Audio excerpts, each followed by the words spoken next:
Shen Yan was once the most powerful ruler in the last days. She is extremely capable and holds countless powers of life and death. But at the last moment of the fight against the zombie king, he was betrayed by his most trusted teammate, and he was stabbed to the heart with a sword.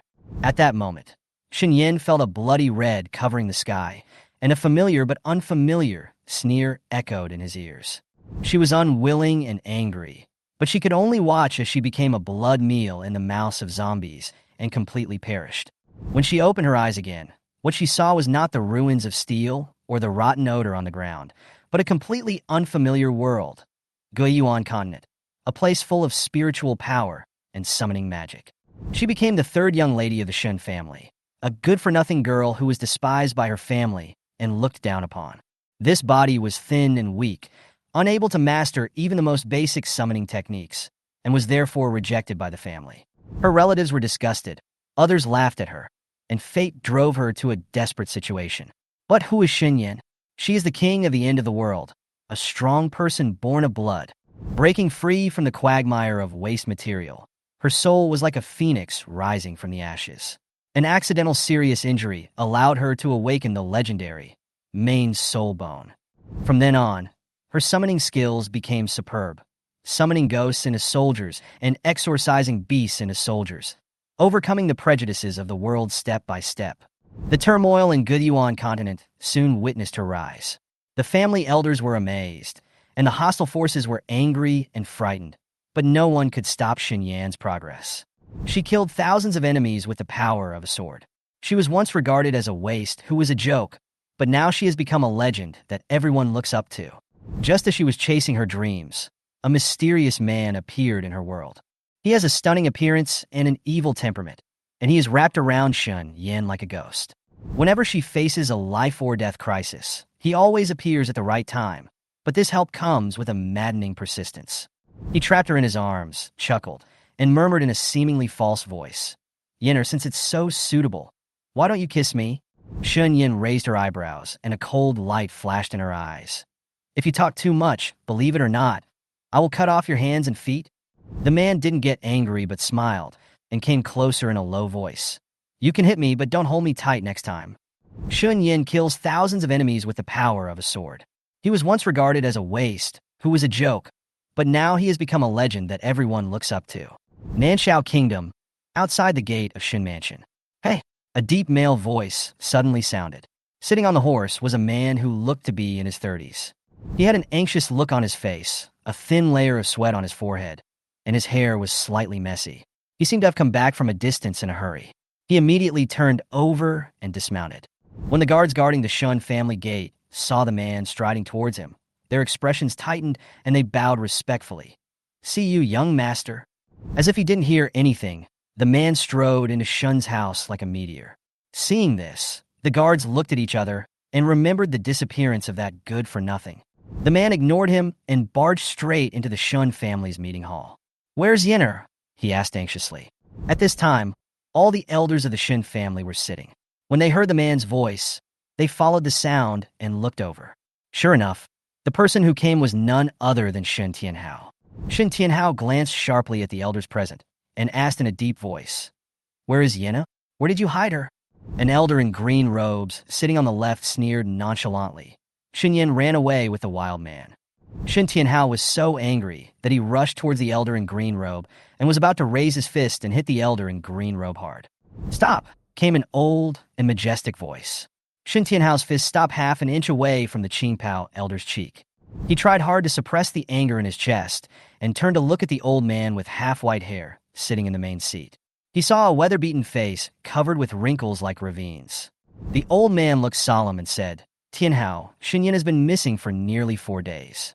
I also sent people to search for her traces, but they were not found. This may be God's will." "What bullshit God's will?" Shen Tianhao's face was livid, and he was obviously extremely angry. The old man warned in a deep voice unhappily. "Tianhao, calm down," Shen Tianhao said with scarlet eyes. "Father, Yenner is your granddaughter, and more importantly, my daughter. Her whereabouts are unknown now. How can you tell me to calm down?" "Calm down." The old man was silent when he heard the words.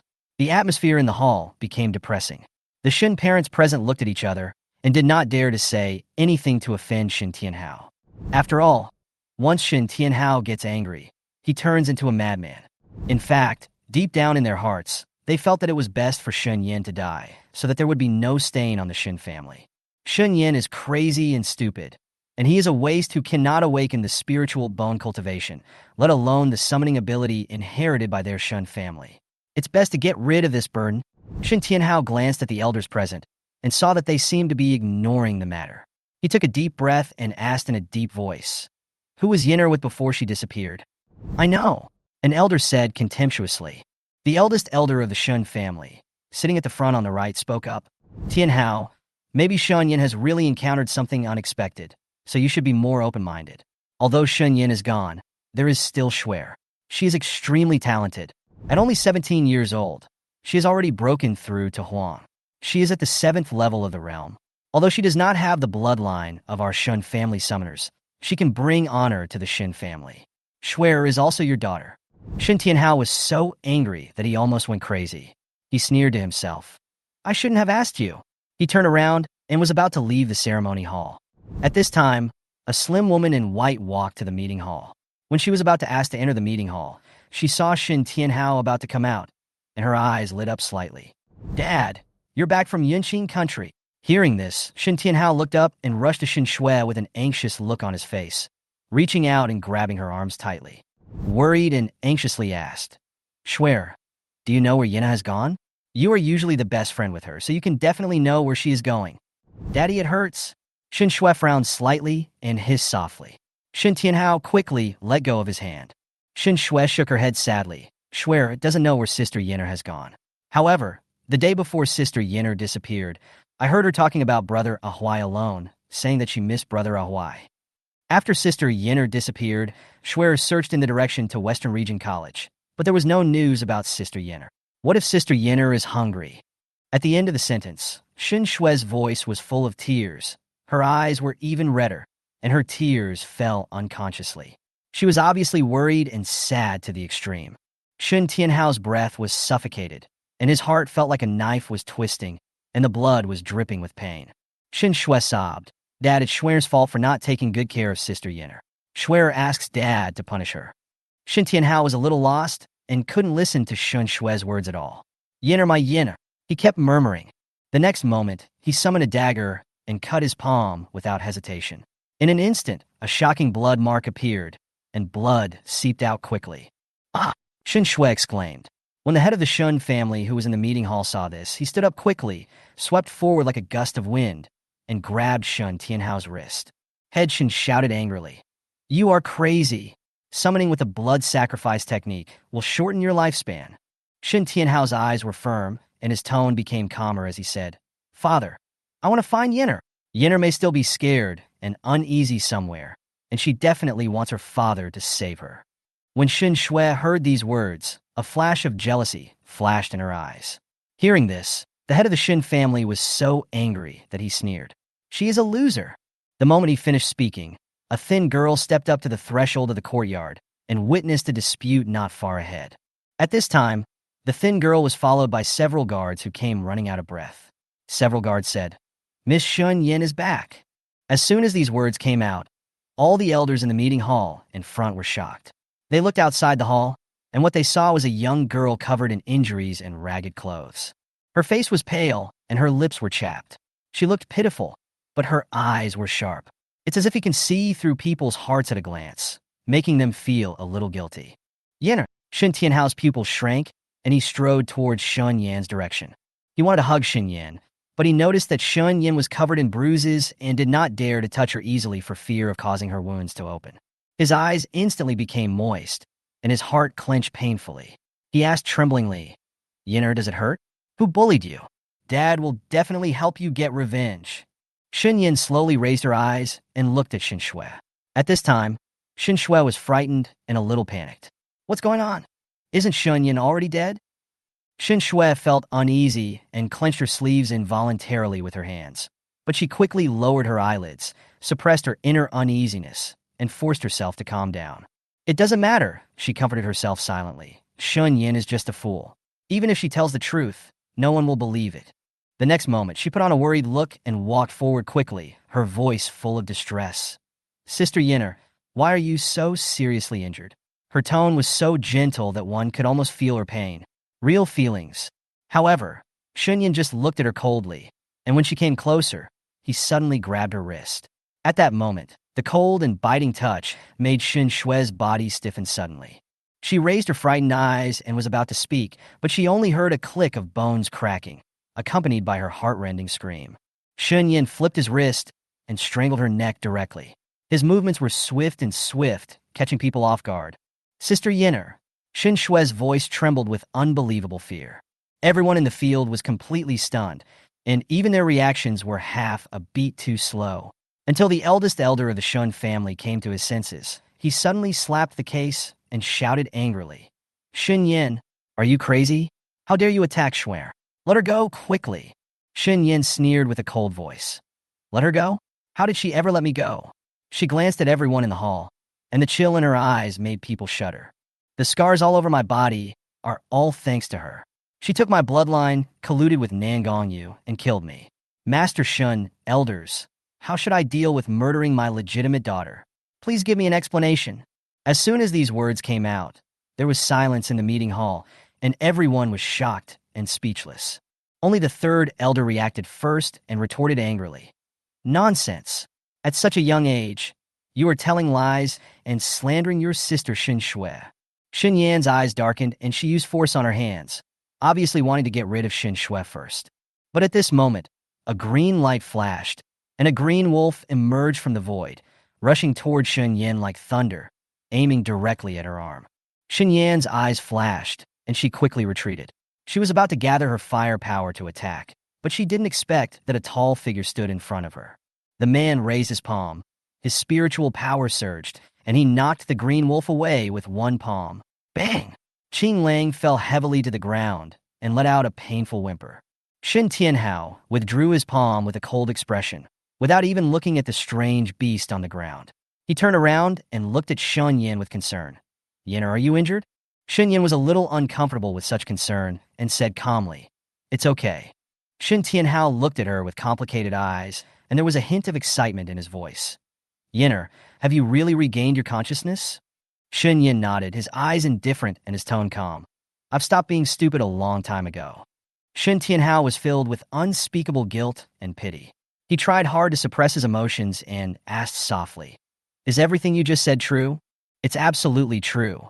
Shen Yan's voice was without any ripples, but it shook Shen Tianhao's heart like thunder. Shen Tianhao closed his eyes and took a deep breath. When he opened them again, his eyes were as sharp as a knife. He slowly turned his head and stared at Shen Shui coldly. His voice was low and cold. Shen Shui, what do my Shen family owe you? How dare you harm Yinner to this extent? Shen Shui's eyes were red, and deep grievance appeared on her face. Dad, I didn't harm Sister Yinner. I don't know why she said that. She looked pitiful, and the red marks on her neck made her even more miserable. Then why do you know how to summon? Shen Tianhao pressed forward step by step, his voice cold and chilling. Shen Shui was shocked, her expression was panicked, her lips were trembling, and she spoke hesitantly. I. Suddenly, she fell to her knees and cried to head Shun and the elders. Grandpa, elders, Shuer just wants to bring glory to the Shen family. So she asked Nangongyu to help me find a way. I didn't know he would use that method to exchange blood. She burst into tears while crying. I am also a victim. I had already had my blood exchanged at that time, which is not what I wanted at all. Hearing this, the eldest elder of the Shun family sneered and waved his hands with relief on his face. Shuer, it's not your fault. It's the Shen family's honor that you have become a summoner. As for Shen Yan, it's just a physical pain. The Shen family will compensate her. The other elders also nodded in agreement, completely erasing Shen Shui's guilt in a few words, but instead placed Shen Yan under moral kidnapping. Shen Yan sneered and looked sharply. So, I should pay the price with blood for her ambition and viciousness? Head of the Shen family, elders, I am the legitimate daughter of the Shen family. Am I worse than a dog in your eyes? The eldest elder of the Shun family said in an indifferent tone, Shen Yan, although you are the legitimate daughter, you are useless. Shen Shui can become a summoner, so why not pay a small price for her? Shen Tianhao finally couldn't bear it anymore and roared. That's enough. He looked at the Shun family leader with complicated and painful eyes. Father, Yinner is your granddaughter. How do you deal with it? The head of the Shen family was silent for a moment, and finally looked at Shen Yan and said slowly, "Yinner, if you want any compensation, just ask for it. In this world where the strong are respected, the fate of the weak is never worth mentioning." Shen Yan looked directly at the Shen family leader and said in a cold voice like a cold blade, "I want her to die." The head of the Shen family narrowed his eyes slightly. His complicated gaze fell on Shen Yan, and he sighed after a moment of silence. "Yinner, why are you so persistent? If you really want it, it will only seriously damage the Shen family's vitality. Shuer has always treated you well, and she didn't mean to hurt you. Can this matter turn a fight into friendship?" Before he finished speaking, Shen Tianhao was already furious. He sneered and asked directly, "Father, are these words too biased? Is it fair to Yinner?" Head Shen's expression remained unchanged, and he responded calmly, "Tianhao, fairness must be fought for by strength. There is no absolute fairness in the world." This sentence was plain but ruthless. The third elder immediately agreed. "That's right. So what if a waste is a legitimate daughter? Shen Yan, she can contribute to the Shen family, which can be considered a contribution. On the other hand, Shuer, she has become a summoner and is a member of the Shen family. Hope for the future." Shen Tianhao was extremely angry, and his breath was restless. Seeing that he was about to lose control, a slender hand suddenly pressed on his arm. He was slightly startled, then turned to look at Shen Yan, and saw that her expression was calm, but there was a thorough indifference in her eyes. "Dad, it's useless to reason with them." Shen Yan spoke lightly, as if he had seen through everything. She looked around the entire audience, and the vanity and selfishness in the eyes of everyone in the Shen family came to her eyes. For these people, honor and strength are always higher than blood and family ties. Shen Yan knew very well that if she attacked Shen Shui now, not only would she not be able to kill her, but she would also become a target besieged by everyone. What's more, the head of the Shen family attaches great importance to Shen Tianhao, which is the key to her turning the situation around. After a moment of contemplation, Shen Yan looked at the Shen family leader again, with a meaningful smile on his lips. "Okay, Shen Shui doesn't need to be killed.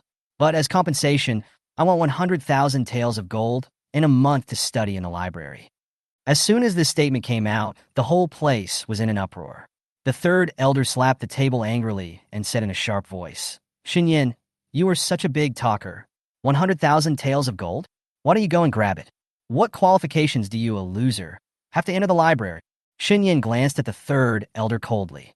"Oh, so, in your eyes, Shen Shui's life is not as valuable as 100,000 taels of gold and a month's study in the library?"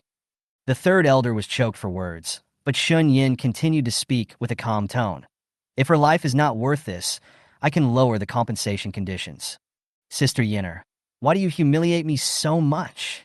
Shen Shui's eyes were red, and her voice was full of grievance. Shen Yan didn't even look at her. She just waited quietly for the response from the Shen family head. Seeing this, the first elder had a gloomy face and said in a cold voice, "Master, Shuer is worth more than 100,000 taels of gold. If Shen Yan can settle the matter, there is no harm in compensating her with these silver taels.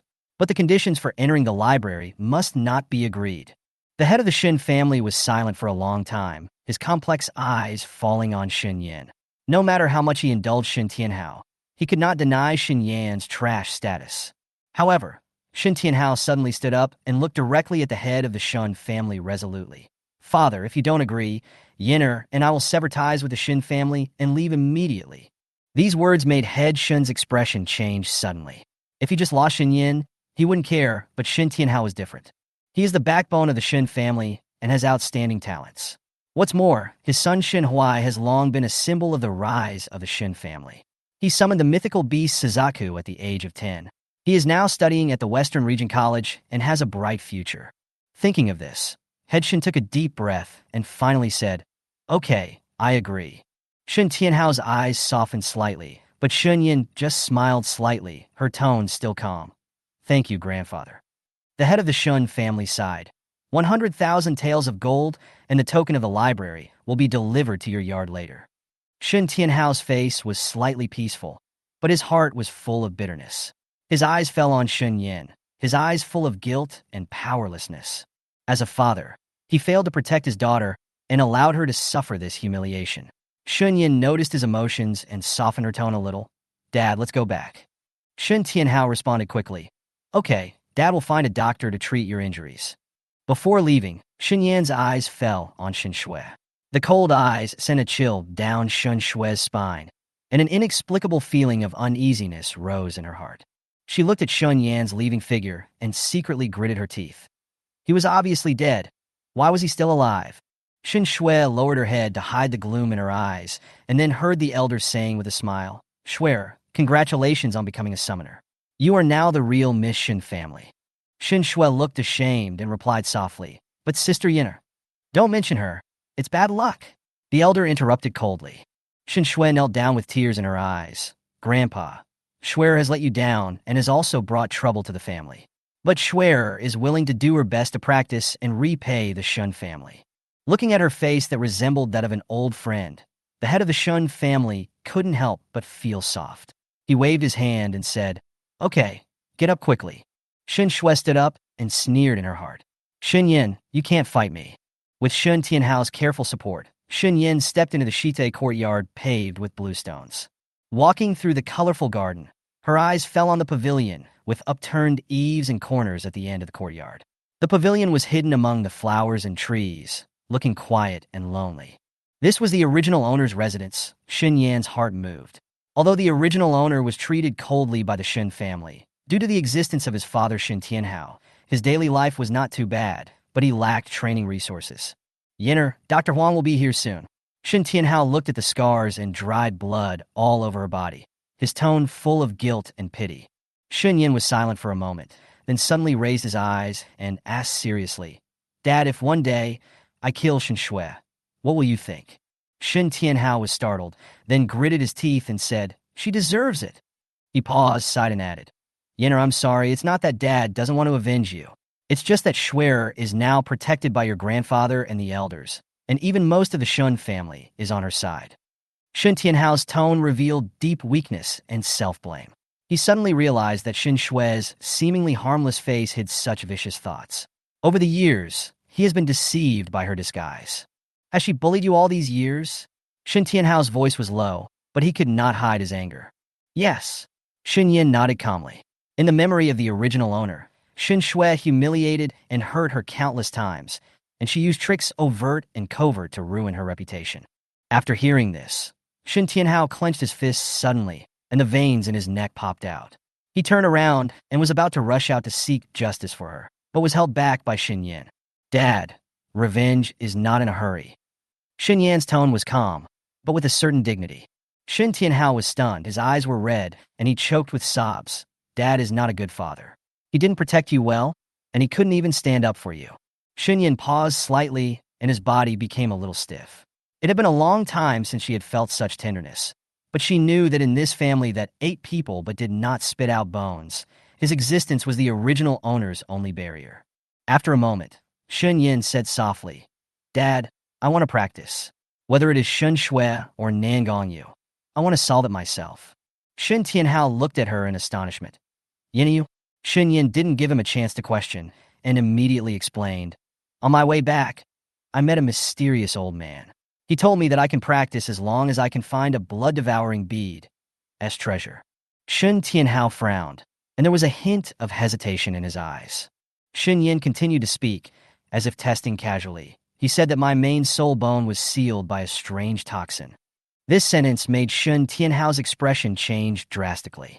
He stared at Shen Yan blankly, his lips trembling, as if he wanted to say something but couldn't. "Dad, what's wrong with you?" Shen Yan stared at him coldly, with a flash of inquiry in his eyes. Shen Tianhao's face was full of pain and self-blame, and he murmured, I'm sorry, Yinner. It's all Dad's fault." Shen Yan looked at his reaction and had already made up his mind. Shen Tianhao didn't know the specific reason why her spiritual bones were sealed, but he obviously knew some hidden secrets. At this moment, the waiter hurried over with Dr. Huang. Shen Tianhao quickly calmed down and ordered Dr. Huang to check Shen Yan's injuries. Because Dr. Huang was a woman, Shen Tianhao and the servant left the room. In the room, just as Dr. Huang was about to speak, a maid, Ling Yuan, stepped forward to take off Shen Yan's bloody clothes, but Shen Yan raised her hand to stop her. "Wait a moment," Shen Yan said calmly. Ling Yuan was stunned for a moment, and then a hint of impatience appeared in her eyes. She didn't know that Shen Yan had regained consciousness. but he still roughly stepped forward and pulled her clothes as before. Don't waste time. How can a fool put on airs? Ling Yuan stretched out her hand to grab Shen Yan's clothes. Hiss! Ling Yuan screamed, and her wrist was held tightly by Shen Yan, with such force that her bones almost cracked. Dr. Huang was about to step forward, but was stopped by Shen Yan's cold gaze. Her eyes were as cold and sharp as frost, making Dr. Huang stop unconsciously. I said, "Wait a moment." Shen Yan's voice was calm, but irresistible. After letting go of Ling Yuan was so angry that she actually raised her hand to slap Shen Yan. "You fool! How dare you hurt me?" However, before Ling Yuan's hand could fall, he was kicked away by a huge force. She hit the dressing table hard, and with the sound of the bronze dressing mirror falling, several blood stains instantly appeared on her back. Ah! Ling Yuan hugged her waist and screamed, her face full of horror. Hearing the noise, Shen Tianhao's expression changed drastically outside the door, and he couldn't help shouting, "You know what happened?" Shen Yan looked indifferent, glanced at the panicked Ling Yuan, and replied coldly, "It's okay. It's just a little mouse bumping around." Shen Yan listened to Shen Tianhao whispering comfort outside the door, but her eyes did not waver at all. She just looked at Dr. Huang and said in a calm tone, "You can start." Only then did Dr. Huang come to her senses. She carefully looked at Shen Yan again. At this moment, Shen Yan's eyes no longer had the turbid and foolish look of the past, but were frighteningly clear, as if a knife could pierce the heart. Dr. Huang hesitated slightly. "Yin Yan, have you regained your consciousness?" Shen Yan nodded slightly and said calmly, "Yes." Upon hearing her confirmation, Dr. Huang's expression was a little complicated. She was happy for Shen Yan, but also worried. In a world where the strong are respected in Nanshao Kingdom, regaining consciousness may not be a blessing for Shen Yan. A sober person is more likely to feel pain. "Yin Yan, do you remember Aunt Huang?" Dr. Huang asked tentatively. "Remember." Shen Yan nodded. His attitude was lukewarm, but the concern in Dr. Huang's eyes became more real. She sighed softly, stepped forward and stretched out her hand to treat Shen Yan's wounds. "Silly boy, why are you so injured?" Shen Yan was not used to such closeness. He raised his hand to block her movement and said calmly, "I will do it myself." Dr. Huang was stunned for a moment, and his eyes fell on Shen Yan's scarred arm. A flash of distress flashed in his eyes, but he did not force it. At this moment, Ling Yuan, who stumbled up, was covering her wound, her face full of resentment. She cried sadly, "Dr. Huang, I was injured by the lady. Can you look at the injury for me first?" Dr. Huang turned around and glanced at Ling Yuan coldly, with a cold tone. "Young Master Shen invited me here to heal Miss Shen Yan, and it has nothing to do with you. Get out." Ling Yuan was shocked. She obviously didn't expect Dr. Huang to treat her so coldly. For a moment, she didn't dare to contradict him anymore, but her eyes were full of resentment. She knelt down and begged, "Dr. Huang, please be kind. Get out." Dr. Huang's tone increased, showing unquestionable majesty. Ling Yuan gritted her teeth and had no choice but to kneel out of the room. Outside the door, Shen Tianhao, who had been waiting for a long time, had already noticed something strange. He grabbed Ling Yuan's arm and asked coldly, "What happened just now?" Ling Yuan's heart tightened, and she quickly pretended to be aggrieved. "Young master," the young lady went crazy. "She kicked the slave to the dressing table and left me with bruises." Shen Tianhao's eyes suddenly turned cold, sharp as a knife. His voice was low but filled with chill. "Are you sure you didn't lie?" Ling Yuan felt guilty after being stared at. Panic appeared on her face, and she hesitated to answer. Shen Tianhao asked no more questions, turned around and ordered, "Come here, drag her down, and whip her for 30 times. If she is not dead, let Yenner fall when she comes back." Ling Yuan suddenly screamed in horror. "Young master, what did I do wrong? I was wrong." However, the guards took her away without mercy. Shen Tianhao's face was cold, and anger surged in his heart. Even a maid dared to bully his daughter. The Shen family's connivance has reached this level. At this moment, he secretly vowed to make Shen Yan stronger no matter what. Thinking of the blood-devouring beads mentioned by Shen Yan just now, his eyes became firm. No matter how difficult it is, he will find this spiritual treasure. In the room, Dr. Huang had already treated Shen Yan's wounds. Her face was not pretty, and there was suppressed anger in her tone. "Yin Yin, many of the wounds on your body are whip wounds. If not treated properly, scars are likely to remain." Shen Yan looked as usual and said lightly, It doesn't matter. Dr. Huang shook his head and sighed. If you have a second-grade healing pill, your wound can be restored to its original state. Unfortunately, this pill is extremely rare. Only the royal family's exclusive alchemist can refine it in the entire Nanshao kingdom. When Shen Yan heard the word alchemist, he thought a little more. She searched for information about this world in her mind, recalling various settings of Nanshao kingdom. This world not only respects the strong, but also has many professions, such as doctors, alchemists, weapon refiners, rune masters, summoners, beast masters, etc., and the Shen family is famous for its summoners. The so-called summoner refers to summoning beasts, monsters, and even more powerful beings from different dimensions through contracts. These summoned beasts require blood as the price of the contract, and in return, the summoner can use their power to fight. Thinking of this, Shen Yan's eyes moved slightly, and a plan emerged in his mind. A different space, she murmured in a low voice, feeling somewhat curious about that mysterious place. She must understand the core secret of the summoner family.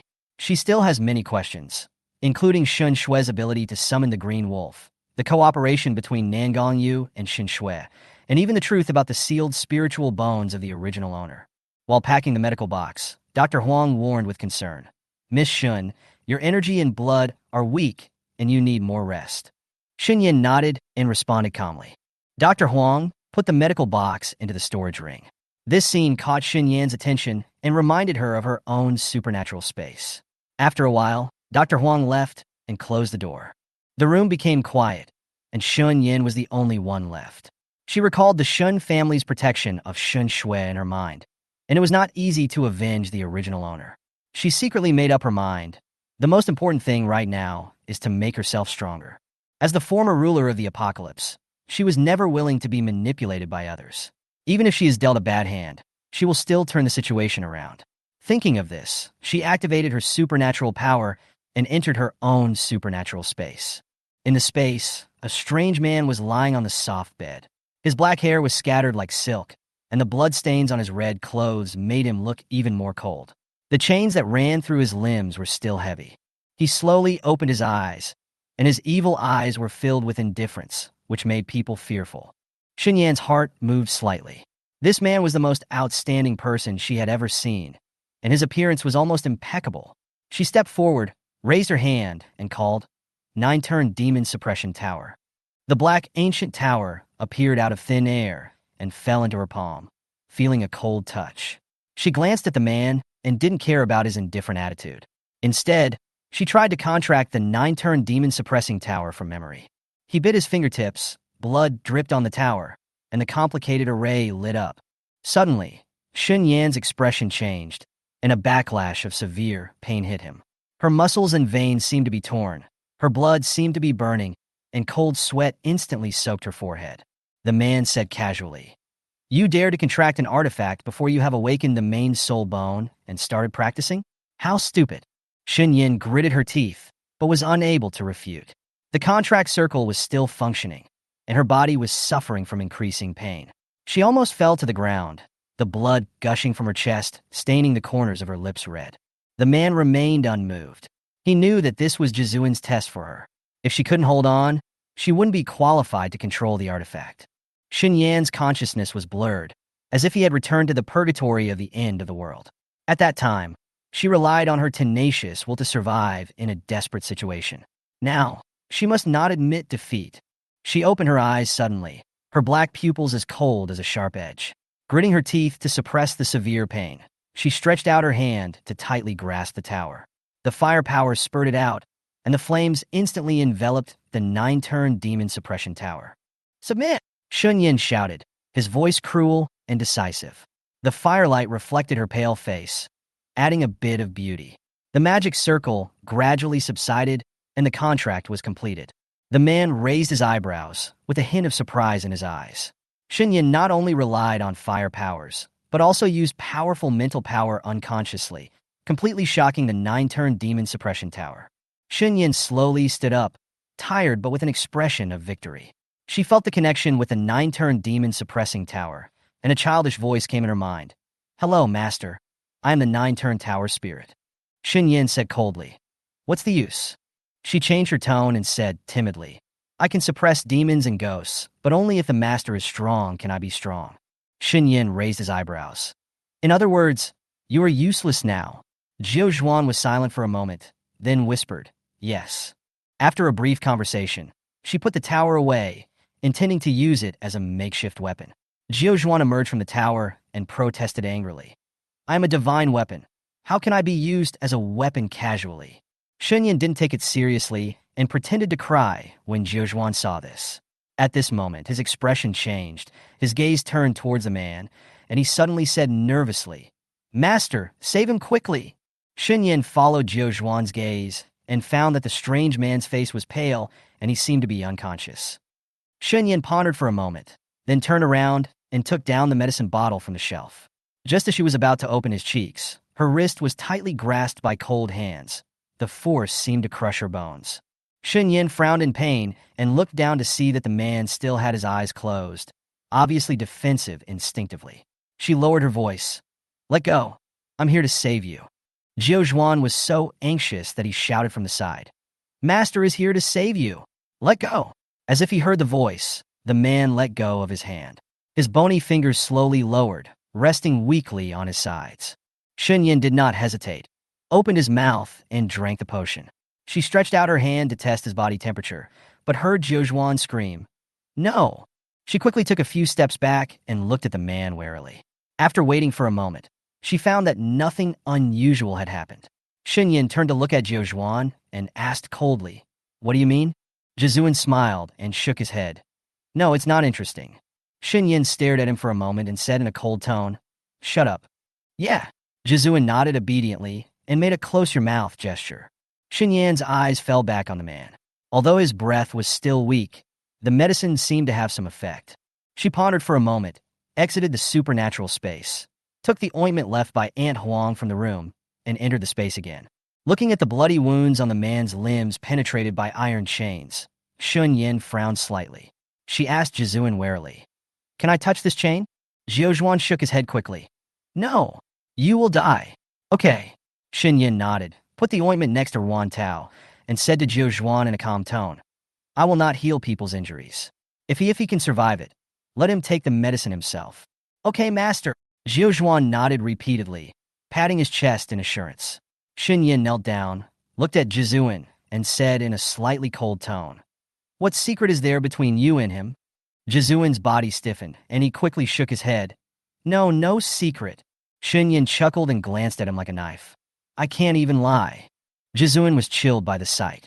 He looked at Shen Yan cautiously and hesitated, not daring to lie again. Shen Yan slowly reached out and brushed the hair in front of Zhuan's forehead, but his tone was so cold that there was no warmth at all. I don't care what is between you and him. Just remember that you are my tower spirit, and you must treat me with my orders take precedence. If there is betrayal, give it a try. Zhuan was shocked, and he quickly raised his hands and swore, I am very good, master. I would never dare. Shen Yan nodded with satisfaction. After exiting the supernatural space, he felt tired instantly. She lay directly on the bed and fell asleep, and did not wake up until noon the next day. After waking up, Shen Yan noticed that her physical strength had recovered a lot.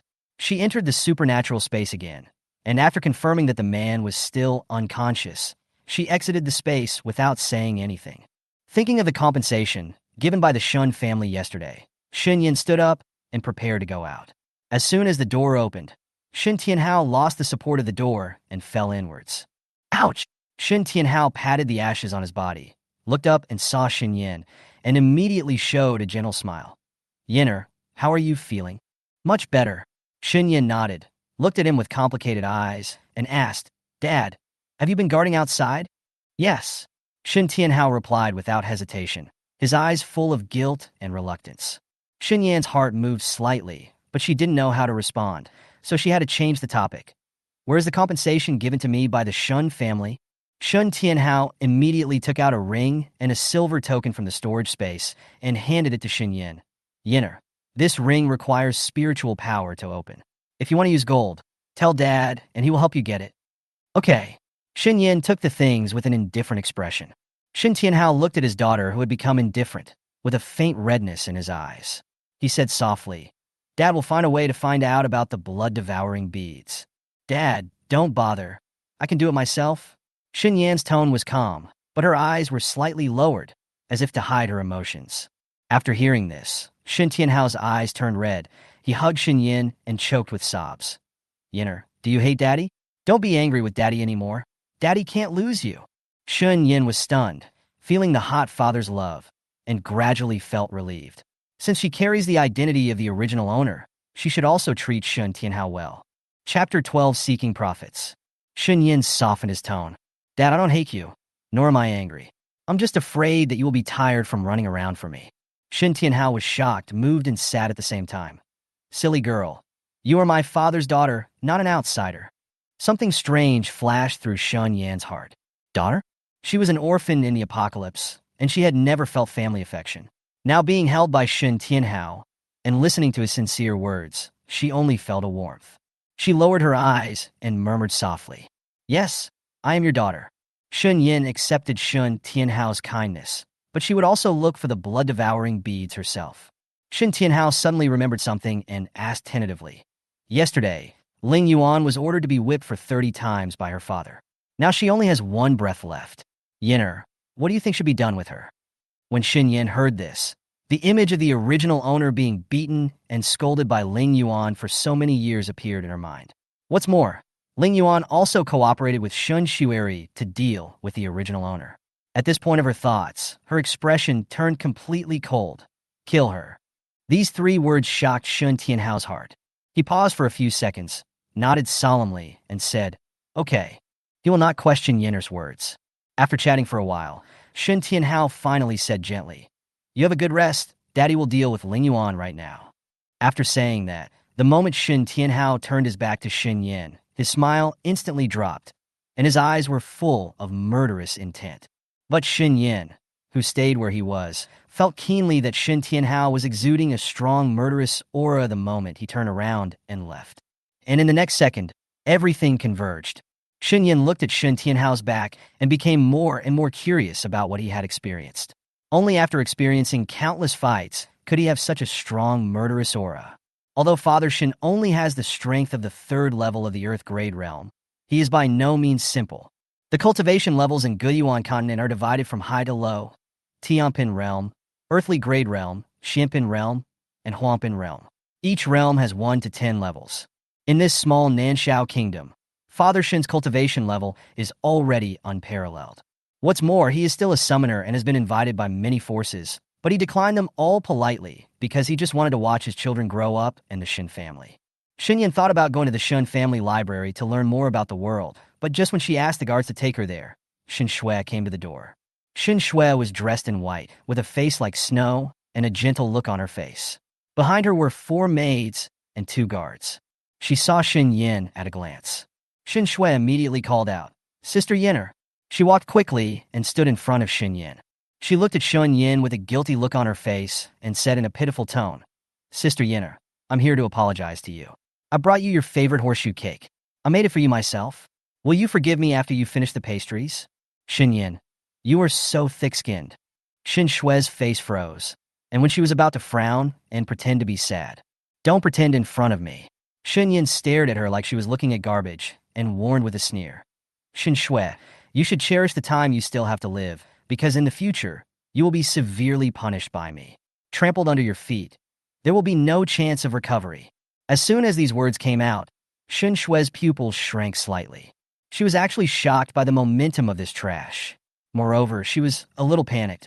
Shen Shui quickly calmed down her emotions. Now that her face had been broken, Shen Shui had no need to pretend anymore. She stepped closer and lowered her voice with a mocking smile. Shen Yan, only Shen Tianhao is protecting you in the Shen family now, but he will always leave your side. One day, you can imagine your fate. Although you have regained your consciousness, you are still a waste.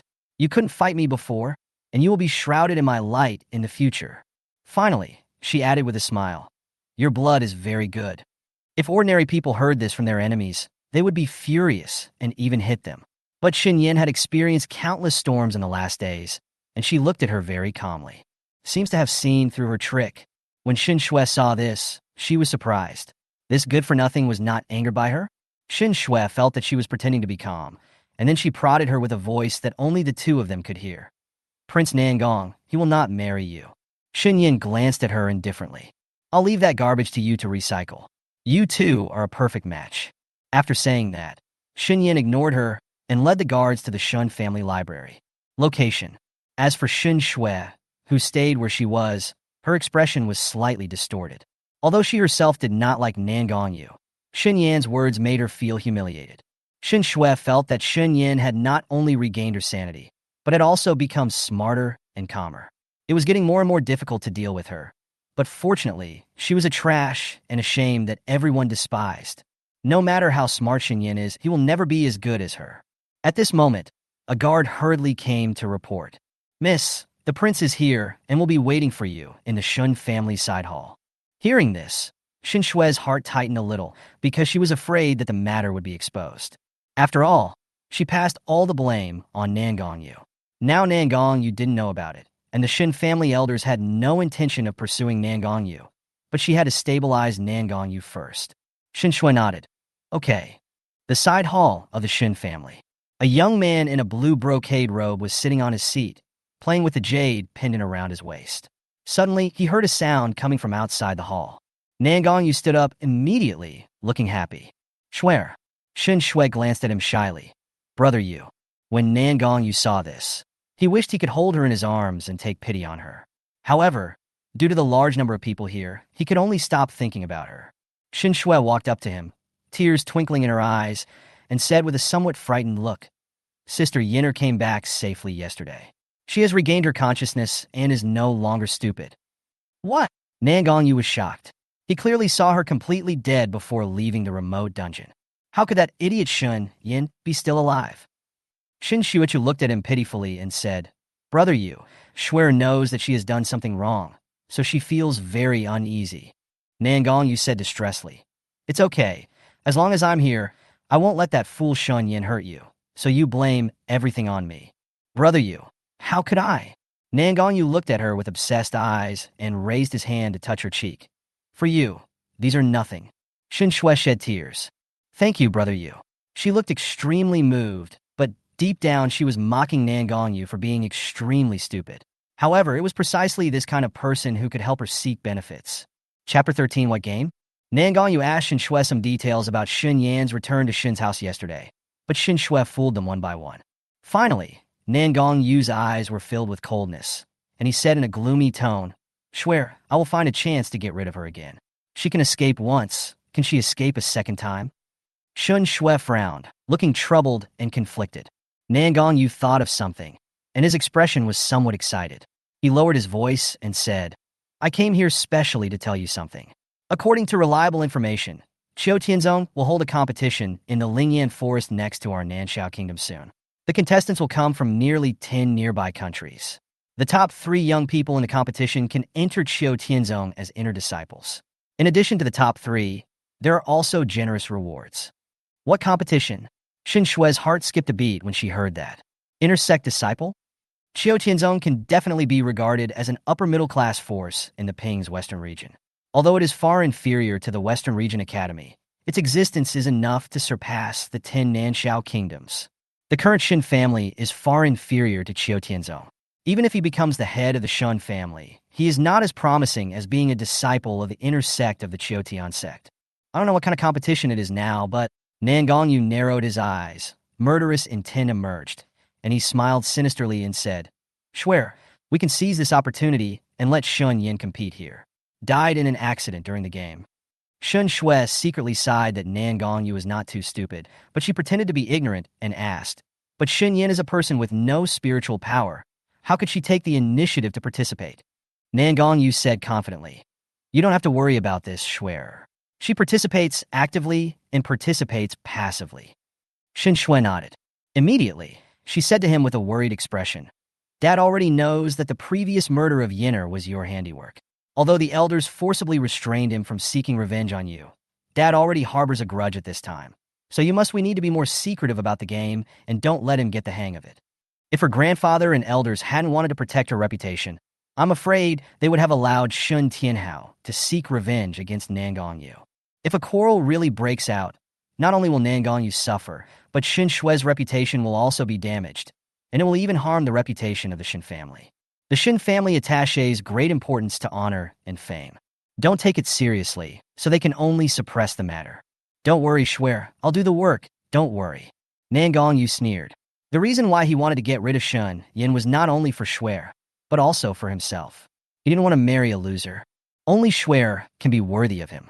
If Shen Tianhao hadn't saved his father's life, his father would not have let him enter into an engagement with the infant Shen Yan, who would have known that she was stupid, useless, and had no merit at all.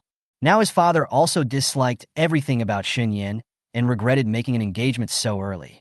The two of them looked at each other, and Nangong Yu tenderly stretched out his hand to hold her hand. When we were talking to each other, suddenly, a maid hurried over, looking anxious. Miss, His Highness the Crown Prince. The young master is rushing over with a big sword in his hands. He said he will chop down His Highness the Crown Prince. Hearing this, Nangong Yu's expression changed instantly. Xin Shue's expression also changed, and she quickly said to Nangong Yu, "Brother Yu, run away quickly.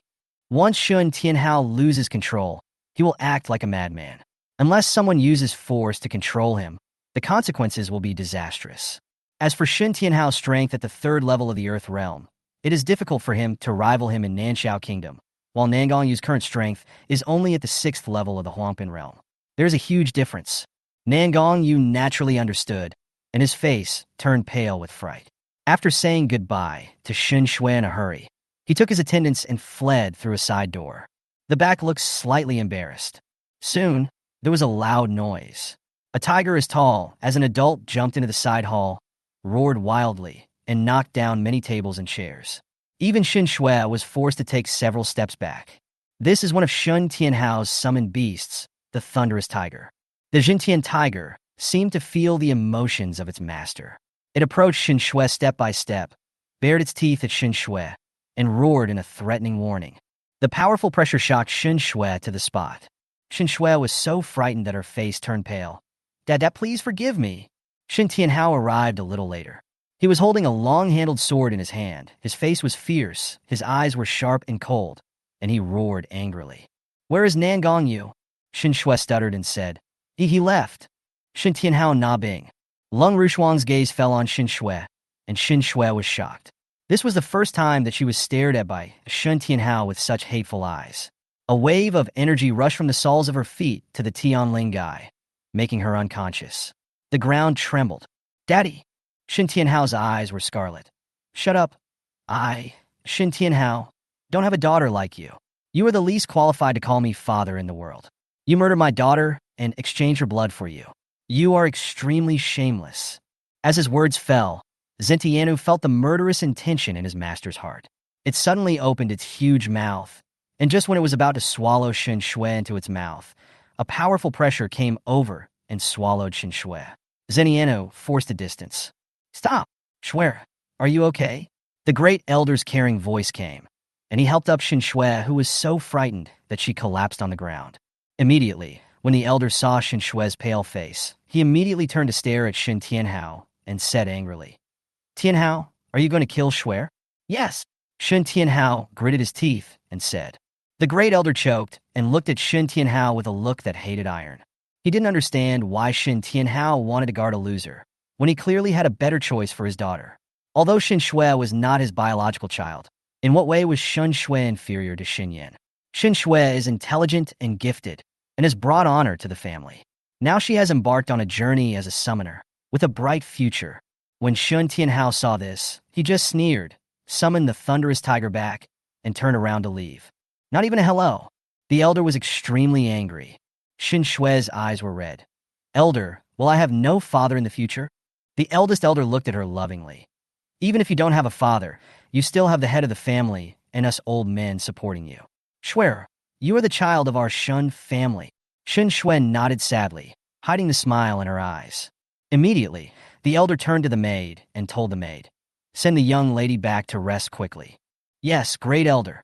The maids agreed one after another, and they raised their hands to support Shen Shui. After they left, a secret guard suddenly appeared and said a few words in the ear of the great elder. The great elder immediately showed a sarcastic expression. "Don't worry about that loser. She won't learn anything even if she goes to the library." Chapter 14, The Least Vicious. Shen family Library Pavilion. Shen Yan took out the token and showed it to the middle-aged man guarding the door. The middle-aged man also knew Shen Yan, but this was the first time that he saw Shen Yan being so normal, and she actually gave people a sense of indifference. Her dark and bright eyes seemed to be able to see through people's hearts, which made people feel uneasy. Shock. Shen Yan asked calmly, "Have you finished the inspection? I want to go in." The middle-aged man came to his senses and was about to speak when several young boys and girls came behind Shen Yan. A young man smiled evilly and said, "Hey, isn't this Shen Yan? He hasn't come back for several days. Could it be that he is hooking up with a wild man?" Huh? The group of disciples burst into laughter. "She is a fool. How can she understand what you are saying?" another teenager said. "By the way, why is she a fool? Doing this in the library?" Since they returned yesterday, the head of the Shen family and the elders blocked the news of what happened in the main hall in order to protect Shen Shui's reputation, so that many people in the Shen family did not know that Shen Yan had regained consciousness, let alone her. Got permission to enter the library for 1 month. Shen Yan turned around and looked at them indifferently. Several people were shocked by the sight. "Why are you looking at us?" Shen Yan's tone was calm and without any fluctuations. "Swear at me again, and I will tear your mouths apart." As soon as these words came out, several people were stunned at first, then looked at each other and couldn't help laughing. She actually said she wanted to tear our mouths apart? It's so funny. A mean-looking disciple approached and said with a smile, "Did the man you fooled around outside give you the courage?" Damn. Shen Yan didn't know when to take action. She grabbed the disciple's mouth with both hands and pulled hard. Suddenly, screams were heard, and the corners of the disciple's mouth were slightly torn and dripping with blood. Finally, Shen Yan quickly pushed his body down, then raised her knees and pushed them hard towards his chest. Bang! The disciple's face was grim in pain, and he wailed. Then, Shen Yan clenched her fist and punched him hard on the cheek again and again until he was knocked unconscious. Shen Yan let go of him. The disciple suddenly fell to the ground like a pile of mud. This process is too fast. It was only 10 seconds before and after. Everyone in the Shen family who was watching was dumbfounded in shock. How did Shen Yan, a loser, have such a fast speed? Even the 2 guards guarding her were shocked by the scene just now. Shen Yan took out a handkerchief from his sleeve, slowly wiped the blood on his hand, and looked at them leisurely and said, "Swear me again, and your mouths will be torn apart like his." After saying that, she ignored everyone's complicated and shocked looks, turned around, and walked straight towards the middle-aged man guarding the library. She took out the access token again and said calmly, "The Shen family master gave me permission to enter the library for 1 month." After hearing this, everyone present also came back to their senses. 1 month permission? How is that possible? Even the disciples who have made great contributions to the Shen family cannot get the permission to enter the library for a month, let alone a useless waste like Shen Yan. Also, why doesn't Shen Yan look stupid now? In an instant, the disciples all exploded. They said angrily, "Shen Yan, what qualifications do you have to have the authority to enter the library for a month?" Shen Yan turned to look at them and said coldly, "Just ask the head of the family. He gave me the authority." These words silenced everyone. Who dares to ask the head of the family? Shen Yan, are you stupid? A disciple's eyes widened. Shen Yan sneered sarcastically. "Yeah, don't be stupid. If you dare to scold me again, I will tear your mouths apart.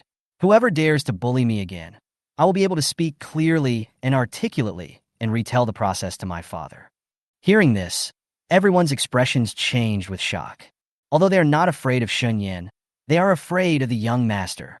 In the past, Shen Yan was stupid, and she was in a state of ignorance when she was scolded and bullied. She was completely unable to distinguish between good intentions and malice, let alone complain to Shen Tianhao. And when they looked at the disciple who was knocked unconscious and had his mouth torn apart, they couldn't help but frown. The corners of the disciple's mouth were really cracked and bloody. When a girl saw this, she couldn't bear to say, "Shen Yan, you are so vicious." Shen Yan's tone was cold. "Yes, you were the least vicious. Where were you when they bullied and insulted me?" The girl choked, and her face turned red. Shen Yan didn't want to pay attention to them anymore. After showing the token to the middle-aged man, she walked into the library. After her back completely disappeared, everyone gradually came to their senses. Why isn't Shen Yan stupid? Hurry up and call the doctor. Shen Shi's mouth is split. A group of disciples panicked. A secret guard reported the matter to the head of the Shen family. When the head of the Shen family heard this, his expression was dark and unclear, and he confirmed with some disbelief. You mean, Shen Yan beat a third-level Huangpinjing disciple unconscious with his bare hands and tore his mouth off. The secret guard bowed his head respectfully and replied, Yes, master, the second lady only took less than 10 seconds. The Shen family leader's wrinkled face trembled slightly. He was silent for a moment and only sighed deeply. What a pity. Shen Yan is a waste with no spiritual power. Even if her attack speed is very fast and her attack is very powerful, if she were to fight against someone stronger, she would not be able to move at all, let alone resist. This is reality. People without spiritual power have no future at all. Keep staring at her. The second young lady hurt someone. Let's teach that blasphemous disciple a lesson. Head Shin said slowly. After all, he was afraid that punishing Shen Yan would make Tianhao rebel and do something irreversible. Yes, head of the family. The secret guard retreated. Soon, a piece of news reached the ears of the Shen family leader. That is, the Qiu Tian sect was about to hold a competition in Lingan Forest, and young disciples from nearly 10 countries would sign up to participate. Qiu Tianzong. That was Qiu Tianzong, a force in the middle and upper reaches of the western region of Pings, and people had to aspire to it. If they can climb up to Qiu Tianzong, the Shen family will not only become famous, but also have a backer. The head of the Shen family was so happy that he decided to let all the outstanding young people of the Shen family attend, especially Sher. Sher will definitely shine on the lintel of their Shen family. And this news gradually spread throughout Nanxiao Kingdom, causing a storm. The younger generation are eagerly awaiting it and are ready to compete. At this time, Shen Yan entered the Shen family library. There were 3 floors in total. Only the first and second floors were open to all disciples. The third floor was inaccessible without the personal permission of the family leader. Chapter 15, Remove the Chains. Various books are placed on the shelves, including books on martial arts and combat skills, as well as books on continental geography, literature, and history, but the ones that are obviously read the most are the martial arts and combat skills. As for the books that introduce the culture and geography of Guiyuan Continent, they are more up-to-date than those on martial arts and combat techniques. Shen Yan immediately flipped through the books recording Guiyuan Continent. Although the original owner's memories were still there, these were far from enough. She had to quickly understand the basic knowledge of Guiyuan Continent. Guiyuan Continent is divided into 5 major regions.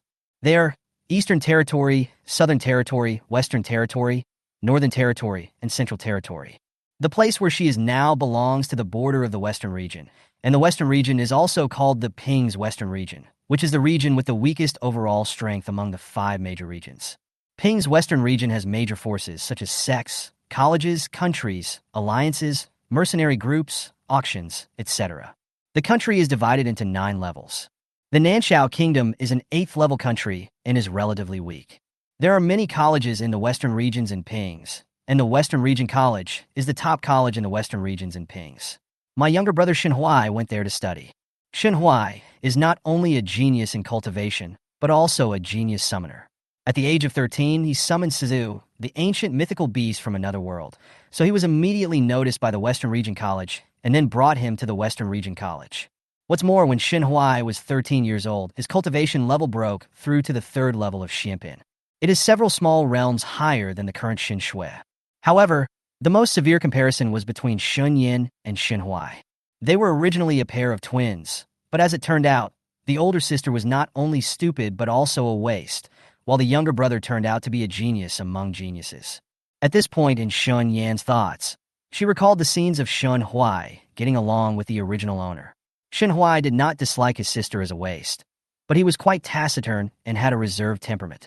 The 2 siblings rarely met because Shen Tianhao often I took him out for training and stayed away for more than half a month, and he didn't come back even for several months. She lowered her eyes slightly and looked at the content described in the book. She must establish a foothold in the Shen family and then personally avenge the original owner. She watched it for several hours. She has almost finished reading all the books on the 1st floor of the library. The disciples of the Shen family, who were also in the library, saw Shen Yan flipping through the books so quickly. Shen Yan's expression was strange, but her expression was serious. But the problem was that she looked at things so quickly. Wasn't she just swallowing them whole? I really don't know what the head of the family thinks, actually letting her come to the library to study. We worked hard to complete the task and saved up $1.25 to come to the library. It must be Shen Yan who begs the young master to open the back door for her. That's right. The young master dotes on her so much, even more than the eldest lady. In the final analysis, the eldest lady is just the adopted daughter of the young master. The young master must be biased. I really feel for the eldest lady. She is so outstanding and kind-hearted. As they talked, the Shen family disciples looked at Shen Yan with more and more disgust and disgust. I wish Shen Yan was the adopted daughter and Shen Shui was the real eldest lady of their Shen family. At this moment, Shen Yan finished reading the last page, closed the book, and then glanced at the disciples with cold eyes and scolded them. Want to talk bad? As soon as these words came out, the faces of the disciples changed slightly, and they suddenly became silent. After Shen Yan reached the second floor of the library pavilion, the disciples seemed to come to their senses, and their expressions became embarrassed. Were they afraid of a loser just now? No, definitely not. They were just afraid of the young master behind her. They comforted themselves in their hearts. Shen Yan went up to the second floor of the library pavilion, ready to look for some martial arts and combat skills to see. Soon, she fell in love with a book called Meteor Fire Fist, which belonged to the lowest level. Huangpin Kung Fu. Meteor Fire Fist? If it were fire, given her current situation, it should be more applicable. Because she has fire powers, if she combines this rather mysterious martial arts and combat skills, will she be able to unleash a more powerful attack? Just when she was about to flip through the pages, she suddenly noticed that the man in the supernatural space had woken up, and her hand paused slightly. At this time, the man's lazy voice was slightly hoarse and had a careless tone, which sounded in her sea of consciousness. You come in. Shen Yan? Why? The man spoke in a calm tone. Do me a favor, and I'll exchange it for you with the news about the blood-devouring beads. When Shen Yan heard blood-devouring beads, his eyes flickered slightly, and he asked in a low voice. Now? Can it be later? It's too late. Hearing this, she could only agree. If she wanted to enter the supernatural space, she had to enter it wholeheartedly. So it was extremely risky because she was keenly aware that there should be more than two mysterious, powerful people sitting secretly in the library. If they find out that she has the secret of a supernatural space, it will be troublesome. But the news about the blood-devouring bead was very important, and she couldn't miss it. Hurry up! His voice became hoarse, as if he was impatient and mixed with a bit of unspeakable pain. When Shen Yan heard this, he frowned slightly, then walked as fast as possible to a remote corner of the bookshelf quietly. When the few eyes guarding her in secret left her, Shen Yan immediately entered the supernatural space. As soon as Shen Yan entered, she saw that the man with an evil face had already sat up on the couch. His exposed skin had an unnatural white color and was tinged with red. His dark hair and red clothes were messy and tangled together. His eyes staring at Shen Yan with a deep and cold look. He hooked his fingers lightly. Shen Yan was instantly held hostage by an invisible force and threw herself in front of the man so fast that she almost stumbled to the ground. She supported the ground with one hand to prevent herself from kneeling towards him. Shen Yan raised her head with an unhappy expression and happened to face his handsome face that had doubled in size. His warm breath was madly invading her, making her heart tremble suddenly. He suddenly reached out and grabbed her wrist. What do you want to do? Shen Yan frowned and stared at him coldly, feeling quite unhappy. Feng Xingyao, lend your hand to help me remove the chain of seal. Is this something I can touch? You don't want me to be the victim of breaking your sealing chain, right? Shen Yan was immediately alert, her black eyes filled with complete coldness, because she had heard Jiu Zhuan say that yesterday, if you forcefully touch this sealing chain, you will die. She wanted to swat her hand, but he was pulled closer. If others saw this scene, they would have the illusion that she was being held in his arms at the moment. Feng Xingyao raised his eyebrows slightly, slowly approaching her like a demon playing tricks on the world, and smiled jokingly. It won't cost you your life, but you do have to pay a price. That is, when you pull out the sealing iron chain, it will corrode your body. Flesh and blood. It's not that easy to get information about the blood-devouring beads. I only give you 3 seconds to think about it. Chapter 16, Sharp Explosion. Hearing this, Shen Yan raised her eyes and stared at him coldly. She had already guessed that his identity was not simple, and she also felt that he was a scheming person. Every time he trades with him, he seems to be able to see through what his most urgent needs are now. Feng Xingyao looked at her expression of anger, but found it very interesting. He said softly, 1. Okay. Shen Yan interrupted his counting. Feng Xingyao's expression paused slightly. Immediately, he asked, "Have you really thought about it? Do you really want to give up these white and smooth hands? What do you think?" Shen Yan asked indifferently. She looked directly at him. "How to remove it? Hold the chain directly, and then I will lead you to pull it out." Feng Xingyao looked at her tough and cold expression, and he rarely had the interest to remind. The process of pulling out must be quick. Clear. Shen Yan nodded, and she stared at him deeply. "Why did you choose me to pull out the iron chain?" Feng Xingyao said, "Because you have no spiritual power. People without spiritual power happen to be able to touch his seal, and they will not be strongly rebounded or backlashed when they touch it like other people." When Shen Yan heard this, her expression did not change, but her eyes fell on the sealing chain that ran through his left wrist. She paused for a moment and looked at Feng Xingyao. The two seemed to have a tacit understanding.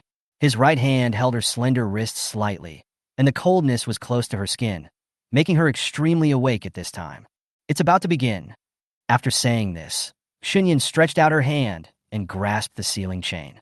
In an instant, her palms felt as if they were being burned by a hot flame, causing burning pain. "Pull!" Shen Yan gritted her teeth. She was pulling hard, and Feng Xingyao quickly grabbed her wrist and pulled it upwards. In an instant, the sealing iron chain was pulled out of his blood and bones, and a clang, clang, clang, clang sound came out. It was a bloody sealing chain that fell to the ground. Feng Xingyao's face turned pale. The palm of Shen Yan's right hand was corroded, and the flesh and blood were blurred and dripping with blood. The two looked at each other. Without saying anything, Shen Yan reached out to hold the sealing chain on his right wrist again, and Feng Xingyao applied force again. Another sealing chain was removed. At this time, blood was rapidly sliding off Shen Yan's hand, drop by drop, and the flesh and blood were severely corroded. It hurt so much. It would be an understatement to say it was heartbreaking pain. Sink. His lips turned white, and thin sweat broke out on his forehead. At this moment, Jiao Zhuan suddenly transformed into a human form, and he rushed to the side of the two of them. When he saw the embarrassment of both of them, he said anxiously, "Are you all crazy? Master, how dare you agree to his request? You are just a mortal body now, stop it. Otherwise, your hands will be completely useless. And you, are you crazy? Forcibly remove the sealing chain. If you can't survive, you will die." Jiao Zhuan was so anxious that he wanted to separate their hands. Shen Yan gritted her teeth and said, "Ninth rotation. Bring me the golden sore powder and the antiseptic and muscle regenerating ointment." "Master, you quick!" Shen Yan's firm voice made Jiao Zhuan have no choice but to obey. He immediately brought the two medicines, and then hurriedly and thoughtfully rubbed the two medicines on Shen Yan's right hand. The process of applying the medicine was undoubtedly the most painful, almost forcing Shen Yan's physiological tears to come out. After applying the medicine, Shen Yan motioned to Jizun, "Give him some too."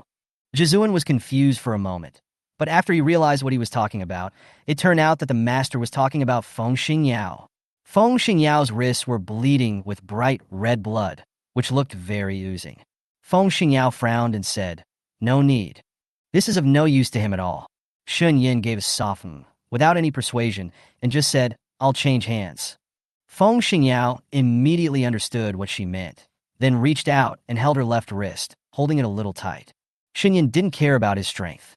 She stared at the sealing iron chain at his ankle, then decisively grabbed the sealing iron chain and pulled it out with all her strength.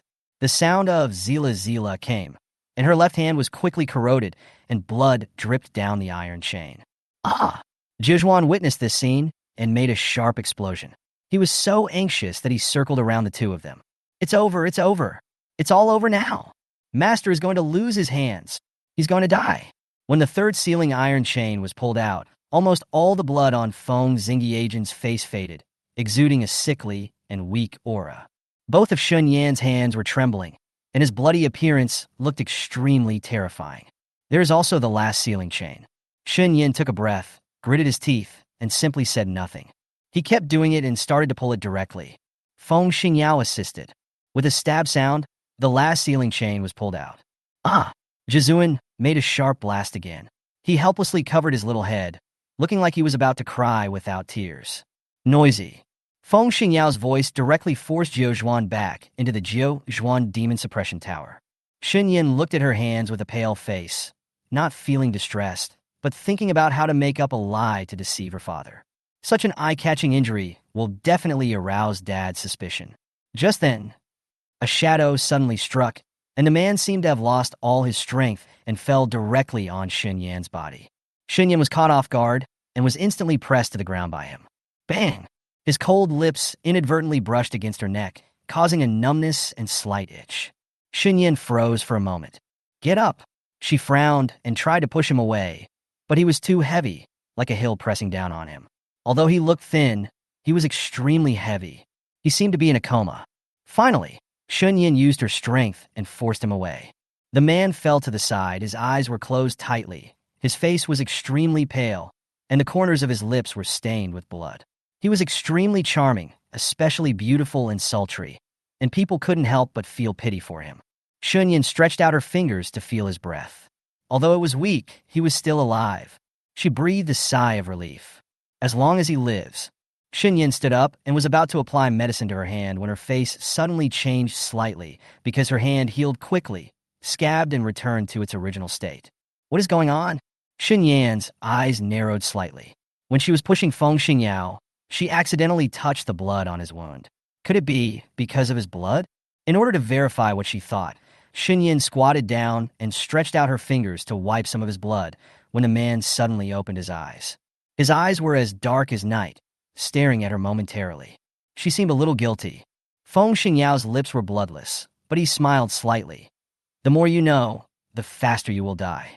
Shen Yan knew that he was warning her, so she silently retracted her hand and went straight to the point. "I have helped you. Next, you have to tell me about the blood-devouring beads." Chapter 17, Soul-Breaking Spirit Vine. Feng Xingyao suddenly coughed, and more blood came from the corners of his lips. He looked like a frail, sick beauty. He supported the ground with his hands and slowly straightened up his upper body. His collar was slightly open, and his snow-white skin was eye-catching. His eyes fell on her face. He didn't mince words, he chuckled and said, "In the forest where we met, there was the smell of blood-devouring beads. You already knew this?" Feng Xingyao felt that she was close to the edge of anger. He shook his head and said, "No, I only felt it after regaining some strength today." Shen Yan's eyebrows softened, and she asked, "Which specific location?" Feng Xingyao sneered, "This is another deal." Shen Yan. She really wanted to beat him up and blast him out of the supernatural space, but she needed his help to unlock the sealed toxin and the main soul bone. She endures. Seeing her angry and helpless look, Feng Xingyao suddenly became interested and said with a slight smile, "Help me, I'll tell you." Shen Yan took a deep breath, held it in for a while, then leaned over and held his arm, quickly returning him to the soft bed. Feng Xingyao curled up his fingers to wipe away the blood on the corner of his lips and opened his pale lips lightly. The place where there is the soul-breaking vine is where the blood-devouring bead is. Soul-destroying spirit vine? Shen Yan saw this name on a book not long ago. The soul-breaking spirit vine is a spiritual plant. In this world, there is another professional identity called a spiritual planter. This type of person is born with a very high affinity for spiritual plants. They contract spiritual plants to fight, assist, and even cultivate them to make money. There are also extremely ferocious spiritual plants, and even some spiritual beasts cannot compete with them. And the soul-breaking spirit vine is one of the ferocious representatives. Shen Yan felt that her chances of success in seizing the blood-devouring bead alone were low, but she would not give up. Feng Xingyao suddenly noticed something and reminded him, "There's a quarrel outside because of you." Shen Yan quickly came to her senses. After taking a look at Feng Xingyao, she left the supernatural space. When she returned to a remote corner of the second floor of the library, she could clearly hear noises coming from not far away. Shen Yan must have secretly gone to the third floor. She's not on the first floor, nor on the second floor, and no one saw her go out. She must have broken into the third floor. But isn't there a barrier on the third floor? How could the lady get in there? Oh, who knows? I just searched the first and second floors of the library, but I didn't see her. She must have gone to the third floor. Manager you. When you catch her later, you must report this to the head of the family, and let the head of the family punish her severely. A dozen disciples were discussing at the corner of the library. The middle-aged man who came over after hearing the news, Yu Guanshi, who was guarding outside the library, had a gloomy expression. He asked, "Have you checked the first and second floors? Is there no sign of the second young lady?" A female disciple affirmed, "No, I just checked twice." Guanshi Yu's expression changed slightly. If Shen Yan really entered the third floor of the library, it would be a big deal, because the third floor was equivalent to the family's forbidden area. When Shen Yan enters the third level, not only will she be punished, but he will also be implicated, and he may be removed from his position as manager. Manager Yu's face suddenly turned cold, and his hatred for Shen Yan deepened. If she really goes in, I won't let her go. Manager Yu knew that there were several strong men from the Shun family who were secretly guarding the library. If he wanted to enter and search, he would have to ask for instructions from those strong men from the Shin family. Just as he was about to take action, a cold female voice suddenly came from behind him. What happened?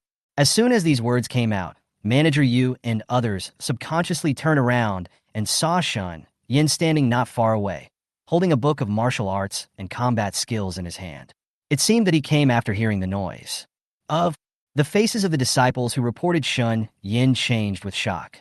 They raised their fingers and pointed at her, saying in shock, "How is that possible? Shen Yan, why are you here?" Shen Yan looked slightly cold. "I'm not here. Where should I be?" Manager Yu was also surprised. He breathed a deep sigh of relief. It turned out to be just a misunderstanding. This sentence made the expressions of the dozen or so disciples who reported the matter stiffen. They stared at Shen Yan, thinking that Shen Yan must have gone to the third floor of the library just now. Shen Yan sneered. "What is a misunderstanding? There are no rules in the library pavilion?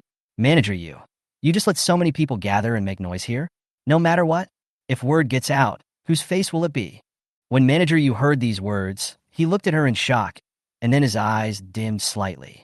How could Shen Yan, a loser, become so smart after regaining consciousness? And he's also very sharp-tongued. "You!" The steward immediately darkened his face, turned to look at the dozen or so disciples who were making trouble, and then said, "Because you gathered a crowd to make trouble in the library pavilion, your time studying in the library pavilion will be deducted. In addition, you are not allowed to set foot in the library pavilion for a month.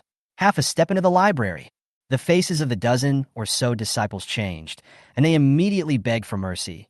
"Guanshiyu, we really are not making trouble. Shen Yan, what kind of conspiracy did you use?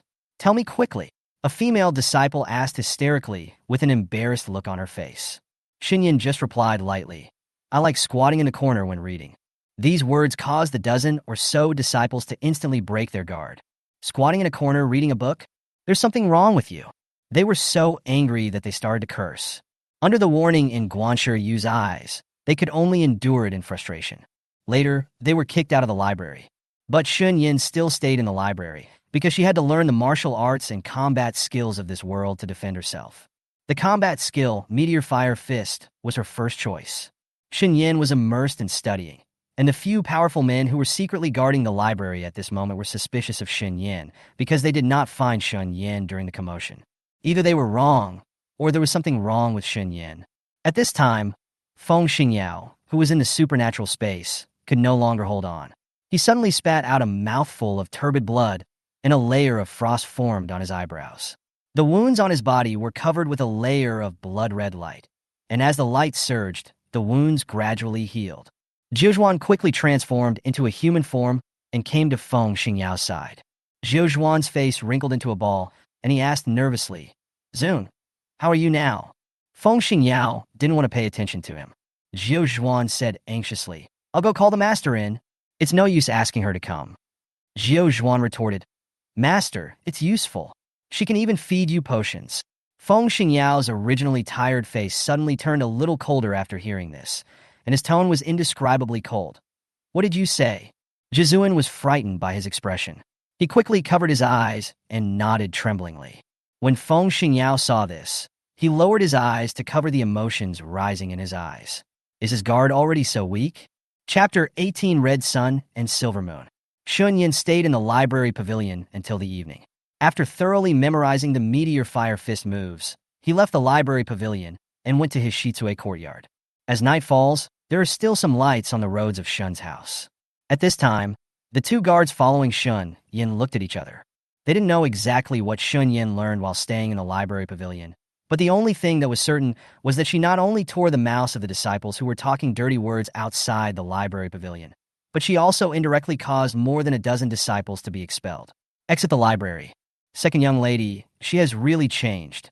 In this way, the young master can feel more at ease. When Shen Yan returned to Guiyuan, she saw Shen Tianhao waiting for her to come back.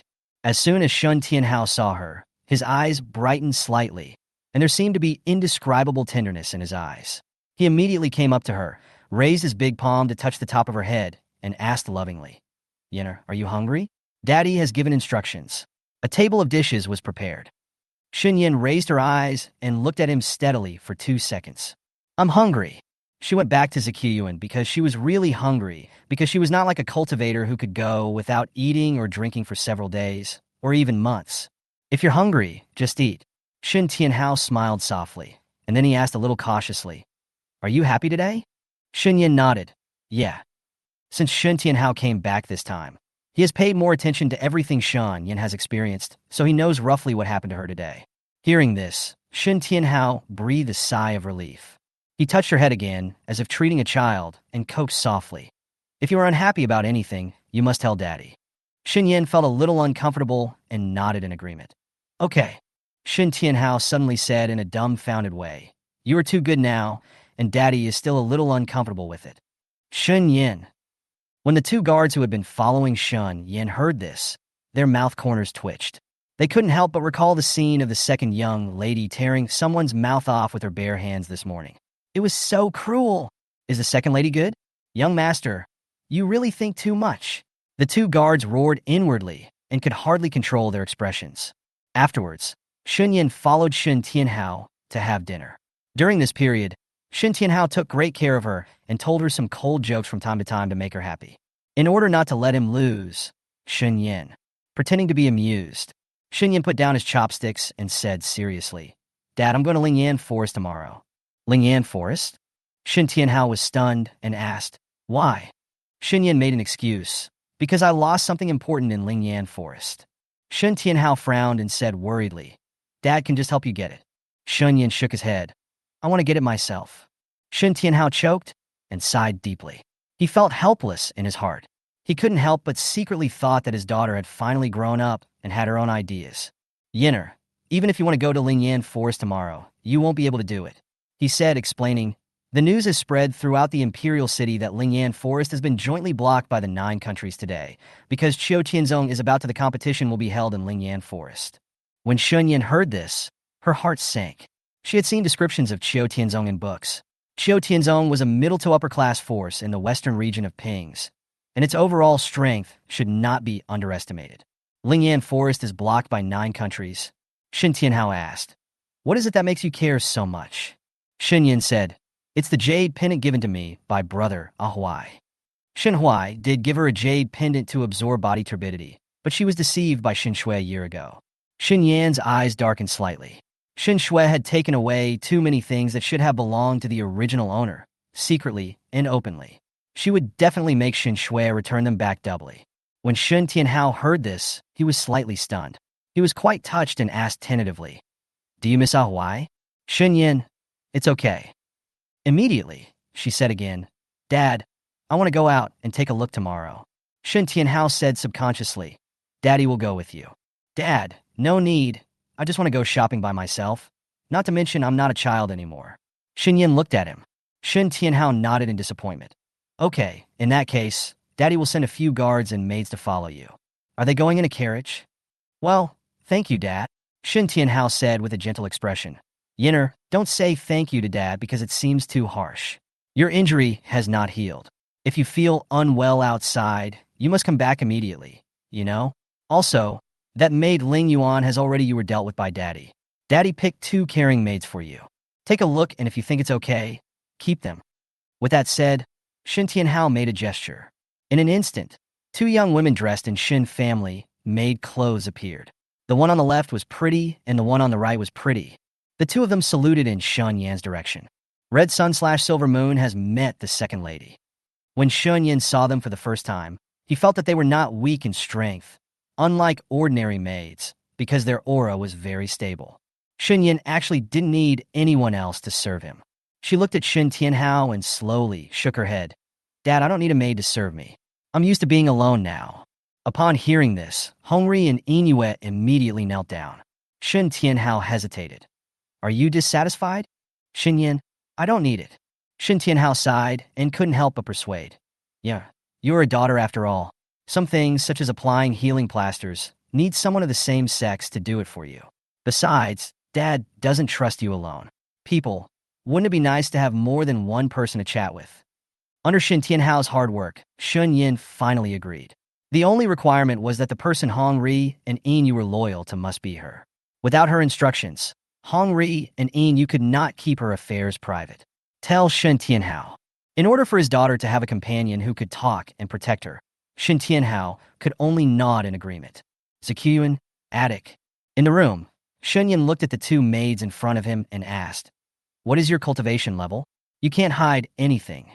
Hongri and Inua looked at each other, a little surprised. Neither of them expected that the second young lady's first question would be this. Hongri said with a full smile, "This slave is cultivated to the 3rd level of Huangpin realm." Inua said respectfully, "This slave is cultivated to the 4th level of Huangpin realm." Sure enough, their cultivation is already top-notch among the maids, comparable to some of the young disciples of the Shin family. Even Shin Shui's cultivation is only at the 7th level of the Huangpin realm.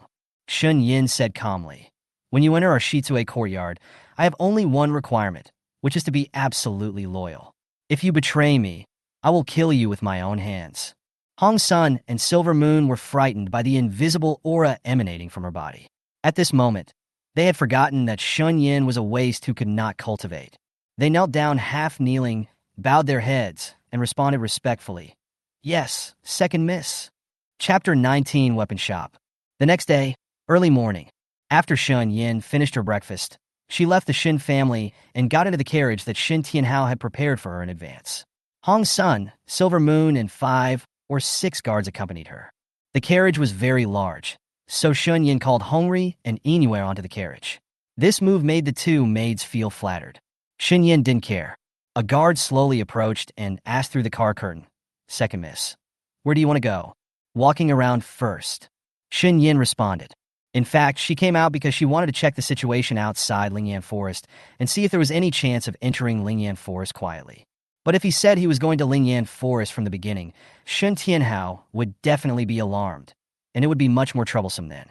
So, after a while, when the carriage did not stop near Shen's house, she asked the driver to set off for Lingan Forest. The imperial city of Nanxiao Kingdom is very lively, with many people coming and going on the streets. Shen Yan raised his hand to lift the screen window next to him and looked at the scene outside. Among the passers-by, there were many cultivators with reserved auras and some outsiders. This is probably for the competition that Xiao Tianzong is going to hold. Hongri secretly looked at Shen Yan's beautiful face as big as a palm. She almost lost her mind as she looked at it. She felt that now that the second young lady was no longer stupid, her cold and indifferent temperament would be perfect when compared with her appearance. Breathtakingly beautiful. Seems to be more and more similar to Master Shen Huai. After Hongri came back to her senses, she asked tentatively, "Miss, do you want to go down for a walk?" Shen Yin originally wanted to shake her head and refuse. But at this moment, she saw a shop selling weapons with her sharp eyes, and her heart moved. Good. When Hongri heard this, a smile appeared on her pretty little face. She quickly lifted the car curtain and then said to the coachman, "Stop the car, miss. I want to come down and take a walk."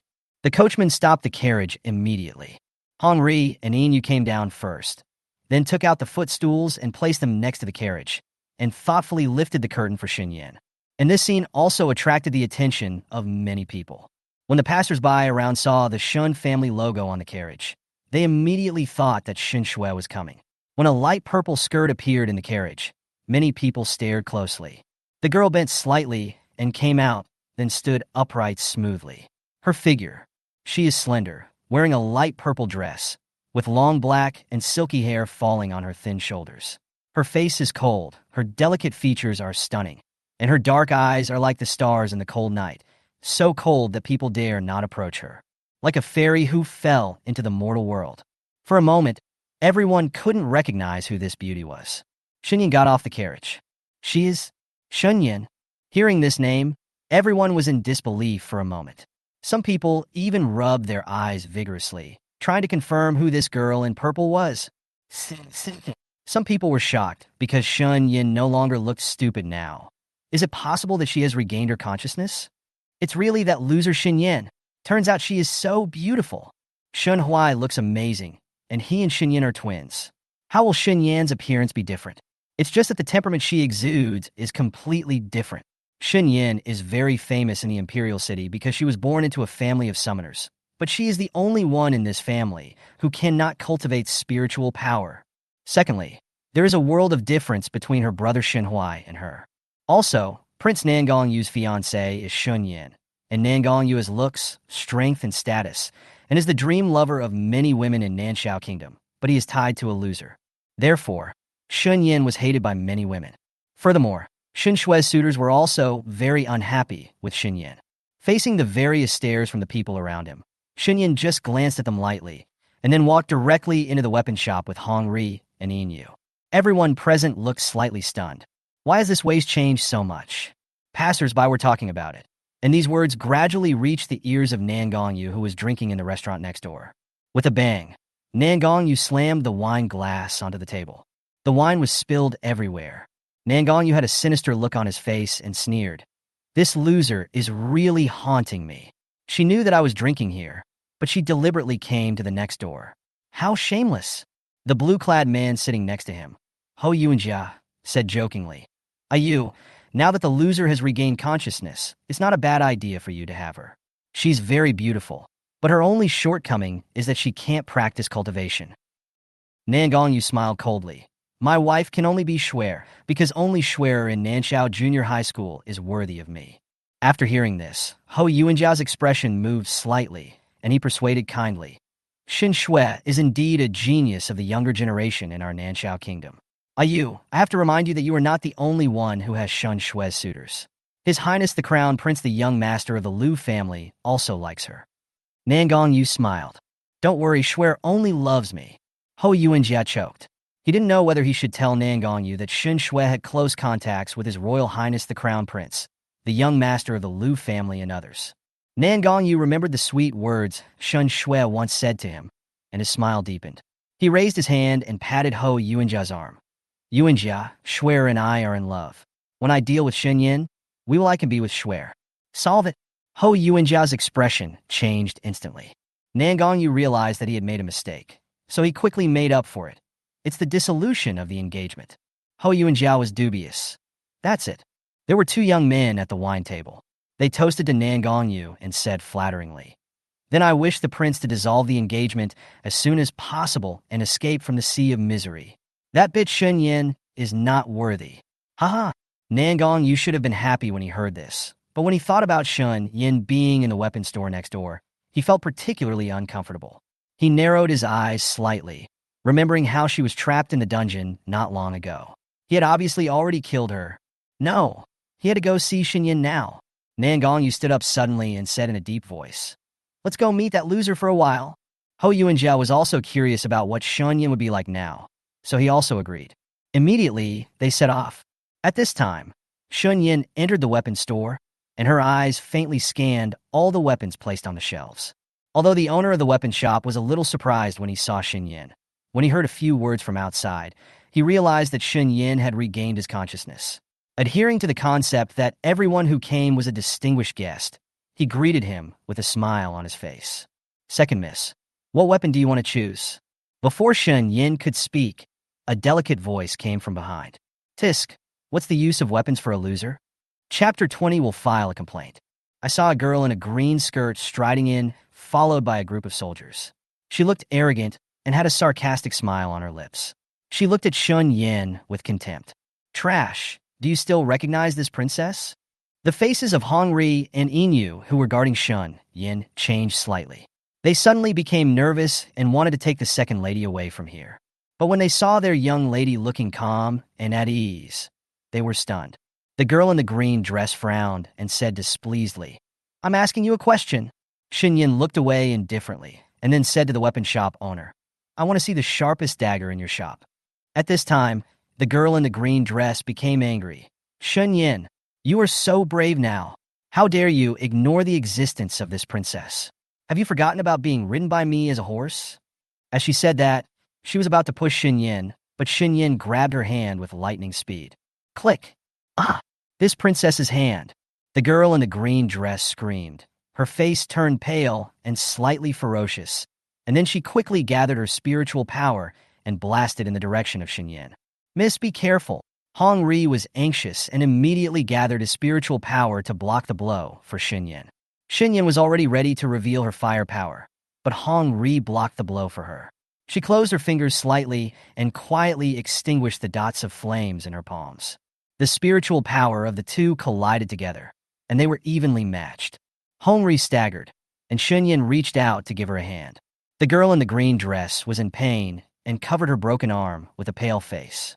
She stared angrily in the direction of Shen Yan and said angrily, "Come here and take them all down." "Yes, princess." The soldiers following the girl in green skirt drew out their swords and pointed them in the direction of Shen Yan and the red sun and silver moon. The several Shen family guards waiting outside had shocked expressions on their faces and rushed in immediately. Just as they were about to guard the second young lady, they were blocked by soldiers from the other side using their long swords to block their way. "Second miss," the Shen family guard screamed. They were all guards trained by the young master, and they were naturally loyal to Shen Yan.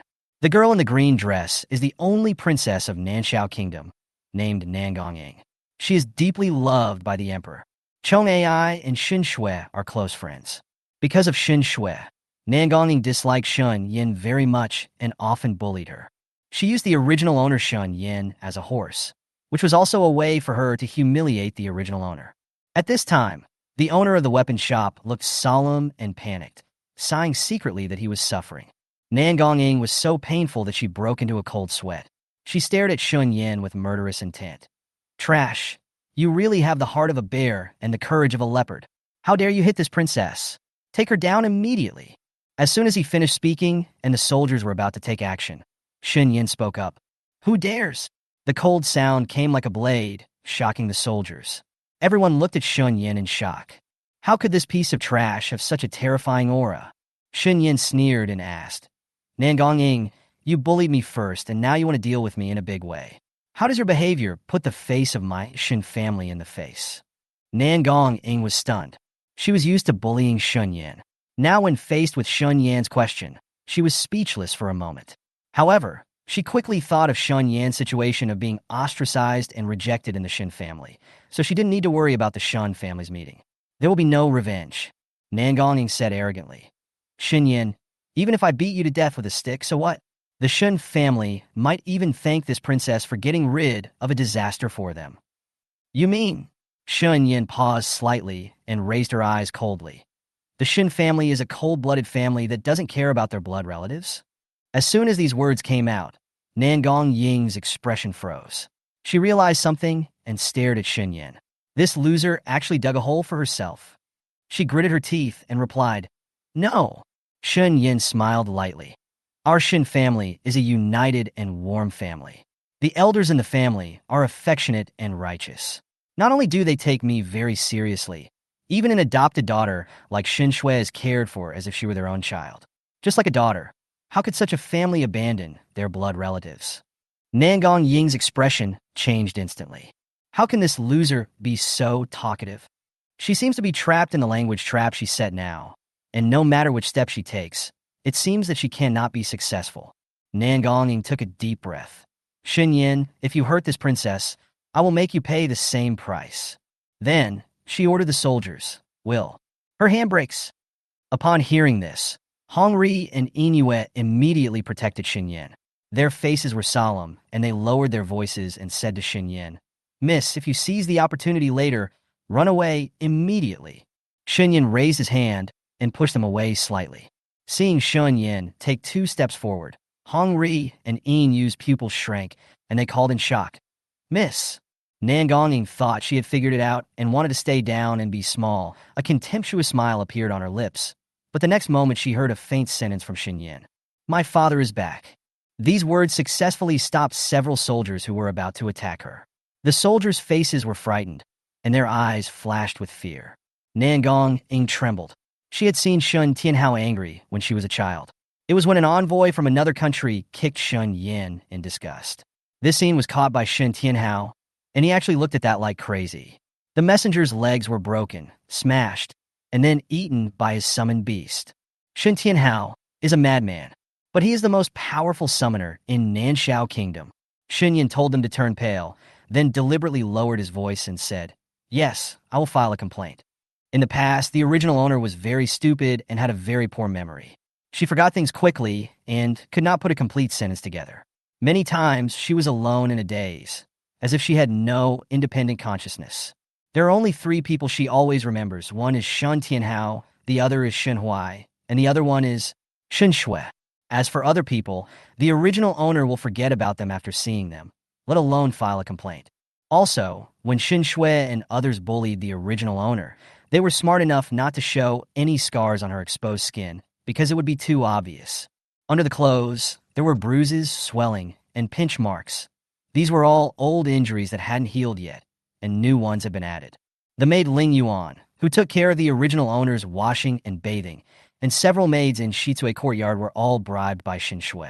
And Shen Tianhao often goes out to talk about things, or he takes Shen Huai to practice. Shen Tianhao once trusted Shen Shui very much. Once he went out, he told Shen Shui to take good care of Shen Yan.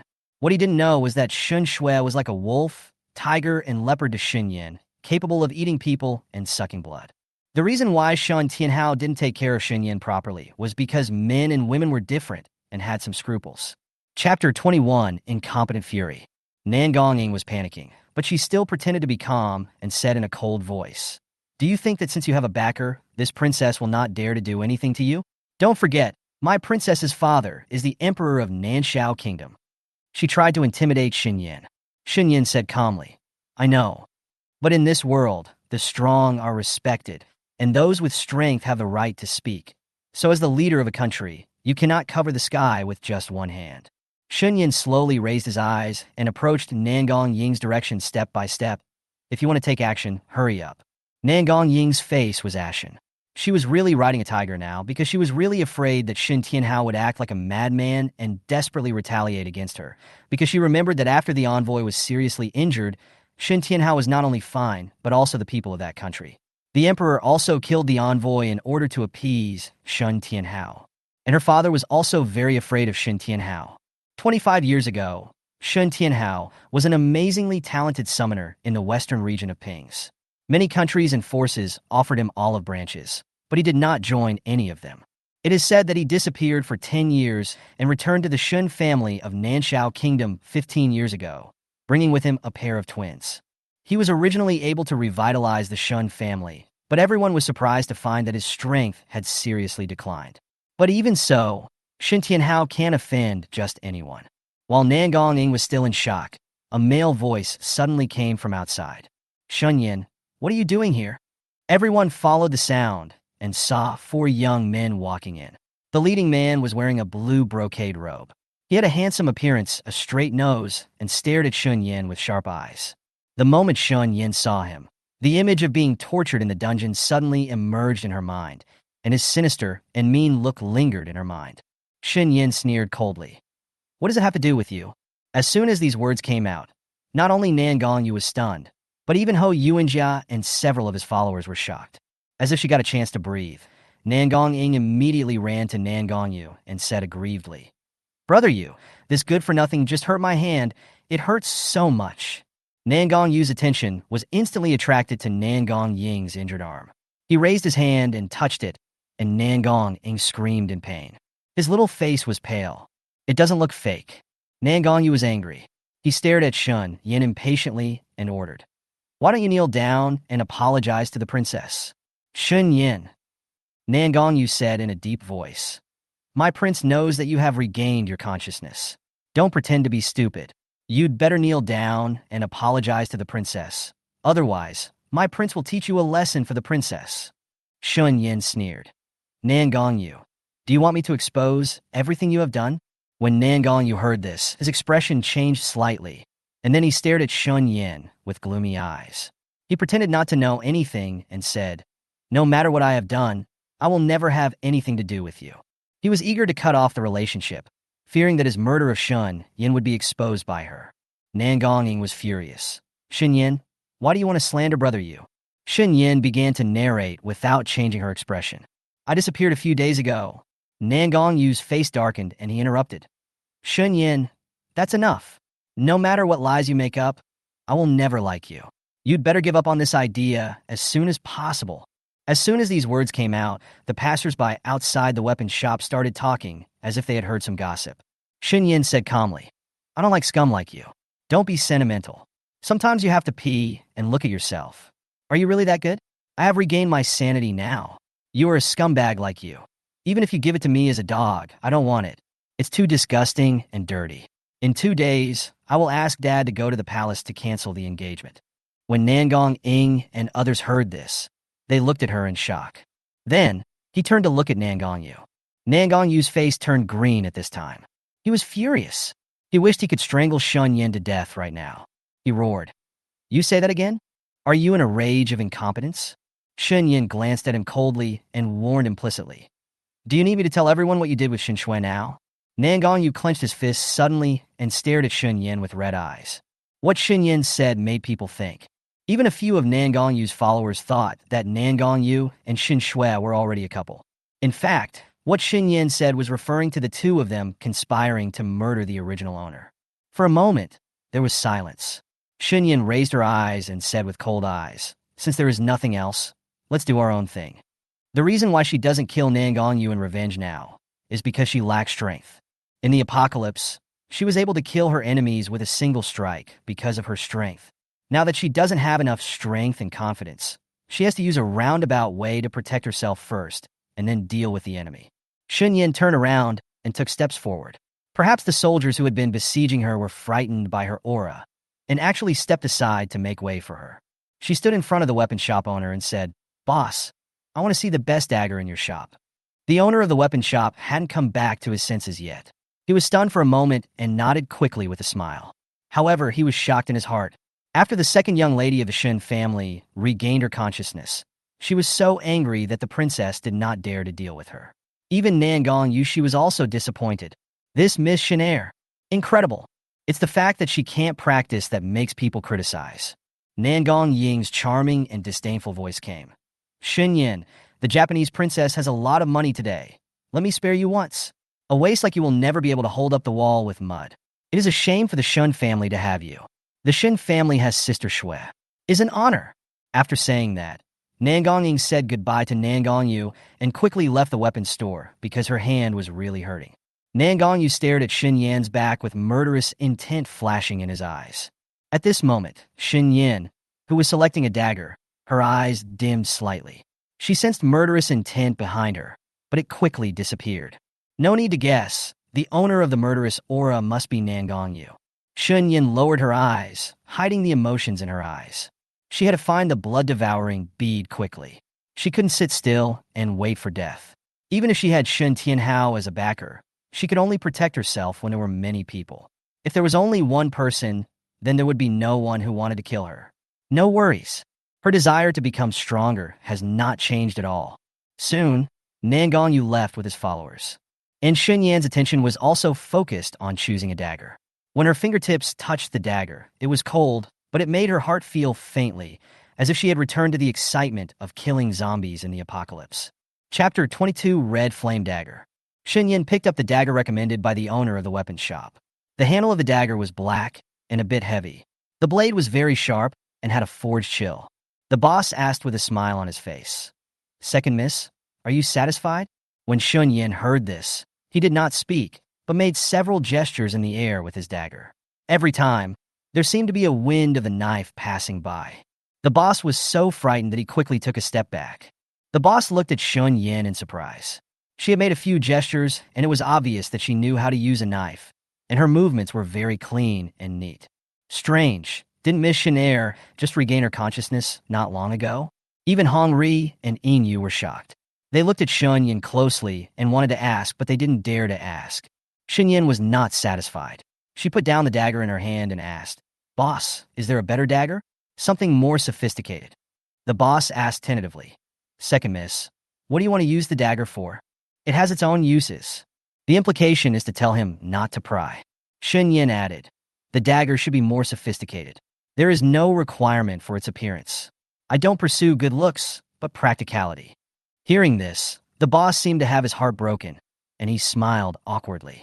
She secretly thought that this Miss Shenair actually knew that this dagger was not practical enough. It seemed that she was also a person who knew weapons. The boss smiled and said, "Since Miss Shen has high requirements, please go into the inner room and take a look." As he spoke, he raised his hand. Shen Yan nodded. "Okay."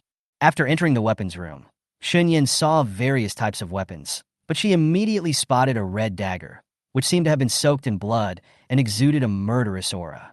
Just when Shen Yan wanted to step forward and take a closer look, she was hurriedly stopped by her boss. "Second miss, this red flame dagger has evil aura. You don't have the spiritual power to hold it close to you now. If you touch it, it will bite you back." Shen Yan said, "It's okay, I want to try my hand. If I get hurt by the backlash, it's my own business and I won't hurt you." Hongri and Yue frowned worriedly, and they said, "Miss, would you like me to help you give it a try?" "Need not." Shen Yan shook his head. The boss knew how powerful this red flame dagger was, but he didn't dare to let Shen Yan try it. When he was about to recommend another dagger to Shen Yan, his pupils suddenly shrank, and he saw that Shen Yan had already held the red flame dagger in his hand. Middle. The boss's breath was suffocated, and his heart seemed to be trembling. He looked at Shen Yan closely, fearing that something would happen to Shen Yan in his weapon shop. 1 second, 2 seconds, 3 seconds, 10 seconds passed, and the Qian dagger laid obediently in Shen Yan's hand, and nothing happened. "Boss. What's going on?" "Boss, I want this dagger. How much does it cost?" The boss was a little confused. He asked hesitantly, "Second miss, do you feel uncomfortable?" Shen Yan said lightly, "No, maybe it's fate." Destined? Even His Highness the Crown Prince could not tame this red flame dagger. A person with no spiritual power like Miss Shen actually managed to take it down by virtue of fate. The boss thought it was ridiculous, but it was true. "Second miss, are you sure you really want to buy this dagger?" The boss confirmed again and again uneasily. "Sure." The boss sighed slightly. This red flame dagger costs 100 taels of gold.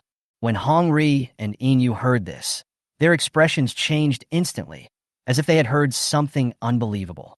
Hong Ri puffed up her little face and put her hands on her hips. "Boss, this is just a dagger, and it actually costs 100 taels of gold? You are not lying to our second lady, are you? Our young master only knows." "Red Sun." Shen Yan interrupted her next words, then looked at the boss, who looked slightly displeased, and said slowly, "I know how precious this red flame dagger is." When the boss heard this, his expression softened. Shen Yan frowned and said, "But the price is indeed relatively expensive for me. Boss, can it be cheaper?" The boss was silent for a moment and said, "Well, this red flame dagger has been placed here for so many years, and no one can be its buyer. Now that the second lady is quite destined to it, I can reduce the price to 95 taels of gold. Directly missing 5 taels of gold. You know, these 5 taels of gold are the living expenses of an ordinary family for 2 years." Even so, Hong Sun and Silver Moon still felt that the red flame dagger was ridiculously expensive. Although they felt that the dagger was absolutely extraordinary, it was still too expensive. Shen Yan nodded slightly. "Thank you, boss." Then, Shen Yan took out a storage ring from her arms and called Yu over. "Help me take out 95 taels of gold from it." Yu responded respectfully. When her spiritual sense penetrated the storage ring, she was almost blinded by the shining gold, and she looked shocked. She was no longer calm. "The lady actually has so much gold. It looks like there should be 100,000 taels." Yu calmed her breathing. In the eyes of the weapons store owner, her appearance meant that Miss Shen had very little money. When the boss saw this, he felt a little sorry. "If I had known earlier, I would have charged less." After all, he also knew that Miss Shen was often ostracized by everyone in the Shen family. The boss said, "Well, just give me 90 taels of gold." These words made Shen Yan's expression move slightly, and she thanked her politely. "Thank you, boss." Silver Moon. Soon, Yu took out the 90 taels of gold from the storage ring and handed it to the boss, then returned the storage ring to Shen Yan with trembling hands. "The lady really hides everything. So rich." Yu's expression changed, causing Hong Ri beside her to think that she felt sorry for the young lady who spent so much gold. Shen Yan took the Qian dagger and stuffed the delicate dagger directly into his wide sleeves. "Walk." "Second miss, walk slowly and come back when you have time." Shen Yan got on the carriage. She took out the red flame dagger and looked at it several times. She suppressed all the evil aura it exuded. If it is really better than evil spirit, she will not be weaker than it. She had killed countless zombies in the last days, and she had also been stained with the blood of betrayers. She is an orphan, and she is an orphan born in the end of the world. In order to survive and become stronger, she stepped on corpses to reach the top. She knew she couldn't rely on anyone, and she had to rely on herself if she wanted to survive. Even now, Shen Yan's eyes were indifferent. She put away the red flame dagger and then ordered the coachman, "Go outside Lingan Forest." Hongri looked startled. Lingan Forest? Miss, Lingan Forest has been sealed now and is heavily guarded, making it impossible to enter. Shen Yan said, "I just want to take a look from a distance without going in." But Ingwe wanted to persuade. Shen Yan softened her tone. "Just take a look." Hongri and Inyu's hearts suddenly softened. Reason told them that they couldn't do it, but they couldn't refuse Shen Yan's request. "Okay, let's take a look from a distance." Chapter 23, The Head of the Family Invites You. Half an hour later, the carriage left the Imperial City and stopped 200 meters away from Lingan Forest. Despite this, there were still many people in the same position watching the current situation of Lingan Forest. Shen Yan lifted the gauze curtain and saw many people standing around, including dignitaries, ordinary people, and casual cultivators. "That's fine. She won't be very conspicuous here." Hongri asked humbly, "Miss, do you want to go out and take a look?" Shen Yan nodded lightly. After she got out of the carriage, she looked up at the outskirts of Lingan Forest. What surprised her was that there were layers and layers of soldiers outside the Lingan Forest. They were densely packed, let alone entering openly. Even digging a tunnel in the ground won't work. Soldiers from the 9 countries guarded together. Shen Yan realized one thing, his eyes dimmed, that his Qiu Tianzong was really powerful, enough to dominate many countries. Hongri stood beside Shen Yan, a little shocked, and exclaimed. Before the people from Qiu Tianzong arrived, 9 countries had already sent troops to garrison. It seems that the 9 countries attach great importance to this competition. Ingwe said, "That's for sure.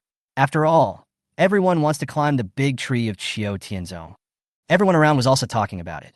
"I heard that for this competition, geniuses trained in 9 countries will come to participate. The competition is very fierce. The geniuses of our Nanxiao kingdom include Prince Nangong Jin, summoning family Shen Shui, Crown Prince Nangong Yu, Lingji family Lu Xiaohuai, and Qin family Qin Nanqing, etc. They will definitely not lose to other countries. It's really exciting. I don't know what it will be compared to. It should have something to do with Lingan Forest, right? I heard that registration is now open." Listening to the words of the people around him, Shen Yan frowned slightly. It is too difficult to break through the siege quietly and go to Lingan Forest. If these soldiers had no spiritual power, she could definitely sneak in. But the reality was cruel. Did she really have to wait until the competition held by Qiu Tianzong was over before entering? If someone else gets the blood-devouring bead by mistake, she will lose the chance to get the blood-devouring bead. She thought of Feng Xingyao. She secretly contacted Zhou and asked Zhou to convey her words to him on her behalf. Within the supernatural space, Zhou trotted to Feng Xingyao and said with a smile, "Honor, Master wants to ask you. Can you take her quietly into Lingan Forest? She can promise you a condition, and she won't let you suffer." Feng Xingyao raised his eyes slightly and said in a nonchalant tone, "Unfortunately, I am already a useless person and cannot be taken care of." When Zhou heard this, his face was shocked. He was about to ask something, but the man in red looked at him with a half-smile.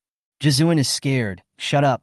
Immediately, Zhou crossed his arms in dissatisfaction, snorted coldly, and then conveyed Feng Xingyao's words to Shen Yan. "Okay." Shen Yan's eyes narrowed slightly, and she already had another decision in her heart.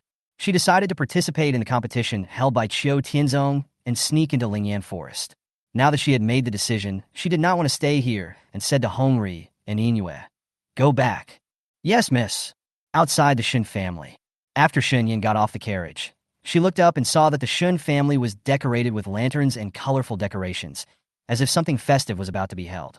She tilted her head and asked Hongri, "Is there any happy event in the Shen family recently?" Hearing this, Hongri thought about it and immediately smiled and said to Shen Yan, "Miss, your 15th birthday will be in 3 days."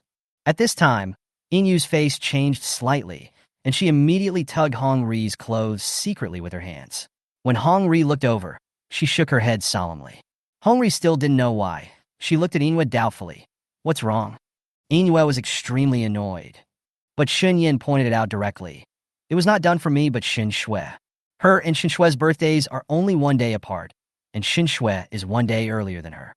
As soon as these words came out, Hongri's face suddenly turned pale. She knelt down in fear, lowered her head, and begged for mercy. "Miss, I didn't mean this. Get up. Don't kneel." Shen Yan's tone was gentle, and she leaned over to help Hongri up. Hongri was like a child who had done something wrong, with tears welling up in her eyes due to guilt and anxiety. She bit her lip and said, "Miss, I really didn't mean this. I don't blame you."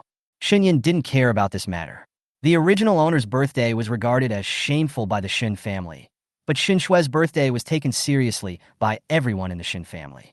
In fact, when her younger brother Shen Hui is at home, everyone in the Shen family will celebrate his birthday grandly, and they will also accompany her.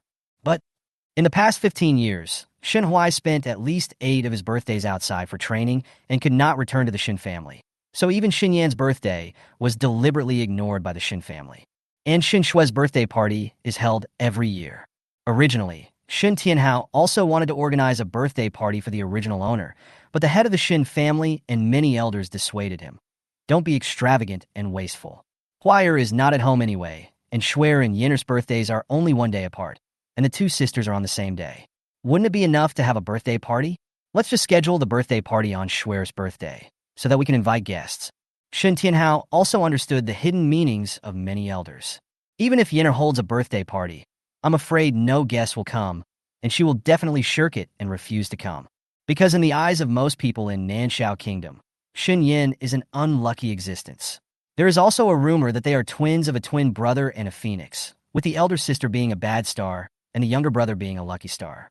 At that time, Shen Tianhao thought that Shen Shui and Yinner were like sisters, and Shen Shui took good care of Yinner, so he was willing to nod in agreement. Yingyue cautiously suggested, "Miss, now that the young master is back, if you want a birthday party, you can also mention it to the young master." "No need." Shen Yan was not interested. As soon as Shen Yan returned to Guiyuan, after having lunch, he wanted to go into the room to practice the meteor fire fist technique, but a boy came in a hurry. "Second young lady, the master of the house invites you." Shen Yan's eyes were indifferent. She slowly turned to look at the boy and asked, "Do you know what it is?" The boy's attitude was quite respectful. "I don't know." When Hongri and Yinyu saw this, they immediately became worried about Shen Yan. They had a gut feeling that it would not be a good thing. Shen Yan responded softly, and then asked the maid Hongri to follow her.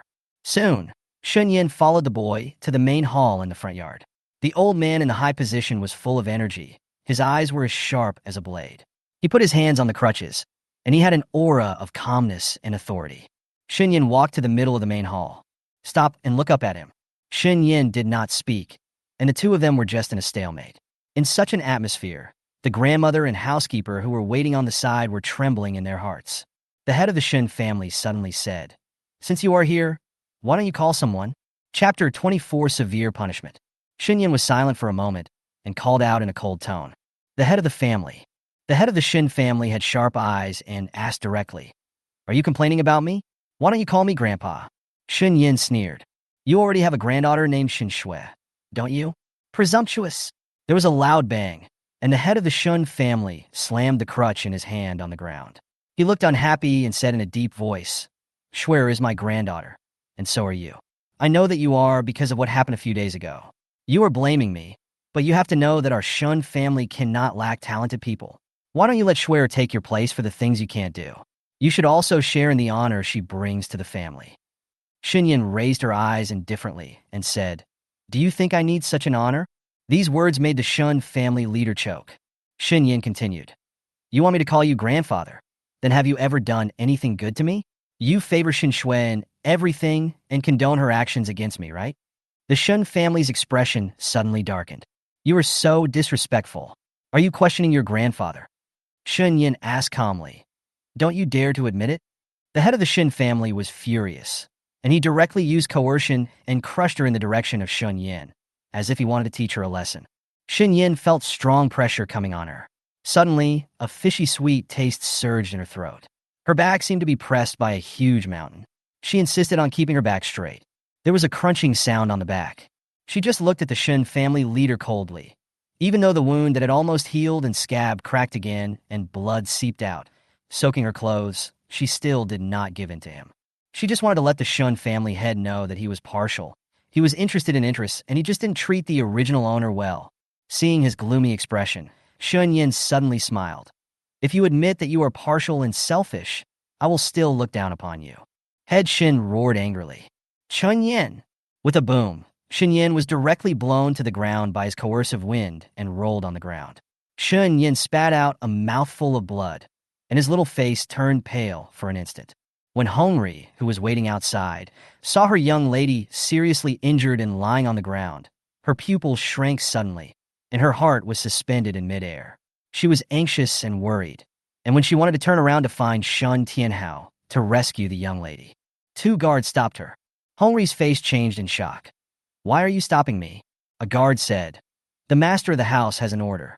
If he doesn't let you leave, you can't leave. Hongri tried to push them away, but a long sword was pressed against his neck.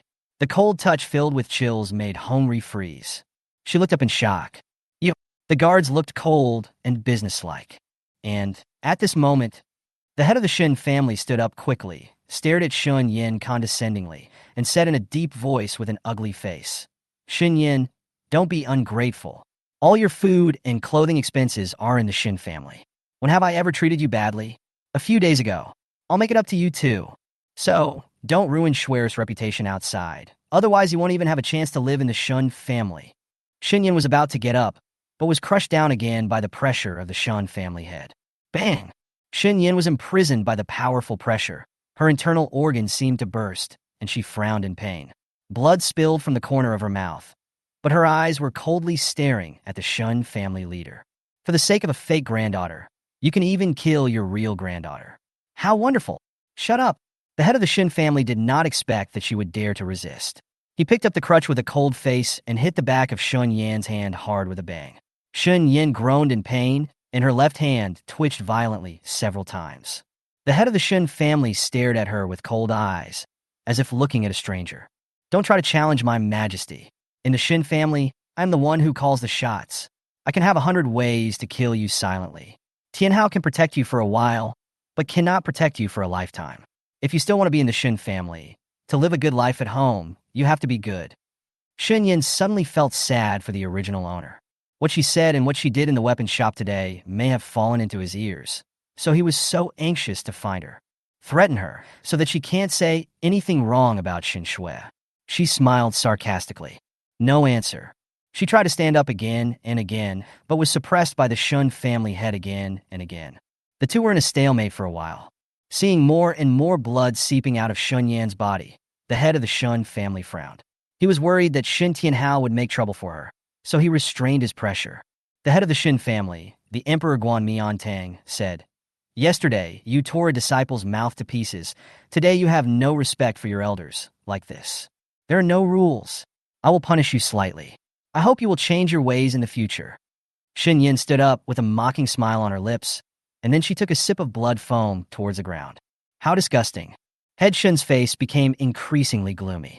Shen Yan did not say harsh words at this time, because she had hatred in her heart, not only for the original owner, but also for herself.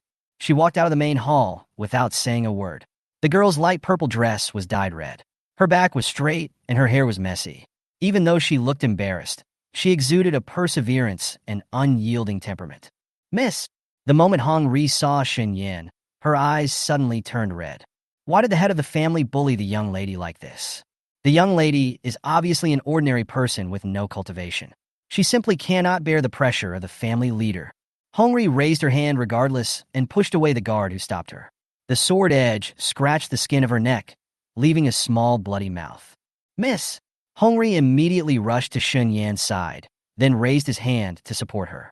Shen Yan said calmly, It's okay. How can it be okay? Hong Ri felt distressed, and big tears fell from her eyes. The moment Shen Yan left the main hall in the front yard, the news that she was punished by the head of the family quickly spread to every corner of the Shen family. The reason for her punishment was, she beat the disciples in the clan, showed no respect for her elders, and refused to change despite repeated admonitions. Every crime had nothing to do with Shen Shui, but Shen Yan knew that the main reason why he dealt with her this way was because of Shen Shui. After Shen Yan left, a woman in white gradually came out from behind the screen in the main hall. It was Shen Shui. Shen Shui heard all about the confrontation between the Shen family head and Shen Yan just now. Shen Shui frowned lightly and said, "Grandpa, is it too cruel to treat Sister Yenner like this? As a waste, you should have a clear self-understanding." The Shen family leader snorted coldly, and then said to her in a gentle tone, "Shui, you don't need to pay attention to her. I've already taught her a lesson for you." Shen Shui took Master Shen's arm and said with a moved expression, "Grandpa, thank you. You are the only one in this world who is so kind to me." She smiled again. "I will definitely repay you and the Shen family well. I will try my best to come out on top in this competition held by Qiu Tianzong." Head Shen looked at her fondly. "You can certainly do it, but don't spread the news that you have become a summoner yet. You should use it as a trump card to take things by surprise." Chapter 25 Such Rags. Well, Shui listens to Grandpa. Shen Shui smiled brightly, looking well-behaved and sensible. When Master Shen saw Shen Shui's smile, Shen Yan's cold attitude came to mind again, and he became increasingly unhappy and disgusted with Shen Yan. Shen Yan was supported by Hongri and returned to Guiyuan. When Yingyue saw that Shen Yan was almost covered in blood with a shocked look on her face, she hurriedly came up to her and said, "Miss, what's going on?" Hongri said to a guard, "Go and ask for Dr. Huang." After hearing this, the guard hurriedly left the Shizue courtyard and asked Dr. Huang to heal Shen Yan's injuries. Shen Yan returned to the room. More blood gushed out of her mouth, winding down the corners of her mouth, and her beautiful face turned pale. Yingyue brought a clean cotton cloth and carefully wiped the blood stains on Shen Yan, feeling extremely distressed. "Miss, how could you be so seriously injured? Who did this to you?" "It's the head of the family." Hongri's eyes were red, and she said angrily. She didn't understand why the head of the family treated her own granddaughter like this. Even if the young lady had no spiritual power, she couldn't be treated like this. When Yingyue heard this, her face froze. For a moment, the room fell into silence. Shen Yan raised his hand and took away the cotton cloth from Yingyue's hand, then wiped the blood from the corner of his mouth and said calmly, "It's okay." After Hongri and Yingyue heard this, they felt even more distressed. Soon, Dr. Huang arrived. "You all go out." Shen Yan asked Hongri and Yingyue to go out. Then, Shen Yan followed the man in red in the supernatural space again and said, "Close your eyes." Hearing this, Feng Xingyao closed his eyes and immediately sent a message to her in a teasing tone. "You are quite capable of tossing. The old wounds are not healed, but new ones have been added. If you could be more obedient, I'm afraid that Mr. Shen's family will. I won't be so cruel to you anymore. Sometimes, you have to learn to be smarter and don't be like a cow that only rushes into you." Shen Yan remained silent. She knew the best way to respond, but she didn't do it. Maybe it's because of her personality. Dr. Huang once again helped her heal her wounds and apply medicine. Dr. Huang said in a gentle tone, "Yin Yin, you were so seriously injured and you still managed to remain silent. Aunt Huang really doesn't know what to say about you. In fact, sometimes you don't need to be so strong. You can let's cry to Aunt Huang." Shen Yin shook her head. "Aunt Huang, I don't feel any pain." After Dr. Huang left, Shen Yin put on her clothes again, and in this quiet room, she seemed to be talking to herself. "I know which way to respond is smart, but people are often affected by their own emotions and make different choices." Feng Xingyao, who was in the supernatural space, was startled when he heard her belated answer. Feng Xingyao's lips curled up slightly, then "Control your emotions." Shen Yan realized that she too assumed the identity of the original owner. So when she saw the hypocritical face of the Shen family leader, she would complain on behalf of the original owner. Immediately afterwards, Shen Yan entered the supernatural space. When the two people's eyes collided, there was no concealment and they were very calm. Immediately, Shen Yan glanced at the place where he was penetrated by the sealing chain, but found that the wound was covered by his clothes. She asked politely, "Are you feeling better today?" The man's eyes are as black as obsidian, and his brows are slightly raised with a kind of evil charm that is natural. With his red clothes, black hair, and cold white skin, this scene is like a picture scroll with a faint look on his handsome face that charms all living beings. Slight smile, extremely lazy. Better. Shen Yan felt that his appearance was both evil and unspeakably aggressive, making him extremely dangerous. If she didn't have to, she really didn't want to make a deal with such a man. Zhuozhuan also appeared. He threw himself into Shen Yan's arms, then sniffed with his nose and smelled the strong smell of blood.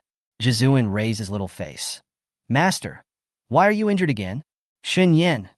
When she came to this other world, she was indeed injured frequently, but fortunately her life was not in danger. Jizuan stretched out his little hand and pulled her little finger hard. Master, you have to find the blood-devouring bead quickly and let him break the toxin seal for you. Shen Yan frowned. Feng Xingyao noticed that the bruises and swelling on the back of her left hand were caused by the crutch used by the head of the Shen family. Feng Xingyao suddenly spoke. 9 rotations, come here. After Jizuan heard this, he subconsciously ran to Feng Xingyao. What's wrong? Feng Xingyao.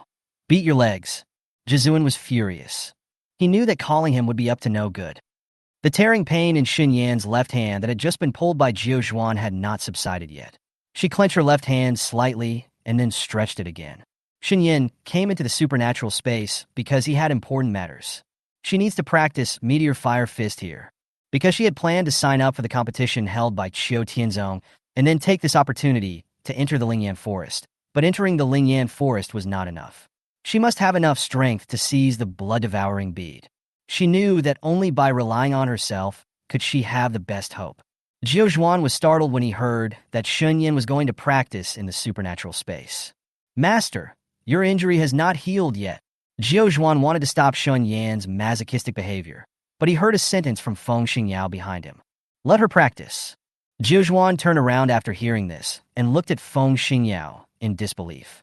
Immediately, he crossed his arms and said in horror, You don't want to let the master die and then take the opportunity to take back me, who everyone loves, right? Feng Xingyao smiled. I don't want rags like yours. When Jiuzhuan heard this, he became angry from shame. He put his hands on his hips angrily. I am the famous 9-turn demon suppressing tower, a divine weapon. You actually insulted me as a rag. I don't accept it. Oh! Feng Xingyao raised his eyebrows. After 9 seconds, he looked like he was about to cry, but had no tears, and he said in a grieved tone, I'm really convinced. While Feng Xingyao was talking to Jiuzhuan, Shen Yan had already started practicing using fire powers. She was very smart and understood the secrets of boxing, and then tried to use fire powers to replace spiritual power. With a boom sound, the fist and fire were unleashed. In the empty supernatural space, the temperature rises. Jiuzhuan looked in the direction of Shen Yan in surprise, shocked in his heart that the master actually did it. Wow, wow, wow! Jiuzhuan shouted excitedly. Feng Xingyao held his cheek with his hands and admired Shen Yan's boxing skills with interest. He could tell at a glance that the martial arts and combat skills performed by Shen Yan were the lowest level. At this time, his large sleeves fell down and stacked above his elbows, revealing a touch of whiteness. The wrist that was originally penetrated has now been completely healed, and no trace of injury can be seen. But only he knew that although his external injuries had healed, his internal injuries had not yet recovered. Even if he could recover, it would take a long time. Chapter 26 already registered. The time that Shen Yan can stay in the supernatural space is only a quarter of an hour. So after a quarter of an hour, she left the supernatural space. Perhaps she was too tired, so she lay down on the bed and fell asleep. When she woke up, it was already night, and red sun and silver moon were guarding her bed. When Hongri saw her waking up, she couldn't help but trembled all over, crying with joy. Miss, you finally woke up. How long have I been sleeping? Shen Yan felt her head was a little groggy. She raised her hand and touched her forehead. It was very hot. Inua said, Miss, you are sick. You have been sleeping for 2 days and 2 nights. Shen Yan's expression paused slightly, and she pursed her lips tightly. She actually fell asleep for 2 days and was unconscious. Young master is very worried about you, Hong Ri said anxiously, speaking as fast as the beads on an abacus. After young master learned that you were punished by the family master, he went to the main hall to find the family master, but was joined by the family master. The elders subdued the young master, and the head of the family locked him up. Confinement? Shen Yan's expression condensed. Hongri nodded worriedly. Shen Yan said, with dad's strength, who in the Shen family can stand up to him? Inua said, because the head of the family invited the supreme elder, who is your great-grandfather, young lady, the grandfather of the young master, and the previous head of the house, Shun Bai. When Shen Yan heard this, he lowered his eyes. He had never heard of this person in the memory of the original owner, and the supreme elder Shinbuki was obviously the great-grandfather of the original owner. Inua continued, I heard that the young master was brought up by the supreme elder. Hongri's eyes turned red and he said, Miss, although the young master is in solitary confinement, he still cares about you. He sends people to Shitsue courtyard every other hour to inquire about your current situation. Hearing this, Shen Yan slowly sat up from the bed and lifted the quilt. Miss, what do you want to do? Go visit Daddy. Hongri quickly stopped her. No, miss, you are still sick now. If the young master sees you visiting him with a sick body, he will definitely blame us for not being considerate, and the young master will not be happy, and now it's late at night. Shen Yan stopped moving. Without waiting for the two of them to persuade her, she lay back down directly. Hong Sun and Silver Moon were stunned. Shen Yan knew that Shen Tianhao played an important role in the Shen family and would not be harmed, so her worries just now dissipated. She remembered another thing and asked. He said, how long is the registration time for the competition held by Qiu Tianzong? Silver Moon replied, there are still 2 days. Hearing this, Shen Yan felt slightly relieved. Fortunately, I didn't miss the registration time due to illness. Her body is still too weak. You must exercise well and strengthen your physique. Shen Yan suddenly remembered something. That is, Shen Shue's birthday party is tomorrow. Shen Yan's eyes were slightly cold. This birthday party will be Shen Shue's last birthday. The next day, in the early morning, the Shen family already had a vaguely lively atmosphere. Because this is the birthday party of the eldest daughter of the Shen family. Shen Yan got up early, put on a purple fluffy cloak, and then left the Shen house with Hong Ri and Inu. The news of her leaving the Shen family soon reached the ears of the head of the Shen family and others. After hearing this, the head of the Shen family was full of displeasure. Shen Yan still wanted to go out despite being sick and injured. If she dared to cause trouble for Shuer and the Shen family, he would definitely not let her off lightly this time. The head of the Shen family also sent secret guards to follow Shen Yan, asking the secret guards to keep an eye on Shen Yan's every move. At the same time, there are still many people queuing at the registration office set up by Qiu Tianzong in the Imperial City. The carriage carrying Shen Yan quickly arrived at the registration office. When Shen Yan was about to get off the car and queue up, she heard the dissuasive voices of Hong Sun and Silver Moon. Miss, do you really want to sign up for the competition? This is too dangerous. If the young master finds out, he will definitely kill us. Miss, the competition is very cruel. If you do anything wrong in the competition, the young master will be heartbroken. Please, miss, please think again. In the carriage, Hong Ri and Inu both knelt in front of Shen Yan. They looked horrified, embarrassed, and scared. Shen Yan looked at them. Now that she has made her choice, she will not change it for anyone. She needs to get the blood-devouring beads and then become powerful. Don't persuade me. When Shen Yan was about to get off the carriage, there was a noise outside. Look, look! It is written on the bulletin board that Shen Yan, that loser, actually signed up to participate in the competition. Is she looking for death? Ha ha ha. It's so funny. I heard that she has regained her consciousness. I thought she would be smarter, but I didn't expect that she is still so stupid. Before she signed up for the competition held by Qiu Tianzong, why didn't she see that she was a waste? Does that loser think that the eldest daughter of the Shen family has participated in the competition? Is she capable of participating? It seems that even if you regain your sanity, you will still be just as stupid. Everyone outside burst into laughter. At this moment, Shen Yan's face changed slightly. Who signed up for her? Hongri realized something. Her face changed in shock, and she said, Miss has been sleeping for 2 days and 2 nights. How could she have the chance to sign up? Who is setting up Miss behind her back? Inu also realized that someone was targeting the young lady from behind, and she said with a solemn face, Miss, if you get off the carriage now, it will definitely stir up even greater public opinion. Why don't you let me go down and check the situation for you? Shen Yan actually thought about it a little and guessed who signed up for her to participate in the Qiu Tianzong competition. It was either Shen Shui, Nan Gongyu, or both of them, because only they would be so eager to die. Shen Yan frowned. She had been sleeping for 2 days and 2 nights, and since her father was in solitary confinement, her plan to terminate her engagement with Nan Gongyu was temporarily delayed. Shen Yan said to Inu, Go and see if I have really signed up? Yes, miss. Inu quickly got off the carriage. Then she squeezed through the people surrounding the bulletin board and quickly found a line of small words on the notice paper. Shen Yan of the Shen family of Nanshao Kingdom. Inue's heart sank, and her face became more solemn. The lady was really signed up for the competition by someone else. Doesn't it require people to sign up in person? Afterwards, Inu asked the people around her. The registration rules for this competition, don't you need to be able to register successfully in person?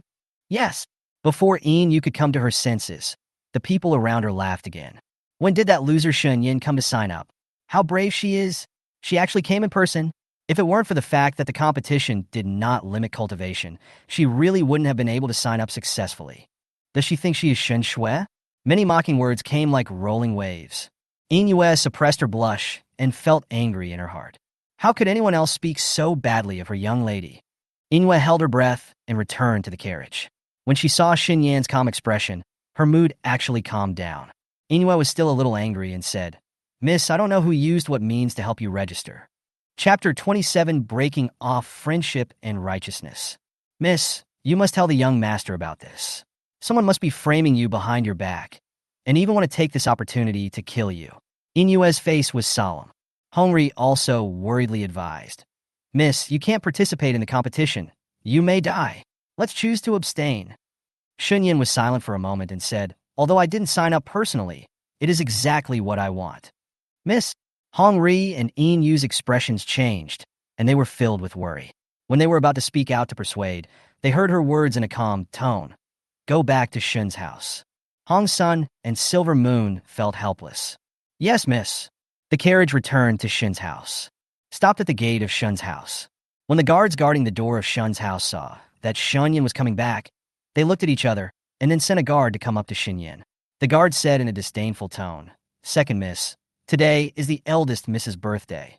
The great elder said that you are full of bad luck and cannot enter through the front door. You must enter through the side door." Shen Yan raised her eyes. "Enter through the side door?" The guard was stared at by her sharp eyes, and his whole body trembled. He suppressed the fear in his heart, and then said, "Yes." "What if I don't?"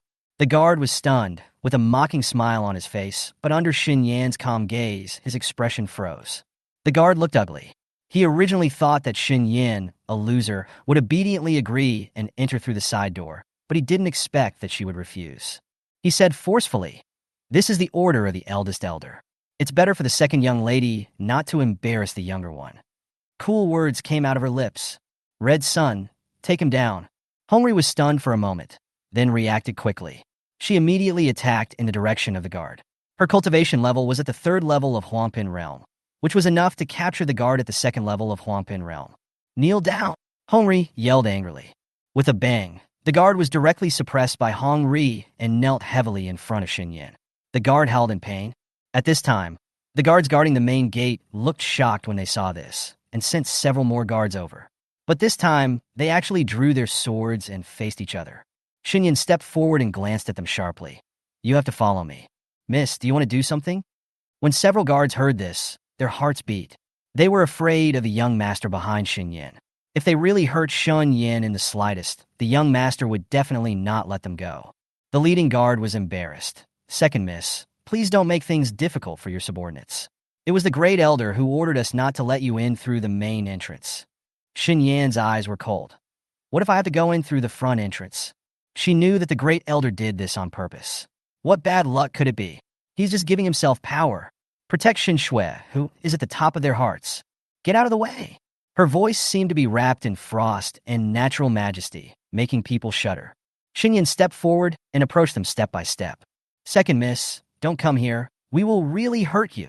The guards were also afraid.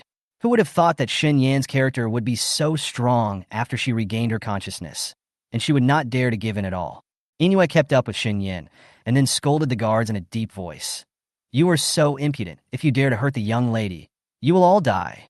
The guards looked at each other. None of them dared to deal with Shen Yan, so they could only form a wall of flesh to block Shen Yan's path and prevent her from moving forward. Shen Yan suddenly sneered. The next moment, Shen Yan suddenly raised her leg and kicked the guard who was standing in front of her. The speed was extremely fast, and the force was unexpectedly heavy. With a bang, the guard was kicked to the ground. Ah! The pupils of everyone present shrank. Even the onlookers looked stunned. This is waste smoke. Silver Moon and Hong Ri also quickly raised their palms to blast away several guards, clearing the way for their young ladies. The guards guarding the door of Shun's house rushed over and surrounded Shen Yan. Shen Yan's steps suddenly stopped. She raised her head and looked at the elder of the Shen family, who was walking slowly out of the Shen family. The first elder said sanctimoniously, "Shen Yan, you are full of bad luck. It is not appropriate to enter through the main entrance of Shun's house today. Otherwise, your fate will collide with Schwer's birthday today. Shen Yan, you can't be so selfish, be good. Enter through the side door. Many people in Nanxiao Kingdom noticed the commotion here and came to watch the show. After hearing the words of the elder of the Shen family, everyone stared at Shen with even more disgust. Cigarette. Shen Yan stood still and stared at the eldest elder of the Shen family for a moment. Shen Yan sneered. You said I'm full of bad luck? How can you tell? The first elder frowned and said, You are a waste with no spiritual power. Of course you can't detect it. Shen Yan, can't you be better? You are causing trouble for the Shen family. I heard that you also signed up for the competition held by Qiu Tianzong in Lingan Forest. Do you really have no self-awareness at all? The reputation of the Shen family has been ruined by you. Shen Yan smiled. In that case, I will sever ties with Shen Jian and have nothing to do with him from now on, except for my father Shen Tianhao and my brother Shen Huai. Everyone present was shocked when they heard this. Even the eldest elder of the Shen family changed his expression. Shen Yan's eyes were sharp and his tone was decisive. If one day, when I become famous all over the world, your Shen family will never say that I, Shen Yan, have anything to do with you.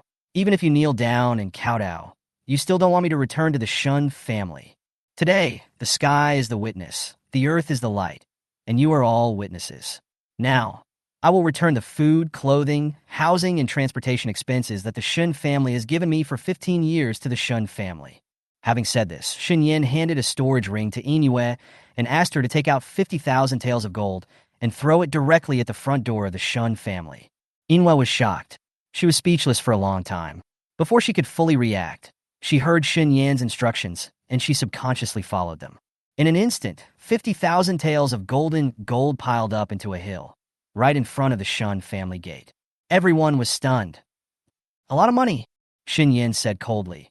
The Shen family did not give me any cultivation resources, so these 50,000 taels of gold are more than enough to pay for my 15 years of food, clothing, housing, and transportation. The eldest elder of the Shen family was shocked. He was so angry that he pointed in the direction of Shen Yan. This money is obviously, isn't it mine? Shen Yan stared at the eldest elder of the Shen family with sharp eyes, as if she would reveal all the dirty things Shen Shui had done if he dared to say otherwise. The eldest elder of the Shen family choked.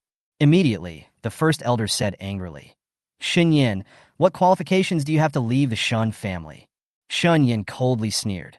You despise me and still don't allow me to leave? After all, the threshold of the Shen family is too high, and they won't let me go back, right? The eldest elder's face was livid.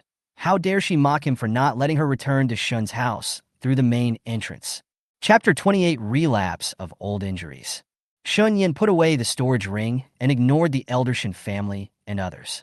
The moment he turned around, Shen Yan said to Hongri and Yingyue, You two stay in the Shen family and tell the young master that everything is fine with me. She has always been used to being alone. And if she takes the two of them with her, if she avenges the original owner and wants to leave Nanxiao Kingdom, how will she arrange their whereabouts? It would be better to let them stay in the familiar Shen family. She smiled slightly at them. If Dad blames you, just tell him that this was all my idea and has nothing to do with you. Hongri's eyes were filled with tears, and she said firmly, Miss, we are willing to follow you. Go back, Shen Yan said lightly. Then, she stepped up to leave. Miss, Hongri and Yingyue were reluctant to leave and followed them without worry. At this time, the eldest elder of the Shen family sneered. He felt that Shen Yan was just acting. If she left the Shen family, where would she find her refuge? The elder's voice was loud and sarcastic. Shen Yan, if you leave today, don't come back again. Even if the young master wants to take you back, you'd better have the guts not to come back. The Shen family is nothing without a waste. What, but you Shen Yan, without the protection of the Shen family, you will not have the strongest support. The choice you made today will be the stupidest decision in your life. Shen Yan did not look back at him. She doesn't like the Shen family, and her only nostalgia is for Shen Tianhao and Shen Huai. Under Hongri and Yin Yu's insistence, Shen Yan had no choice but to let them follow. When the 6 guards who were originally sent by Shen Tianhao to protect Shen Yan saw this situation, they tried their best to keep Shen Yan in and did not want her to leave. Miss, Shen Yan interrupted their persuasion. Go back and tell your young master that I don't like staying in the Shen family. If you want me to live a happier life, then don't worry about me completely severing ties with the Shen family. He and Huai, my brother, will always be my dearest person. After that, Shen Yan took Hongri and Inyue and left without any hesitation. Everyone was shocked when they saw that she had really left. They all thought Shen Yan was crazy and ridiculously stupid. Shen Yan, this loser, really wants to break away from the Shen family. She actually has so much gold. A total of 50,000 taels of gold, my god. How come she has so much gold? It must have been given to her by Shen Tianhao. Everyone was talking about it. The eldest elder of the Shen family looked at Shen Yan's retreating figure, narrowed his eyes, and sneered. How long can she stay out? Sooner or later, she will beg to return to the Shen family. At this time, the eldest elder of the Shen family did not know that he would kneel down humbly and beg Shen Yan to return to the Shen family. The news that Shen Yan had severed ties with the Shen family spread throughout Nanshao Kingdom and attracted the attention of many people. The limelight once overshadowed Shen Shui's birthday party. The head of the Shen family and many elders naturally knew about this, but they didn't take it to heart. They felt that Shen Yan was just losing his temper. After Shen Shui learned about this, her red lips slightly raised. She lowered her eyes and smiled, as if talking to herself. How could there be such a stupid person in the world? Without the protection of the Shen family, she would die very quickly. She sighed in tone. Shen Shui slowly raised her hand and looked at the wound on the back of her hand that had not yet completely healed. This wound was evidence that she had exchanged blood from Shen Yan's body. She quite liked this scar, because this is a sign of her victory. She spoke in a very soft voice. Shen Yan, the day when the Qiu Tianzong competition begins, that will be the day you die. And, at this moment, the maid's voice came from outside the door. Miss, His Royal Highness the Crown Prince, the young master of the Liu family, Crown Prince Nangong and Princess Ying have already arrived, and they have also personally delivered birthday gifts. When Shen Shui heard this, her smile deepened. She secretly thought in her heart, Shen Yan, you have a family and can't return, but I can gain a foothold in the Shen family. Even His Highness the Crown Prince likes me. Compared to me, you are nothing but mud. Shen Shui's eyes were dim. She was better than many people, but she couldn't let go of her identity as an adopted daughter. So she hated Shen Yan extremely. In her heart, Shen Shui hopes most to be recognized by Shen Tianhao and Shen Huai, but no matter how good they are to her, there is an insurmountable gap between them. She feels that the gap is Shen Yan. It was already evening when Shen Tianhao received the news that his daughter had severed ties with the Shen family. Shen Tianhao was originally anxious, but after hearing what the guard conveyed to Shen Yan, his breath froze and he fell into a long silence. An old man with white hair sat aside and said, Howard, don't blame your grandfather for keeping an eye on you. Maybe Yenna will come back after a while, so you don't have to worry too much. Shen Tianhao lowered his eyes and said, She will not return to the Shen family. The white-haired old man asked, How do you know? Because she is my daughter. Shen Tianhao felt that he was a very poor father, and his eyes couldn't help but turn red. The white-haired old man sighed deeply. Tianhao, you are just too impulsive. You are no longer the person who can solve all problems with force. You have suffered severe internal injuries, your cultivation foundation has been destroyed, and even your strength has been compromised. More than half of the time, if you were smarter, you wouldn't be under my guard now. He added, If you are really worried about Yenner, after a while, when Yenner's anger dissipates, my grandfather can go and invite her back in person, okay? Shen Tianhao was silent. He knew Yenner's temperament. Once she made a decision, it would be difficult to change it. Just when Shen Tianhao was about to answer, his expression suddenly changed and a mouthful of blood spurted out from his mouth. Blood sprayed on the ground. How? The white-haired old man's eyes changed slightly, and he quickly stepped behind Shen Tianhao, then quickly gathered his spiritual power and tapped a few points on his back. Blood welled up from Shen Tianhao's mouth again. His face turned pale, and big beads of sweat poured down his face. The white-haired old man said in a deep voice, Howard, hold on. In fact, the reason why the Supreme Elder came out of seclusion this time was because he noticed that Shen Tianhao's old injuries had recurred, so he came to treat his old injuries in the name of a guard. During the relapse of Shen Tianhao's old injury, not only did his strength weaken, but his body also became vulnerable. Seeing that Shen Tianhao's willpower was about to run out, the white-haired old man frowned anxiously and said in a deep voice, You still have Yenner and Huaier. They still need your protection. These words gave Shen Tianhao some energy. Shen Tianhao held on. His eyes turned scarlet and blood flowed from the corners of his mouth. There were lively birthday celebrations outside, but Shen Tianhao was experiencing pain that was worse than death. After Shen Yan left the Shen family with Hongri and Inoue, she became very active. She bought a small house 3 streets away from the Shen family with 300 taels of gold. Hongri looked around at the environment in the yard. Although it was not as grand as the Shen family, it was still very warm. Her previous worries had been forgotten, and she asked happily, "Miss, are we going to live here in the future?" Chapter 29, Holding Hands. Shen Yan nodded. "You two can choose a room you like and stay in it." "Yes, miss." Hongri asked cautiously, "Miss, are you really not going back to Shen's house?" Shen Yan said, "Yeah." She doesn't like the Shen family, and she doesn't want to argue with Shen Shui, because her goal from the beginning to the end is to kill Shen Shui and Nangang Yu completely and avenge the original owners. Hong Ri and Inu looked at each other and stopped trying to persuade, because the attitude and behavior of the family head and many elders towards the young lady was really chilling. Go to rest early. Shen Yan lived in the main house of the mansion, and Hong Ri and Inu knew their identities and did not dare to choose a room that was too good. However, in order to take care of Shen Yan in time, they chose 2 rooms close to the main house. It's late at night. Since there were no guards guarding the house, Hongri and Inoue felt uneasy and decided to guard Shen Yan's safety outside the main house. After Shen Yan noticed what they were doing, he opened the door and said to them, "Go back to your room and rest quickly. I'll be fine." Hongri and Inoue shook their heads, expressing their uneasiness. Finally, under Shen Yan's strong request, they returned to the room. After they left, Shen Yan raised her eyes and glanced at several places inadvertently. She lowered her eyelashes and realized that someone was watching her secretly, maybe for protection or for surveillance. Shen Yan pretended not to know anything, and then closed the door. Then, she directly entered the supernatural space. What surprised her was that the evil man did not sit or lie on the couch, but stood up. He was tall and tall, a full head taller than her. His eyes swept over her lightly, and the moment he saw her, a faint smile appeared on his handsome face, charming and charming. The moment he stepped forward, he was already in front of Shen Yan.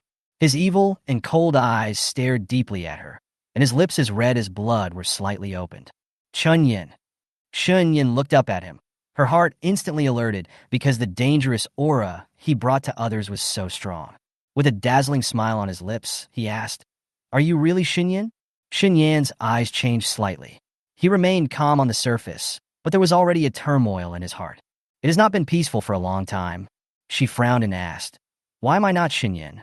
Feng Xingyao didn't speak. He just looked at her with a smile. That look seemed to see through everything. Shen Yan's alarm bells rang, but she didn't speak again to avoid getting into trouble. This man might also be deceiving her on purpose. The two of them had nothing to talk about. Shen Yan ignored him and began to practice the meteor fire fist technique. She has very little time to enter the supernatural space every day, so she has to cherish it even more. As Feng Xingyao walked around in the supernatural space, his eyes stopped on the dozens of bottles of potions. He raised his hand to pick up a bottle of potion and observed it carefully. His eyes moved slightly. He had never seen anything like this before. What exactly is this? There's also a strange logo on the bottle. Shen Yan was practicing boxing when she caught a glimpse of him, holding a healing potion from the corner of her eye. She was shocked. Because Feng Xingyao had already tested her just now, she was now as frightened as a bird and could not calm down. She quickly retracted her fist and walked towards him quickly.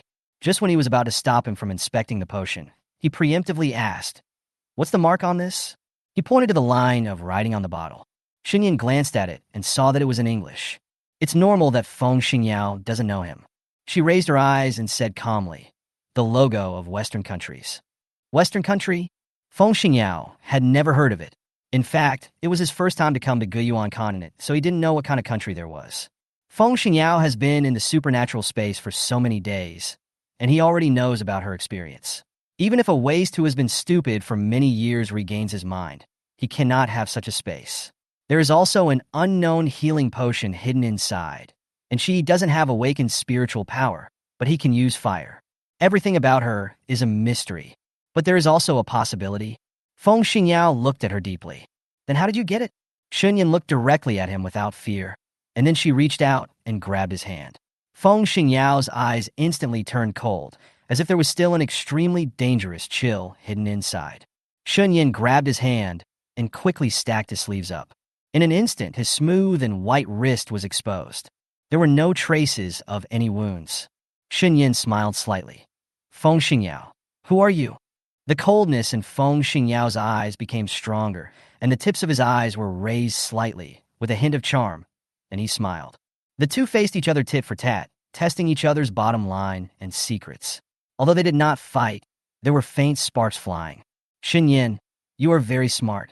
He sounded appreciative. Feng Xingyao smiled and said, I won't ask anymore. When Shen Yan heard this, she pulled down his sleeves and immediately let go of his hand. Not far away, Guiyuan, who transformed into a human form, saw Shen Yan and Feng Xingyao standing opposite each other, and he happened to see Shen Yan put down her sleeves for Feng Xingyao, and his little eyes suddenly lit up. In the past, Feng Xingyao would never let anyone touch him. Now, the master actually put down his sleeves for him, so naturally, and even held hands with him. Guiyuan covered his mouth with his hands and snickered mischievously. The time for Qiu Tianzong's competition in Lingan Forest has been confirmed, and it will be just 5 days later. The total number of registrations from the 9 countries was nearly 10,000. The grandeur of this match also caused a commotion in the western region of Pings. There are many young people in the 9 kingdoms who claim to be geniuses, but they feel that those practitioners with low strength are overestimating their abilities and have no self-awareness at all. After all, only the top 3 in the competition can enter Qiu Tian sect as inner disciples. Among them, the person who is often mentioned as a joke by many geniuses from the 9 kingdoms is Shen Yan, because Shen Yan has no strength at all. For her to participate in this competition is simply an insult to the other contestants. In the past few days, no one had come to trouble Shen Yan. Not even anyone from the Shun family has been here. It was also in the past few days that Shen Shui's cultivation had reached the 8th level of Huangpin realm, and his reputation as a genius became even more famous, making the younger generation from other countries want to get acquainted with Shen Shui. At the age of 18, Shen Shui had broken through to the Huangpin realm and was already the best among geniuses. Everyone in the Shun family is naturally very happy because Shen Shui has brought honor to their Shun family, and they feel very proud when they go out. As for Shen Yan, they didn't even want to mention it. Once outsiders mentioned Shen Yan's name to them, they would say with disgust, Shen Yan, this loser, has nothing to do with their Shun family. Chapter 30, Get away, everyone. 5 days later. Today is the day when Qiu Tianzong holds a competition in Lingan Forest. Qiu Tianzong has not announced the content and rules of the competition, so everything is unknown. On this day, outside Lingan Forest, there were crowds of people either coming to participate in the competition or watching the competition. The open space outside Lingan Forest was now occupied by the major forces of the 9 kingdoms in advance. The leaders and representatives of those forces sat down one after another and exchanged greetings with each other. Shen Yan arrived early. She was dressed in purple clothes, clean and tidy. Her skin was fair, her face was cold and flawless, and her dark eyes had a slightly indifferent look. His cold temperament attracted frequent glances from everyone present. People in other countries didn't know her, so they couldn't help but be curious to find out her identity. As a result, everyone was greatly disappointed. It turned out that such a stunning beauty was actually the notorious good-for-nothing Shen Yan. I heard that she also severed ties with the Shun family summoned by Nanshao Kingdom because of a trivial matter. Many people looked at Shen Yan with disdain, and some looked like they were watching a show. Hong Ri felt extremely angry when she heard the sarcastic words coming from around her, but she still maintained as calm an attitude as possible and said to Shen Yan, "Miss, please ignore them." Yeah, Shen Yan didn't take them to heart, because all she wanted now was to find the blood-devouring beads in Lingan Forest. Suddenly at this moment, there was a commotion behind him. Shen Shui is here, and His Royal Highness the Crown Prince of Nanshao Kingdom. As expected, Zhuge Weiran, the 7th Prince of the Red Phoenix Kingdom, is here too. I heard that his cultivation level has reached the 10th level of Huangpin realm. I bet he will definitely become one of the inner disciples of Qiu Tian sect. Their arrival added a bit of excitement to the scene, and Shen Shui's eyes fell on Shen Yan at a glance. When she saw Shen Yan becoming more and more beautiful and stunning, she felt as if a thorn had pricked her heart, making her extremely uncomfortable. If she had known that Shen Yan could come back after being exchanged for blood, she would have slashed her face with a knife. Let her be disfigured. Shen Shui has a gentle expression and a generous and decent manner. She is gentle and polite to everyone. And next to Shen Shui, Prince Nangong, Wen Jin, the young master of the Lu family, Lu Xiaohui, and the eldest son, Nangong Yu, looked at her. Their eyes were gentle and doting. Shen Shui suddenly walked toward Shen Yan, and everyone else was shocked. Shen Shui stood in front of Shen Yan, as gentle and considerate as a big sister. She persuaded in a soft tone. Sister Yenner, the competition is too dangerous, and you have no spiritual power, so you should choose to abstain. Also, please don't if you want to get angry again. Please move back to Shen's house. Before Shen Yan could say anything, His Royal Highness Nangong Jin, the Crown Prince of Nanshao Kingdom, walked over. He was tall, wearing a black brocade robe, and had a rather handsome appearance. He stared at Shen Yan coldly, like looking at something dirty. Shen Yan, if you knew the general situation like Shuer, you wouldn't have lost your temper and left the Shen family. And you wouldn't have signed up for the competition without self-awareness. As soon as these words came out, everyone present looked at Shen Yan with even more contempt and ridicule. When Nangong Yu saw Shen Yan really coming, the corners of his mouth curled up slightly, because this meant that his plan was half successful. He stepped forward and strode up to Shen Yan, pretending to be helpless, and said, "Shen Yan, do you have any sense of shame?" Hearing this, Shen Shui frowned slightly and said with a troubled expression, "Sister Yenner is young and ignorant. Don't blame her like this." Shen Yan looked at them coldly and said only one sentence. "Roll." Her voice was extremely calm. This word made many people present change their expressions. Some are in disbelief, some are curious, and some are angry. Prince Nangong Jin's face suddenly darkened. He felt that he had been humiliated by Shen Yan, and he immediately said angrily, "Shen Yan, how dare you tell me to get out?" "No!" Shen Yan raised her eyes to look at him. Just when Nangong Jin felt better after hearing this, Shen Yan said in a cold tone, "I told you to get away and leave me alone." After saying this, Nangong Jin's eyes widened. "Shen Yan, you are so brave." Nangong Jin reacted and became furious. Shen Shui quickly said, "Your Highness, Sister Yenner is not sensible.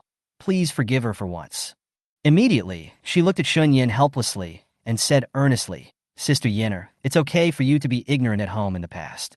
Why don't you apologize to His Highness the Crown Prince?" Shen Yan's dark eyes glowing with cold light, staring at Shen Shui, but did not speak. Shen Shui met her eyes. Her heart skipped a beat, and she actually felt a little panicked. "There are so many of you. You scared the little girl." A clear and pleasant laughter slowly came. Everyone looked in the direction of the sound and saw a young and handsome man slowly walking towards them. He was wearing a white brocade robe embroidered with a phoenix pattern. The most eye-catching thing was his long dark red hair, which was blown by the breeze, making him look quite elegant. It's the 7th prince of the Scarlet Phoenix Kingdom, Zhuge Weiran. Almost all of the royal bloodline of the Scarlet Phoenix Kingdom has long crimson hair, which is their most obvious identity feature. Nangong Jin's face darkened slightly, and he said unhappily, "Zhuge Weiran, do you want to get involved in the affairs of our Nanshao Kingdom?" Zhuge Weiran smiled. "Prince Nangong, you don't have to make such a big deal out of this. I just saw you guys suddenly surrounded a little girl and scolded her many times, so I just couldn't bear it." When these words were spoken, practitioners from other countries had different expressions. This is indeed. It's a bit too much to bully the little girl. Even though the girl did something wrong, she should not be blamed in such an occasion. The people of Nanshao country also spoke rudely, calling the little girl a waste. Zhuge Weiran's words instantly changed the direction of some public opinion. Shen Shui's eyes dimmed, and the moment Zhuge Weiran looked over, she instantly smiled politely and nodded slightly to him. Zhuge Weiran also smiled. Nangong Jin's face turned pale. Just when he was about to say something, there was a sudden noise in front of him, attracting everyone's attention. The elder of Qiu Tianzong is here. The soldiers of the 9 nations retreated to one side, allowing the elders of the Qiu Tian sect and his sect disciples to slowly walk over. As soon as they appeared, the major forces sitting not far away all stood up respectfully, not daring to be negligent. Qiu Tianzong is a very important existence in the western region of Pings. 9 countries combined are not as good as Qiu Tianzong. The elder sent by Qiu Tianzong was wearing a green robe. He had a gaunt face and a thin body and looked frail. However, he gave people a feeling of being as dangerous as a poisonous snake, making people dare not underestimate him. Chapter 31, Capture the Flag. Behind him were a dozen or so Qiu Tianzong disciples. They looked young, but their cultivation was above the Xian level. The thin elder of Qiu Tianzong turned to the crowd and said, "Everyone, I am Yu Mao of Qiu Tianzong. You can call me Elder Yu. I believe you already know that today is the day when our Qiu Tianzong holds a competition in Lingan Forest. The young generation of the 9 countries have signed up enthusiastically to participate. I am very pleased. The top 3 people can enter our Qiu Tian sect as inner disciples. The top 10 can also receive generous rewards. Hearing this, many young practitioners became even more excited. Everyone was talking about it. Elder Yu glanced at the contestants with an unclear look in his eyes, and then he announced in a loud voice, "This competition lasts for 3 days. The rules are to capture flags in various places in Lingan Forest. The more flags you capture, the higher your ranking. I have to remind you that accidents often happen during competitions, so even if someone encounters danger in Lingan Forest, it has nothing to do with us, Qiu Tianzong. If you are afraid, you can choose to give up now." Everyone's expression changed slightly. What Elder Yu meant by metaphor is that it is possible to kill in this game. If someone really died, it would have nothing to do with their Qiu Tian sect. This was equivalent to signing a life and death contract. Some of the contestants looked pale and felt uneasy because they had never participated in this kind of competition before. If they really encountered danger, they thought they would not be able to cope with it. What's more, there are unknown dangers hidden in Lingan Forest. Do you really want to risk your life? A young man raised his hand weakly. "I give up." With the precedent set, many contestants also chose to abstain. Suddenly, there were nearly 1,000 people missing. What was surprising was that Shen Yan still stood where he was. In an instant, her presence attracted everyone's attention. Is she crazy? Don't you know how much she weighs? She has no spiritual power at all, and she still wants to continue participating in the competition. Didn't you say that she has a good mind? Why does it look like she is crazy now? Haha. If Shen Yan only treats her as a quiet waste, I won't say a word to her. But if she is still a waste without knowing it, she is just looking for scolding. Does the Shen family really have nothing to do with her? Does she really think she is a genius like Shen Huai? She can't even compare to Shen Shui. So speechless.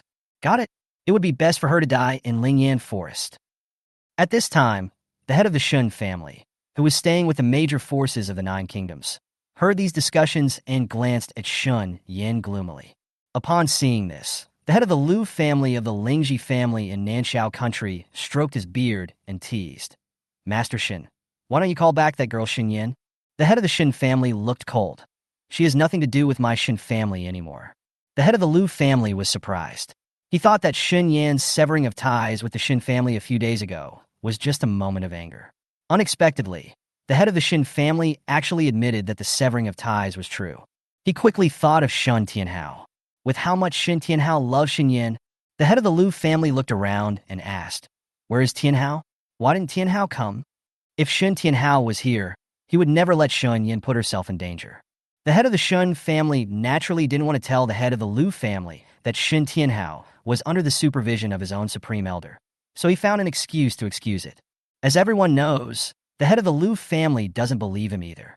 At this time, the middle-aged man standing not far from the Shen family leader was also staring at Shen Yan with a dark smile on his lips, and he murmured, "That's okay, that's okay." The middle-aged man was wearing a bright brocade robe with a scar on his cheek. He was Nangong Tingshan, the prince of Nanshao Kingdom, the younger brother of the emperor of Nanshao Kingdom, and the father of Nangong Yu. Back then, it was he and Shen Tianhao who made the engagement between Nangong Yu and Shen Yan. The engagement is still there. This engagement made Nangong Tingshan regretful in his heart. Who knew that Shen Tianhao's daughter could be such a thing? Really unlucky.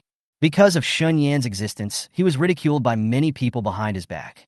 Shen Yan's participation in this competition was exactly what he wanted. Nangong Tingshan raised his eyes and looked in the direction of Nangong Yu. Nangong Yu seemed to sense his father's gaze.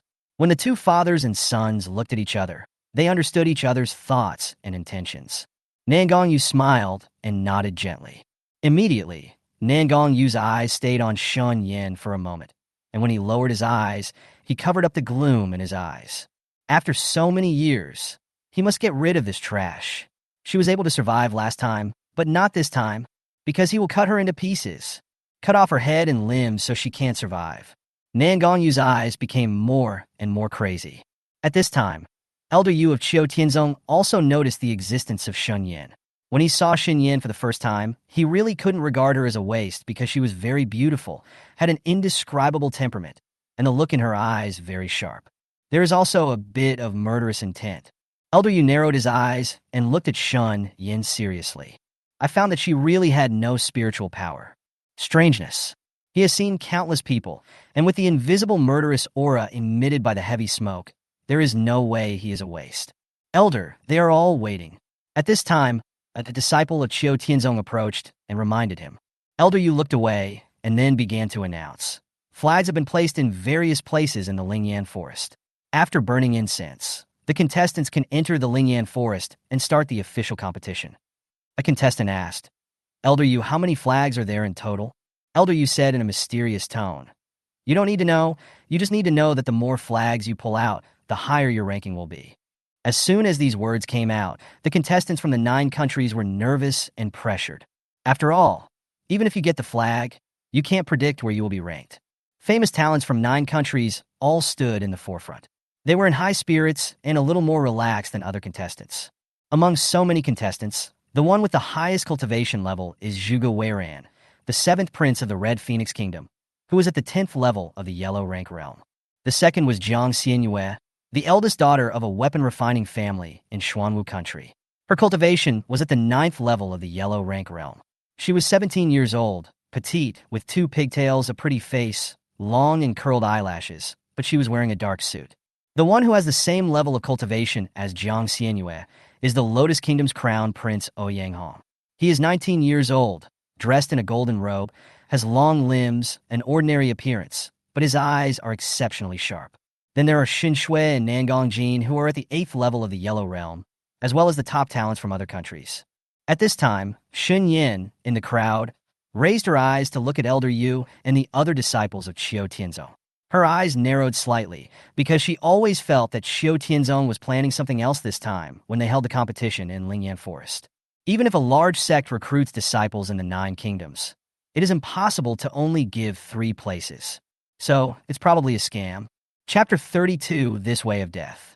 After a stick of incense, Elder Yu raised his hand to signal the soldiers from the 9 countries to retreat to both sides, leaving an entrance. Elder Yu used his spiritual power to increase his volume and said with a smile, Contestants, at the same time 3 days from now, I hope to see you come out of here, carrying a flag that symbolizes honor, and become famous. Now, I announce that the competition has officially begun. While speaking, Elder Yu also stepped aside to let the contestants enter the Lingan Forest. Go! The young contestants' eyes were bright, and with excitement and nervousness, they rushed into the Lingan Forest as fast as possible.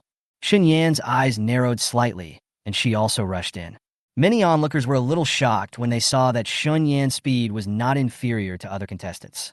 Didn't they say that she had no spiritual power? Why is she faster than half the contestants? At this time, the head of the Shen family saw Shen Yan's retreating back.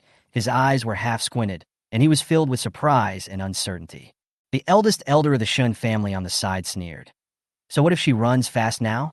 With her weak body and physical strength, I bet she won't be able to hold on for long. These words made Head Shun's brows relax slightly. Then, the great elder of the Shen family smiled confidently and said, Master, I believe Shuer will be able to achieve good results, and she has a trump card. Does Shen Shui have a trump card? This aroused everyone's curiosity. The Emperor of Nanshao Kingdom's eyes flickered. He turned to look at the elder of the Shun family and asked, Oh, what trump card does Shuer have? Patriarch Shen smiled and continued, Your Majesty, Shuer's trump card will be revealed in this game. I believe you will be shocked. I have to keep you in suspense for now, huh? Emperor Nanshao sighed. Master Shun, you seem distant when you say that. My Jiner and Shuer are so close, and it's almost time for them to get married. Why are you still hiding this from me? As soon as these words were spoken, Nangong Tingshin and the head of the Lu family immediately changed their expressions. Good things are about to happen? Not necessarily. Nangong Tingshin was still full of confidence in his son, Nangong Yu. Yu once mentioned to him that Shen Shui and he were in love with each other, and she only had friendships with Nangong Jin and Lu family's young master Lu Xiaowai. Nangong Tingshin's ideas coincided with those of the head of the Lu family. The head of the Lu family even thought that his son and Shen Shui were already in a relationship. But at this time, neither of them dared to confront Emperor Nanshao. Voice. The head of the Shen family smiled and said, Your Majesty, Shui didn't let me say this. Because in his heart, if Shen Shui could get close to Qiu Tianzong, the crown prince, the heir, and the young master of Nanshao Kingdom would not be worth mentioning. Of course, he would not cut off ties with them so quickly. After all, it was still profitable for them now. Emperor Nan Shao laughed loudly. Since Schwer doesn't want to, then I won't ask. It's only 3 days anyway. I can still wait.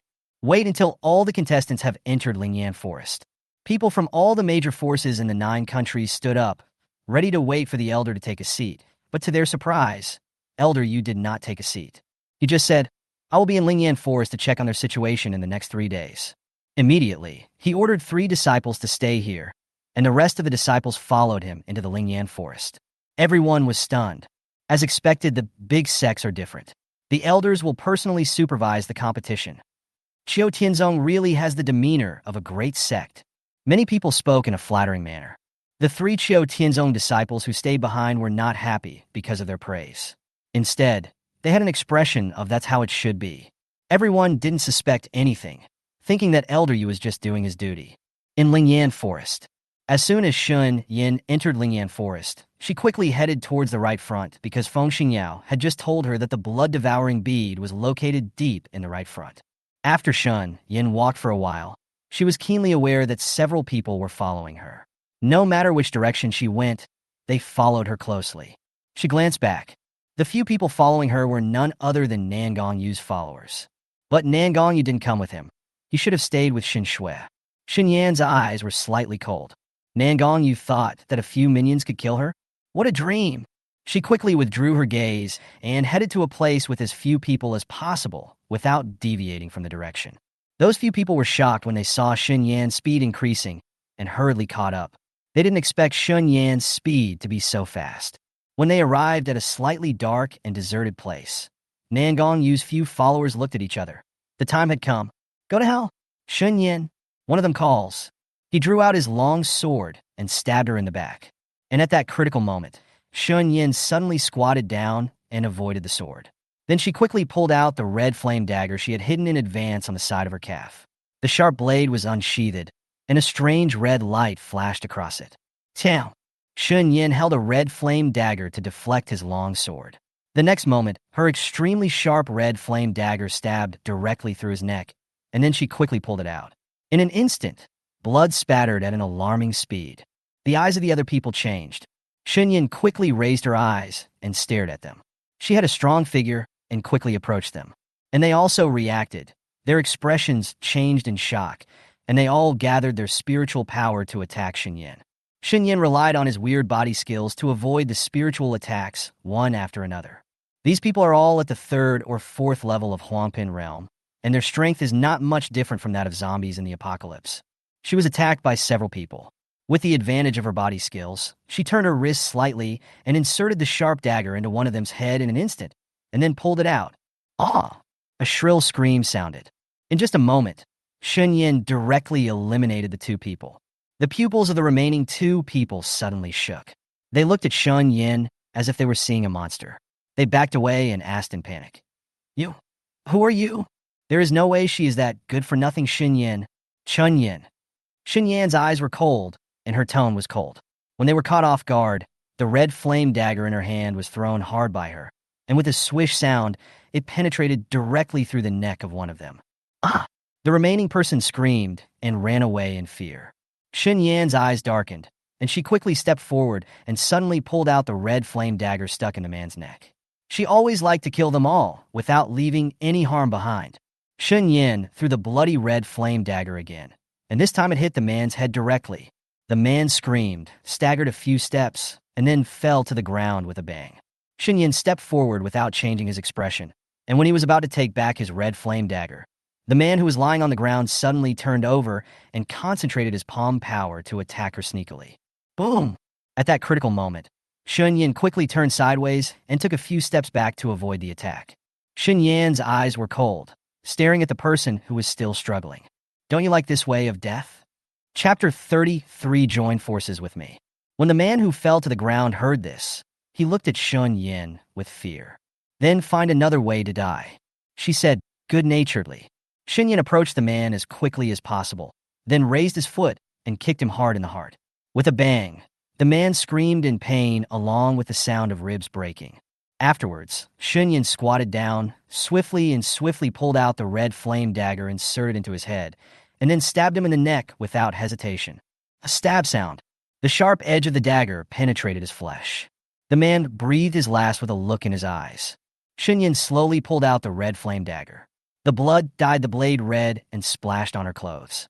Jiu Zhuan, who was in the supernatural space, saw this scene and his eyes widened. Master, is this too cruel? He still saw his master actually take action. It was amazing. Jizuan immediately turned to look at the mysterious evil man, then held his little face with his little hands and said with great pride, "Look, my master is so powerful." Feng Xingyao leaned lazily on the couch, with an air of defiance between his brows, his eyes as deep as an abyss, and a faint smile on his lips. Good. When Jiu Zhuan heard this, he was not angry, but instead became more and more happy. Because few people in the world can get positive praise from this person. Master is great. Jizuan clenched his fist and raised it up, excitedly cheering Shen Yan across the space. An unknown smile flashed across Feng Xingyao's eyes. She hides many secrets. Give him a desire to explore. Shen Yan quickly dealt with several people. She pulled off the dead man's robe and wiped the blood on the Qian dagger. Just when she was about to put the dagger back in place, her hand paused slightly, and she turned her head to scan a certain location with extremely sharp eyes. The person who came was a short girl with double braids and an interesting smile on her lips. The girl is Jiang Xianyue, the eldest daughter of a well-known weapon refining family in the Xuanwu Kingdom. You're not useless. Shen Yan did not respond, but put the red flame dagger back on the side of his leg, then stood up and said calmly, "Yes." Jiang Xianyue put her hands behind her back, walked toward Shen Yan, and asked with a smile, "Shen Yan, how about we work together to capture the flag?" Shen Yan raised her eyes. "Aren't you afraid that I will hurt you?" Jiang Xianyue grinned, revealing the dimples on her cheeks. "Although you have no spiritual power, your actual combat experience is much better than mine." "Who is hurting whom? I still don't know," she added. "How about join forces with me?" Shen Yan said calmly, "I have no interest in Xiao Tianzong." Jiang Xianyue was stunned when he heard this. "Then why are you competing?" Shen Yan glanced at her. "It has nothing to do with you." After saying that, Shen Yan took steps to leave. Seeing this, Jiang Xianyue quickly caught up with Shen Yan, then looked sideways at Shen Yan and said in a depressed tone, "Are you really not going to join forces with me? Why do you like me?" Shen Yan looked slightly confused. Jiang Xianyue said excitedly, "You were so sassy when you killed people just now." "Shen Yan," she said, "I have something important to do, and I can't join forces with you. You should find someone else." Jiang Xianyue nodded with some disappointment. "Okay." Before Shen Yan left, Jiang Xianyue said with a smile, "Shen Yan, my name is Jiang Xianyue. After the game is over, I would like to treat you to dinner." Shen Yan nodded. "Okay." After the two separated, Shen Yan's eyes dimmed and her heart sank. She was still too weak now. She actually didn't notice Jiang Xianyue's presence when she killed those few followers. Shen Yan became more and more eager to find the blood-devouring beads.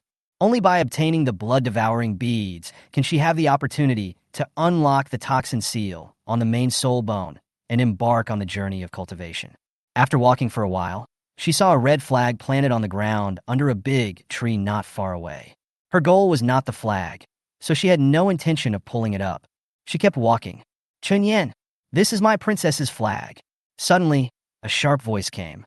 Shen Yan followed the sound and saw Nangong Ing rushing over with a few followers, trying to seize the flag. Shen Yan glanced at Nangong Ing coldly. "Hold her down for me, princess," Nangong Ing ordered. Just when Nangong Ying's few followers rushed over, Shen Yan leaned over and pulled out the red flame dagger. The sharp blade was unsheathed, and the cold light flickered. Shen Yan raised her eyes quickly. She remembered the few followers around Nangong Ing. They had all bullied the original owner in the past. Now, she first avenges the original owner. When the few followers saw her drawing her sword, they were startled for a moment, and then they laughed loudly. "Hi, you loser. Do you know how to use weapons? I really thought that if I took out the dagger, I could scare us all." Terrified screams sounded. I saw one of the young followers being wiped on the neck by Shen Yan with a dagger, and fell to the ground with a bang. "You." As soon as Nangong Ing pulled up the flag, she turned around and saw Shen Yan killing one of them. Her pupils shrank suddenly, and she clenched the flag in her hand in fear. Nangong Ing trembled. "Shen Yan, how dare you kill someone?" Shen Yan responded in a good-tempered manner, but she stared at Nangong Ing with unusually cold eyes. Nangong Ing was really frightened by her eyes. With a trembling voice, Nangong Ing ordered the other few followers, "Kill her!" Although the few followers were also shocked, in their hearts, Shen Yan was still a waste, and it was just an accident. "Shen Yan, you are looking for death." The few followers roared angrily, and then they summoned weapons and quickly approached Shen Yan. Their cultivation levels are all at the 3rd or 4th level of Huangpin realm, and Shen Yan can easily handle them. But one of them and Nangong Ing were both at the 5th level of Huangpin realm. They concentrated their spiritual power and attacked her, doubling her sense of oppression. Nangong Ing also came back to her senses, took a deep breath to calm down her emotions, and said angrily, "Bitch, how dare you scare me? I will make you pay with your life." After saying that, Nangong Ing suddenly transformed into a long whip with sharp thorns. She swung the whip viciously and hit Shen Yan in the direction of Shen Yan. Snap! Ah! A scream came from the mouth of one of the little followers, because he was violently grabbed by Shen Yan, letting his body block the whip blade for her. The clothes on the little follower's back were scratched, and a deep bloodstain appeared. Nangong Ing was stunned, and then scolded her coquettishly, "Get out of here!" Immediately afterwards, Nangong Ing waved the long whip again. The long whip was blessed with spiritual power, and its power should not be underestimated. Every time she aimed at Shen Yan and swung her whip, she always hit one of her own. Chapter 34, Don't Kill Me. A bunch of trash. Seeing that she couldn't hit Shen Yan, Nangong Ing roared in anger. Then she quickly tightened her grip on the whip, and a burst of spiritual power instantly spread from her palm to the tail of the whip, and a fierce aura erupted. "Wind and fire whip blade," she shouted low, and quickly swept out the long whip in her hand. The wind and fire contrasted with each other in midair, and struck Shen Yan's back. Shen Yan sensed the danger, and quickly moved sideways to avoid it. Unexpectedly, this time the long whip seemed to have eyes and continued to attack in her direction, with an unstoppable attitude. She quickly lowered her waist, and the sharp whip wind swept from above her body. "Shen Yan, you loser, don't even think about escaping." Nangong Ing saw this and sneered. The next moment, there was a pop sound.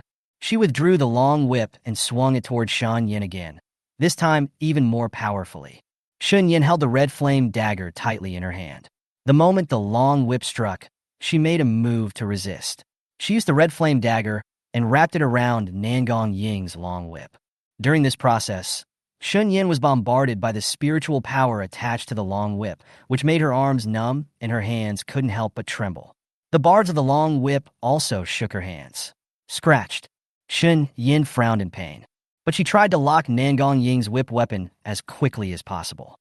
Shen Yan pulled hard. Nangong Ying staggered for a moment and almost threw herself to the ground. "Princess!"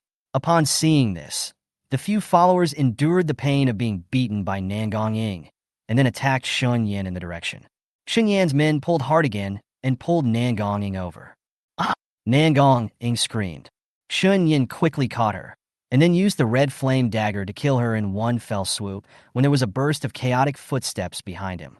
"Shen Yan, what are you doing? Why don't you let go of Her Highness the Princess quickly?" Shen Yan first grabbed Nangong Ying's neck hard, making her unable to resist. Then she looked back and saw that the people coming were the disciples of the Shen family. There are about a dozen disciples. Shen Yan's eyes darkened.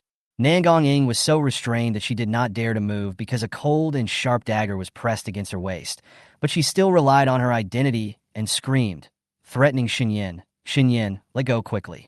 Princess, if you commit the following crime, I will ask my father to kill you. Let go of the princess." Several young followers and Shen family disciples said anxiously. Shen Yan's men used a little force and stabbed the red flame dagger into the flesh and blood behind Nangong Ying's waist. "Ah!" Nangong Ying cried in pain and struggled with a distorted face. "Shen Yan, you lunatic!" When Nangong Ying tried to use her spiritual power to break free from the restraints of Shen Yan, she heard Shen Yan's voice like a devil's whisper coming from her ears. "Nangong Ying, if you want to die, just do it."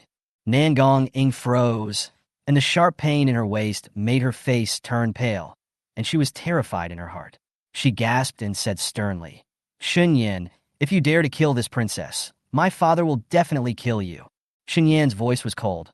"Okay, then we will die together." When Nangong Ying heard this, she was frightened and cried, "This princess doesn't want to die." "Shen Yan, if you don't want to die, just be obedient and tell them to get lost." You all get out of here. Nangong Ing immediately looked at the few followers and the disciples of the Shen family and scolded her with tears streaming down her face. A disciple of the Shen family said firmly, "Princess, you don't have to be afraid of her. She will not dare to do anything to Shen Yan, a loser." As soon as he finished speaking, Nangong Ing suddenly screamed. Because Shen Yan inserted the dagger a little deeper, the pain caused Nangong Ying's face to turn pale. She broke out in cold sweat, and her whole body was trembling. "Shen Yan, do you really dare to hurt the princess?" Another disciple of the Shen family said angrily. "Ah!" Nangong Ing felt the dagger penetrate a little more, and she was so painful that she couldn't stop crying. Nangong Ying's lips turned white, and her eyes looked at the Shen family disciples with shock, anger, and hatred, and said, "Stop talking and get out. Princess, you really don't have to be afraid. With us here, she doesn't dare." "Ah!" Nangong Ing screamed miserably, because Shen Yan not only stabbed the dagger in, but also cut it horizontally. The Shen family disciples were also shocked. When the few followers saw that Nangong Ing was really dying, they were frightened and panicked. They quickly said to the Shen family disciples, "Stop talking. No, Shen Yan must be scaring us." Nangong Ing looked almost crazy and roared, "Get out of here, you bunch of shit." Everyone was shocked. The Shen family disciples were stunned for a moment. When they saw Nangong Ying's eyes that were almost filled with hatred and malice, they were instantly frightened and did not dare to speak anymore. But the Shen family disciples were also a little resentful. They had good intentions, but they didn't mean it. It's all Shen Yan's fault. If it weren't for Shen Yan, they wouldn't be resented by the princess. Thinking of this, the Shen family disciples stared at Shen Yan with extremely displeased eyes. At the same time, they were shocked and confused in their hearts. How could Shen Yan, a useless person, hold a princess at the 5th level of Huangpin realm hostage? Shen Yan directly held Nangong Ing hostage and left openly. Several young followers and Shen family disciples wanted to follow, but were scolded by Nangong Ing, who was almost dying. Seeing them getting further and further away, the Shen family disciples asked the few followers in confusion, "How could the princess be held hostage by that loser?" Several young followers looked at each other, not wanting to say that they could not defeat Shen Yan. For the sake of themselves and the princess, they could only explain angrily. "It was Shen Yan who set a trap to frame us, and the princess treated Shen Yan. She was undefended, so Shen Yan had the opportunity to catch the princess." The Shen family disciple asked hesitantly, "What about the injuries on your bodies?" A few followers, "That's the injury we just suffered when we dealt with people from other countries." "That's it. Let me just say, with Shen Yan's helpless strength, how can one fight against many? She can't even defeat one of you." Several young followers smiled awkwardly, revealing some guilt. But the Shen family disciples didn't notice it because they had long believed that Shen Yan was a waste. So when they didn't see it with their own eyes, they would only choose to believe what they knew. On the other side, after Shen Yan held Nangong Ing hostage for a while, she let go of Nangong Ing and pulled out the dagger without hesitation. There was a stab sound, and the flesh and blood were broken open. "Ah!" Nangong Ing screamed miserably. Her face was completely drained of blood, and her whole body was shaking uncontrollably. Then Shen Yan raised her leg and kicked her to the ground. There was a loud bang, and Nangong Ying's face was facing down in a state of embarrassment. Shen Yan leaned over and squatted down to catch her, then raised his hand and used the tip of the red flame dagger to draw a line on the back of Nangong Ying's neck. The cold touch made Nangong Ying's pupils tremble, and she trembled in fear. "Don't kill me!" Nangong Ing was horrified. Shen Yan said calmly, "Nangong Ing, I won't kill you today. Next time, if you dare to target me again, your head will be cut off and I will kick you." Chapter 35, High Integrity. When Nangong Ying's few followers caught up, they found Nangong Ing lying on the ground dying, and their expressions changed with shock. When they tried to help Nangong Ing up, they found a smell of urine coming from Nangong Ing. Their pupils shrank. The princess was so scared that she peed. "Princess!" Several of the little followers were shocked and frightened. Shen Yan quickly moved towards the deep right side of Lingan Forest. In the process, she saw a dozen spiritual beasts of different shapes. She had no intention of fighting them, so when passing by those spiritual beasts, she tried her best to avoid disturbing them. However, there are a few spirit beasts that are very ferocious and bloodthirsty and relatively powerful. When they attack Shen Yan actively, it is difficult for Shen Yan to escape in a short time. Shen Yan was injured while fighting the spiritual beast. The levels of these spiritual beasts are divided into spiritual level 1 to 10th level, holy level 1 to 10th level, and divine level 1 to 10th level. Most of the spiritual beasts Shen Yan encountered were below the 3rd level of spiritual level. Shen Yan can easily deal with spirit beasts below the 3rd level of spirit level. But when encountering spiritual beasts with spiritual levels above the 4th level, Shen Yan had to use his true strength to deal with them. About 2 hours later, Shen Yan used her body skills and fire powers to successfully defeat a 5th level spiritual beast. She took a few breaths tiredly, her beautiful face stained with blood, and her purple dress was also stained by herself and her spirit beast. The blood of the beast is red. Shen Yan stared at the fallen spiritual beast, then clenched the red flame dagger in his hand, then stepped forward, used the dagger to cut open its head, and remove the beast crystal inside. Spiritual beasts with a spiritual level of 5 or above will have a beast crystal condensed on their heads, and this beast crystal is a representative of their strength and a strong spiritual power. This beast crystal is a good thing. After she is able to practice, she can refine this beast crystal, which can improve her mental power and strength. Shen Yan put it directly into the supernatural space, and she asked Jizuan to save it for her. Jiuzhuan responded excitedly. Okay. Shen Yan's intuition was a little bad, but if she wanted to build trust with Jizuan at this time, she could only let him go. She put away the red flame dagger, and immediately took out the golden sore medicine and gauze from the supernatural space, briefly bandaged her wound, and then continued deep into the Lingan Forest. Along the way, she saw a lot of flags, some of which were placed in particularly conspicuous places. And some flags are placed in particularly dangerous places. She also saw contestants from different countries fighting to the death for the flag. There are many contestants who have lost their lives fighting for the flag. Perhaps because she is waste, most contestants from other countries will ignore her existence. The deeper you go, the fewer and fewer cultivators you can see with the naked eye. At this time, the evil man in the supernatural space spoke out. 300 meters ahead. When Shen Yan heard this, his heart beat wildly. She tried hard to suppress the turmoil in her heart, and said aloud, "Thank you." The man in the supernatural space did not respond anymore. He was playing with a shrunken, 9-turn demon suppression tower in his hand. His stern and unruly eyes flashed a dark and unclear look. What kind of sect? Seems uneasy. Outside, Shen Yan rushed to the location of the blood-devouring bead as quickly as possible. But as he got closer, the noise from the front got louder. A lot of people got there. When Shen Yan realized this, her heart suddenly sank. She planned to investigate the situation secretly before deciding to go out. She used the lush trees in the forest to cover her body, and then quickly approached. Arrive, Shen Yan used her strength to jump onto the trunk of a giant tree and accidentally caused a little movement. Her expression changed slightly. The movement immediately attracted the person in front of her. Shen Yan tried his best to calm his breathing. "What's wrong?" "Weiran. I must have heard wrong." A clear and melodious voice came from Zhuge Weiran's mouth. He glanced thoughtfully at the giant tree not far away, and then withdrew his gaze. Zhuge Weiran's behavior attracted the attention of everyone present.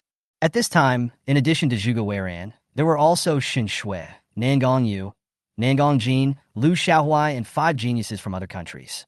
They are not staying here without reason. Because there is the soul-breaking vine here. The soul-breaking vine is a combat-oriented spiritual plant, and the spiritual plant in front of him is of Earth grade.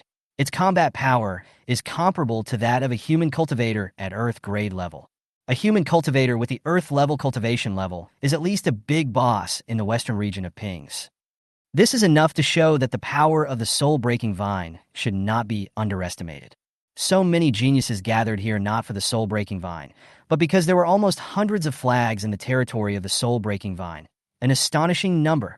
As the young master of a spiritual plant family, Lu Xiaohuai was filled with fear and desire when he saw the soul-breaking vine for the first time.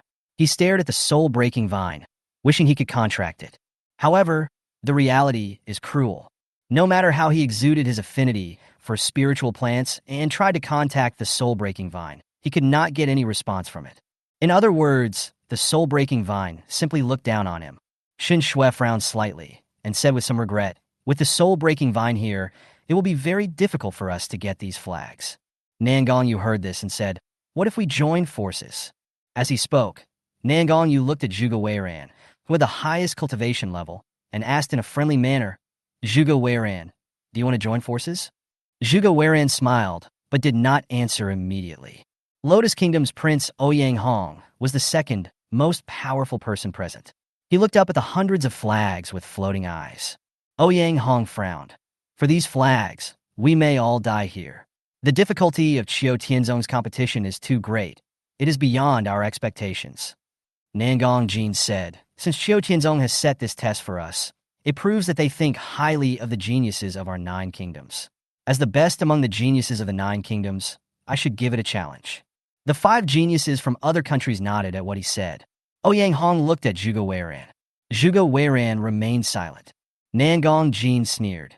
"Zhuge Weiran, are you scared?" Zhuge Weiran shook his head. "Of course not." He continued, "We can join forces, but I have a prerequisite.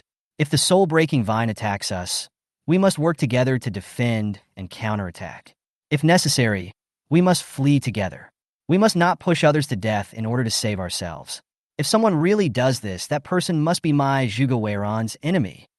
After these words were spoken, several people present were stunned. They had all heard that Zhuge Weiran was a man of high moral character, uprightness, and loyalty. Now that I see it, it is true. Chapter 36, 3 Dogs. "That's natural," replied the geniuses from other countries. Xin Shui smiled gently and nodded. "Seventh Prince, please rest assured that we will not abandon our alliance." Nangong Jin said, "Shuer is right." Nangong Yu's eyes dimmed. He was very dissatisfied with Zhuge Weiran and felt that Zhuge Weiran was just pretending. If a man does not work for himself, he will be punished by heaven and earth. They all expressed their opinions. Only Nangong Yu remained silent. When Zhuge Weiran and others looked at him, Nangong Yu nodded with a slightly stiff expression. "I certainly agree." Zhuge Weiran smiled and said, "Now that everyone has agreed, we need to make a thorough plan and preparation in advance before we can act."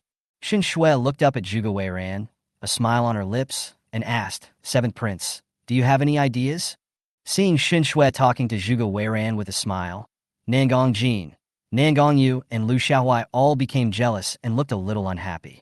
At this time, Shen Yan was hiding above the giant tree. Her whole body was covered by the dense leaves, and she took in all their conversations. Shen Yan's expression was dark and unclear. She slowly raised her hand, pushed aside a few leaves, and then took in all the scenes in front of her. There were 11 people among them.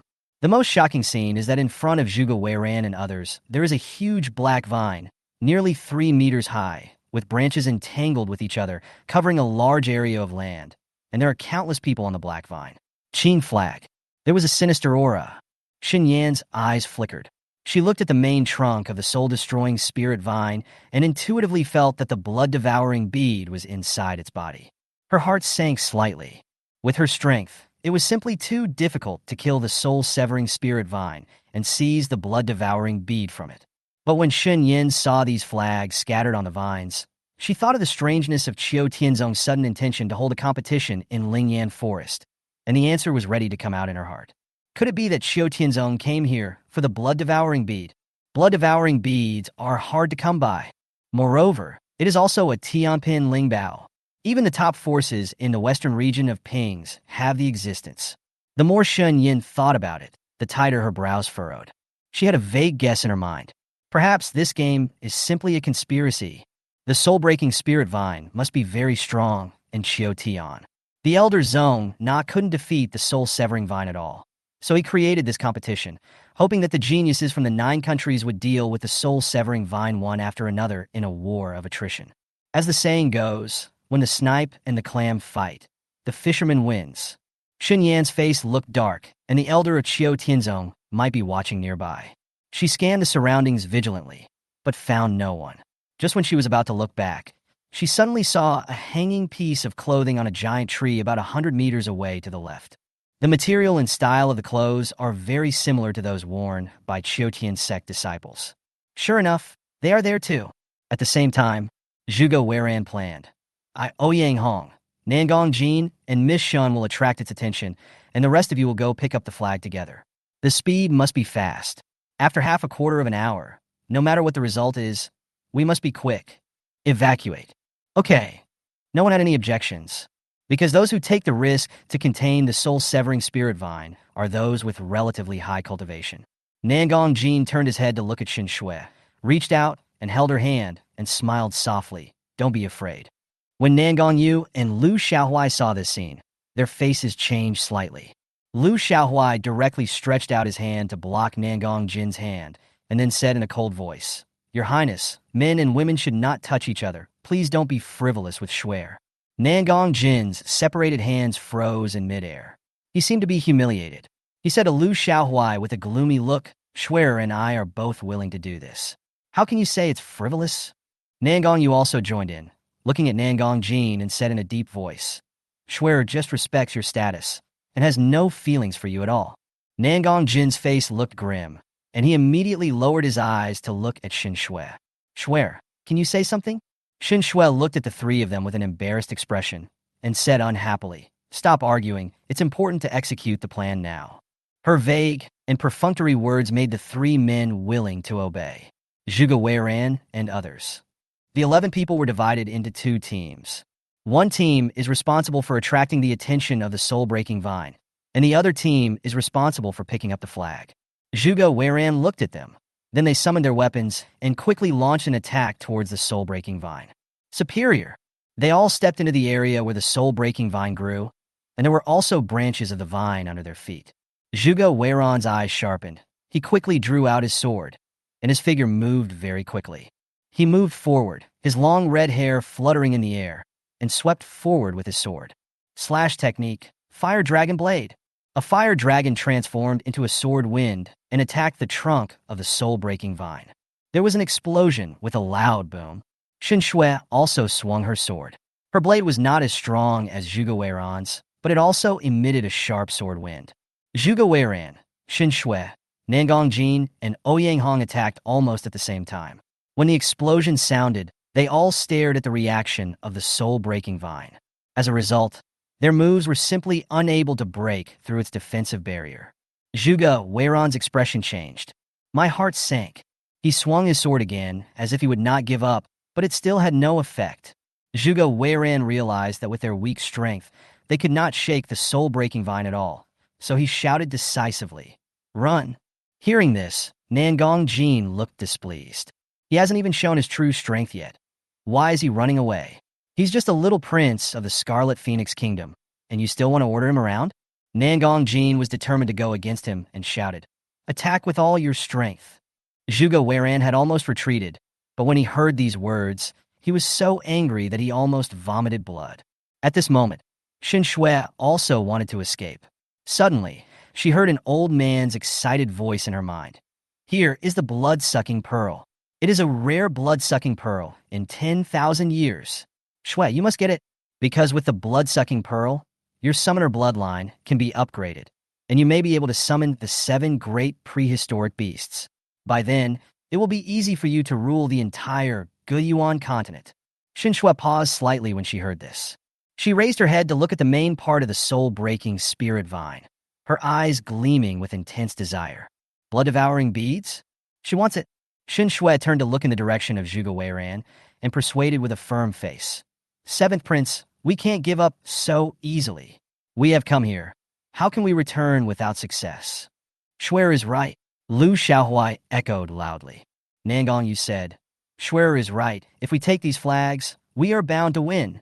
Nangong Jin thought he had the support of his beloved woman, and then he became more and more excited and said, "Attack with all your strength." Zhuge Weiran and Ouyang Hong's faces turned dark instantly. At this moment, Shen Yan, who was hiding on the giant tree, couldn't help but twitch the corner of his mouth. These 3 lickers are all more licking than the other. Chapter 37 Shui Air, Save Me. When Zhuge Weiran was about to say something, the soul-breaking vines suddenly moved. The vines that were originally curled up on the ground suddenly leaped into the air and attacked Zhuge Weiran and others. Swish, swish, swish. The vines attacked like snakes, fast and fierce. Zhuge Weiran and his companions immediately took defense. With a clang sound, the sword hit the vines but failed to cut them off. Zhuge Weiran's face suddenly darkened, and he shouted, "Everyone leave! Stop clinging to the flag." At this time, Nangong Yu, Lu Xiaohui and the geniuses from several other countries seemed not to have heard his words and continued to pick up the flags. In less than a short while, they had picked up dozens of flags. Such a huge temptation was simply impossible for them to resist, because at this moment they were fully confident that they could rely on the flag to enter the inner gate of Qiu Tianzong and achieve instant success, and then everyone would envy them. I want to enter Qiu Tianzong. The expression of a genius became more and more crazy. Another man burst into laughter. All these flags are mine. They are all mine. At this time, Zhuge Weiran and Ouyang Hong realized that something was wrong. They seemed to be trapped in an illusion. Zhuge Weiran realized something and immediately warned, "Don't touch the soul-breaking vine." As soon as these words were spoken, Nan Gongyu and Lu Xiaohui paused as they were about to pick up the flag, and they withdrew their hands with horror.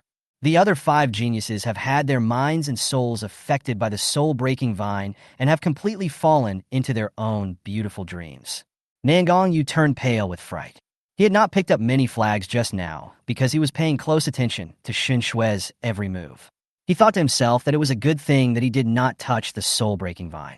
Shuer can really bring him luck. Nan Gongyu looked at Shen Shue with an obsessed look, and at this moment, several vines quickly attacked him. Too fast.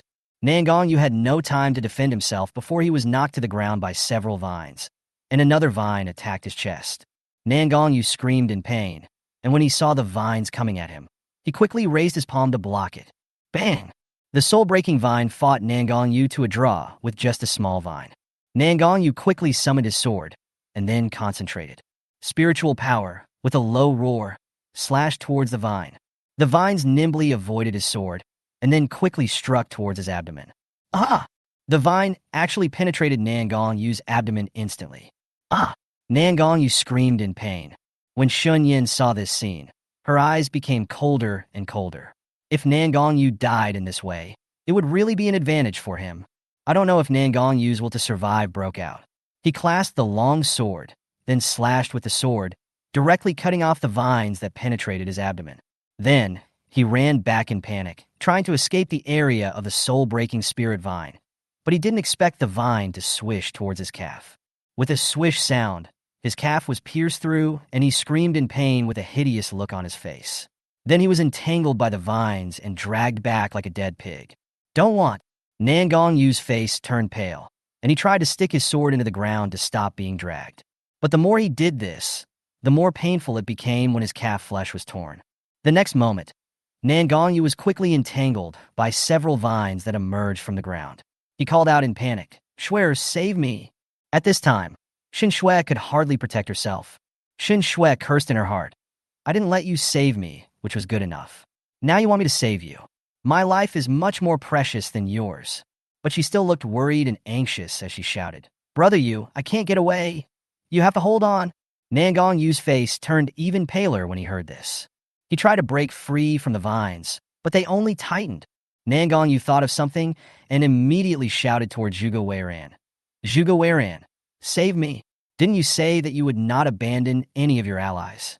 When Zhuge Weiran heard this, his face darkened. He didn't really want to save Nan Gongyu, but he had to be responsible for what he said. After Zhuge Weiran hastily avoided the attack of the soul-breaking vine, he quickly rushed towards Nan Gongyu, then raised his sword and cut off all the vines that were entangled with Nan Gongyu.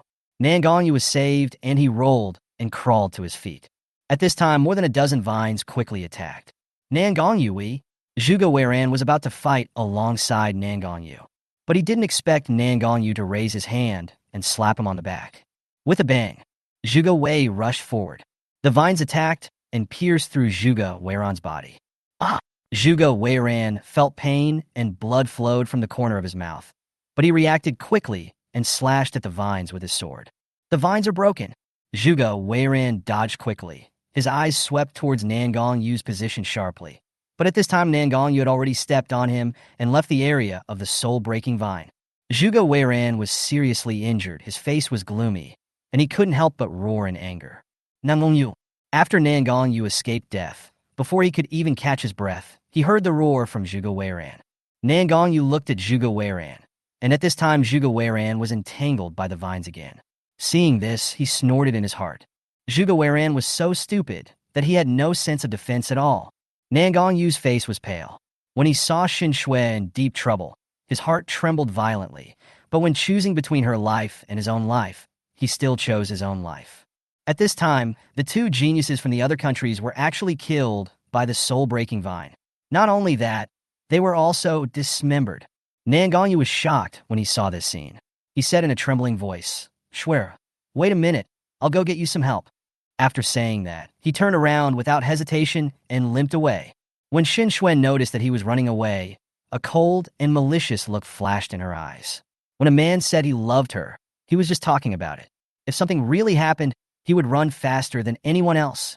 When Nan Gongjin saw that Nan Gongyu had run away, he was also very scared, but he still pretended to be calm and said, "Shui, that Nan Gongyu is a waste. He deserves to be paired with that waste Shen Yan. Don't worry, Shui, I will protect you." Shen Shui glanced at him movedly. "Brother Prince." Zhuge Weiran was seriously injured and exhausted, so he shouted, "Stop being entangled and get out." Shen Shui frowned. Her face was solemn, and her tone was quite urgent. "No, we can't escape. Seventh Prince, we can only fight. She must get the blood-devouring beads. No matter how many people die, it has nothing to do with her." Chapter 38, just ahead. When Zhuge Weiran heard this, he almost fainted from anger.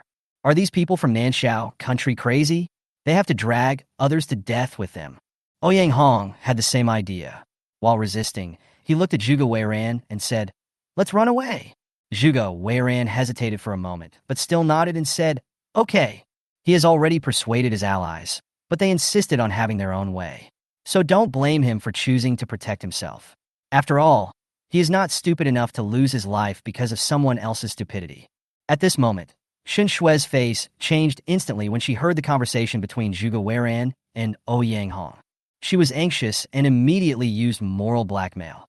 "Seventh Prince, Crown Prince Ouyang, we have no way to escape. Are you going to abandon us?" Zhuge Weiran, "Didn't you say that we cannot abandon any of our allies?" Zhuge Weiran never thought that his words would become an obstacle to his escape. Zhuge Weiran, who was so good-tempered, also got angry. "I said evacuate immediately," Shen Shui argued. "The problem is we can't evacuate at all." Zhuge Weiran was so angry that he vomited blood. He clearly saw that she had the opportunity to retreat, but she chose to move towards the soul-breaking vine, and her words were completely contrary to her actions. No matter how stupid Zhuge Weiran was, he knew that Shen Shui had bad intentions. At this moment, another genius was brutally dismembered by the soul-breaking vine. "Let's go." Zhuge Weiran stopped talking nonsense with her and said directly to Ouyang Hong. At the same time, Shen Yan was squatting on the trunk of a giant tree. Originally, she wanted to follow Nan Gongyu and kill the seriously injured Nan Gongyu, but she suddenly noticed that Xiao Tianzong and others on the giant tree in the distance were there. After hearing the news, she put the matter of killing Nan Gongyu on hold for the time being. Shen Yan stared warily at the hiding place of Xiao Tianzong and others. At the same time, she heard the argument between Zhuge Weiran and Shen Shui. Shen Yan raised her eyes and glanced at Shen Shui, who was not far away. She was suspicious in her heart. With Shen Shui's greedy and fearful character, it was impossible for her to rush forward rashly when encountering danger. Logically speaking, she should follow Zhuge Weiran and others to evacuate. But she didn't. Instead, she kept morally kidnapping her, hoping that Zhuge Weiran and the others would stay. There must be something wrong. Shen Shui is only interested in profit and can make her fight with her life. Could it be that she knew about the existence of the blood-devouring beads? Shen Yan, God is slightly cold. Suddenly, at this moment, Zhuge Weiran, Ouyang Hong, you two hypocrites, are you going to abandon us? Nan Gongjin saw that the two of them were really going to evacuate. He looked anxious and shouted angrily. Ouyang Hong's face turned pale. He quickly raised his sword to block several vines. The veins on his neck bulged, and he said coldly, "You can also choose to evacuate." When Nan Gongjin heard this, he turned his head and glanced at Shen Shui. I saw that Shen Shui had already penetrated deep into the area of the soul-breaking spirit vine. "Shui, come back!" Nan Gongjin shouted anxiously and nervously when he saw this. Lu Xiaohui also spoke up. "Shui, don't be afraid. I'll come to save you right now," Lu Xiaohui said, and really headed in the direction of Shen Shui. But during this period, the soul-breaking spirit vine kept attacking. As a spiritual planner, Lu Xiaohui summoned purple vines that also belonged to the vine category. However, The soul-breaking spirit vine was an imperial-level existence among the vines. The mere purple vines were instantly torn to pieces by the soul-breaking spirit vine. Lu Xiaowai's expression changed. He raised his hand suddenly, and a flower suddenly appeared in his palm. The flower turned out to be silver, and the buds had a little gold in them, making it look particularly beautiful.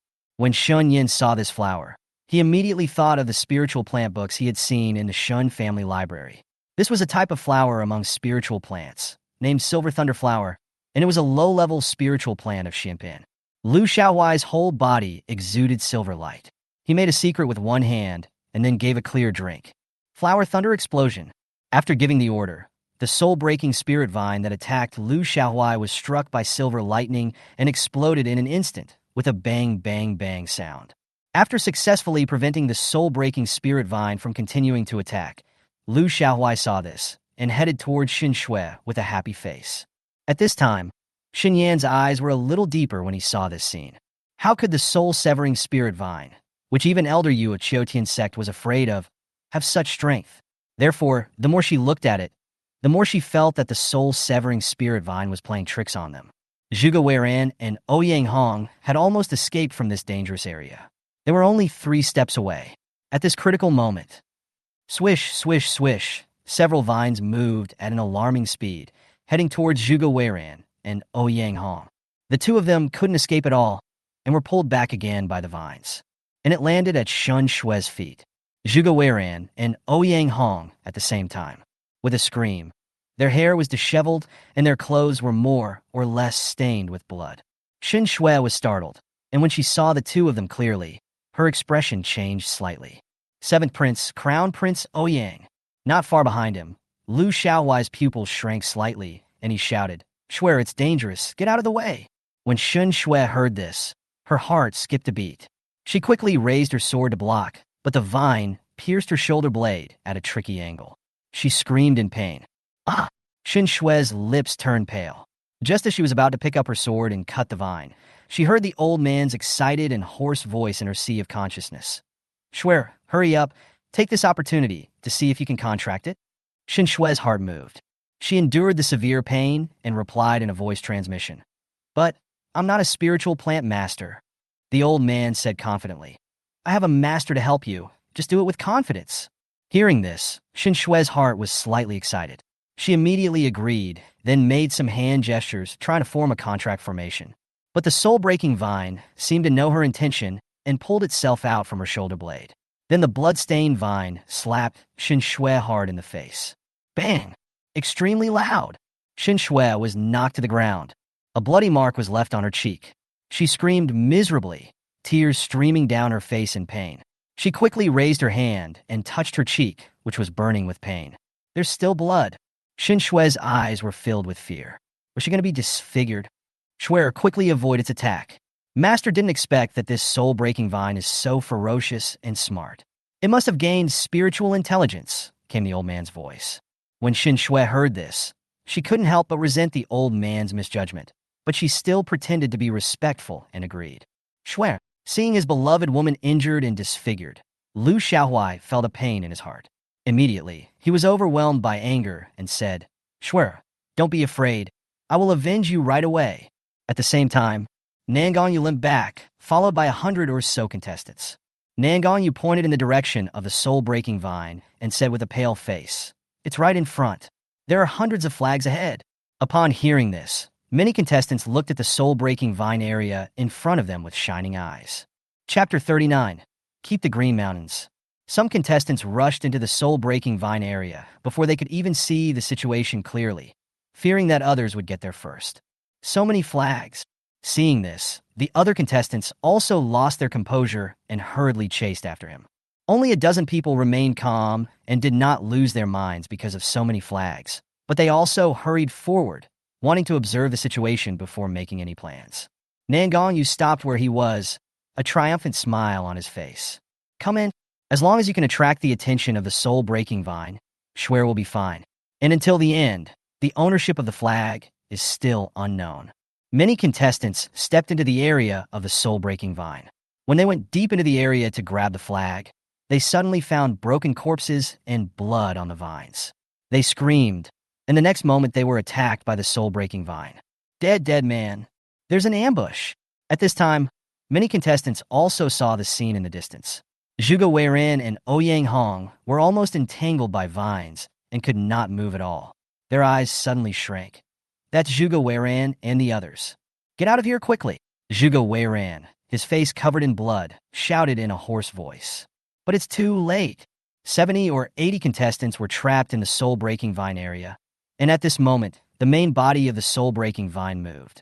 In that instant, countless vines emerged from the ground and the air and attacked the contestants. Help! Many of the contestants were young teenagers who had never experienced the world. Their young faces were filled with panic because they had never seen such a scene before. I want to go home. I'm not participating in the competition anymore. Stop it now. The young men panicked and raised their swords to fight back randomly. Their minds went blank for a moment, and they even forgot all the fighting skills they had learned. Naturally, they could not withstand the attack from the soul-breaking vine.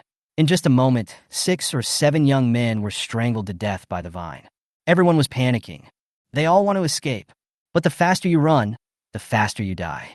When Shen Yan saw this scene, her expression was indifferent.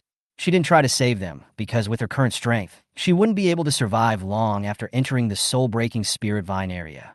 Long. But at this time, she was eyeing Nangongyu. She slowly clenched the red flame dagger in her hand. She wanted to avenge the original owner. Just when she was about to jump off the giant tree, suddenly, a powerful pressure hit her, making her almost lose her footing on the giant tree. She immediately looked through the gaps in the leaves. I saw a tall, thin old man wearing a green robe and 10 disciples wearing Chotian sect clothes appearing outside the soul-destroying spirit vine. Shen Yan's eyelids twitched. Finally appeared. The contestants trapped in the soul-breaking spirit vine area looked surprised and shouted for help. Elder Yu, please save us. Be patient. Elder Yu's expression was slightly serious, and he slowly raised his hand. Then, he said to the 10 Xiao Tianzong disciples following behind him, all of you go in and help. The expressions of the 10 Xiao Tian sect disciples changed slightly. They looked at Elder Yu and said, What about you, Elder? Elder Yu said solemnly, Help me hold back the soul-severing vine, so that I have time to prepare the soul-exterminating formation. The geniuses of the 9 nations are much weaker than I thought. I thought they could take the flag in the soul-severing vine area, but it seems that I overestimated them. Upon hearing this, the 10 Xiao Tian sect disciples looked at each other with evasive expressions, and none of them wanted to take risks for these contestants. What's more, this soul-breaking vine is an Earth-grade spiritual plant, enough to rival an Earth-grade powerhouse. Even Elder Yu might not be able to kill this soul-breaking spirit vine. It was strange to think about it. Why did Elder Yu put so many flags in the soul-breaking spirit vine area? Isn't this just asking the contestants from the 9 countries to seek death? The more the Qiu Tianzong disciples thought about it, the more they felt something was wrong. At this moment, Elder Yu said with a gloomy face, What? Don't you even listen to what I say? The pressure that Elder Yu emanated faintly made the legs of the 10 Xiao Tianzong disciples go weak.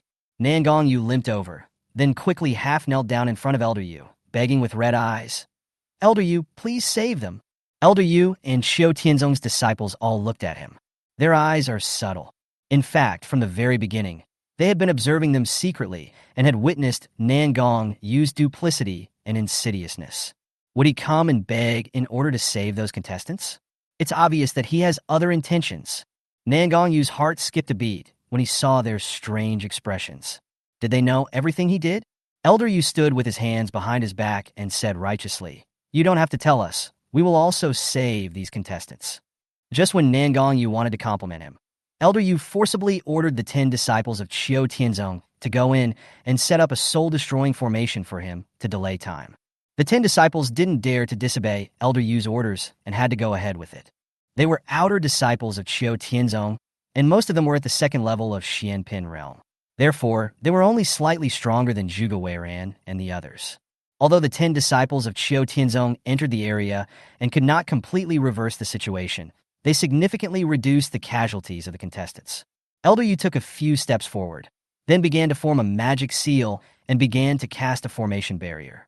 In an instant, a powerful pressure suddenly descended, shocking everyone in all directions. Nangongyu, who was closest to him, was blown to the ground. The scarlet light of the magic circle instantly enveloped the entire soul-breaking vine. The soul-breaking vine sensed the danger and seemed angry. It waved its vines and headed fiercely towards Elder Yu. But it was blocked by an invisible barrier. A sinister smile appeared on Elder Yu's lips, and he stared at the soul-breaking vine with covetous eyes. He wanted to get the blood-sucking pearl, with a lot of blood as the guide. Then the blood-sucking pearl can be completely drawn out from the soul-breaking vine's body. At this time, the soul-breaking vine was completely enraged. A strange human face appeared on its main body, and it roared in the direction of Elder Yu. This sharp and piercing sound, accompanied by a powerful pressure, injured all the contestants in the area, including the disciples of Qiu Tianzong.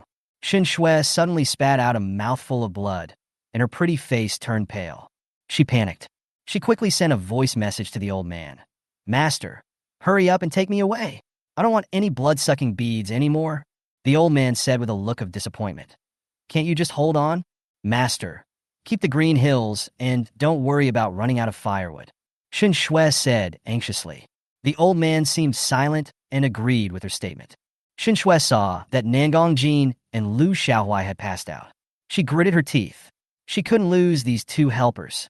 Chapter 40? Who is it? Shen Shui reached out and grabbed the two people. At this moment, a dazzling light burst out from Shen Shui, and then she actually disappeared with Nangong Jin and Lu Xiaohuai. And the scene of her disappearing happened to be caught in Shen Yan's eyes. Why can Shen Shui disappear out of thin air? Moreover, she can also disappear with two people. With Shen Shui's strength, it is simply impossible to do it. Then, she must have some trump card, maybe someone is helping her behind the scenes. Shen Yan's eyes darkened slightly, and his face was filled with a bone-chilling chill. At this time, the soul-breaking spirit vine began to struggle violently, and it threw many contestants to the ground without paying any attention to their life or death. The contestants howled. The soul-breaking spirit vine continued to attack in the direction of Elder Yu. Boom! Boom! Boom! However, no matter how the soul-severing spirit vine attacked, it could not break through the defensive barrier set up by the elders. This made the soul-severing spirit vine angry, and it began to attack the contestants. Swish, swish, swish. In the blink of an eye, the vines danced and tore apart more than a dozen contestants. This scene is extremely bloody. When the Qiu Tianzong disciples saw this scene, they were trembling with fear. They wanted to escape from the area, but were blocked by a layer of enchantment formation. They slapped the barrier. Bang, bang, bang. The disciples of Qiu Tianzong shouted in shock. "Elder Yu, let us out quickly." Elder Yu turned a deaf ear to their cries for help and continued to gather his spiritual energy to reinforce the barrier formation. He wanted them all to die here so that their blood could draw out the blood-sucking pearl. "Elder Yu, hurry up, save us." Elder Yu. Not only the disciples of Qiu Tianzong were asking for help, but the remaining contestants were also asking for help. This scene was seen by Nangong Yu and the contestants who had not yet stepped into the soul-breaking vine area. They looked terrified. They immediately tried to escape, but it was too late. A powerful force wanted to suck them all into the barrier formation. "Don't want! Help!" Nangong Yu's face turned pale with fright. While struggling, he inserted a long sword into the trunk of the giant tree, hoping to prevent himself from being sucked into the barrier formation. The other contestants could not resist such a strong suction force and were sucked into the barrier formation in an instant. The soul-breaking vine is. In order to vent his anger, he directly killed all the new contestants. A strong smell of blood spread. Nangong Yu tightly grasped the sword, and the suction gradually weakened. He was delighted, thinking that he had a chance of survival. He looked up as if he sensed something. He happened to meet a pair of eyes as dark as ink, revealing cold, murderous intent. Nangong Yu's pupils suddenly shook. His heart was horrified. His lips trembled slightly, and he said, "Shinshin." Before he could finish speaking, a branch suddenly hit his hand holding the sword hilt. Extremely fast. With a stab sound, the back of his hand was stabbed by a branch, and blood gushed out instantly. "Ah!" Nangong Yu screamed and let go of the sword hilt because of the severe pain. The next moment, he was sucked into the barrier formation by Elder Yu's powerful power. His pupils shrank. "No! Shen Yan!" His angry and unwilling voice was soon completely drowned out by the screams of the other contestants. Shen Yan retracted her hand, and her eyes suddenly glanced in the direction of Elder Yu warily. She was relieved when she found that he was now concentrating on condensing the barrier formation and was not distracted by her presence. Guiyuan was penetrated directly through the abdomen by the soul-breaking spirit vine. Then he was hit hard on the barrier. With a bang sound, he vomited blood and fell to the ground in a state of embarrassment. And, at this moment, the main body of the soul-breaking spirit vine suddenly burst out with a burst of blood. A flash of light flashed across Elder Yu's eyes. He stared at the spot on the soul-destroying spirit vine that was emitting bleeding light and couldn't help but raise the corners of his mouth. The blood-devouring bead has finally been drawn out. The soul-breaking spirit vine made a sharp cry, revealing extreme anger and madness. Its entire main body immediately turned into an attacking weapon, blasting towards the direction of the barrier formation. Bang! There was a loud explosion. In an instant, the barrier formation was broken. Elder Yu's smile froze completely. He was panicked for a moment, then reacted quickly. He immediately summoned his sword and faced the soul-breaking vine. One sword strike down. Bang, bang, bang explosions were heard, and the branches of the soul-breaking vine were chopped into pieces. At this time, Elder Yu stared at the middle part of the soul-breaking vine with sharp eyes, because that was where the blood-sucking pearl was. Elder Yu sneered and said, "Soul Vine, if you are willing to hand it over, I will spare your life." The only answer to Elder Yu was the soul-breaking vine's continuous attacks. Elder Yu was also angry. He started to fight back with his sword. The two are fighting fiercely. The power fluctuations they emitted were so powerful that those contestants who were already seriously injured fainted directly. The remaining contestants and Xiao Tianzong disciples were also lying in a pool of blood, unable to get up because they were too seriously injured by the soul-severing spirit vine. Shen Yan was nervous because she was constantly observing the battle between the soul-destroying spirit vine and Elder Yu. No matter which side won or lost, she would have a chance to obtain the blood-devouring bead. She has to wait and see what happens. About half an hour later, Elder Yu and the soul-breaking spirit vine were both injured in the fight, and their strength had been exhausted to the extreme. But now, the soul-breaking spirit vine was actually at a disadvantage. Its main body was cut off by Elder Yu's sword, and its body was cut open in an instant. A blood-colored bead was revealed. When Shen Yan was about to fight for it, a black mask suddenly appeared in her hand. Feng Xingyao's careless voice came from the sea of consciousness. "Proceed with caution." Shen Yan didn't change her expression and immediately put on a mask to hide her true face. She jumped down from the giant tree. Just when the elder was overjoyed and about to take the blood-devouring bead into his hand, a purple figure suddenly passed by. The blood-devouring bead disappeared instantly along with the purple figure. "Who?" Elder Yu roared angrily. Before he could see the person clearly, he felt a hot breath of fire coming suddenly. Elder Yu was knocked back a few steps, and the flames wrapped around his clothes. He immediately used his spiritual power to extinguish it. His eyes suddenly became sinister, and he caught up with the purple figure as quickly as possible and cut her off. At this time, the seriously injured broken soul spirit vine found out that the blood-devouring beads it had treasured had been taken away. It was so angry that it immediately targeted Shen Yan. Elder Yu looked at her with fear. "Who are you?" He couldn't detect her cultivation strength at all, which proves that her cultivation is better than mine. Elder Yu's expression changed unexpectedly after he realized this. Shen Yan's eyes were cold, and she did not speak. Instead, she attacked directly in the direction of Elder Yu. The fire fist she condensed with her fire power was like 1,000 caddies of power. Those who were hit would be burned by the flames both inside and outside the body. Burn! Chapter 41, Kill the Elder. Seeing this, Elder Yu quickly dodged her fire fist, and then he raised his sword and faced Shen Yan. The extremely strong pressure came, making Shen Yan's chest tight and short of breath. She avoided his sword with neat movements, but she didn't expect that the soul-breaking spirit vine behind her had silently wrapped around her ankle. When I want to drag her away, the 5 fingers of Shen Yan's right hand closed together suddenly, and flames instantly covered her fist. Fist down, there was an explosion. A fire fist that crashed down like a meteor instantly broke the soul-breaking spirit vine.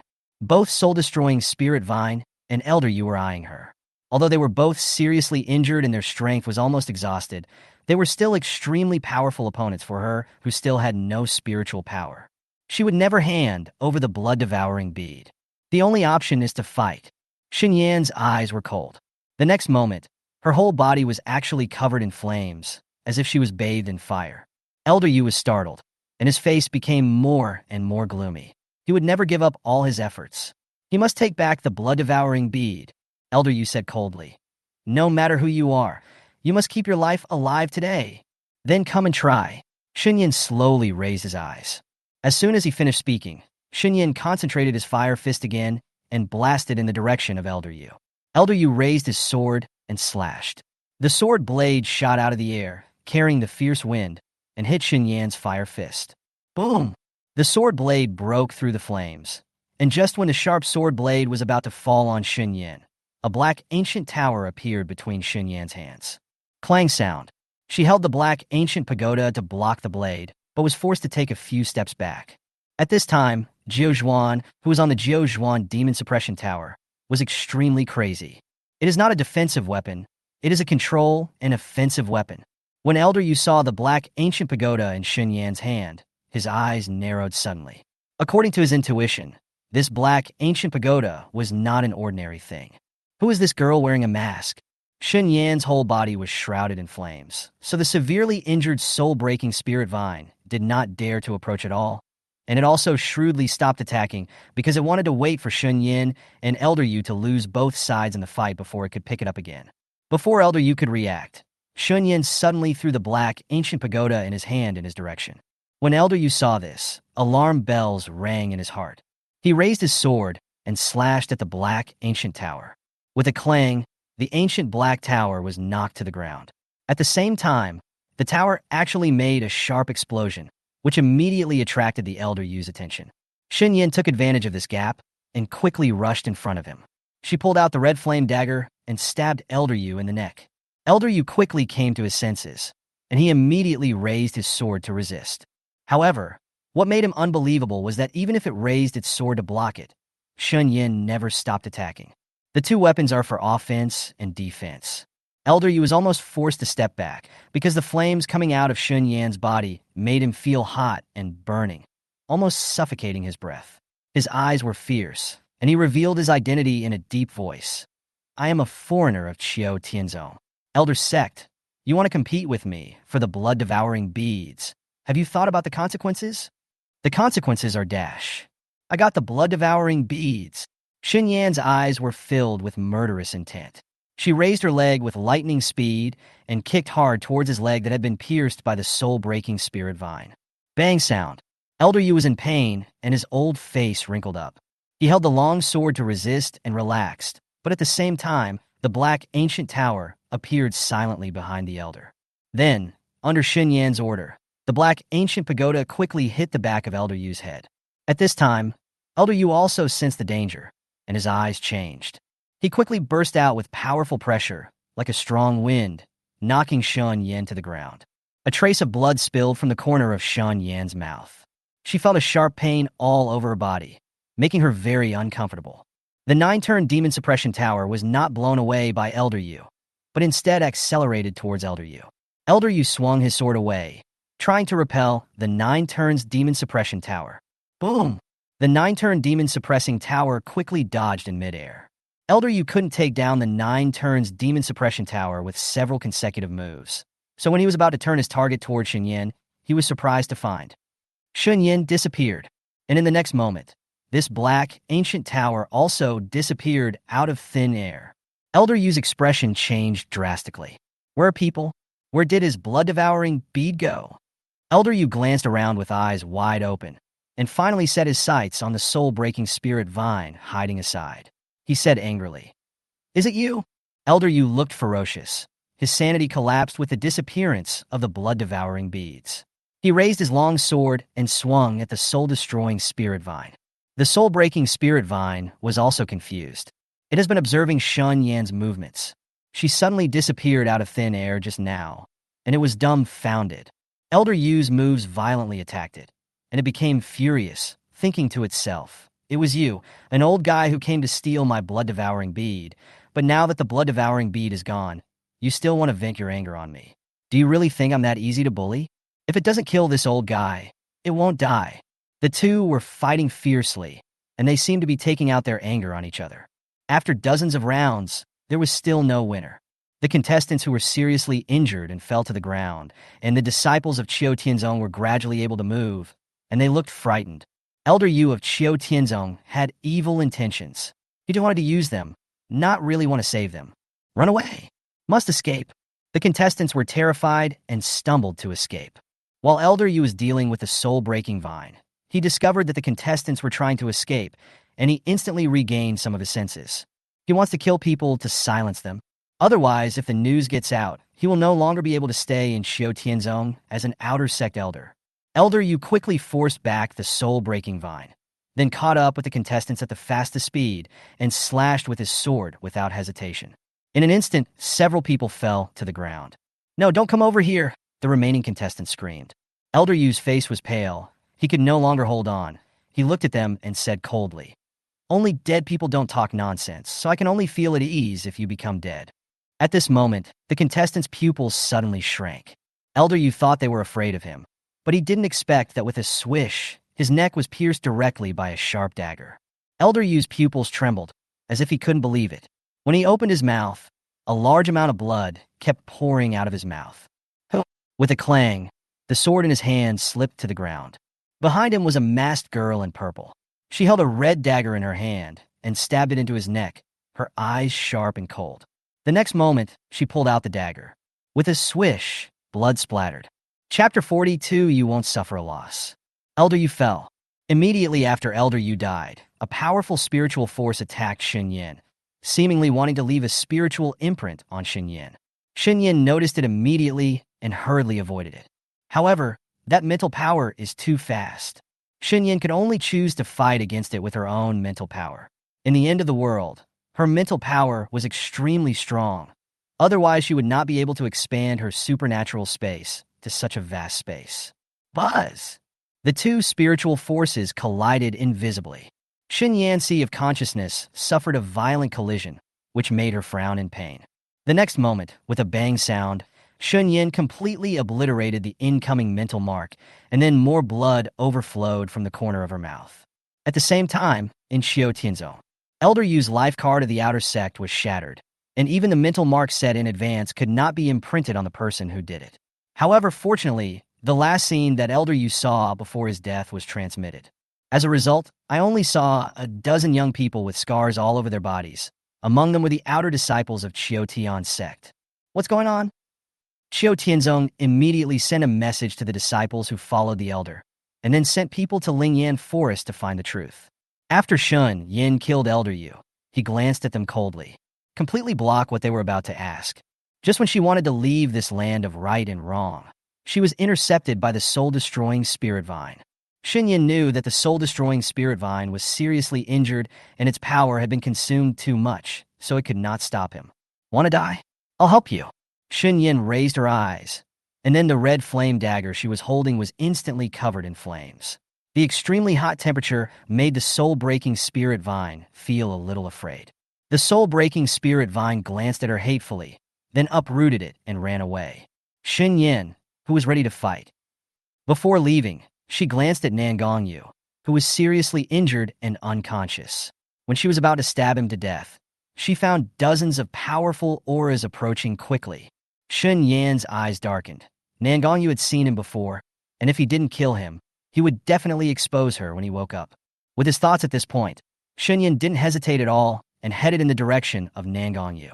She directly held the dagger and stabbed it into Nangang Yu's heart to prevent him from having a chance to live, and then used the dagger to cut the main artery in his neck.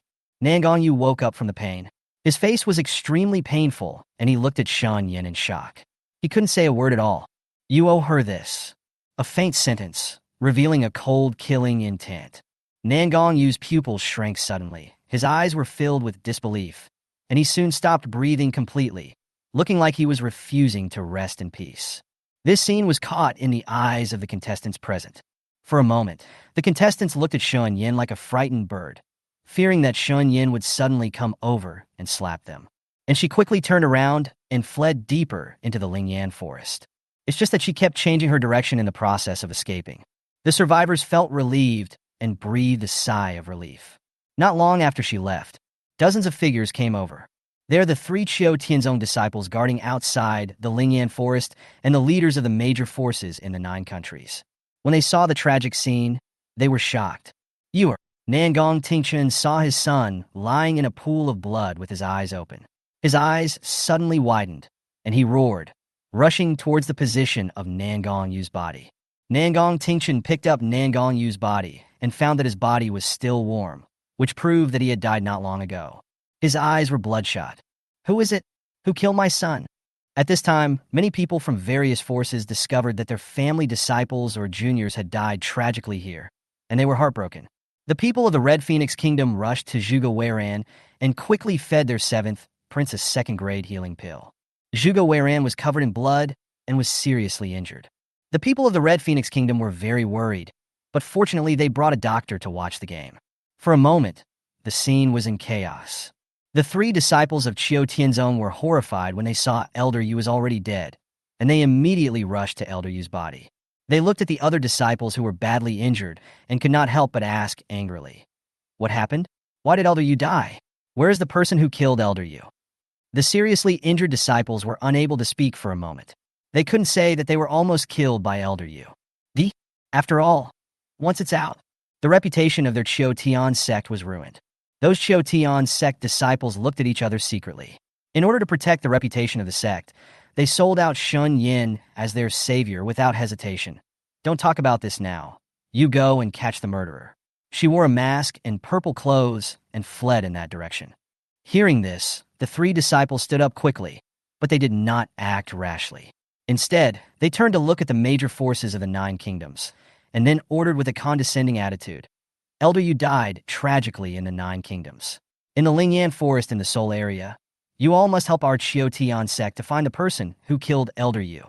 Hearing this, the people from the major forces in the 9 kingdoms did not feel angry, but were frightened. Because they know Qiu Tianzong's position in the Ping's western region. They're just a small country or a small force. If Qiu Tianzong is angered, Qiu Tianzong can easily eradicate their force or even a country. Yes, we will do our best to help. Afterwards, the 3 Qiu Tian sect disciples quickly entered the depths of Lingan Forest with the powerful men from all the major forces in the 9 kingdoms. At this time, Shen Yan fled to the left as much as possible. After no one was around, she took off the mask and returned to the supernatural space. No matter how fast she was still no match for those strong men with spiritual power. She could clearly feel several powerful auras coming from behind her.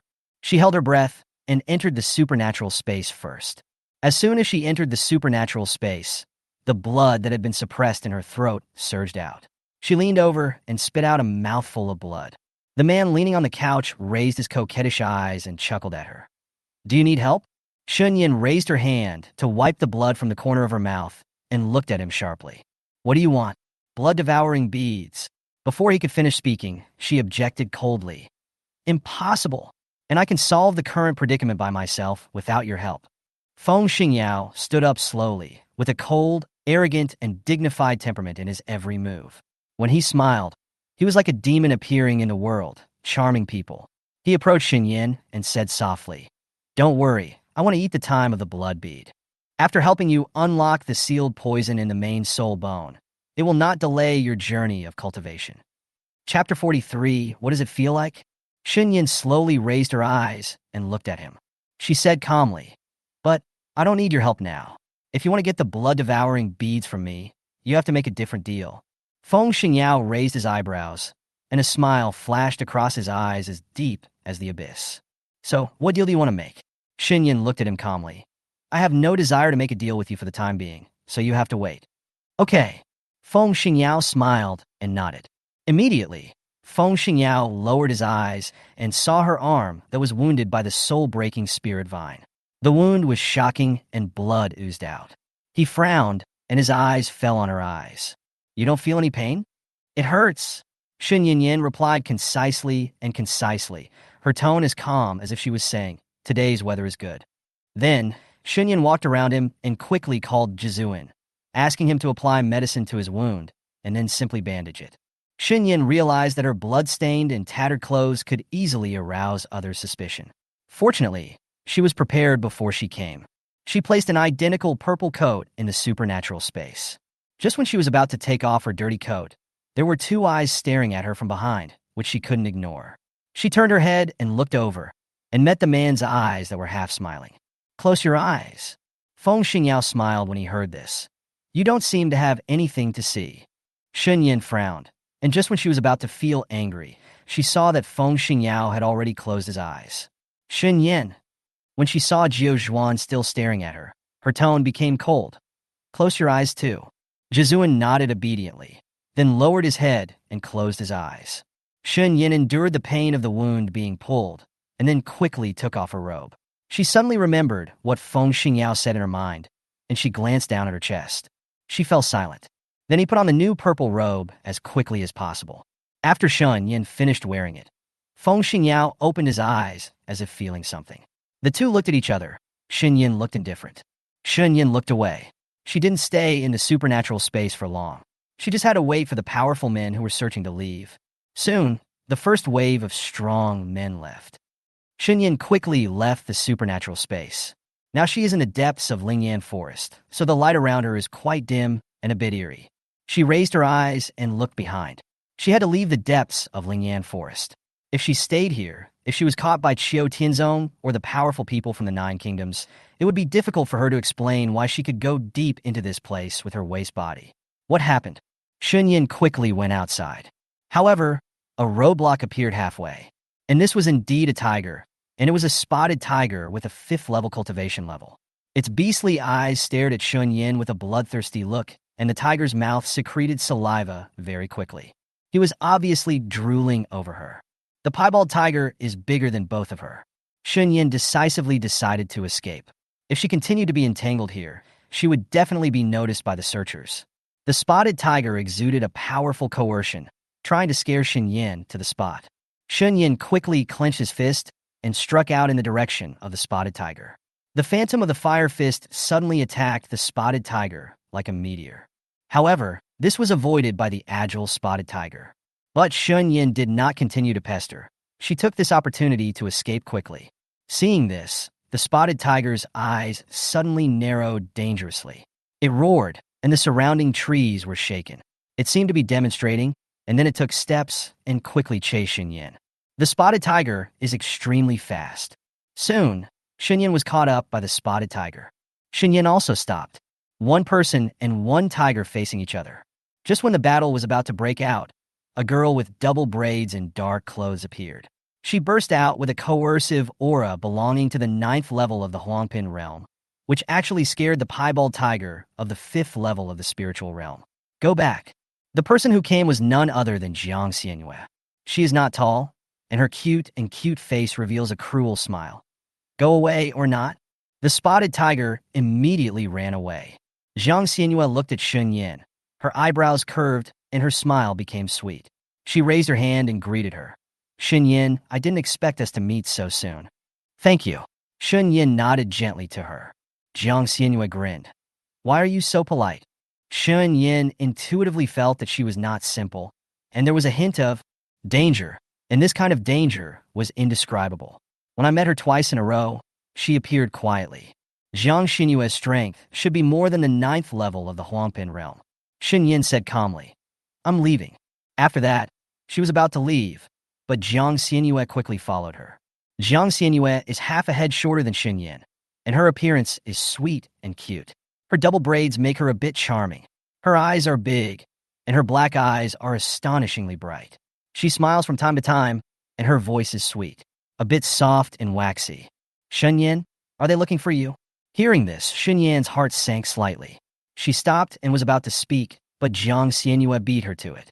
If so, I can be your alibi witness. She looked sincere, but Shen Yan couldn't believe her. Shen Yan looked at her and said, I don't understand what you were talking about. Please stop following me. Jiang Xianyue smiled so hard that her eyebrows were half crooked. She whispered softly, Shen Yan, don't worry, I won't tell you. I just think you are very interesting. Can you tell me that you killed such a powerful person? Are you happy? Shen Yan has seen all kinds of people in the last days, and naturally she has also seen people like Jiang Xianyue. If she guessed correctly, Jiang Xianyue's sweet appearance hides a heart that pursues excitement. She may want a crazy testing on the edge of some kind of critical line. I don't feel anything. Shen Yan answered. This surprised Jiang Xianyue. She raised her eyebrows and then smiled happily. She said, Shen Yan, I admire you very much. I think we can become friends. Shen Yan glanced at her. I don't want to be friends with people I don't know well.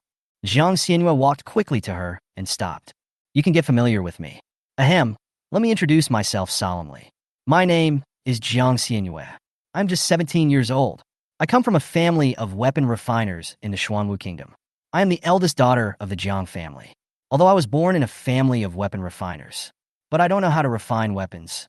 I can't tell you my true cultivation level yet, let alone my height and weight. After Jiang Xianhua finished speaking, he blinked his big eyes and asked, Is this sincere enough? Shen Yan, not enough. Jiang Xianhua was stunned. Shen Yan stared at her expressionlessly. The information you mentioned can be easily checked. Chapter 44, It's a Friend. Jiang Xianhua choked. Her fair face showed a troubled look. She sighed deeply and said to Shen Yan in a lonely tone, It's really difficult to be friends with you. At this moment, several powerful auras quickly approached. Jiang Xianhua's eyes changed slightly, and the innocent look on her face disappeared in an instant. She raised her hand and grasped Shen Yan's wrist, as if to prevent her from doing anything. Shen Yan understood what she meant and nodded without changing her expression. Soon, several figures appeared. Those were powerful men from other countries. As soon as they saw the purple clothes Shen Yan was wearing, they immediately wanted to capture Shen Yan. Jiang Xianhua raised her hand to block Shen Yan behind her and asked with a confused expression, Seniors, aren't you supposed to be outside?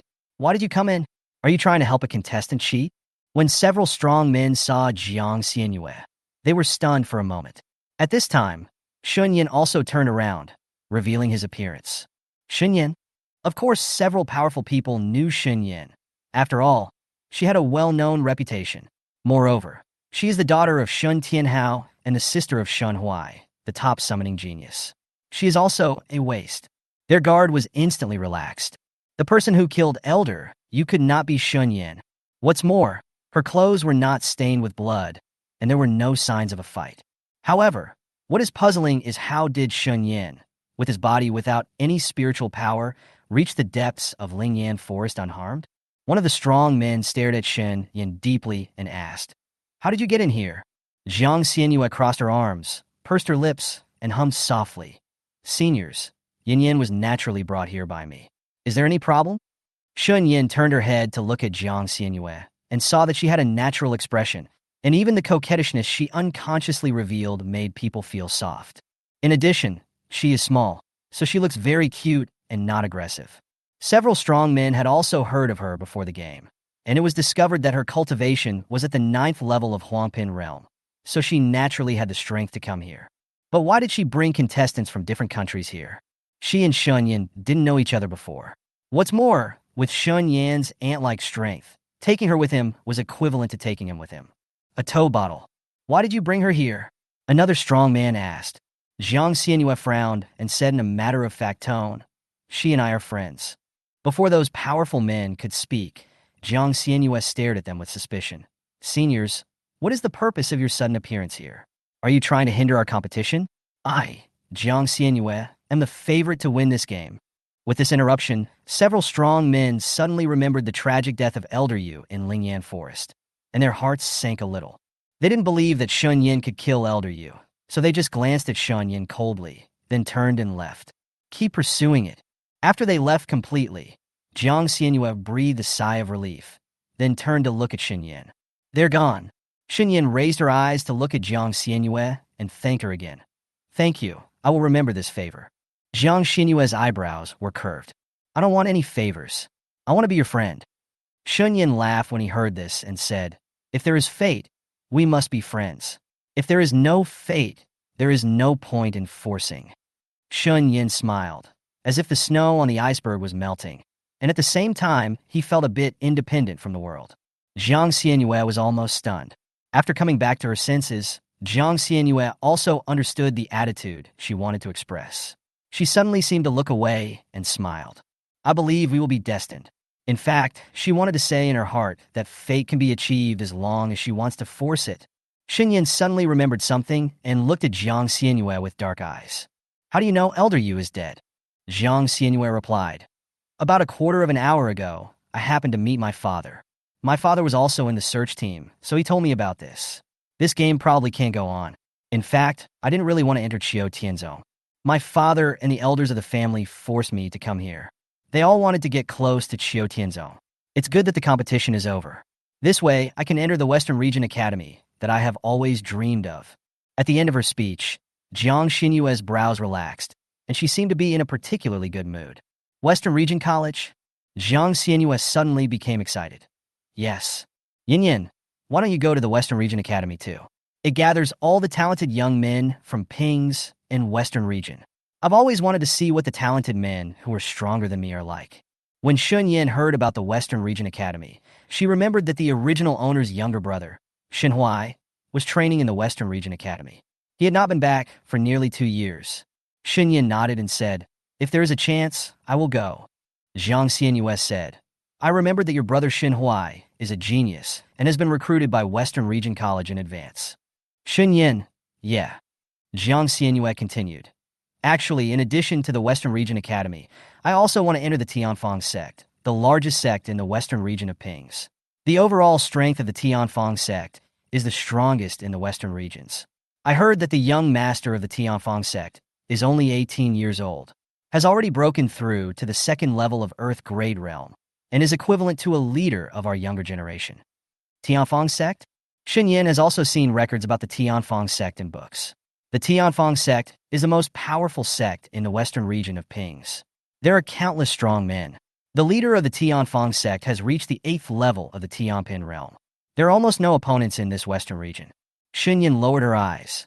The most urgent thing for her now was to unlock the sealed toxin in the Master Soul Bone, embark on the path of cultivation, and then avenge the original master. Jiang Xianyue saw that she seemed not very interested in these talented people, so she stopped talking. Yin Yin, let me go out with you. Okay. Shen Yan was still wary of her, but not as much as before. She knew that Jiang Xianyue was very dangerous, so she was still wary of her. They walked to the outskirts of Lingan Forest together and met many spiritual beasts and contestants along the way. And these contestants on the outer edge of the forest are still fighting, completely unaware of what is happening deep in the Lingan Forest. Before the news was announced, Shen Yan and Jiang Xianyue would not be so foolish as to spread it. They were waiting for the news outside Lingan Forest. Unexpectedly, the news came faster than they imagined. The game ended early. There is no winner or loser. Because Elder Yu, who was in charge of the competition, died tragically in Lingan Forest. Dozens of other disciples died tragically at the same place. However, the cause of Elder Yu's death was reported by Qiu Tianzong. Elder Yu fought with the soul-breaking spirit vine in the Earth-level realm to save many contestants, and unfortunately died. Chapter 45, Crying Bitterly. Shen Yan and Jiang Xianyue looked at each other, and a thought came to their minds at the same time. Qiu Tianzong still wanted to save face. Jiang Xianyue lowered her voice and said to Shen Yan, "Although Qiu Tianzong makes such a high-sounding statement on the surface, it will still continue to track down the real culprits secretly. Remember to be careful." Shen Yan naturally understood. Jiang Xianyue raised her lips and smiled and said, "I may have to return to Xuanwu Kingdom early. If I have time, I will come to Nanshao Kingdom to meet you again." Okay. Shen Yan did not refuse. After Qiu Tianzong released such news, the competition would definitely not be able to continue. So the major forces of the 9 kingdoms and all the contestants could only return with regrets. In this game, 500 to 600 people died. There are young men who are not known to everyone, but there are also geniuses who are well known among the 9 kingdoms. The contestants were gathered outside the Lingan Forest and waited together for about half an hour before Qiu Tianzong was willing to let them go. As for those who were seriously injured, they had already been picked up. Shen Yan said to Jiang Xianyue, "Let's go." When Jiang Xianyue heard this, she replied with a smile on her face, "We will definitely meet again." Shen Yan glanced at her lightly, nodded, and soon walked alone to the outside of Lingan Forest. The crowd outside was now chaotic and noisy, and everyone seemed to be concerned about and talking about the game. The sharp eyes of Hong Ri and Yin in the crowd saw her figure at a glance and hurriedly came to pick up Shen Yan. Yin asked with a slightly condensed expression, "Miss, are you injured?" Shen Yan, "Small injury." "Now that the game is over, let's leave this place of right and wrong," Yin said worriedly. She glanced around with fearful eyes, for fear that someone would be harmful to the young lady. Shen Yan responded, and just when he was about to get on the carriage back to the house with Hong Ri and Yin, a gentle voice came from behind him. "Sister Yinner, Are you really not going back to the Shen family with us? Shen Yan turned around and looked. What came into view was Shen Shui's slightly pale face. Her eyebrows were sad, and the look in her eyes revealed sincerity. Shen Yan said coldly, "The Shen family has nothing to do with me anymore." Shen Shui looked weak, but she still persuaded her earnestly. "Sister Yinner, how can you say that? Stop being a child, okay?" Shen Yan said word for word, "Don't be so pretentious in front of me. Seeing you look like this makes me want to vomit." These words made Shen Shui's face change slightly. Just when her eyes became fierce, she suddenly caught a glimpse of Head Shin and others walking not far away, and she quickly calmed down her expression. Shen Shui frowned. "Sister Yinna, the Shin family treats you so well, but you insist on leaving the Shin family. How can you live up to your grandfather and the elders?" Shen Yan ignored her words and turned around to leave. "Chen Yan!" Suddenly, the head of the Shin family gave a sharp shout and tried to call her out. However, Shen Yan didn't even look at him and continued walking forward with Hong Ri and Yin. Shen Yan's attitude made the old face of the Shun family suddenly darken. The Shun family leader's voice was gloomy, with a hint of displeasure.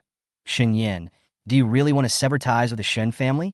Shen Yan paused slightly and turned to look at the head of the Shen family, as well as the elders and disciples of the Shen family.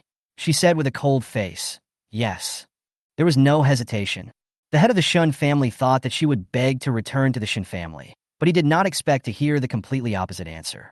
His cloudy old eyes had a deep look, and he sneered, "Then don't regret it." "Absolutely not." Shen Yan left one sentence. Then, she got on the carriage neatly. Hong Sun and Yin also followed closely. Hong Sun immediately asked the groom to drive the carriage away from here. The head of the Shun family stared at the direction the carriage was leaving with a cold face, and for some reason, there was a hint of uneasy premonition in his heart. The eldest elder of the Shun family smiled and said, "Master, it is definitely a good thing that she has taken the initiative to break up with our Shun family. Even if Tianhao wants to get angry, he can't find a suitable reason. After all, we are not the ones who drove Shen Yan out." The third elder of the Shun family looked sarcastic and sneered coldly. "Shen Yan is a loser. Without the protection of our Shun family, sooner or later she will come back crying and begging for our forgiveness. Shen Yan is also the young master's flesh and blood after all." A younger elder tried to speak for Shen Yan, but before he could finish speaking, he was interrupted by the eldest elder of the Shin family. "So, what about flesh and blood? Hasn't she brought too much shame to our Shin family? We have already treated her with the utmost kindness and justice." When the head of the Shin family heard this, his eyes flickered. Shin Shui lowered her eyes and said, "Grandpa, elders, it's all Schwer's fault. If it weren't for Schwer's, even if it exists, it will not make Sister Yinner unhappy and thus sever ties with the Shun family." The great elder looked at Shin Shui with a kind face and said comfortingly, "Schwer, you are seriously injured, so don't pay attention to that loser anymore. Since you can't enter Chiu Tianzong, then prepare to be admitted to the Western Region College and serve our Shin family. Glory." Shin Shui lowered her eyes and nodded obediently. Schwer will do her best and will not let down the expectations of her grandfather and elders. House. It was already evening when Shen Yan returned to the house, and she was hungry because she had consumed so much energy. Fortunately, Red Sun and Silver Moon are here, and they can cook well. While the two of them were cooking, Shen Yan returned to her main room first, and she carefully took out a blood-colored bead. Shen Yan took a closer look.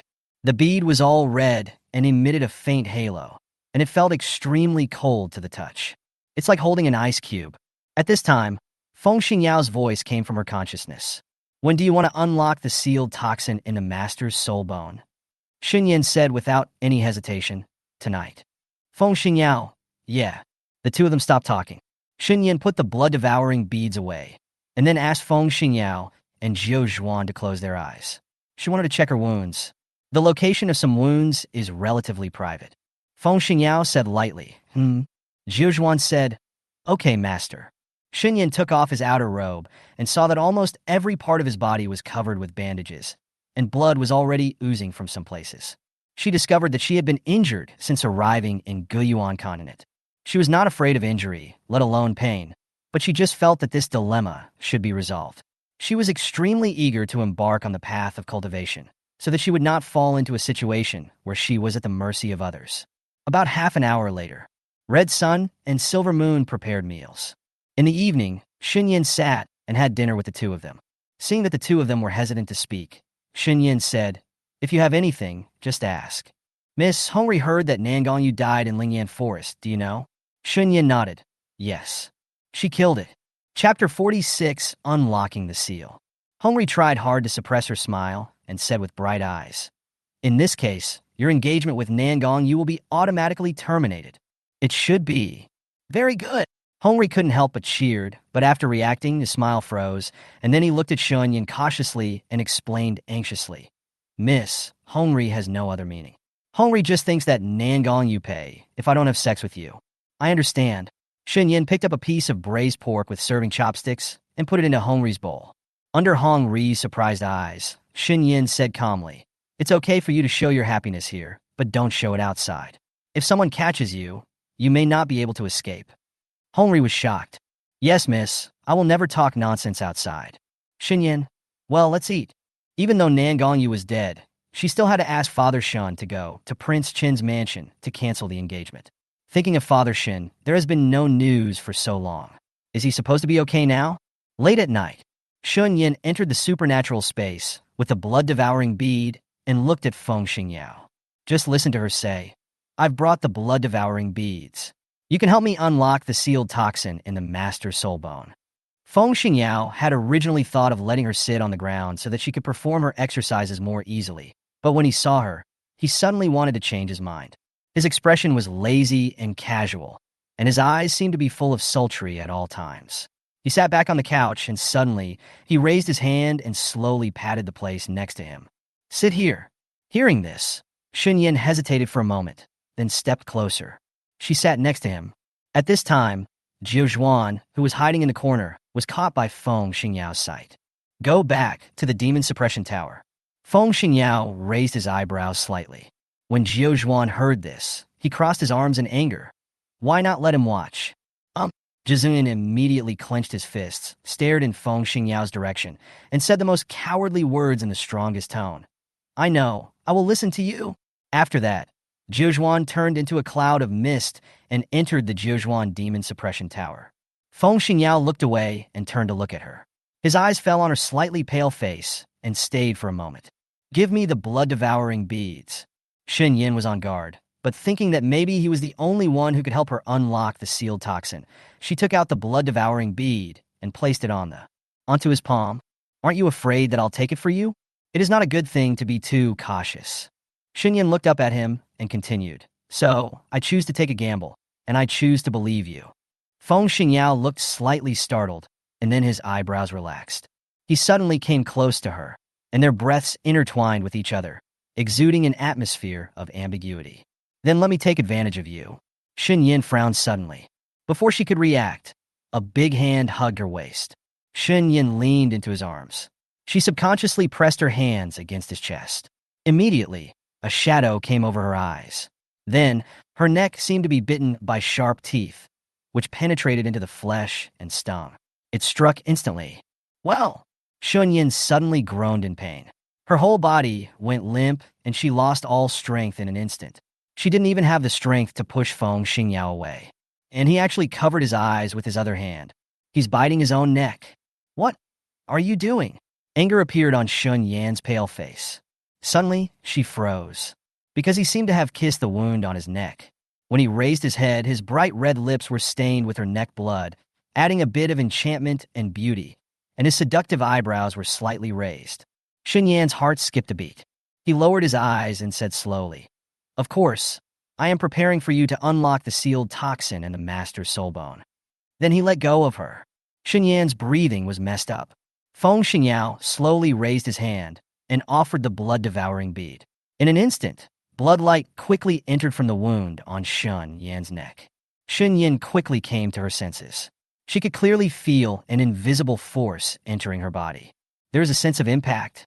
The next moment, Shen Yan felt a strong and sharp pain coming from the bones near her heart, like the pain of gouging out her heart, which made her lips turn as pale as paper. Feng Xingyao stood up slowly and said with a half-smile, "Next, if you can survive the pain of having the sealed toxin removed, you can officially become a cultivator." Shen Yan endured the severe pain and looked up at him. "Good." Feng Xingyao's eyes couldn't help but flicker when he touched her gaze. He stepped away from the soft cave, leaving Shen Yan alone on the soft cave. He walked behind the empty shelf and turned his back too. Looking in the direction of Shen Yan, he raised his finger and wiped away the remaining blood on his lips. After wiping it off, I discovered that his lip was also broken. There is a small wound. He deliberately bit it himself, in order to quietly integrate his blood into her blood, unlock the sealed toxin for her, and increase the chance of success. He lowered his eyes and looked at the blood stains remaining on his fingertips, his eyes dimming slightly. He actually gave his own blood for a small human race. It's really ridiculous. He slowly turned around and looked at the human girl with eyes as deep as the sea. After regaining 20% of his strength, it was time for him to leave. Feng Xinyao hid the coldness in his eyes, and the wound on his lip was gradually healing. Shen Yan was now being tortured and was sweating profusely. This kind of pain was like the pain that penetrated into the bone marrow as her main spiritual bones were being chopped off over and over again with a giant axe. At this time, the sealed toxin on her main soul bone was continuously sucked away by the blood light of the blood-devouring bead, bit by bit. I want to survive. Shen Yan's face was as pale as paper, and blood overflowed from the corners of her mouth. She lay half lying on her stomach and clenched her fists fiercely. As the toxins decrease, the seal breaks down. 3 hours later, Shen Yan looked as if he had been fished out of water. His clothes were soaked with sweat, and his face looked extremely weak. The blood-devouring beads suspended in midair gradually regained their light. This proves the sealed toxin has been released. Shen Yan felt that the place in his heart that had been depressed suddenly became comfortable, and he felt like he was suddenly enlightened. Feng Xingyao's voice came. Try to absorb the spiritual energy. Yes. Shen Yan's eyes narrowed slightly, and she responded weakly. She was about to collapse, and when she returned to her room to absorb the spiritual energy, her feet gave way, and she was about to fall to the ground. A big hand pulled her, but before Shen Yan could stand firm, Feng Xingyao frowned and took back his hand. Bang sound. Shen Yan fell solidly to the ground. Shen Yan frowned in pain and hissed slightly, because when she fell down, the wound was opened. She raised her eyes and glared at him with cold eyes. Feng Xingyao looked away with some guilt and explained softly, awkwardly. Sweaty and dirty. Chapter 47 Breakthrough in Cultivation. Shen Yan. She endures. Bring me a bottle of potion. When Feng Xingyao heard this, he slowly raised his hand, and a bottle of potion originally placed on the shelf fell into his hand in an instant. He handed her the bottle of potion. Shen Yan raised her hand to take it. Then she opened the bottle without hesitation and poured the medicine into her belly. The potion took effect very quickly, and Shen Yan gradually gained some strength. There is no spiritual energy in this supernatural space, so she cannot feel the spiritual energy. She must leave the supernatural space to feel it. After Shen Yan regained some strength, she decisively left the supernatural space. The moment she returned to the bed in the main room, it seemed as if there were countless spiritual energy floating in the air, rushing towards her. Her current body was like a huge whirlpool, absorbing all the spiritual energy around her. Shen Yan was not lying indifferently. She quickly sat up. Remembering the cultivation method she saw in the Shun family library, she immediately started meditating on the spot. Introduce qi into the body and proceed step by step. All the bones in her body and the bones in her heart were heating up, and the warmth that was absorbed by the spiritual energy swept over her. She felt that her wounds were no longer so painful, and in the next moment, there was a soft buzz sound, and her body's spirit bones successfully tempered the spiritual energy and turned into a spiritual power. She broke through. Huangpinjing first level. Shen Yan clearly felt the lightness brought to his body after his breakthrough in cultivation. Then, she broke through again. This time, he actually broke through directly from the first level of Huangpin Realm to the fourth level of Huangpin Realm, breaking through 3 small realms in a row. Finally, her power aura stabilized. Shen Yan slowly opened his eyes. Then, she looked down at her hands, and an indescribable sense of excitement filled her body and mind. She wanted to participate in the fighting and feel the madness, excitement, satisfaction, and security that the power brought to her. Shen Yan lowered her expression. Not enough. She is not strong enough. She must become stronger in order to avenge the original owner, and also to survive in this world. With his thoughts at this point, Shen Yan devoted himself to training again. Practitioners have body bones and main soul bones. When these two bones are awakened, they can temper the spiritual energy and turn it into spiritual power so as to smoothly step on the journey. Enter the path of cultivation. Because the spiritual power of cultivation is concentrated on the body bones, both attack and defense power come from the body bones. It has been recorded in the book that when the cultivation level reaches a certain critical point, the spiritual power will gather on the main soul bone, and the power exerted will be even more terrifying. This power can also be used to break the void. However, the books also said that no one in Guiyuan Continent has been able to gather spiritual power on the main soul bone. Body bones are distributed throughout the human body. The main spiritual bones are distributed on the human chest. The next day, at dawn, Shen Yan called Hong's son and Yin and asked them to prepare hot water so that she could take a bath and wash away the dirt on her body. Hong Ri and Yin were shocked when they saw Shen Yan in such a mess early in the morning, thinking that Shen Yan had been beaten violently. After hearing Shen Yan's instructions, they went to prepare without any hesitation. Hot water. Soon, Shen Yan would be able to take a bath. However, as soon as she entered the bathtub, the wounds all over her body felt stinging. Hongri and Inoue originally wanted to persuade their young lady not to go in because they also saw their young lady's scarred body, and their eyes couldn't help but feel sore. However, Shen Yan insisted on taking a bath. It didn't take long. After Shen Yan got up, Hongri and Inu hurriedly applied medicine to her and rebandaged her wound. Hongri's eyes were red and he asked, "Miss, were you seriously injured again in Lingan Forest yesterday?" "Fine." Hongri sincerely persuaded. "Miss, Hongri wants you to cherish your body. Women love beauty. Although your wound is not in a conspicuous place, if you get married in the future, your husband will also. There will be no husband," Shen Yan said in a normal tone. "Miss, don't you want to get married?" Hongri looked surprised and immediately persuaded anxiously. "That bastard Nangong Yu is dead. Miss, you can choose another husband." Shen Yan lowered her eyes. "I don't need it." In the last days, she had seen many couples who were once in love, but in the end, in order to survive, or even for profit, they fell out, causing extremely ugly troubles, and many of them killed each other or murdered. Therefore, she does not believe in this short-term relationship. Love is fake sometimes, also fleeting. It is undeniable that some people's love weighs more than anything else. Being able to sacrifice for each other. Hong Ri was stunned and looked at Inu sideways. And Inu signaled her not to say such words again, and Hong Ri quickly closed her mouth. Inu suggested, "Miss, if you don't want to leave scars, you can go to the auction in Xuanwu country next door and auction a bottle of snow mist cream. Snow mist cream can fade your scars and even remove them." Auction? Inu continued gently. "Yes, among the 9 countries on the border of the western region of Pings, only the Xuanwu country has an auction house. And once the Xuanwu country holds an auction, many powerful people and dignitaries will go to the Xuanwu country for the auction." When Shen Yan heard Xuanwu Kingdom, he thought of Jiang Xianyue whom he met in Lingan Forest because Jiang Xianyue was in Xuanwu Kingdom. Shen Yan asked, "When will the auction in Xuanwu country be held?" Silver Moon replied, "Once every 3 months, the nearest auction will be held in half a month." Hongri was dumbfounded. She silently poked Silver Moon with her finger and then lowered her voice anxiously. "If you want to enter the auction, you need to buy an admission letter." "Where will we get the money?" Now that they have severed ties with the Shun family, it is impossible for them to return to the Shin family to ask for help. When Inoue heard this, her expression was quite subtle, because she knew that the young lady's storage ring still contained tens of thousands of taels of gold. The lady is rich now, but if the young lady didn't take the initiative to bring it up, she couldn't reveal the news to Hongri. "Yes," Shun Yin responded, and then continued, "Inoue, go check on the auction." "Yes, miss." Inoue nodded. Shen Yan said to Hongri, "Hongri, go find out what is going on with my father and the Shun family." "Okay." Hongri was stunned for a moment when he heard the words, and quickly agreed. Shen Yan was a little concerned about Shun's father's condition and hoped that everything was safe and sound for him.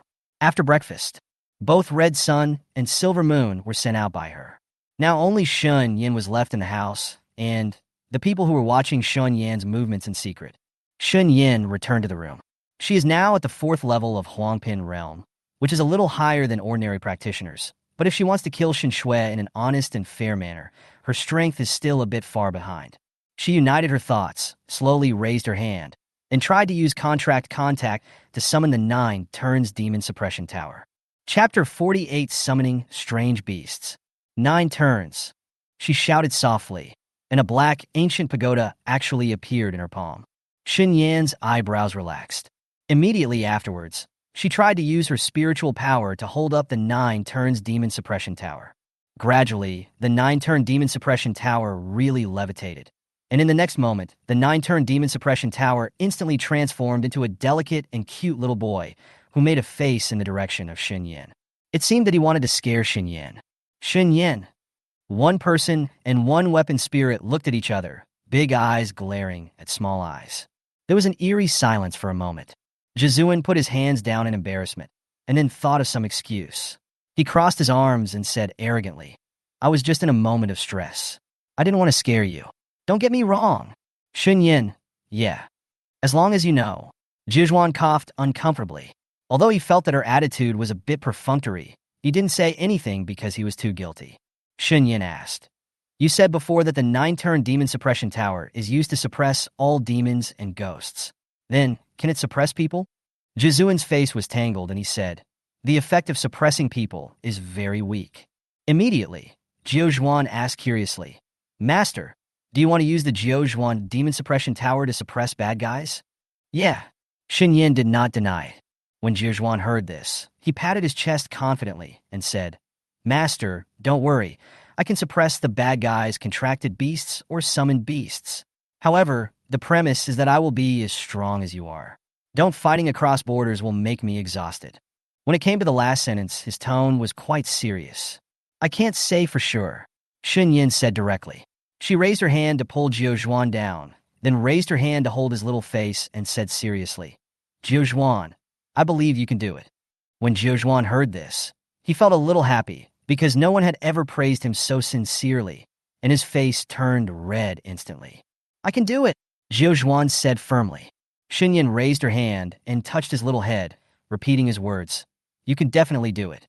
Guiyuan was so praised that he smiled broadly and had a confident look on his face. Then he actually showed Shen Yan a set of boxing skills. "Ha! Hey! Boom! Ha! Hey!" Guiyuan raised his fists and made noises to cheer. And Feng Xingyao, who was in the supernatural space. Shen Yan also fell into silence. After finishing the 9 rounds, he looked at Shen Yan expectantly and asked with a smile, "How was it? How was it?" "Very good," Shen Yan said. Guiyuan smiled very happily. Shen Yan suddenly said, "Feng Xingyao, one of the transactions you made with me was to teach me how to control and use the 9-turn demon suppression tower. Do you still remember it?" "Remember." Feng Xingyao, who was in the supernatural space, responded softly and then said, "You can press on the top of the 9-turn demon suppression tower." Shen Yan took the demon suppressing tower from Gio and pressed it on the sharp corner at the top. In an instant, the demon suppressing tower suddenly turned crimson red. Shen Yan's face slightly condensed. "What's going on?" Feng Xingyao's voice came from the sea of consciousness. There are many secrets hidden in the 9 turns demon suppression tower. Among them, this color change also represents one of the secrets. The black tower can suppress the orcs, and the red tower can suppress the demons. Now with your power with a little weak power, the 9-turn demon suppression tower can only display these 2 abilities. Shen Yan asked, "What if you could have enough strength to inspire other colors? What ability would it be?" "Suppression of other races." Hearing this, Shen Yan couldn't help but wonder what other races there were in this world. Feng Xingyao's voice came faintly. "Now you only need to control how to suppress the beasts and demons." Shen Yan, "Well, you teach me." Feng Xingyao, "Okay." Feng Xingyao first told her how to use spiritual power to control the demon suppression tower, and also taught her a set of formulas, without deliberately hiding anything. Shen Yan originally wanted to practice in person, but she was still seriously injured and could not go to an open place to practice. Shen Yan suddenly remembered something and looked at Guiyuan, who was sitting on the chair with his feet dangling. At this time, Guiyuan was holding a piece of cake in one hand to eat. She reached out towards him. 9 rotations. Where's the beast crystal? Guiyuan's whole body trembled, and his eyes turned around in panic. Just as he was about to escape back to the supernatural space, he was caught by Shen Yan. Shen Yan stared at him.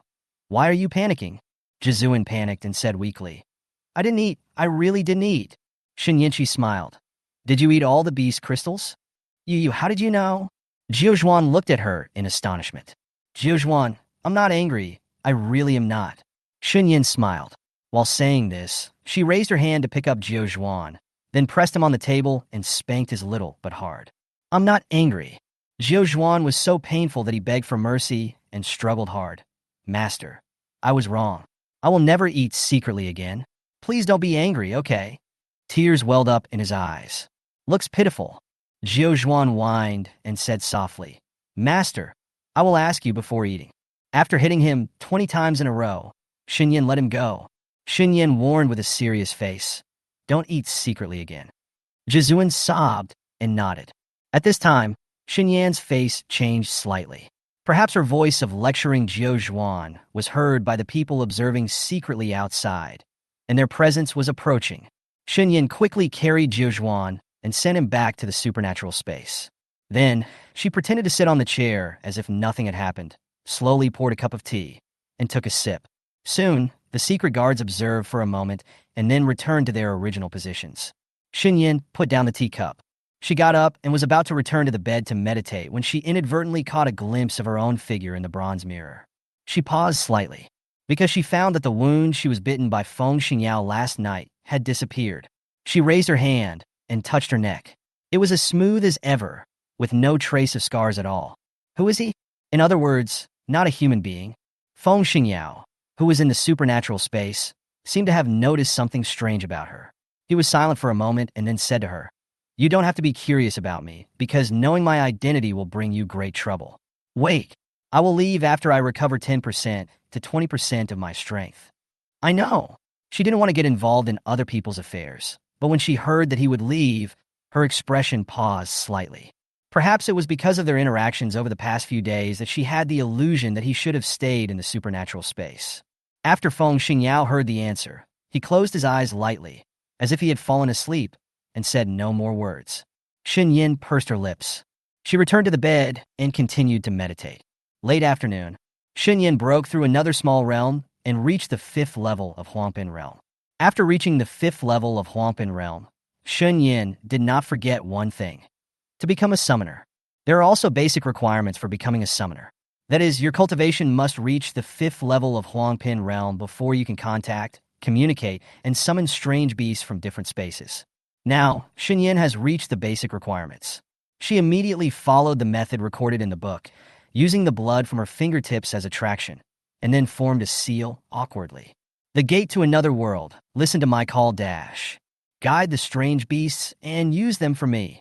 Chapter 49, Personality Incompatibility. In an instant, a totem array emitting black light gradually unfolded from Shen Yan's feet. Shen Yan instantly felt that there was a subtle connection between his body and the alien space. It was very mysterious. He could faintly sense the roaring sounds of countless alien beasts, with that bloodthirsty, dangerous, mysterious, and vicious. She closed her eyes. There is a mysterious force that seems to be pulling her somewhere. The endless darkness rushed towards her, almost suffocating her. Suddenly, a pair of strange crimson beast eyes appeared in the endless darkness, staring at her closely. Looking at it from her perception point of view, the pair of red beast eyes were very huge, staring at her in an attitude of looking down at an ant. It feels like being stared at by a poisonous snake. Shen Yan endured the instinctive trembling of her body and asked, Are you my summoned beast?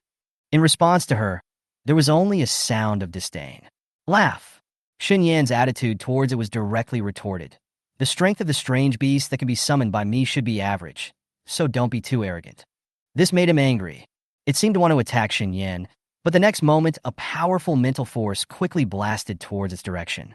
It was originally summoned by Shen Yan into her sea of spiritual consciousness. Now that her spiritual power was attacking it, it should have been able to resist it, but it didn't expect that the opponent's spiritual power was so powerful. Boom sound. It was blown away. You are weaker than I thought. Shen Yan was a little disappointed. It was about to vomit blood. If it hadn't been seriously injured, how could it have been injured by the mental power of a small human race? Although, her mental strength is indeed a bit strong. Shen Yan waited in the sea of spiritual consciousness for a moment, and found that only one strange beast came in response to her call. Her eyes darkened slightly. If you are a summoner with top talent, you can summon more than 10 or 20 strange beasts at once, and then the summoner will select the suitable or more powerful beasts, and finally make a contract. And only one strange beast was summoned. This strange beast seems to be very weak.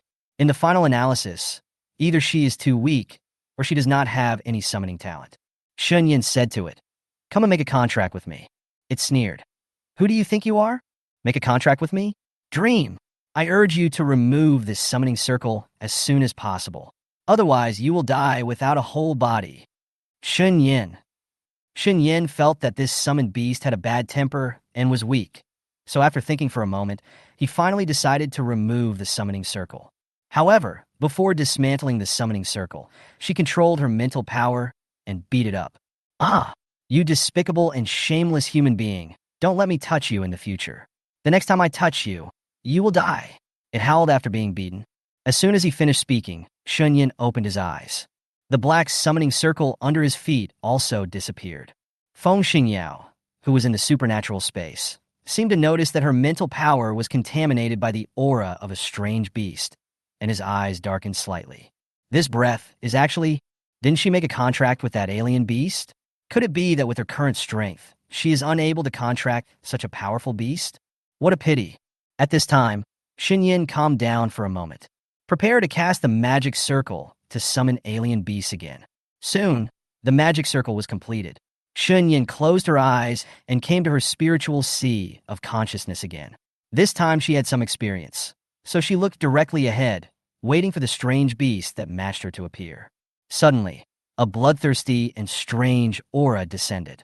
Coming. When Shen Yan saw the scene in front of him clearly, the corners of his mouth twitched slightly. Shen Yan was helpless. "Why is it still you?" A pair of strange red beast eyes stared at her with obvious anger. It seemed to be on the verge of collapse, roaring, "Are you deliberately teasing me? I haven't gone back, but you summoned me. I don't understand. How can a weakling like you be worthy of my dignity?" Shen Yan had no patience and directly used his mental power to crush it. He beat it hard again. "Didn't you say you were going to kill me when you see me again? Come on." Shen Yan used her mental power to torture it mercilessly and said coldly, "If you have the ability, don't come to my spiritual sea." It was tortured terribly. "Ouch! It hurts! You summon me here. If you can, don't summon me." One man and one beast were in a stalemate for a long time. For a moment, Shen Yan really wanted to kill it. However, the alien beasts are protected by the rules from the alien space, and the alien beast cannot. Killed by the summoner in his spiritual consciousness. Roll! Shen Yan retracted the summoning circle, and it disappeared again. Shen Yan's mental power was used too much, which made her a little weak now. She was sitting in a chair with cold sweat on her forehead. She couldn't understand why she could only summon the same beast twice. Feng Xingyao. She suddenly spoke up. She asked. "When I used the summoning circle twice, why did I summon the same strange beast?" When Feng Xingyao heard this, a hint of interest flashed in his eyes, and he asked, "Don't you like the strange beast you summoned?" "Shen Yan, I don't have the right personality." Feng Xingyao chuckled lightly. In fact, it was because the alien beast she summoned had a particularly high bloodline level. So once it appeared in the spiritual consciousness of a certain human race, alien beasts with a lower bloodline level, then it would not dare to stay with it. The same sea of spiritual consciousness. Feng Xingyao said, "If you don't contract with it now, then you will not be able to summon other alien beasts in the sea of spiritual consciousness in the future. If you want to get the help of more alien beasts, you can only contract with it first." "Why?" Shen Yan was puzzled. Soon, Feng Xingyao explained to her the blood levels of alien beasts. After hearing this, Shen Yan fell into silence. Because she didn't expect that the strange beast she summoned twice seemed weak, but its blood level was relatively high. "Thank you." Shen Yan thanked Feng Xingyao. Shen Yan used the summoning circle again.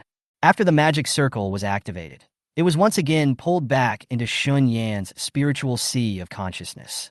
Just when it was about to curse angrily, it didn't expect that Shen Yan would directly break into its body with powerful mental power and forcibly make a contract with it. And before it could recover, it found that it had become a summoned beast of the human race. It was mad. "Damn human, release the summoning contract. There is no way I will fight for you," Shen Yan said calmly. "If you don't come, how can I contract you?" "Absurd. It is the boss among the bosses of alien beasts, but now it has been reduced to being enslaved by a human." Shen Yan suddenly opened her eyes. She immediately used the summoning technique, preparing to summon her first summoned beast to see what kind of strange beast it was. Chapter 50, The Wild Dragon. The moment the magic formula was completed, a black shadow suddenly appeared in front of her. Shen Yan took a closer look and saw a black snake. Its horns were straight and short, without branches. The surface of its body had shimmering scales and 4 legs. But this black snake was almost covered in bruises. The wound has not completely healed. Such a serious injury was not caused by her beating. It was originally seriously injured. The monk bean-sized red beast eyes were staring at her. It was extremely angry and said, "You actually dare to make a contract with me. When I recover, I will definitely kill you. Are you a snake?" Shen Yan asked. It got angry. "What snake? Are you insulting me? I am a dragon." Shen Yan, don't be so angry. The black dragon beast's eyes widened, and with a swish, it quickly rushed toward Shen Yan, about to bite off her lifeline, but a sudden change occurred. Shen Yan raised his hand and grabbed it. Then, without hesitation, she squeezed its body hard. "Ah, it hurts." The black dragon was so painful that it vomited blood. In order to relieve the pain, it quickly begged for mercy. "I was wrong." Shen Yan's song relaxed a little, but she said to the black dragon with a cold face, "Now that you are my summoned beast, you are both prosperous and destructive, and you want to kill me? You have to think clearly about what will happen to you. Consequences. Do you think I want you to be my summoned beast?" The black dragon was about to bite his tongue, but before he could speak, Shen Yan tightened his grip in a warning manner. It was so painful that it stuck out its tongue and almost rolled its eyes. This expression is extremely funny, and in the supernatural space, Feng Xingyao had a slight smile on his lips. Unexpectedly, the supreme dragon that once called the wind and rain in the other dimension and was also one of the 7 ancient beasts would fall into her hands and be subdued by her. The 7 great prehistoric beasts from the other dimension are stronger than all other beasts. Their bloodline level may not be as high as the 4 ancient beasts, but their strength is the strongest because they were born in the prehistoric era. There were countless beast tribes in the prehistoric era, but after experiencing a natural disaster, only these 7 prehistoric beasts survived. Among them, the Jiaolong is one of the prehistoric beasts. Needless to say, status and position. But the dragon is now seriously injured, and it seems that its foundation is also damaged. It will not be able to recover for 100 years. May return to peak condition. What happened in the different space? Feng Xingyao's eyes were a little cold. Soon, Feng Xingyao's attention was attracted by Shen Yan's behavior. He had to admit that he was increasingly appreciating Shen Yan's temperament and ways of doing things. Although sometimes she acted irrationally, she never regretted what she did. After all living beings have flaws. Impossible to be perfect. The black dragon really couldn't stand her torture anymore, and its body and mind had already been severely damaged. If she accidentally angered this human being, she would definitely strangle herself to death. In order to save its own life, it had no choice but to surrender. It had a hoarse voice and was extremely tired. "I surrender." "Okay." Shen Yan let go of it. As a result, as soon as she let go, it fainted and fell to the ground with a snap sound. Shen Yan frowned, leaned over, picked it up, and placed it on the table. The black dragon was already dying. She could feel its life flowing away rapidly. Shen Yan frowned slightly and decided to feed it a bottle of potion. She opened its mouth and poured it in directly. Then, she used her own golden sword medicine to stop the bleeding and heal the wound. But it doesn't have much effect. It still looked weak and completely passed out. Shen Yan glanced down at the black dragon and sighed deeply. Before she could let it fight, it had already fallen. There is still a contractual relationship between them. She couldn't just watch it die. She thought about the magical elixirs in this world. She had to ask Red Sun and Silver Moon about the elixir. Thinking of this, the footsteps of 2 people came from outside. Shen Yan raised his eyes slightly, and then sent the unconscious black dragon to the supernatural space, asking the 9th generation to take care of it. Knock, knock. There was a knock on the door. "Miss, are you there?" "Yes." Shen Yan responded, then wiped the blood on his hands with a handkerchief, and then opened the door. Hongri said, "Miss, we got the news back. Come in." Shen Yan called them into the room. Hongri said, "Miss, I made some inquiries and found that the young master has been in a state of confinement, and the young master did not continue to resist. Everything is calm."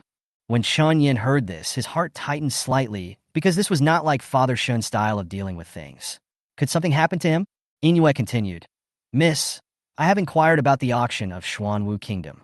Powers with status will be invited to the auction, But if they are casual cultivators or people without status who want to enter the auction, an admission letter must be purchased in advance, and the admission letter costs 100 taels of gold. Miss, this is too expensive. Hongri frowned. Shen Yan also didn't expect that the cost of this admission letter would be so high. Shen Yan raised his eyes. Will there be any elixirs at the auction? Yes. Inyuan nodded affirmatively. The highest level of elixir can reach the 3rd level. Shen Yan, are they sold elsewhere? Inwe was stunned. Then she shook her head, and she said, there is no place to buy elixirs in Nanshao Kingdom. Because there are too few alchemists, the supply exceeds demand, and those big forces recruit alchemists under their command to do this. The purpose of monopoly. Hearing this, Shen Yan was silent for a moment. Then you can only buy it at the auction. I don't know if there is any prescription for this. If so, she would also like to try refining the elixir. At this time, Hongri looked solemn and said, Miss, we heard something big today. What's the matter? Hongri frowned and said, our largest sect in the western region of Pings, the Tianfang sect, was destroyed by a group of mysterious strong men yesterday. The sect leader and the elders and disciples were all dead. I heard that there was a river of blood, and the scene was extremely bloody, and the head of the Tianfang sect leader was cut off and taken away by those mysterious strong men. When Shen Yan heard this, his heart was slightly shaken. It's a bit sad, because Jiang Xianyue only told her about Tianfang sect, the largest sect in the western region, when they were in Lingan Forest yesterday. Among them, what impressed her the most was that the young master of the Tianfang sect mentioned by Jiang Xianyue was only 18 years old. He was powerful and talented, and he was also a leader of the younger generation. Such a character is also dead? Shen Yan's expression became more solemn, and she realized that she needed to become extremely powerful in order to survive in this world freely. At this time, Shen Yan didn't know. The young master of Tianfang sect will have a relationship with her in the future. Chapter 51, Can't Stop Me. Shen Yan has decided to go to Xuanwu country in half a month. In the past half month, Jiaolong's condition of being seriously injured and on the verge of death has not improved, and he can only rely on Shen Yan's medicine to hang on to his life. Moreover, Shen Yan still needs to transfer his spiritual power to it from time to time. After all, they are now in a state of prosperity and loss. In the past half month, Shen Yan had written to Father Shen. However, the letter could not be delivered to Father Shen's hands. Shen Yan was a little worried about Shen's father's current situation, so she once tried to sneak into Shen's house late at night. However, the Shen family is surrounded by a powerful barrier. If you want to enter, you must break the barrier. If there is any movement in the barrier, it will attract the attention of the powerful Shen family, which will cause a lot of trouble. Shen Yan could only wait for news about Shen's father. Shen Yan would meditate and practice in her room every day in order to take good care of her body. As for purchasing the admission letter to the Xuanwu country auction, she left it to Inyu. And almost everything Shen Yan said and did was monitored by the Shen family's secret guards. But the Shen family secret guards didn't know what Shen Yan was doing in the room because they didn't go near Shen Yan's room. As for Shen Yan being able to practice, they couldn't find out. Because Shen Yan had the 9-turn demon suppressing tower, a magical weapon, which could cover up his cultivation level. Shen family. What? That loser Shen Yan actually wants to go to the auction in Xuanwu country. When the eldest elder of the Shen family heard the secret guard's reply, his expression was both shocked and contemptuous. The third elder of the Shen family looked angry and said, Master, we should not have agreed to give her 100,000 taels of gold in the first place. Now she really thinks that the gold is free and squanders it at will. Although she returned 50,000 taels of gold, there was still another 50,000 taels of gold. The eldest elder said mockingly, If 50,000 taels of gold is the reason for her to sever ties with the Shen family, then, head of the family, do we also have to take back this gold? After all, she has left the Shen family and it has nothing to do with us anymore. She still wants to spend money from our Shen family, which is simply ridiculous. Hearing this, head Shen fell into silence. Another elder said sanctimoniously, Master, she wants to go to the Xuanwu country auction. People from other family forces will also know. By then, if they know that Shen Yan has a lot of gold on his body, so he will definitely covet it, and he may kill people and take the wealth. The great elder sighed softly. Yes, we took back the gold just to protect her. The elders persuaded each other.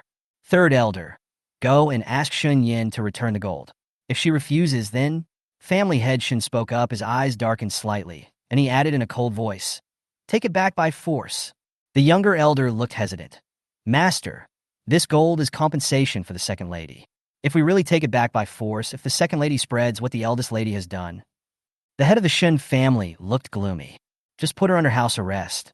A waste cannot be turned around. If he wasn't worried about Tian Hao, he would really want to kill Shen Yan, his unfilial granddaughter. Shen Yan, a loser, actually contradicted him again and again, making him lose face. The third elder quickly responded with a smile. Master, please don't worry when I do this. Good. Afterwards, the third elder took the Shen family disciples to the mansion where Shen Yan was currently located.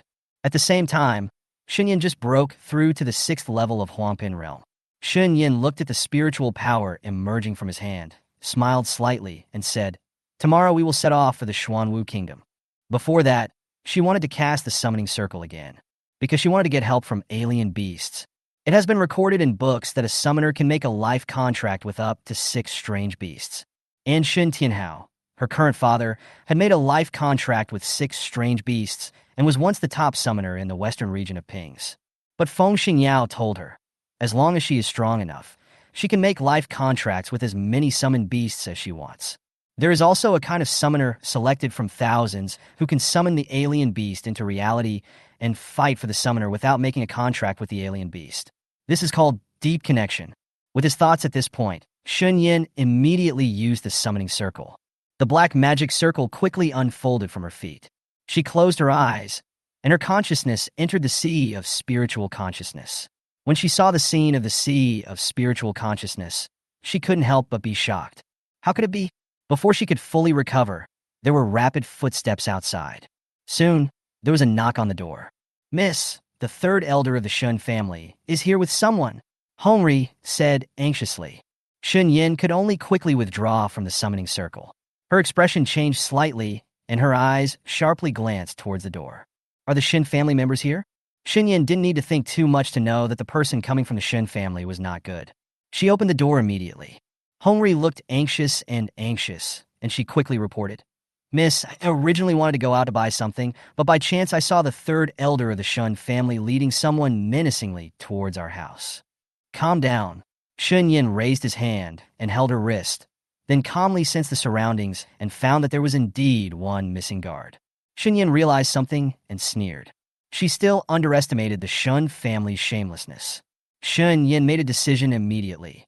Let's go out of the gate of the house. However, before they could take a few steps, several secret guards of the Shen family hidden in the courtyard suddenly appeared and blocked their way. The secret guards wore turbans. Seeing this, Hongri looked slightly shocked. She immediately protected Shen Yan behind her and stared at them warily. Who are you? The leading secret guard said coldly. Shen Yan, you are not allowed to go out until the third elder arrives. Hongri was shocked. He was actually a secret guard of the Shen family. How shameless. The young lady has severed ties with the Shen family, and the Shen family still sends secret guards to monitor the young lady? Shen Yan raised her hand and slowly pushed Hongri aside, stepped forward, and asked calmly, What if I have to go out? Shen Yan, you can't get out. The secret guard sneered coldly. Hongri was furious and wanted to take action against them. At this time, Shen Yan sneered, You can't stop me. When several secret guards heard this, they immediately sneered. But the next moment, a crimson dagger cut through the void, and with a swish, it penetrated the neck of one of the secret guards very quickly. Blood splattered. The secret guard's eyes widened in disbelief. A lot of blood poured out of his mouth. Before the other secret guards could react, Shen Yan's figure suddenly appeared in front of them. She actually pulled out the bloody dagger with her backhand and then swept away in their direction at an extremely fast speed. Chapter 52, How is it possible? Only then did several secret guards react and quickly dodge. And they didn't know that Shen Yan already had spiritual power, and this sword was a blow that she used all her spiritual power to fight. Chong! Several secret guards were directly killed by Shen Yan's blade because they underestimated the enemy. This scene fell into Hongri's eyes, and she was stunned for a moment, a little unbelievable for a moment. Little miss. Hongri was so shocked that she couldn't speak fluently. Hongri, I can practice now. Shen Yan turned to look in Hongri's direction and said calmly, Red Sun Pupil Earthquake. Shen Yan didn't pay attention to Hongri's mood at this time. She clenched the dagger in her hand and quickly struck the Shen family's secret guards. She raised and lowered the dagger without any hesitation. Then, she took off a precious storage ring from the hand of one of the secret guards. In this world, storage rings are also extremely precious, and they are also one of the things that practitioners dream of. Because the storage ring can store a lot of things, it is convenient to travel with. Hongri finally reacted. Her eyes lit up and she asked excitedly, "Miss, are you really able to practice?" Shen Yan wiped the blood on the dagger with the secret guard's clothes, stood up quickly, and said to Hongri, "Get out of here first." Hongri nodded in agreement. Now Inua has gone to Xuanwu country to buy the admission letter for the auction. Now, only the two of them are left. The cultivation level of the three elders of the Shun family should be at the 8th level of the Xianpin realm. With her current strength, it would be difficult to face the third elder of the Shen family. Therefore, she can only choose a strategy that is more beneficial to her. As Shen Yan was walking, she suddenly frowned, looked sharply in a certain direction, and said sternly, "Who is it? Get out!" When Shen Yan's voice fell, a figure suddenly appeared in front of Shen Yan and Hongri, and a strange figure appeared. The man was wearing a gray robe and had an ordinary appearance. He was very big, like a thick man. The man stared at Shen Yan with a look of shock on his face. Just when Shen Yan was about to attack him, he quickly stopped him and said, "Yin Yin, it's me, your uncle." Shen Yan's face paused slightly. "Uncle Big?" This person did not exist in her mind. Tan Zhuang's honest face was cautious, fearing that she would misunderstand. He raised his hands in a gesture of surrender and explained in a gentle tone, "I was sent by your father to protect you, and I have been here to protect you for half the time. More than a month."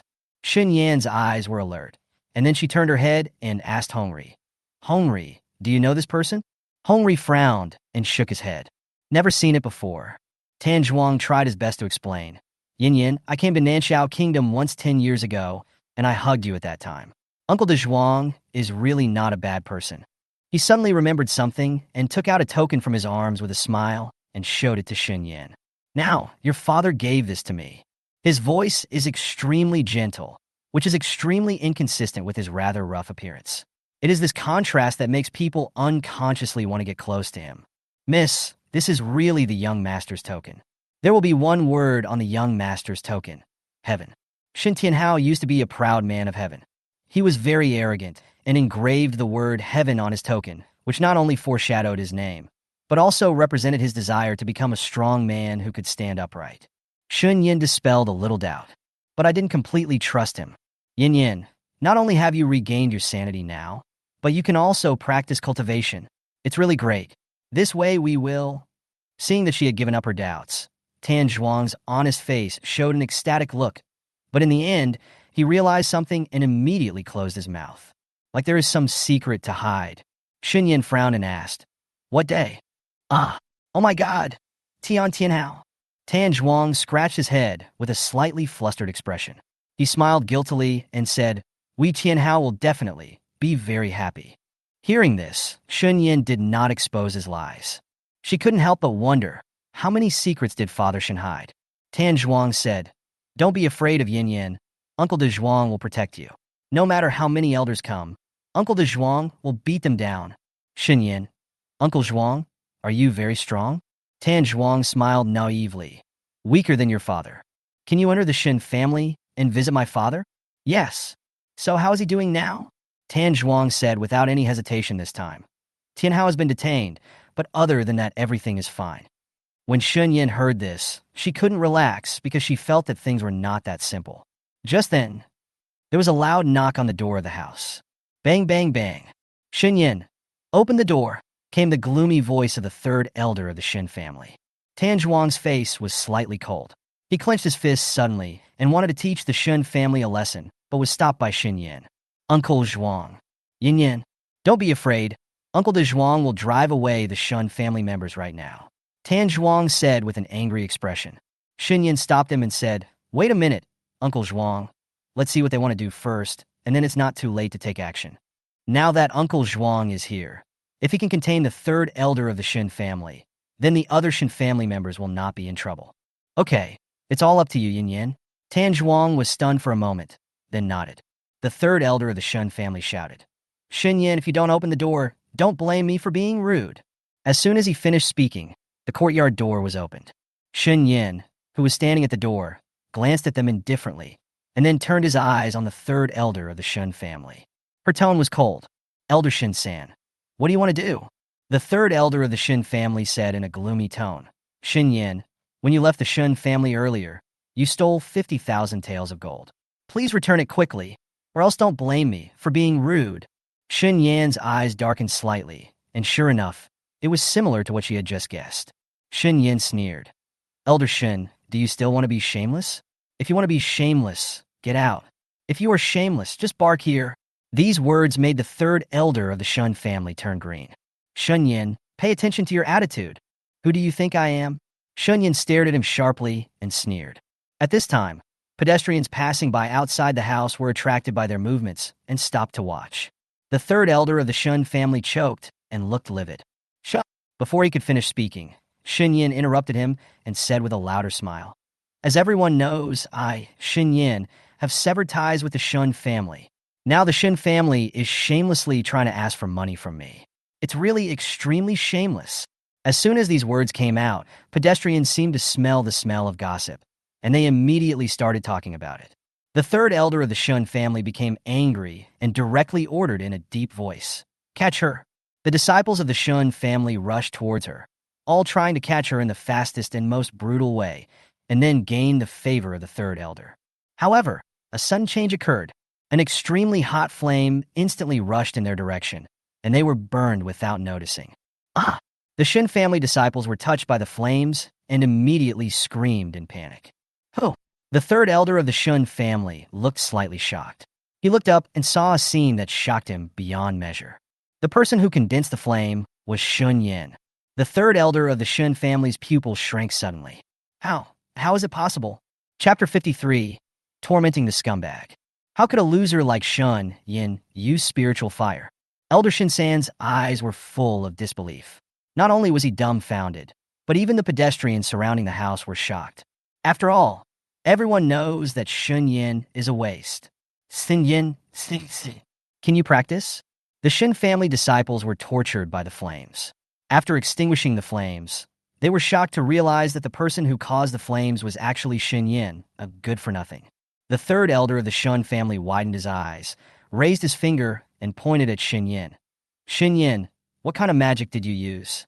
Shen Yan's face was cold, and she said in a deep voice, Elder Shen, you are really blind. Of course I used my spiritual power. After I leave your Shen family, I can practice. When the third elder of the Shen family and others heard this, their expressions changed in shock. Can Shen Yan really practice? If this spreads out, it will definitely shock everyone in the Imperial City. After the third elder of the Shen family was shocked, he regained his composure. He sneered and said, Shen Yan, even if you are able to practice, you will still spit out 50,000 taels of gold to me. After that, he actually grabbed Shen Yan in person. Shen Yan quickly dodged. At the same time, she formed a fist with 5 fingers and was instantly covered by a powerful flame. She blasted it in the direction of the third elder of the Shen family without hesitation. Elder Shin-san didn't take Shen Yan seriously at first because he felt that even if Shen Yan could cultivate, his strength would be at the first level of Huampin realm at most. But when the Fire Fist Phantom suddenly struck, he instantly felt the dangerous aura. Elder Shin-san quickly dodged. Even so, he was hit in the arm by the flames. Bang sound. Elder Shin-san frowned, feeling pain in his arm. Shen Yan said in a mocking tone, Since you want to get 50,000 taels of gold back from me, that's fine. Then let General Shun Shui. Shut up. Elder Shin-san immediately panicked. He quickly burst out with powerful pressure and blasted in the direction of Shen Yan, trying to use force to make Shen Yan shut his mouth. But at this moment, an even stronger pressure came back, and with a bang, the third elder of the Shen family was blown to the ground. Tan Zhuang's figure immediately appeared behind Shen Yan. He was as tall and strong as a hill, making Shen Yan look particularly petite and thin. Third eldest son of Shen family. Blood spilled from the corner of the old man's mouth. He clutched his painful chest and suddenly raised his head to look in the direction of the source of the pressure. Who are you? Tan Zhuang said in a deep voice. I, Tan Zhuang, and the escort hired by the lady. As long as I am here, you can't even think of hurting a hair on the lady's head. Elder Shin-san's expression changed. This Tan Zhuang is very strong, at least stronger than him. Shen Yan's cold eyes fell on Elder Shen San, and he said unhurriedly, "Uncle Zhuang, please give him a good beating." "Miss Yin, as you wish." Tan Zhuang stretched his muscles and then strode towards the direction where Elder Shun San fell to the ground. Elder Shun San panicked. He quickly stood up and said to Shen Yan through gritted teeth, "Shen Yan, how dare you? Is this how you deal with your elders?" Shen Yan's eyes were cold. "What kind of elder do you think you are? You're just a scoundrel who came to my place to cause trouble." At this time, the Shen family disciples were furious. "Shen Yan, you dare to insult the third elder and order your subordinates to deal with the third elder. You are simply rebelling.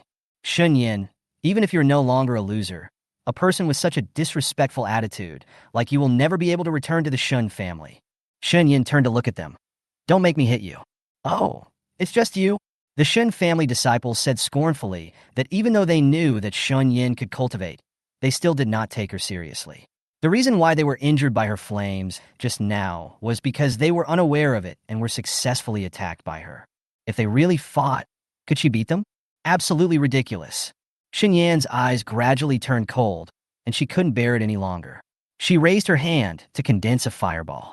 The aura was powerful and gave people a strong sense of oppression.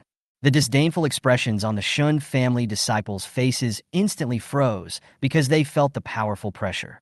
Shen Yan's cultivation, not the first level of Huangpin realm, nor the second level. At this time, Elder Shen San heard a shrill scream. The disciples of the Shen family looked at the sound and saw that the third elder of their family was being beaten by Tan Zhuang without any resistance. Their hearts suddenly sank. How strong is Tan Zhuang? Before they could recover, Shen Yan attacked them.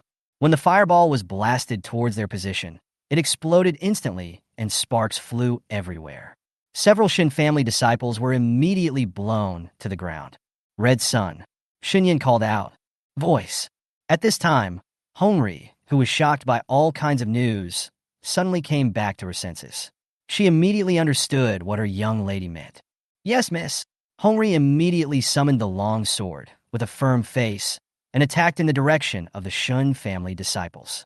Hongri's cultivation level is not high, but she knows the skills of swordsmanship and was able to successfully restrain the two Shun family disciples. And Shen Yan's current cultivation level is at the 6th level of the Huangpin realm, which is higher than all the Shun family disciples present. She strikes quickly and accurately, and it doesn't take even a quarter of an hour to seriously injure all the Shun family disciples and knock them to the ground. There is no resistance. The blood-stained red flame dagger in her hand is now the nightmare of the Shun family disciples. The disciples' eyes widened in horror. "Don't want." Shen Yan shaved their hair so that there was no beauty at all. She looked down at them with cold eyes. "You like to laugh at others so much, so now bear the feeling of being laughed at." The disciples' expressions froze. "Chun Yin, you bitch." A male disciple turned pale and cursed angrily. As soon as he finished speaking, Shen Yan's sharp eyes like ice fell on him, making the male disciple instantly feel like he had fallen into an ice cellar. He started to panic. "Don't come here." Shen Yan slowly squatted down and used his dagger to mark the position of his mouth. The male disciple was immediately scared to death, and his eyes were filled with fear. Aye. At this time, a scolding voice came. "Sister Yena, stop. Shin Shui and others are coming quickly." The male disciple suddenly felt as if he had seen reinforcements. He looked sideways in Shin Shui's direction with bright eyes and began to call for help. "Miss, please save me quickly. Ah." Shen Yan raised the knife and dropped it. The corners of the male disciple's mouth were cut open and dripping with blood, which was extremely terrifying. Shen Yan slowly wiped the blood on his chest with the red flame dagger and said in a calm tone, "I said anyone who scolds me when I am in a bad mood will have their mouths broken." The male disciple's features were hideous in pain. Tears were streaming down his face, and he could not say a word. The way he looked at Shen Yan at this moment was as if he was seeing a demon. The disciples of the Shun family, who fell to the ground around them, were so frightened that their whole bodies were trembling after hearing Shen Yan's words, and they suddenly fell silent. Shen Yan is a madman. She is crazy. Chapter 54 spread throughout the imperial city. The Shen family disciples also noticed that their third elder was beaten to death by Tan Zhuang. Their trip was really annihilated. The culprits are 3 people. No, to be precise, there should be only 2 people. One is Shen Yan and the other is Tan Zhuang. Shin Shui hurried over. She looked in the direction of Shen Yan with a shocked face and said in shock, Sister Yenna, what are you doing? Shen Yan stood up slowly and stared at her with sharp eyes. You are not my father's daughter. Stop calling me sister. It's disgusting. As for what I am doing, as you can see, teach some people who bark very unpleasantly a lesson. Just beasts. Shen Shue's face changed slightly. When she was about to say something, she was interrupted by Nangong Jin beside her. Shen Yan, you are so vicious, vulgar, and extremely cruel. Nangong Jin's tone was full of disgust. Hearing this, Shen Yan stared at Nangong Jin coldly. Nangong Jin was stared at by her for a long time, and he suddenly felt a little uncomfortable physically and mentally. He couldn't bear it and said, Shen Yan, even if you keep staring at this prince, I still don't like you. Shen Yan. Here comes another weirdo who is extremely narcissistic. She said calmly, I don't like anyone who likes Shen Shui. After that, she looked at Shen Shui and said slowly, the Shen family has paid for you, but now they want to get it back from me. It seems that they really don't care about your reputation at all. Shen Shui, one day, everyone who owes something must pay it back. Immediately, she glanced at the Shen family members who had fallen to the ground. Take all your Shen family dogs back, and don't let them cause trouble in my place again. By the way, go back and tell the Shen family head that I don't kill them this time, just because of my father. If there is a next time, I won't either. I will show mercy again. A cold smile appeared on the corner of Shen Yan's lips. Her black eyes stared at Shen Shui, like a hunter staring at a prey, dangerous and unpredictable. Shen Shui instantly felt horrified. She forced herself to remain calm and asked, Shen Yan, can you practice now? Shen Yan did not answer her words, but said in a cold tone, Shen Shui, you must keep in mind what I once told you, because it will come true one by one. Shen Shui's expression froze. When Nangong Jin saw Shen Shui's face turn pale and looked sad and weak, he felt heartbroken. Then he said to Shen Yan with a cold face, Shen Yan, what on earth did you say to Shuer? How come you become so cold-blooded and heartless? Shuer used to treat you so well, but now you want to threaten her? Shen Yan looked indifferent. You can ask your Shuer, won't you know? After saying that, she turned around, called Tan Zhuang and Hongri back to the house, and closed the door of the house tightly. The sound of bang seemed to indicate that a violent storm was coming. Shen Shui couldn't calm down in her heart. When she faced Shen Yan, she really felt a panic. She was afraid that what belonged to her would be taken away by Shen Yan. In the end, there was nothing. Suddenly, the old man's hoarse and sinister voice came from Shen Shui's consciousness. Shui, you are upset. Don't let Shen Yan have the chance to become your inner demon. Find an opportunity to deal with her as soon as possible. When Shen Shui heard this, she lowered her eyes to cover up the hatred and murderous intent in her eyes. She would not let Shen Yan have the chance to step on her. Therefore, Shen Yan could only die once more. Miss, hurry, save us. The Shen family disciples who fell on the ground kept wailing. Shen Shui then focused on them and saw that they were covered in injuries and their hair had been shaved unevenly, making them look extremely ugly. Shen Shui squatted down and asked softly, Is it really Yenna who beat you like this? It's Shen Yan. The disciples of the Shen family were filled with hatred. These words made Shen Shui's eyes darken slightly, and in an instant she returned to her original expression. At this time, the pedestrians who were watching came back to their senses and were all talking about it. Shen Yan is able to practice, and he defeated so many Shen family disciples alone. His cultivation level must be quite high. This shows that Shen Yan's talent is actually very strong, maybe even better than Shen Shui. That's true, but what I'm curious about is why Shen Yan suddenly regained his consciousness and was able to practice. Perhaps stupid people are lucky enough to be stupid. Shen Yan's younger brother Shen Huai's cultivation talent is several levels higher than Shen Shui's. Now that Shen Yan can practice, his talent should not be much different. Shen Yan has severed ties with the Shen family. I wonder if the Shen family will regret it. Don't you think Shen Yan, just now, is too crazy? I feel that if she didn't have any scruples, she would directly kill all the disciples of the Shen family. Haha, how can Shen Yan be as good as you say? Even if she jumps up and down, she can't compare to Miss Shen Shui. Opinions vary. If Shen Shui hadn't maintained a gentle and decent image, she might have turned dark by now. Now Shen Yan can even compare with her. Shen Shui was unconvinced, and her desire to get rid of Shen Yan became stronger and stronger. The Shen family. They were carried back, including the third elder of the Shen family. This news quickly spread throughout the imperial city of Nanshao Kingdom.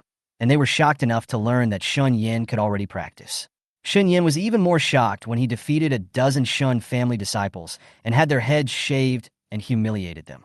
Many people ran outside Shen Yan's house to see what was going on. This matter naturally spread throughout the Shen family. The main hall of the Shen family. With a bang sound, the eldest elder of the Shen family smashed a table with an angry expression. He gritted his teeth and said, "What a Chun Yin! Now that her wings are hardened, she has turned against our Shen family. She is so heartless." Head Shen is still confirming whether Shen Yan can practice. When it became clear that Shen Yan could practice, the face of the Shen family leader changed. One of the younger elders immediately smiled and said, "In the past month, the second lady has not only stopped being stupid, but she can also practice. Master, this is a great thing. She can defeat so many disciples, which proves her talent is as top-notch as Master Shen Huai's." After hearing these words, the elders' faces turned dark. How could they admit that they threw a dusty pearl out of the house, and before that, they stepped on it a few times? Many elders remained silent. Seeing this, the young elder continued, "Master, it is common for children to get angry with their elders. As long as we show a sincere attitude, the second miss will definitely come back. In addition, with the young master and young master Shenhuai here, the second miss will definitely soften her heart and come back." Upon hearing this, the elders present looked at each other. At this time, Shen Shui, who was standing in the main hall, lowered her eyes, then looked at the head of the Shen family and said with a guilty look, "Grandfather, it's all Shuer's fault. If it weren't for Shuer, Sister Yinner wouldn't have run away from home. Sister Yinner has a stubborn temper. Since she regained consciousness, she has not been close to us. She treats us like enemies. Shuer should have taken better care of her, but Shuer didn't do it." Speaking of this, Shen Shui raised her pitiful face and said firmly, "Shuer is willing to invite Sister Yinner back on behalf of the Shen family. From now on, Shuer will help her whatever she wants. She will not wrong Sister Yinner even a little bit." These words made Head Shen and many elders feel uncomfortable. Come to think of it, since Shen Yin regained consciousness, she has always been against them, disrespectful of their elders, and regarded them as enemies. If Shen Yin is really allowed to come back, no matter how talented she is, she will most likely not be able to help the Shen family in the slightest. Moreover, if the Shen family bowed their heads to Shen Yin first, wouldn't it be a joke if word spread about it? Chapter 55 Arriving at Xuanwu. At this point in his thoughts, the old head of the Shen family's face sank, and his attitude was firm. "There is no need to pick her back. She will never come back if you love her." I agree with what the head of the family said. The great elder was the first to agree. No matter how talented Shen Yin is, how can she compare to our Shuer? What's more, she is cold-blooded, arrogant, and domineering. She beats family disciples and insults the Shen family. What's even more infuriating is that she actually had people beating her. Third elder, this is simply unforgivable. All the elders nodded like enemies. The head of the Shen family narrowed his eyes slightly, sent someone to find out who the guard beside Shen Yin is. The mysterious guard beat the third elder until he was unable to fight back. He must have a cultivation level above the earth level realm. Such a person is actually willing to be a little guard beside Shen Yin? Soon, Master Shun thought of something, and his face darkened. Could it be that Tianhao sent someone to protect Shen Yin? Thinking about it this way, everything makes sense. Shen Shui raised her eyes and looked at the head of the Shen family, hesitated for a moment, and said, "Grandpa, the Xuanwu country auction will start soon. His Royal Highness the Crown Prince invites Shuer to go with him." Hearing this, the head of the Shen family softened his expression and said, "Go. You keep an eye on Shen Yin for me and tie her up when necessary. Don't let her spend the 50,000 taels of gold. If you can capture her, my grandfather would rather spend the 5,000 taels of gold. 10,000 taels of gold are for you. Shuer, can you understand?" "Grandpa, Shuer understands." Shen Shui nodded in agreement. At this time, Shen Yin, who was at the center of public opinion in the imperial city, had already left Nanshao Kingdom. She was accompanied by Hongri and Uncle Tanzhuang. Tanzhuang is happy to be the coachman, while Shen Yin and Hongri stay in the carriage. While driving the carriage, Tanzhuang spoke to Shen Yin in the carriage. "Yin Yin, the way you acted just now is quite like Tianhao's style back then. You really deserve to be his daughter." When Shen Yin in the carriage heard this, his expression paused slightly, and then he asked, "Uncle Zhuang, what was Dad like before?" Tanzhuang chuckled and said, "Your father was a very popular figure back then. Countless top forces wanted to invite him to join, but he declined. Uncle Zhuang, how did you and Dad meet? He smiled honestly. It's a long story. Back in the central region, your father saved my life. Later, I became your father's little brother He. Zhongyu? Shen Yan's eyes flickered, and it turned out that her father had also gone to Guiyuan Central Territory. Guiyuan Continent. It is divided into 5 major regions, but the middle region is a place that countless practitioners yearn for. It is said that there are so many strong people there. She always believed that her father was strong. 15 years ago, when my father returned to the Shen family, he was seriously injured and his foundation was destroyed. So, are Daddy's enemies in the central region? Shen Yan continued to ask. It turns out that Dad stayed in the central territory. Uncle Zhuang, did Dad make any confidant in the central territory at that time? No. Tan Zhuang didn't hesitate at all. He sighed and said, I still don't know when your father got married, and you and Huayr have such lovely children. Shen Yan suppressed this question for the time being. Along the way, Tan Zhuang seemed to talk to her about some topics in order to keep her from getting bored. Half a day later, Hongri lifted the car curtain, then turned to Shen Yan and smiled.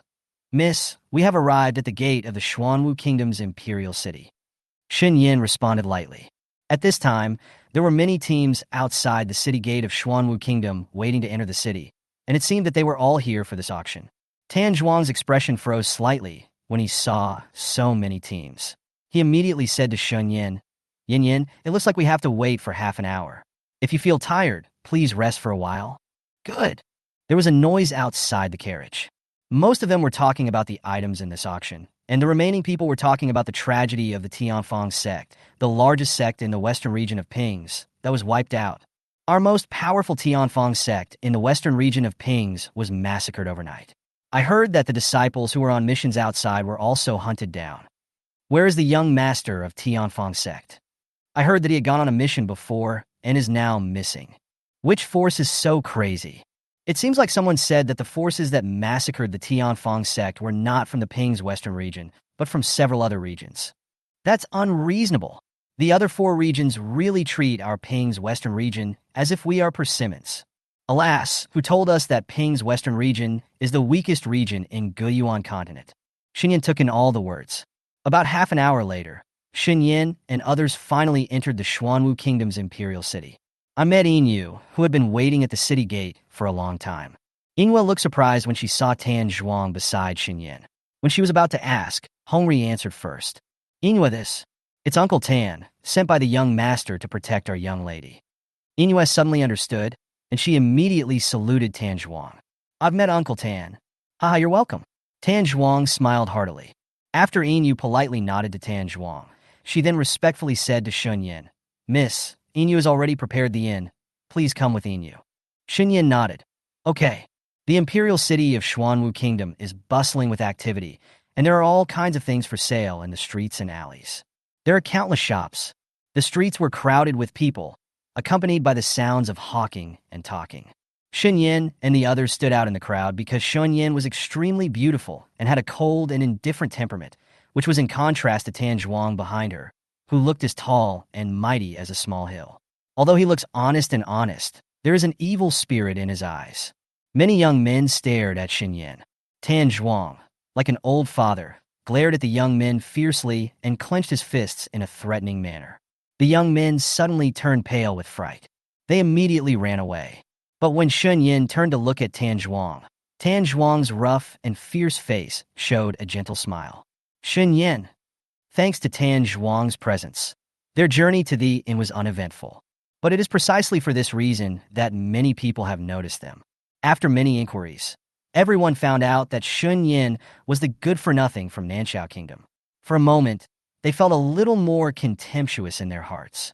They secretly speculated that the guard beside Shen Yan only looked fierce, but was actually just a showman, used to bluff people. Now, everyone in Xuanwu country didn't know that Shen Yan could already practice, because the news hadn't spread so quickly. It was already evening when Shen Yan and others arrived at the inn. After the 4 of them had dinner together, they returned to the guest room. 3 rooms for 4 people. Originally, Yinghua only booked 2 rooms, but later booked an additional room. Shen Yan and Tan Zhuang each live in a room, while Yinghua and Hong live in the same room day and night. When Shen Yan returned to the guest room, She immediately closed the door tightly and then wanted to cast the summoning circle again. Because this morning, when she cast the summoning circle, what she saw in the sea of spiritual consciousness was too shocking, so she had to confirm it again. Chapter 56: The Ghosts Are Coming. Shen Yan immediately used the summoning circle. The black totem array suddenly appeared from under her feet, emitting a faint radiance.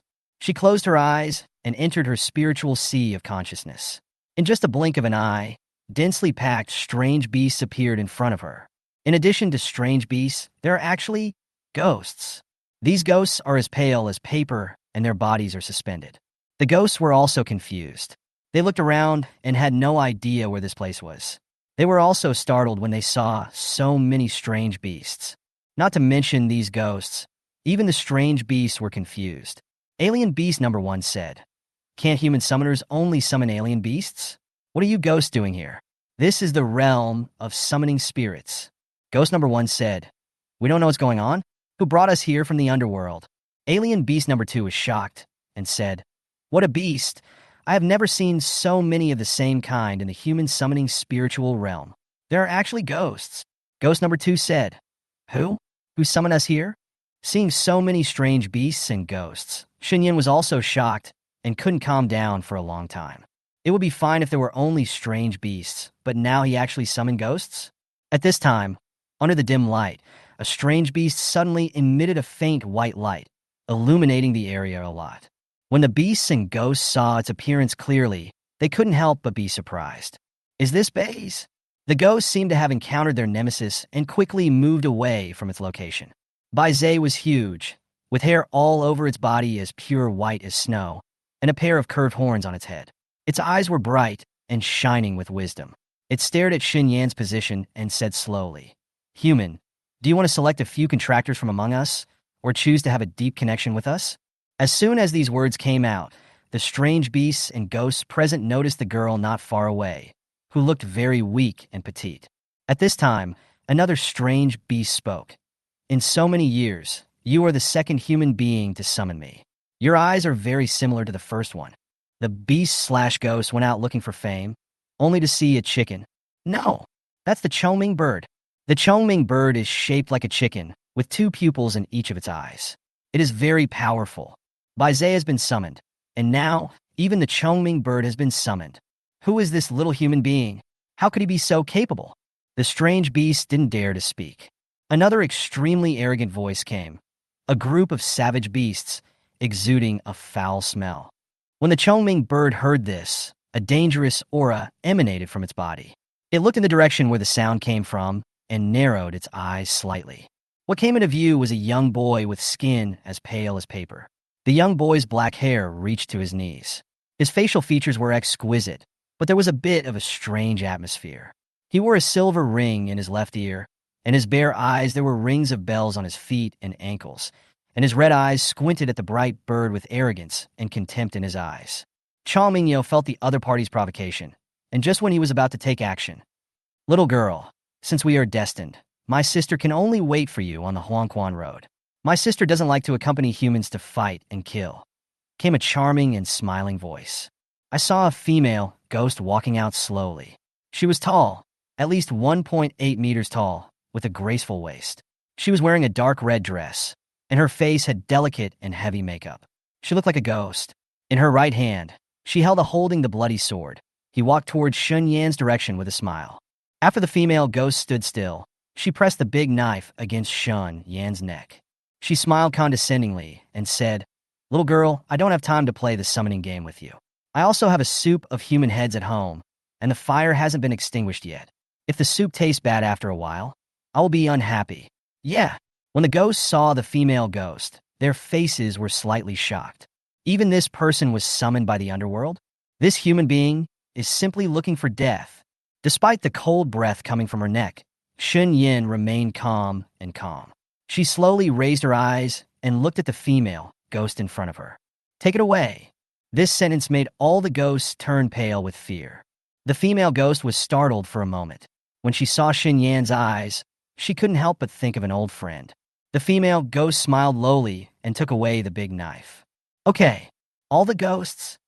Shen Yan originally came to confirm what he saw, but now he summoned so many strange beasts and ghosts. She had already felt the pressure from her original contract with Jiaolong, because she has to provide her blood and spiritual power to the dragon. After all, this is the rule of the summoning contract. Otherwise, the alien beasts in the different space would not have made a contract with the summoner. After all, the alien beasts are not stupid. Who wants to be taken advantage of? Let's get in touch first. As soon as Shen Yan's words came out, the beasts and ghosts had complicated expressions. The Chongming bird exploded. Are you looking down on us? Shen Yan explained. No, my current cultivation level. It's still low, and I have contracted a strange beast before. It is no longer easy to support it with my own blood and spiritual power. I don't have any other energy to support you for the time being. After hearing this, Chong Mingyao calmed down a little bit of his anger, because it remembered that many years ago, that person summoned it but did not contract it. Make it feel humiliated. When Chong Mingyao was about to say something else, he heard Shen Yan's words. Goodbye. Hey dash, Chong Mingyao's angry voice completely disappeared. Shen Yan's consciousness returned to reality. When she opened her eyes, she felt dizzy and almost fainted. She quickly propped up the table with her hands. After a moment of relief, the pain coming from her sea of consciousness was the result of excessive use of mental power.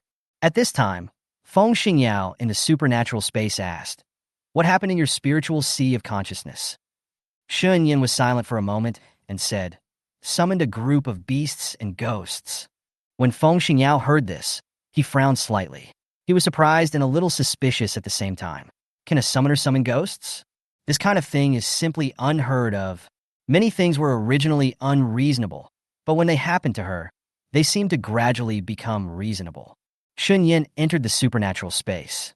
She first glanced at Feng Xingyao, and then looked at the dragon lying on the shelf. The dragon was still unconscious. When Jiao Zhuan saw her coming in, he jumped towards her with great excitement. "Owner!" Shen Yan touched his head. Feng Xingyao stood up and walked towards her. Shen Yan seemed to have noticed his movements and looked up. The color had returned to his handsome face. He was so handsome that it was shocking. If you were not careful, you would fall into his seemingly gentle trap. Feng Xingyao looked at her deeply, his lips as bright as blood slightly parted. "Shen Yan, don't come in these days." "Why?" "Because I'm a little inconvenienced." "Inconvenient?" A chill flashed across Feng Xingyao's eyes. He leaned slightly closer to her ear. His voice was like a devil's whisper, and he chuckled with a semi-warning tone. "Because I will eat you." Zhu Zhuan, who was squeezed between the two people, frowned when he heard this, and immediately retorted. "You lied. You don't eat people. You just want to change." Before he could finish speaking, a big hand suddenly covered Jiao Zhuan's mouth. Jiao Zhuan's eyes widened, and he wanted to struggle. Shen Yan raised her eyes and looked at him. "What do you want to change?" Chapter 57 Meeting again. Feng Xingyao's eyes were calm, but also filled with frightening sharpness. He smiled slightly, exuding an air of rebelliousness. "What do you think?" he asked rhetorically. Shen Yan was silent for a moment, then said, "I don't have to come in, but you must ensure that the space is not damaged." "Okay." Feng Xingyao nodded. "Oh?" Jiao Zhuan, whose mouth was covered by Feng Xingyao, tried his best to make a sound. Feng Xingyao lowered his eyes and glanced at Jiao Zhuan, then smiled and sent a message to Jiao Zhuan. "There are some things you shouldn't say, you know? If you say it, I will destroy you." Jiao Zhuan was so frightened that his eyes showed a look of horror. Don't tell me. He quickly expressed his stance. Shen Yan took in their interaction and then focused on Feng Xingyao, a man who was mysterious and dangerous. At this time, Feng Xingyao also looked at her. When the eyes of the two people collided, there was an air of indescribable ambiguity. Both of them were silent. Soon, Shen Yan came out of the supernatural space. It's late at night, and tomorrow is the Xuanwu country's auction. She wants to auction some elixirs with her at the auction. If possible, she also wants to get some elixir recipes and learn how to refine elixirs. Shen Yan sat on the bed and began to meditate. The next morning, she got up, washed briefly, and then left the inn with Hongri, Inyue, and Tanjuan. After she came to this world, she seldom went shopping, so before the auction started, she first learned about everything around her. The imperial city of Xuanwu Kingdom is even more lively today. In the imperial city, there are countless restaurants, tea houses, shops, and inns. Shen Yan and the others were walking in the street. Hongri would tell Shen Yan anything interesting he saw. Just then, A rather familiar voice came. Yin Yin, here. Shen Yan looked up and saw a pretty girl with double braids leaning out half of her body from the window on the second floor of the restaurant not far ahead, raising her hand and waving excitedly in her direction. It's Jiang Xianyue. Jiang Xianyue's voice and movements also attracted the attention of many people. They followed the river. Looking in the direction of Xian Yu's gaze, he saw a beautiful girl wearing a light purple dress. Some people recognized Shen Yan, while others were curious about Shen Yan's identity. Shen Yan and Jiang Xianyue looked at each other, and then Shen Yan nodded gently in her direction, making Jiang Xianyue smile even happier. Shen Yan walked towards the restaurant. Hongri asked curiously, "Miss, isn't this the genius Jiang Xianyue? Do you know her?" "No." Shen Yan didn't explain much. After they entered the restaurant, they met Jiang Xianyue. Jiang Xianyue looked at Shen Yan with some surprise. "Yin Yin, did you come to Shuangwu country to find me?" Shen Yan, "No." Hearing this, Jiang Xianyue didn't know whether to laugh or cry. She sighed resentfully. "It's okay if you just deal with me. Let's go to our box first." Jiang Xianyue reached out and took hold of Shen Yan's wrist. Before Shen Yan could speak, she had already pulled Shen Yan towards the second floor. Hongri, Yingyue, and Tan Zhuang quickly followed. When they arrived outside the box, Tan Zhuang, Hongri, and Yingyue did not follow them in, but chose to stay outside the box. After all, the box was someone else's home court. Tan Zhuang asked carefully, "Yin Yin, if something happens to you, just call Uncle de Zhuang." Shen Yan smiled. "Okay, thank you, Uncle Zhuang. If you are hungry, go and eat something. I'll treat you." Hearing this, Jiang Xianyue scared. "I, Jiang Xianyue, can treat you to anything. You can go and eat whatever you want. The bill spent at the restaurant today will be recorded in my name, Jiang Xianyue." "Thank you, Miss Jiang." There is another person in the box. She was an old woman wearing a mysterious robe. She had white hair, but was full of energy. Her hair was combed very smoothly, and she looked very kind. When she saw Shen Yan, she smiled. "You, is this the friend you mentioned to your grandmother earlier?" "Yes, Grandma. She is Chun Yin from Nanxiao Kingdom." Jiang Xianyue smiled brightly. She immediately turned to introduce to Shen Yan. "This is my grandmother, Gan Shuyan, who is also the current mistress of the Jiang family."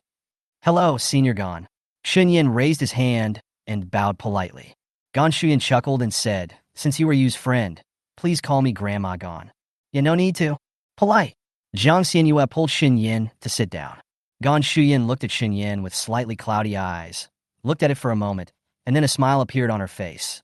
"Yin girl, I have heard about what you have experienced, and now that I see you, you are much better than I imagined. Yes, your eyes are quite like your father's, so determined and courageous." "Grandma Gan, have you met my father?" 20 years ago, your father was a proud man who defeated all the geniuses in the Jersey region. "Of course I have seen him." Hearing this, Shen Yan felt quite complicated. At this time, Gan Shuyan smiled and said, "Yin Yadu, my Yu Yada rarely talks about people of her generation in my ears. You are one of them. It can be seen that she really likes you. Grandma hopes that you will get along well in the future. Become a close friend." Shen Yan didn't dare to accept it easily, because this relationship is too heavy. Hearing this, Jiang Xianyue immediately joked, "Grandma, why do you put so much pressure on people when you come up? If Yin Yin were a man, wouldn't you be entrusting me with your life by saying this?" Gan Shuyan laughed, as if she realized her mistake, and she quickly apologized to Shen Yan. "Girl Yin, it's my fault. Don't take these words to heart." Shen Yan nodded. "Okay." Jiang Xianyue picked up a piece of ribs with serving chopsticks, put it in Shen Yan's bowl, and asked with a smile, "Yin Yin, why did you come to Shuangwu country this time?" Shen Yan didn't hide anything. "I want to go to the auction." "What a coincidence." Jiang Xianyue's eyebrows curved, and she immediately said to Gan Shuyan, "Grandma, you don't need to accompany me. I'll go with Yin Yin." Gan Shuyan looked at Jiang Xianyue lovingly and sighed. "You little heartless person." "Okay, then Grandma will be happy and free." The three of them chatted for a while. Shen Yan could see that the relationship between Jiang Xianyue and her grandmother was really good, and her grandmother also tested her many times in order to prevent her granddaughter from being betrayed by her friends. But Gan Shuyan also saw that the maintenance of this friendship relied entirely on her granddaughter's initiative. Gan Shuyan shook her head silently in her heart, because she felt that Shen Yan was very cold, and no one could really get into her heart. If Yu Yada stopped taking the initiative, this superficial friendship would probably remain where it was. But if Girl Yu can get into Shen Yan's heart, then Shen Yan will definitely regard Girl Yu as an important person in his heart. Chapter 58, Entering the Auction. Finally, Gan Shuyin left the restaurant early, got on the Jiang family's carriage, and went back. Only Shen Yan and Jiang Xianyue were left in the box.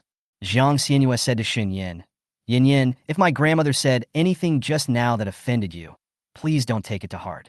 I just apologized to you. No. Jiang Xianyue's smile deepened a little after hearing her words. Yin Yin, what do you want to auction? Elixirs and prescriptions. Jiang Xianyue looked surprised. You want to make elixirs? Want to try? I'll teach you. Jiang Xianyue smiled. Seeing Shen Yan looking over, she immediately explained. Although I was born in a family that refines weapons, I am an alchemist. Of course, I am an alchemist. Except for my family, the only one who knows about it is you. Shen Yan was slightly stunned. Why did you tell me? Jiang Xianyue held her chin with one hand and looked at her with a relaxed expression. I told you. I regard you as a friend. Alchemists are very rare, so once they appear, they will be competed by major forces. Some forces want to destroy it if they don't get it. Therefore, unless the alchemist is protected by a strong person, or he is very powerful, he will be assassinated. Shen Yan said calmly, You shouldn't have told me. Jiang Xinyue's eyes moved slightly, and she played with her braid nonchalantly. Then will you tell others? Won't. Isn't that okay? Jiang Xianyue smiled. She took out 2 jade bottles from the storage space and said, Since you think our current friendship is not suitable for talking about these things, then I won't teach you alchemy. Of course, I think you're my friend, and I'll give you these 2 bottles of elixirs. Shen Yan originally wanted to refuse, but was interrupted by her rather puzzling words. Give me some face and accept it, okay? Thanks. Shen Yan no longer shied away. Jiang Xianyue smiled when he heard this and introduced. These 2 bottles are second-grade healing elixirs, with a total of 20. Shen Yan's face remained calm, but her heart was already stirred up. She couldn't figure out why the other party gave her such an expensive elixir. Was it just because he wanted to make friends with her? A second-grade healing elixir costs at least 3,000 taels of gold. Now there are a total of 20? Shen Yan looked up at her and said, Thank you. She didn't seem to have anything in return. Only the potions in the supernatural space were pretty good.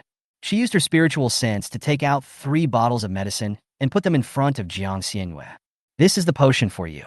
What is the potion? Jiang Xianyue suddenly became interested and looked at her with bright eyes. Shen Yan explained, It is also a kind of medicine for healing wounds. Its main function is to quickly restore physical strength and qi in blood. This is what I got by accident. When Jiang Xianyue heard this, she picked up the potion and looked at it. She couldn't see anything strange. She opened the cap of the potion bottle and smelled it. It's an unfamiliar smell. Worth studying.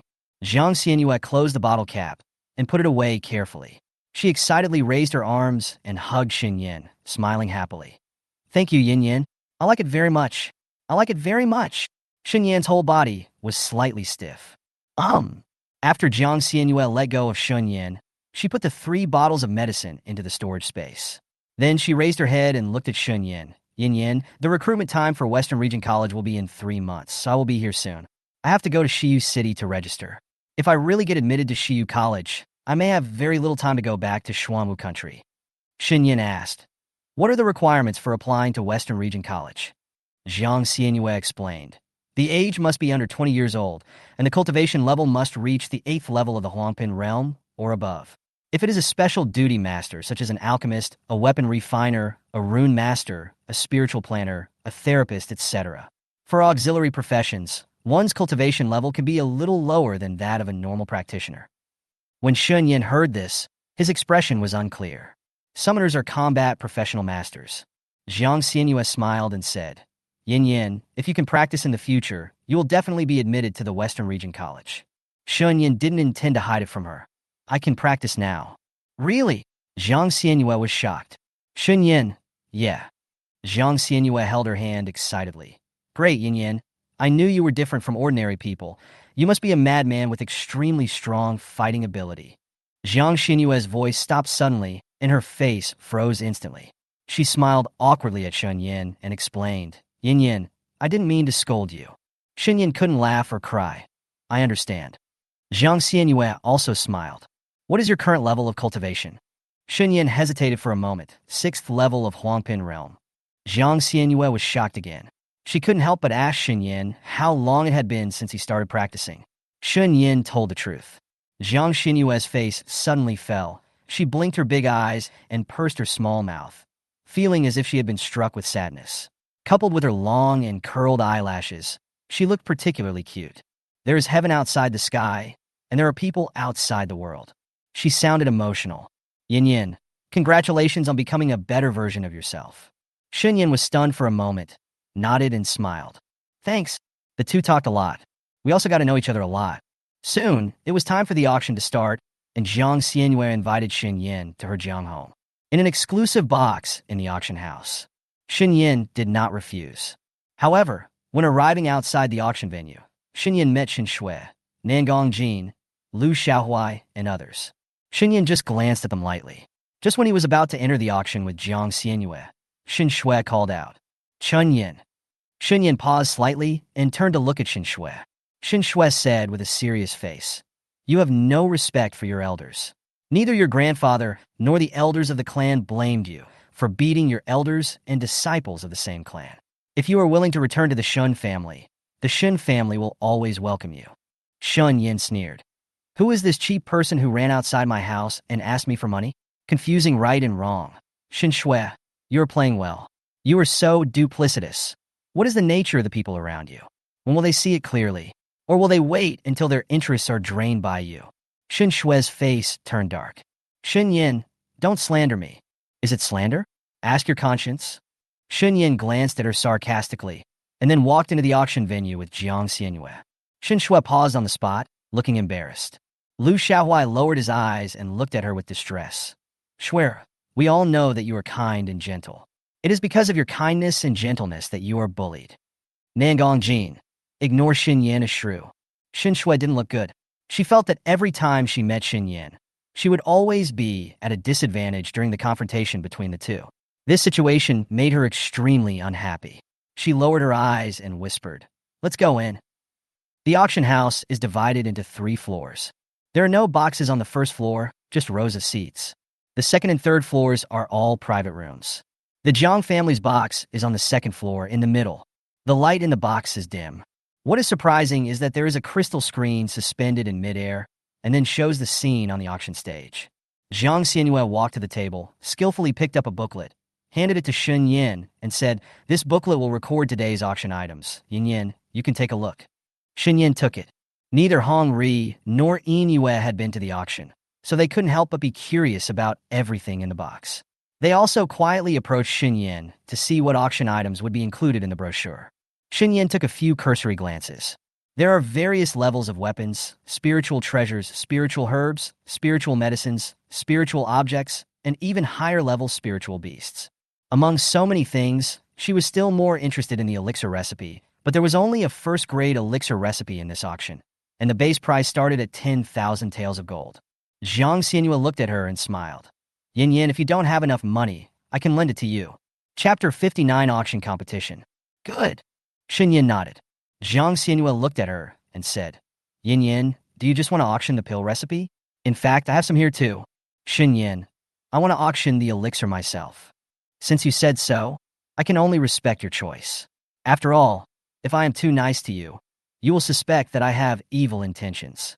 Jiang Xinyue smiled crookedly, and then she said, In fact, I came to the auction this time just to auction some rare spiritual herbs and elixirs. When Jiang Xinyue said this, he suddenly remembered something and then asked, Yin Yin, have you read any books about spiritual herbs and elixirs? I've read a little bit. Shen Yan remembered that she had read all the books about spiritual herbs and elixirs in the Shen family library. Then do you have a cauldron? Not yet. After the auction is over, I will take you to buy one at the Imperial City shop. Shen Yan nodded. Okay. As we chatted, the auction was about to begin. An old man appeared on the auction stage, wearing a gray robe and looking kind-hearted, with a slight smile on his lips. Welcome to our Xuanwu auction. As soon as he finished speaking, applause suddenly broke out. Bang, bang, bang. Almost everyone cheered. After all, among all the small countries on the border of the western region of Pings, only Xuanwu country had an auction house. The status of the auction house is naturally self-evident. Shen Yan's eyes were attracted to the spar screen. The scene on the spar screen shook and swept across the many seats on the first floor. Shen Yan saw Shen Shui and others. If Jiang Xianyue hadn't been there, she, Hongri, and the others would have been sitting on the seats on the first floor. Jiang Xianyue asked curiously, Yin Yin, is that your sister Shen Shui? Shen Yan's eyes darkened slightly.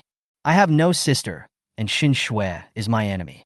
Hearing this, Jiang Xianyue was stunned for a moment. She quickly guessed some causes and consequences. She glanced at Shen Shui several times. In fact, she wanted to say she didn't like Shen Shui when she saw Shen Shui for the first time, because she felt that Shen Shui was very shrewd. Jiang Xianyue smiled slightly. How do you want to kill Yin Yin? Hong Ri and Yin Yu, who were standing by, were frightened when they heard this. They probably didn't expect that Miss Jiang would be so straightforward. They looked at Shen Yin nervously. Shen Yindan, he said calmly, before leaving Nanxiao Kingdom. Red Sun and Silver Moon were shocked. Tan Zhuang interrupted at this time. Yin Yin, do you need Uncle de Zhuang's help? Hong Sun and Silver Moon were even more frightened, their hearts pounding.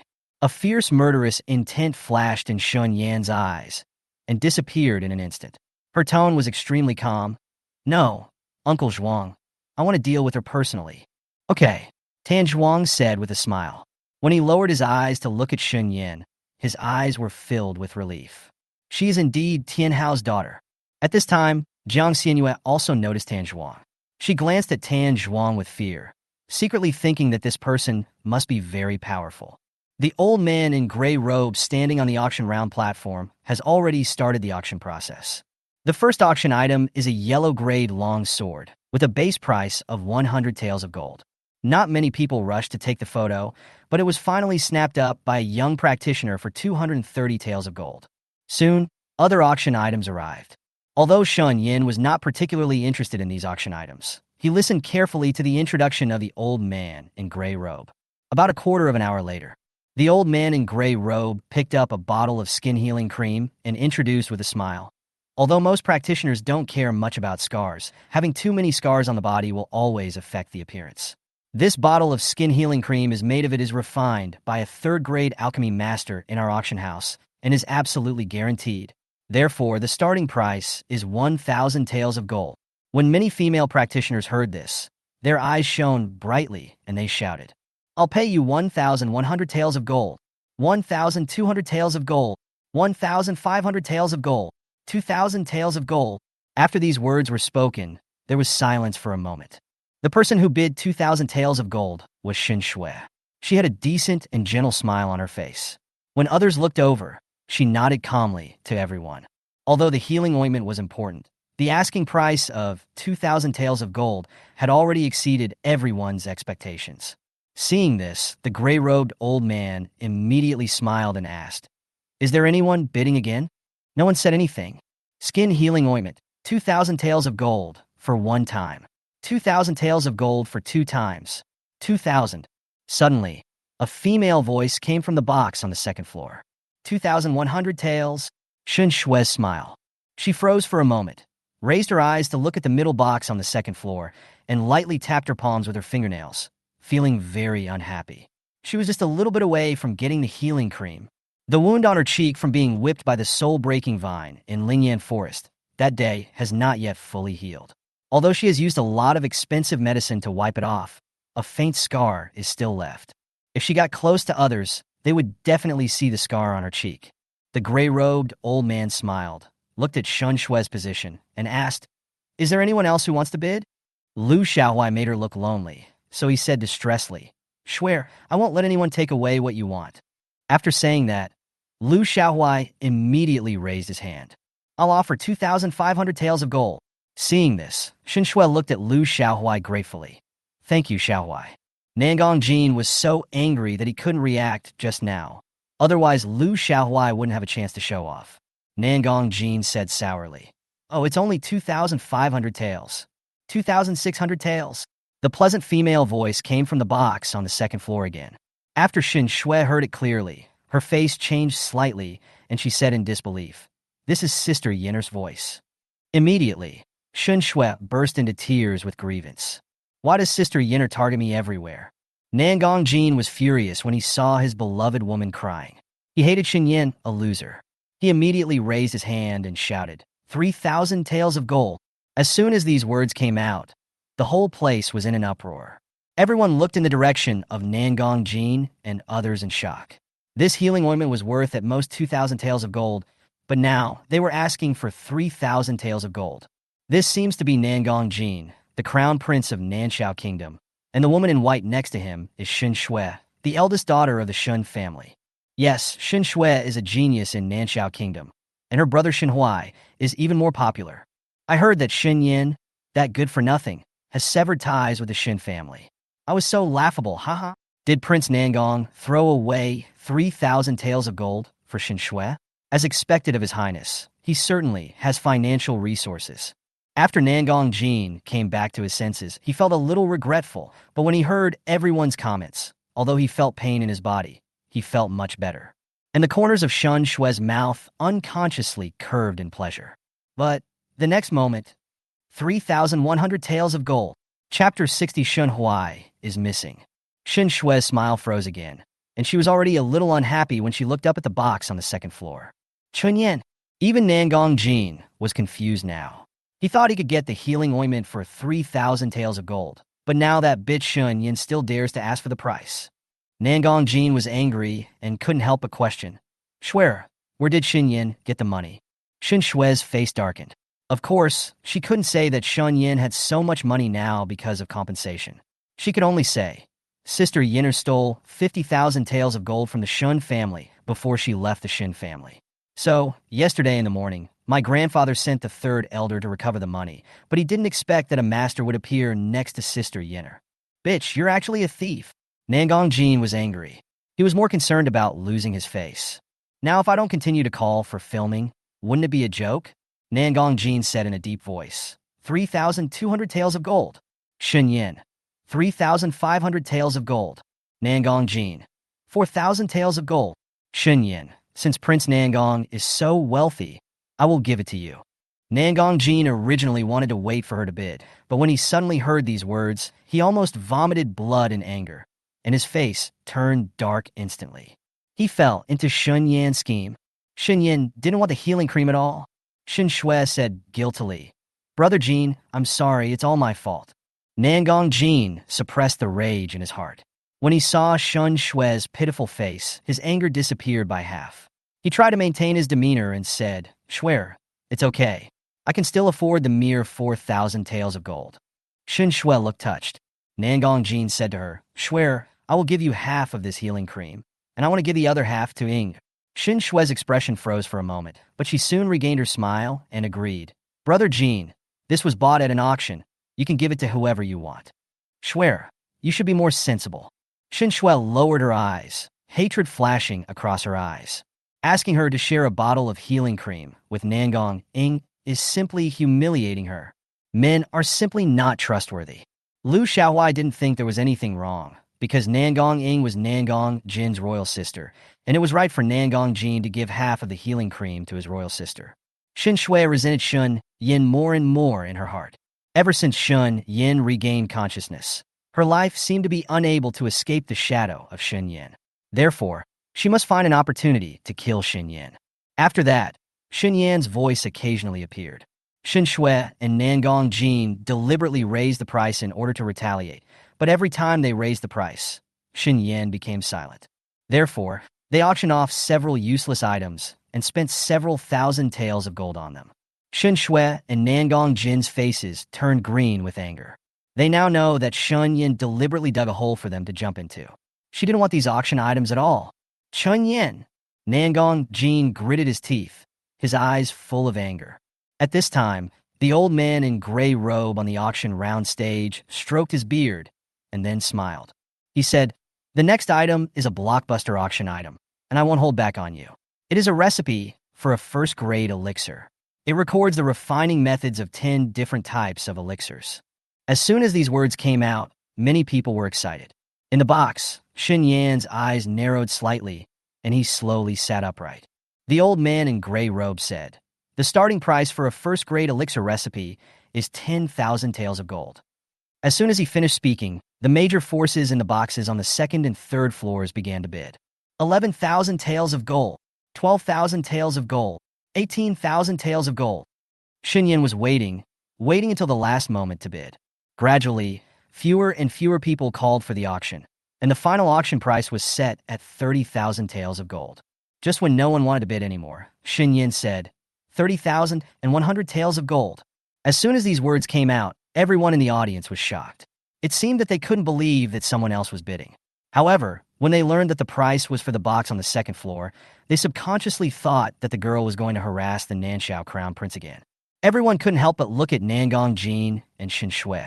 Nangong Jin's face was livid, and he was not in trouble, so he could only say, I will not follow you anymore. Everyone had different expressions when they heard this, and some couldn't help but laugh. The prince of Nanxiao Kingdom is really stupid. If I were the emperor, I would never make him the prince. If someone cheats him out of money and financial affairs, it will be a big problem. If he cheats the whole country, it will be a big trouble. Ha! These sarcastic remarks made Nangong Jin clench his fists and almost wanted to get up and leave the auction house. Shen Shui wanted to comfort him. Brother Jin, you! Nangong Jin scolded in a deep voice. Shut up! Seeing this, Lu Xiaohuai couldn't help but defend Shen Shui.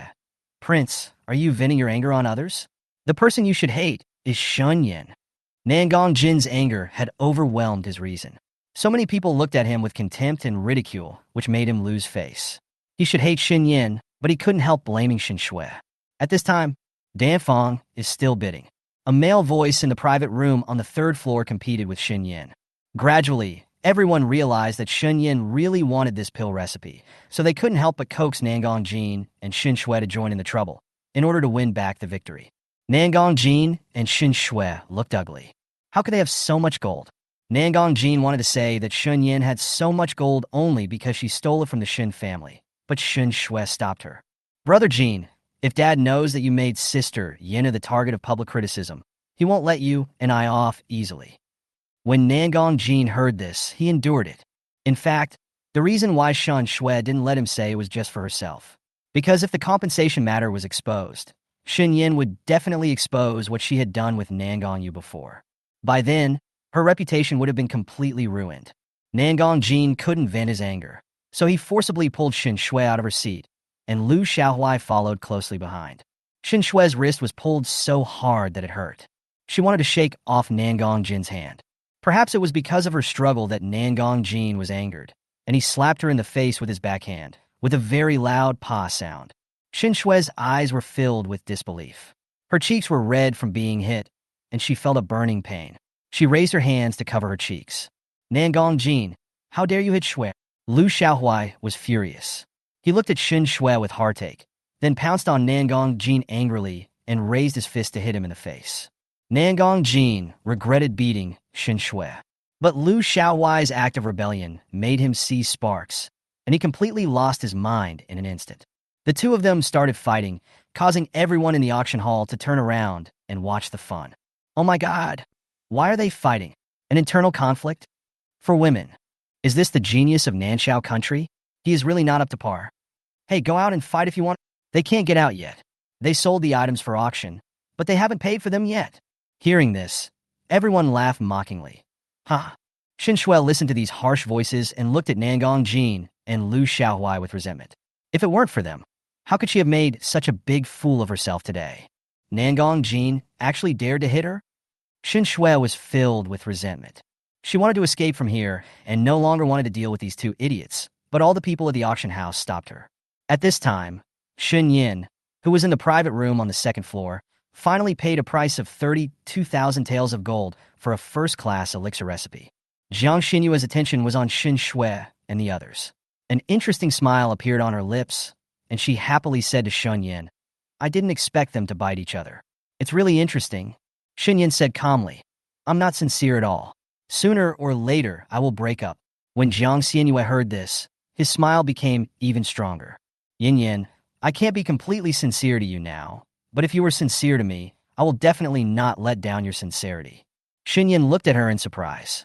At this time, there was a knock on the door of the private room, and it was the waiter from the auction house who brought the prescription.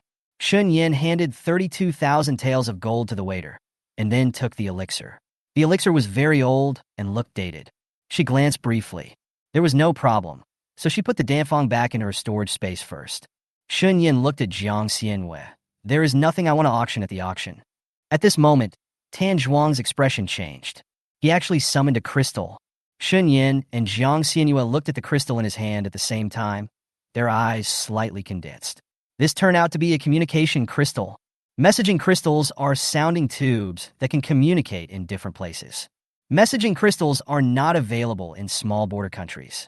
Tan Zhuang put his spiritual sense into the communication crystal. The news he heard made his face change greatly. He immediately raised his head and looked at Shen Yan. Yin, Western Region College sent news to your father that Huayr has disappeared, and it is very likely that he has been killed because Huayr has been missing for half a year. Chapter 61, The Mysterious Boy. Shen Yan's face changed slightly. She was silent for a moment, then turned to look at Jiang Xianhua and said, Xianhua, I have to go back to Nanxiao Kingdom first. Okay, have a safe trip. Jiang Xianhua was also shocked by the news that Shen Huai had been missing for half a year, but she quickly reacted and nodded in the direction of Shen Yan. After Shen Yan nodded, he took Tan Zhuang and the others out of the box. Just when Shen Yan and others walked to the lobby on the first floor of the auction house, they found that Nangong Jin and Liu Xiaohuai were still fighting, and Shen Shui obviously noticed her. Shen Shui's eyes were dim and unclear. Just when she was about to call Shen Yan to stop, she saw Shen Yan and others were fighting. People hurried out of the auction house. Shen Shui's eyes darkened. Why was Shen Yan so eager to leave? Could it be that something happened? It was already dark, and just before the city gate of Xuanwu Kingdom was about to close, Shen Yan and others got on the carriage and left the imperial city. The moon is dark and the wind is high. On the road back to Nanxiao Kingdom, it was extremely quiet, with occasional roars of beasts. Shen Yan lifted the curtain of the carriage, looked at Tan Zhuang who was driving the carriage, and asked with a slightly solemn expression, Uncle Zhuang, is this the message that Dad sent you just now? Tan Zhuang replied, Yes, Yin Yin, don't worry too much. Huayr is so powerful, he will be fine. At this time, Hongri and Inyue also persuaded Shen Yan to relax. Although Shen Yan had no feelings for her younger brother whom she had never met, she had the duty to protect him. Shen Yan asked, Can we rush back to Nanxiao Kingdom before dawn? Tan Zhuang immediately said, Yes. Tan Zhuang's face darkened slightly at this time. He had previously discovered that Huayr had accepted a secret mission from Western Region College, and then the news gradually disappeared.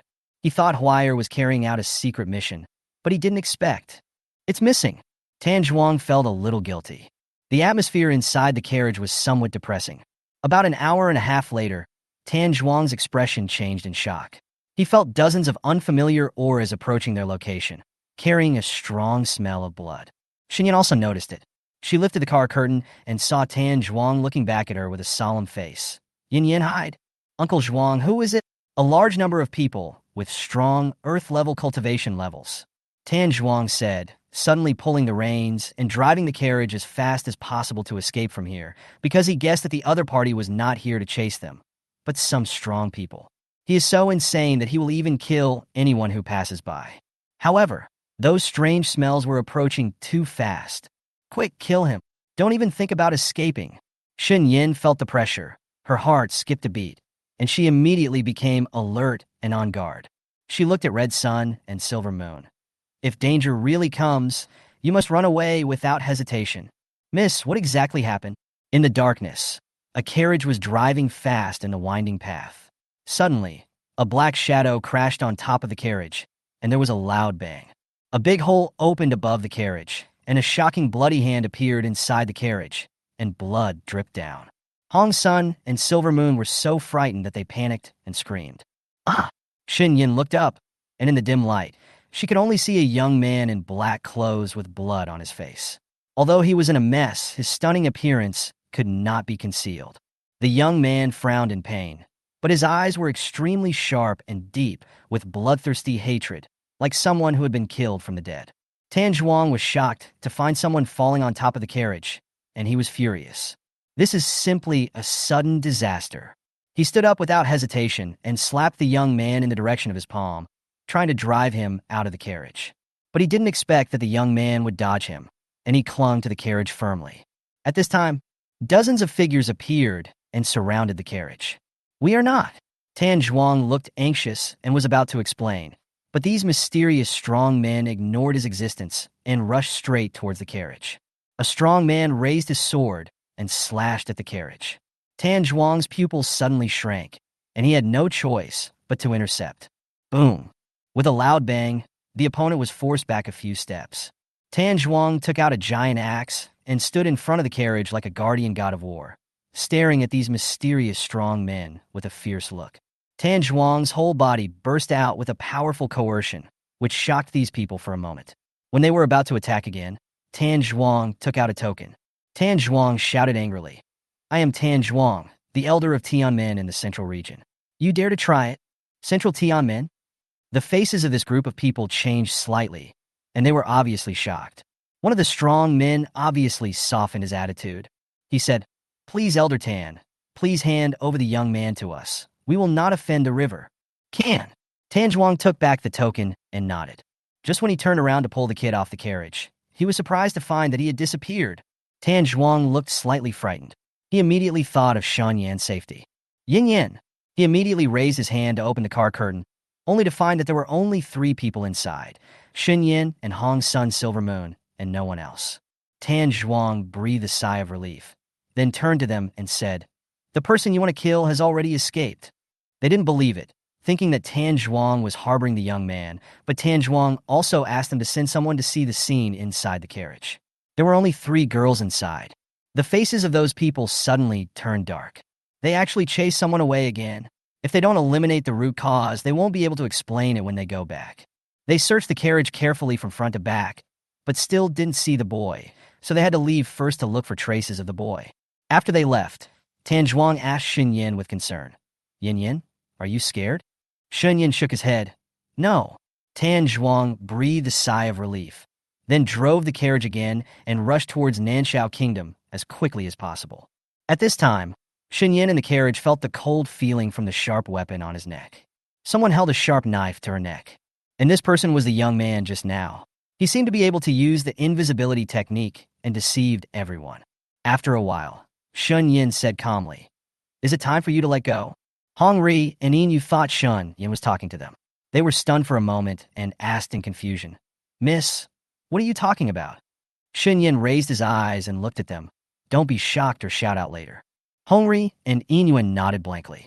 Shen Yan raised her hand quickly, as if catching the air in midair, and the next moment, the skin of her neck was scratched and a trace of blood oozed out. Hong Ri's pupils suddenly shrank, and when she was about to say something, she was shocked by the scene in front of her. The young man in black, covered in blood, gradually appeared in the carriage. He was half kneeling, with the dagger in his hand pointed at Shen Yan's neck, and his eyes were sinister and cold. Hong Ri was about to scream when Yin Yu raised her hand and covered her mouth. Chapter 62 Young Master Pei Su. Shen Yan raised her hand and clasped the young man's wrist. The two looked at each other, and in the next moment, Shen Yan actually counterattacked as quickly as possible, slamming the seriously injured boy onto the carriage. Her knees mercilessly knelt on the wound on his abdomen, and the boy's body arching slightly, he groaned in pain. Shen Yan took the dagger from his hand and inserted it into his arm. At this time, Tan Zhuang also noticed an extra breath in the carriage. His expression changed and he asked, "Yin Yin, is that kid still there?" Shen Yan replied, "Here, Uncle Zhuang, don't worry, he has been subdued by me." When Tan Zhuang heard this, he couldn't feel relieved. He couldn't help but pull back the curtain of the car. The scene he saw was that Shen Yan was pressing his knee against the boy's bleeding abdomen, making him unable to exert any force. Shen Yan used his hands till the dagger was inserted into the boy's left arm. The young man was unconscious, his lips were as pale as paper, and he was already in a dying state. Tan Zhuang's face tightened slightly. "Yin Yin, I'll drag him out right now." With that said, Tan Zhuang started to drag the young man out of the carriage. Tan Zhuang raised his hand and grabbed the young man's ankle and roughly dragged him out. At this moment, a blood-stained token fell from the young man's body with a clang sound. Shen Yan raised his hand to pick it up and took a look. Tianfeng Sect, Young Master. As soon as he said these words, Tan Zhuang's dragging movements suddenly stopped, and even Hong Ri and Yin Yu were shocked. This dangerous young man, who was seriously injured, turned out to be the young master of Tianfeng Sect, who was exterminated a few days ago. Is it any wonder there are so many strong men chasing him? Tan Zhuang glanced at the young man's weak face in surprise. This kid is actually the young master of Tianfeng Sect, the largest sect in the western region of Pings? Tan Zhuang was a little hesitant because Tianmen and Tianfeng Sect had made friends before, although the friendship was still shallow. He hesitated and asked, Yin Yan this? At this moment, Shen Yan lowered her eyes and looked at his handsome and weak face. The young man looked at her with deep and cold eyes. He never asked for mercy or even asked for help. He seemed to be waiting for her to speak. Shen Yan said coldly, Do you have any elixirs on you? The young man's hoarse and dry voice came. No more. He had suffered too many injuries in the past few days and had consumed all the elixirs. Shen Yan asked bluntly, Do you have money? The young man was stunned. Yes. Shen Yan, how much can you give? The young man lowered his eyes, hiding the cold hatred in his eyes. The severe pain all over his body attacked him, but it was not as great as the sadness in his heart. He had lost everything. The corners of his pale lips twitched, and he said, As long as you save my life, I can give you all the money. As soon as he finished speaking, he coughed up blood violently, felt dizzy, and almost fainted. He bit the tip of his tongue hard and tried to keep himself awake. Because he was afraid to sleep. He doesn't trust anyone. After the incident in Tianfang's sect a few days ago, his best friend not only betrayed him, but also tried to kill him. He has lost his relatives and everything, but he must survive so that he can take revenge. Perhaps because of his strong will to survive, he was able to raise his hand and grabbed Shen Yan's arm tightly. He stared at her with bright black eyes and his pale lips slightly opened. Help me. Shen Yan's expression was indifferent, without any compassion. She said rationally, The risk of saving you is too high. I can't bear it. After a pause, she continued, But for the sake of your fate with me, you give me 6,000 taels of gold, and I will give you 2 second-grade elixirs. By the way, I will help you simply bandage the wound. I won't die from excessive blood loss. The young man was startled for a moment, with a dark and unclear look in his eyes. He smiled. Okay. The carriage kept moving. Half an hour later, the figure of the young man in black appeared in the rice field. Most of his body was blocked by the towering rice. In the silent and desolate night, he began to cough violently. He coughed up blood from time to time. He tightly grasped the 2 second-grade pills in his palms. Like a treasure, because this is his life-saving medicine. The blood on the boy's face was wiped off, revealing an extremely handsome face with delicate features. His profile was even more stunningly beautiful. His brows were furrowed, and his pale lips were tightly pursed into a line. There was a hint of red at the corners of his eyes, and his cold, inky eyes were filled with layers of glow. A tear rolled down the corner of his eye, flowing across the cheek. He cried and laughed at the same time, crying for the destruction of his sect and laughing at his own powerlessness. I don't know how much time had passed. The tears dried on his cheeks. His expression was dull. On the carriage, Hongri sighed with emotion. Miss, I didn't expect that we could actually meet Pei Su, the young master of Tianfang's sect. The young master of the Tianfang sect, Pei Su, is 18 years old and has top-notch talent in cultivation. Originally, given his status, people from a small country like them would not have the chance to get close to him.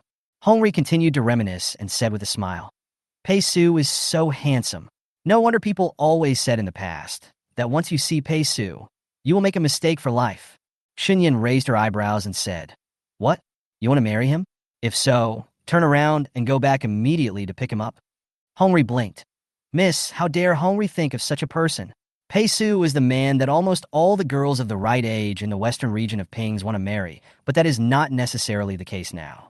After all, the Tianfang sect has been exterminated, and he is being hunted. It is too dangerous to be with him. Shen Yan said softly, Pei Su is indeed dangerous. That's why she asked him to get off the carriage. When the sky is slightly bright. The carriage finally arrived at Nanshao Kingdom, but it returned directly outside her mansion. She said that she would never enter the Shen family again. Therefore, she could only ask Tan Zhuang to find out the situation from her father. Shen Yan was waiting in the courtyard. Soon, not only Tan Zhuang came back, but his father also came. When Shun Tianhao saw his daughter, whom he had not seen for many days, his eyes instantly turned red. He strode over, hugged Shen Yan, and held her tightly in his arms. Yin, her daddy is late. Not too late. After Shen Tianhao let go of Shen Yan, he asked Hongri and Inuit to retreat. Afterwards, they entered the main hall together. Shen Yan noticed that Shen Tianhao's energy and blood were not very good. So she asked, Dad, are you really okay in the Shen family? No. When Shen Yan heard this, she paused for a moment, knowing that he was unwilling to tell her the truth, so she had no choice but to stop asking. She raised her eyes and asked, Dad, why did brother Huai disappear? There is news from Western Region College that your brother has not been in contact with them for a month, so he sent a message to inform me. Isn't it half a year? Shen Tianhao's face was solemn, and he could not hide his worry. It was the time for Huai to go on a mission half a year ago, but during this period, he had been in contact with the Western Region College. Until a month ago, there was no news. Chapter 63, Spirit Phoenix, Divine Sword. What kind of mission is it? Shen Yan frowned lightly. Shen Tianhao clenched his fists slightly and said as calmly as possible. The Western Region College refused to disclose even half of it, saying that this was the most confidential task. Except for the dean of the Western Region College and a few elders, the rest of the people didn't know about it at all. The most secret mission? Shen Tianhao explained. Western Region College will issue tasks to students from time to time. Among them, your brother is assigned to perform one of the 3 secret tasks of Western Region College because of his extraordinary talent. It is said that these 3 secret tasks are mysterious and dangerous and can be completed. There are only a few students who return from the mission, but those who succeed have become one of the top experts in Guiyuan Continent. But they have never revealed any information about the 3 major secret missions. Speaking of this, Shen Tianhao raised his eyes and looked at Shen Yan with a serious expression on his face and said solemnly, So, Dad needs to leave Nanxiao Kingdom to find your brother Shen Huai. If you no longer want to stay in Nanxiao Kingdom, just follow Uncle Tan Zhuang to the Central Territory and wait for me. Shen Yan was stunned for a moment. Dad, where are you going to find out why? Shen Tianhao's eyes deepened slightly and he pursed his lips. I will go to the Western Region College to find the dean and ask him to reveal the news to me, and then I will go look for Huai. Dad, are you sure? This question left Shen Tianhao speechless. If he had been in the past, he would have been able to break into the Western Region College single-handedly, put his sword against the neck of the dean of the Western Region College, and demand information. But now, he is like a useless person. However, he still has a trump card. Shen Yan raised her hand to support his arm and said seriously, Dad, for so many years, Western Region College has not exposed those 3 secret missions. Even if you go to ask, you will not get an answer. By then, if you don't after getting the news and angering the Western Region Academy, the trouble will be big. When Shen Tianhao heard this, his whole heart clenched. Although he wanted Shen Huai to experience alone and become stronger, he did not want him to lose his life in the difficult experience. He suddenly realized a problem. Rather than Yinner and Huai becoming stronger, he seems to want them to grow up safely and healthily. For a moment, the tip of Shen Tianhao's nose felt sore, and his eyes instantly turned red.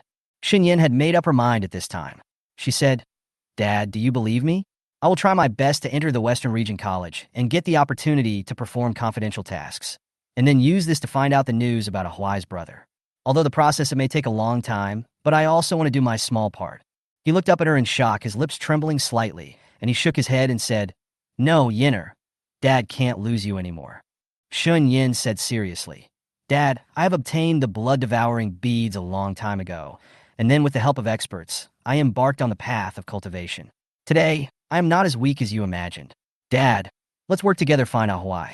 You can use your information to find it, or I can enter the Western Region College to search secretly. These words shocked Shen Tianhao to the point of being speechless. After a long time, he asked, How did you get the blood-devouring beads? In Lingan Forest. Shen Yan told him something about Xiao Tianzong holding a competition in Lingan Forest. She lied. The old man helped me kill Elder Yu of Xiao Tianzong, and then in Duan the blood-devouring beads were taken from the soul vine. Shen Tianhao's face was solemn. He raised his hand and grabbed Shen Yan's arm tightly and asked, Who is that old man? Has he used you for anything? Shen Tianhao has experienced the dangers in the world, and he is afraid that his daughter will be deceived. No. Then why did he help you? Shen Yan replied unhurriedly. Because I saved him. He promised to fulfill one of my requests, so I told him, I want to practice.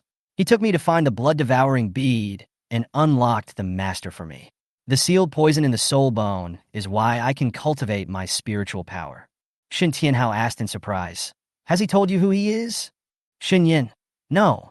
Shen Tianhao was still suspicious, and he couldn't help but say to Shen Yan, There are many bad people in the world. Yin, you must not trust others easily. Shen Yan said softly. The two chatted for a while. Most of the time, it was Shen Tianhao who was telling her something. In the end, he was silent for a moment and looked at Shen Yan with complex eyes. Since you want to study at Western Region College and find out about Huai, there is no way that Dad will not help you. Agree. Now that you are able to practice, Dad will now take over the 10 years of delayed cultivation. A gift for you. With that said, Shen Tianhao stood up and summoned a sword from the storage space.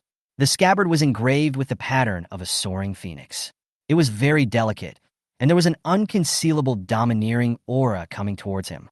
Shen Yan was almost forced back by the sword energy. Fortunately, at the critical moment, she stood firm and blocked it with her own spiritual power. Shen Tianhao raised his sword horizontally and placed it in front of Shen Yan. Yin Yin, continue. Shen Yan raised her hands to catch the sword. The moment the sword landed in her palm, it felt as if there was a force of 200 kilograms pressing down on it. Too heavy. Shen Yan's expression changed slightly, and she almost couldn't catch the sword. Who would have thought that this seemingly light sword could be so heavy? Shen Tianhao said, "This is the Divine Phoenix Sword." He added, "If you can pull it out, it proves that you are suitable to be a sword cultivator." Shen Yan's face was slightly condensed. She struggled to free up a hand and slowly grasped the dark red hilt of the Phoenix Divine Sword with her 5 fingers. She was not in a hurry to pull it out. Instead, take a deep breath first. Finally, she concentrated her spiritual power on her right hand and tightened her fingers on the sword hilt. Pull it out. Chong. The sound of the sword being unsheathed was like the sound of the sword tip cutting through the ice. Shen Yan pulled out the long sword, but the weight did not decrease. The sword's edge flashed with cold light. When it passed slightly to the side, a phantom that looked like a phoenix flashed quickly, bringing out a ray of fire, which seemed to be vibrating by the wind of the sword. A smile appeared in Shen Tianhao's eyes.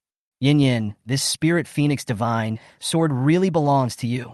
You are suitable to be a sword cultivator. Sword cultivator? Shen Yan had thought about practicing sword training before, but she didn't have a sword. Now her father gave her a sword. Shen Tianhao said solemnly, "Yin Yin, Dad doesn't know if you have become a summoner now, but just practicing summoning is not enough, because in many unknown places, you cannot summon monsters. The beast comes out to fight for you, so you must practice martial arts yourself." Shen Yan lowered his eyes and glanced at the spirit phoenix divine sword in his hand. Although it was heavy, its appearance looked as light and thin as other swords, and its edge was even sharper. This sword must not be ordinary. She slowly raised her eyes and promised, "Dad, I will work hard to become a swordsman." Chapter 64. Frightened and fainted. Shen Tianhao looked at her with relief, then raised his hand and took out 10 sword manuals of different thicknesses from the storage space and placed them on the table. Just listen to him say, "Yin Yin, since you have determined to become a sword cultivator, then you must practice hard." Shen Yin. She let out a breath and nodded in agreement. "Good." Suddenly, Shen Tianhao raised his hand and stroked her head and said in a gentle tone, "Yin Yin, as someone from the central region, I will look for him and investigate the cause of Huayer's disappearance. If you want to go to the Western Region College, Dad, I won't stop you, but you have to tell Daddy that you are safe from time to time." "Okay." Shen Yan nodded, and then she remembered something. Her eyes were a little colder, and she said to Shen Tianhao, "Before leaving Nanshao Kingdom, I will kill Shen Shui." Shen Tianhao's expression paused slightly. He thought for a moment, and then said, "It's up to you." He asked again, "Dad is about to leave Nanshao Kingdom. Is there anything you want to say to Dad?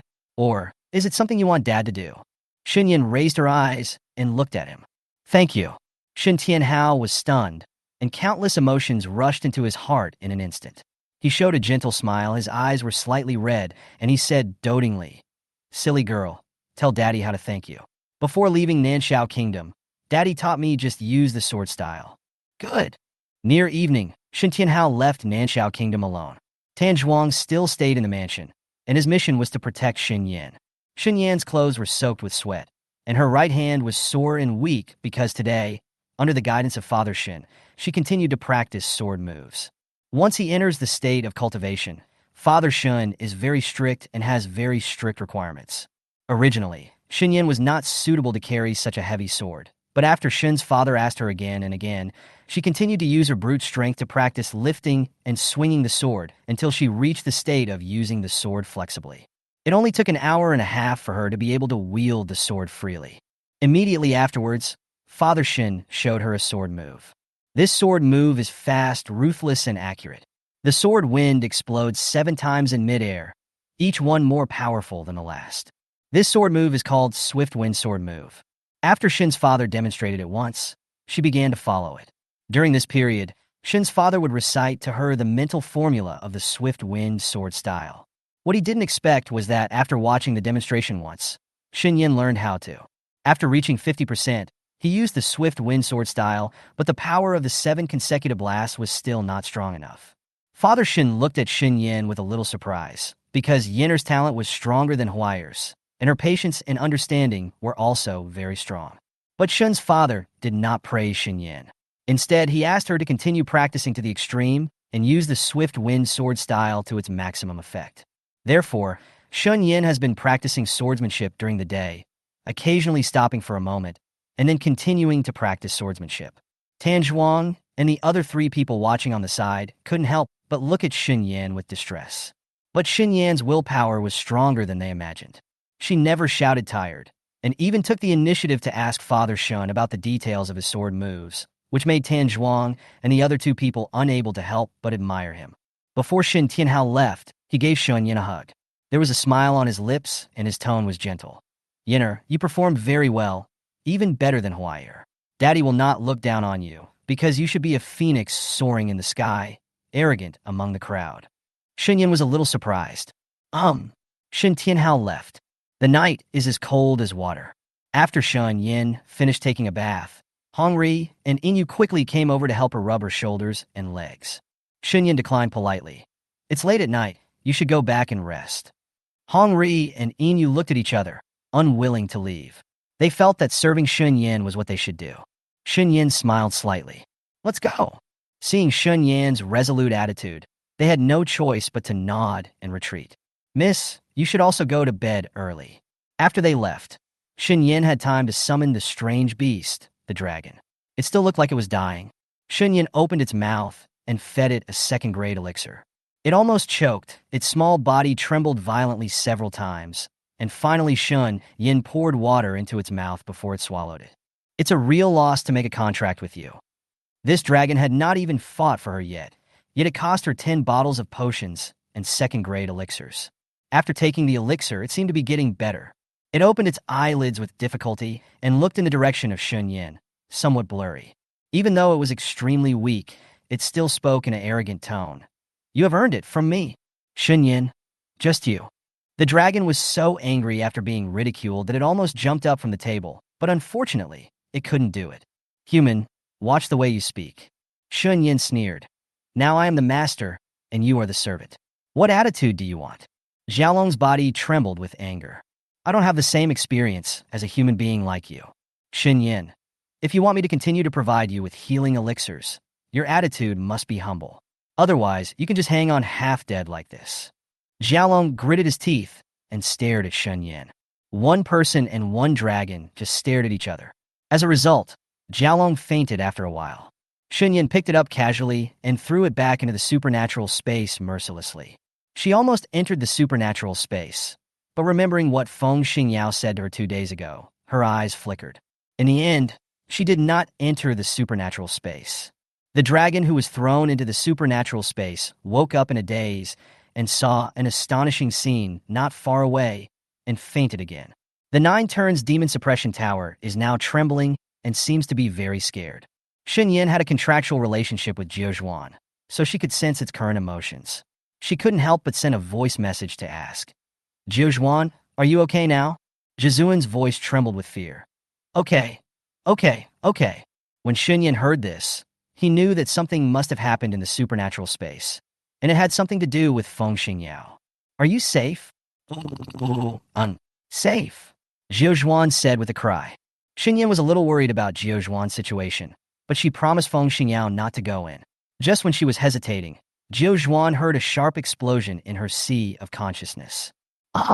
Shen Yan frowned. "Jizuan, are you safe?" Jizuan didn't answer. After waiting for a while, there was still no response from Jiuzhuan. Shen Yan did not enter the supernatural space because her reason told her that Jiuzhuan had a contractual relationship with her, and if something happened to it, she would definitely be able to detect it. And what a coincidence! She sensed the danger of the 9 revolutions. Shen Yan's face changed slightly, and she immediately entered the supernatural space. The scene that greeted her eyes made her heart feel as if a big hand had suddenly tightened, making her unable to breathe. Feng Feng Xingyao? Chapter 65, He is actually a demon. As soon as Shen Yan finished speaking, he felt a dangerous aura approaching quickly. Too fast. She can't escape at all. A big hand suddenly grabbed her neck, suffocating her instantly. Master, get out of here quickly. The 9-turn demon suppression tower that was thrown into the corner quickly transformed into a human form, and he exclaimed with an anxious look on his face. Shen Yan's face turned pale. In order to break free from the restraints, she raised her leg without hesitation and kicked the opponent's lower body. But her feet were entangled in the opponent's tail and hung in midair. Master, I'm here to save you. Guiyuan tried his best to suppress the fear in his heart and quickly flashed, raising the demon suppression tower as quickly as possible and hitting the opponent's arm that was holding Shen Yan hard. Unexpectedly, before he even touched the opponent, he was slapped away by the opponent's tail. Bang! Jizuan was hit hard on the ground, and he spit out a mouthful of blood. At this critical moment, Shen Yan summoned the red flame dagger at some point and slashed the opponent's arm. With a stab sound, the sharp blade broke through the flesh and blood. The other party felt pain and took his hand back. Shen Yan was able to breathe, and she looked at the other party in disbelief. Feng Xingyao's pupils turned dark red. His eyes were cold and bloodthirsty, and there was still a hint of extremely dangerous charm. His black hair had now turned silver and was scattered around his shoulders. There was a surly smile on his lips. The extremely voluptuous appearance is now even more indescribably flamboyant and magnificent. There are 9 white tails behind him, floating and swinging. It's so heart-wrenching. The word monster is not enough to describe his current appearance. He suddenly raised his injured hand and licked his wound. His lips were inadvertently stained with a little blood, which made him even more charming. His behavior was like a fox licking its own wounds. Is Feng Xingyao a demon? Shen Yan didn't have time to think deeply, because Feng Xingyao had completely lost her mind. In order to save her life, she had no choice but to leave the supernatural space first. However, Feng Xingyao didn't give her a chance at all. His foxtail suddenly wrapped around her body and rolled her over. Shen Yan was about to struggle, but she was caught off guard and ran into his arms. She was startled. Immediately, under his strong pressure, she could not move at all, and she could only see him. He leaned closer and smelled her scent. Shen Yan spoke nervously. Feng Xingyao, are you still conscious? When Feng Xingyao heard this, he raised his seductive dark red eyes and stared at her. Mysterious. It's impossible to guess. At this moment, Shen Yan forcefully broke through the constraints of coercion, clenched the red flame dagger in her hand, and stabbed him in the abdomen. But he was suddenly grabbed by a big cold hand, unable to move any further. Shen Yan tried to bend her knees to push against him, but was held down by his other hand. His eyes gradually became dangerous, and he suddenly bit her neck, his sharp teeth breaking through her flesh again, causing a stinging sensation. Shen Yan groaned in pain. Feng Xingyao was actually sucking her blood. Shen Yan couldn't help but said, Feng Xingyao, are you a demon or a vampire? But he didn't listen and continued to suck her blood. Jizuan, who had just suffered a heavy blow, turned pale with fright when he saw this situation. He forced himself to calm down, and then secretly discussed with Shen Yan Chuanin. There was a clang sound. The red flame dagger fell to the ground. Shen Yan and Jiu Zhuan looked at each other, and then she relaxed as much as possible, letting him relax his guard. Jiu Zhuan said weakly, Master, hold him tightly and attract all his attention. Shen Yan. Her lips turned white, and she quickly raised her hands and hugged his waist tightly. Feng Xingyao's body seemed to stiffen, but it didn't seem like it did. Shen Yan endured the pain of being sucked blood and said solemnly, Feng Xingyao, you owe me 3 demands for sucking my blood. If you don't say anything, you just agreed. 3, 2, 1. There was a loud bang, and Feng Xingyao's head was hit hard by the demon-suppressing tower. At this moment, his body gradually became weak, and he pressed directly towards Shen Yan. For a moment, they were so close that there was almost no gap. Shen Yan felt that he was heavy and had difficulty breathing. She immediately released her hold on his waist and pushed him away. With a bang, Feng Xingyao was mercilessly pushed to the ground. Jiu Zhuan's eyes widened in horror, and his little hand holding the demon suppression tower trembled even more. He immediately cried and said, Master, it's over. I have to beat this big devil. When he wakes up, he will definitely kill me. You must protect me. Shen Yan raised her hand and touched the place where she was bitten. Blood was still flowing out, She gritted her teeth and said, "He wanted to kill us first. We were just protecting ourselves. 9 turns, come here and help me apply medicine to stop the bleeding." Shen Yan felt that her body was getting weaker and weaker. If she hadn't been so weak now, she would have wanted to stab Feng Xingyao hard with a dagger. Okay, master." Jiuzhuan quickly threw away the demon-suppressing tower, and then hurried to Shen Yan. Shen Yan sat directly on the ground and asked him to apply medicine to stop the bleeding. After Jiuzhuan saw Shen Yan's wounds, he said angrily, "He is so hateful. 9 rotations. Is he a demon?" Jiuzhuan was stunned for a moment. A hint of guilt flashed across his face, and he hesitated and said, Forget it. Shen Yan's eyes narrowed slightly. Or the mythical beast 9-tailed fox? Jiuzhuan stuttered and said, "Well, I don't seem to be sure about this. He didn't tell me, that's it." When Shen Yan heard this, he knew that Jiuzhuan was unwilling to tell the truth. She looked at Feng Xingyao at this time. He was now lying on the ground, restored to his previous appearance. His long silver hair turned black, and even the fox tail disappeared without a trace, as if he had never appeared before. There was still her blood on the man's lips, but he closed his eyes, like a cold and beautiful man who was abstinent. Shen Yan looked away. "Jiuzhuan, how long have you been following him?" Jiuzhuan thought about it seriously and replied, "It's not short if it's short, and it's not long if it's long." "Why do you say that?" Jiuzhuan pouted, "Because I stayed with him a long time ago, but he disappeared for a long time, and it was not until this time that I came back to him. But now, you are me the master." "Shen Yan, where were you during the time when he was away?" Jiuzhuan said distressfully, "I don't know. I seem to be sleeping most of the time." When Shen Yan heard this, she stopped asking any more questions. She glanced at Feng Xingyao with a dark expression. It seemed that he was still an old fox. After Shen Yan's wound was bandaged to stop the bleeding, she half-crouched beside Feng Xingyao, stared at him deeply for a few seconds, and finally kindly dragged him down. Chapter 66, I Am Shen Yan. The next morning, Shen Yan had been practicing swordplay in the courtyard early, but today she clearly felt the difficulty in her body. Her right hand was sore and weak, and she was weak from excessive blood loss. After practicing for an hour, she felt uncomfortable. "Miss, you look so pale." Hongri looked at her distressedly. Inyue frowned and asked, "Miss, is your neck injured?" "Well, I'm a little hurt." When Tan Zhuang heard this, his expression changed with shock. He quickly asked, Yin, how did you get injured? Is it okay? Uncle de Zhuang will call a doctor for you." When Shen Yan heard this, he called Tan Zhuang to stop. "Uncle Zhuang, no need. It's just a minor injury."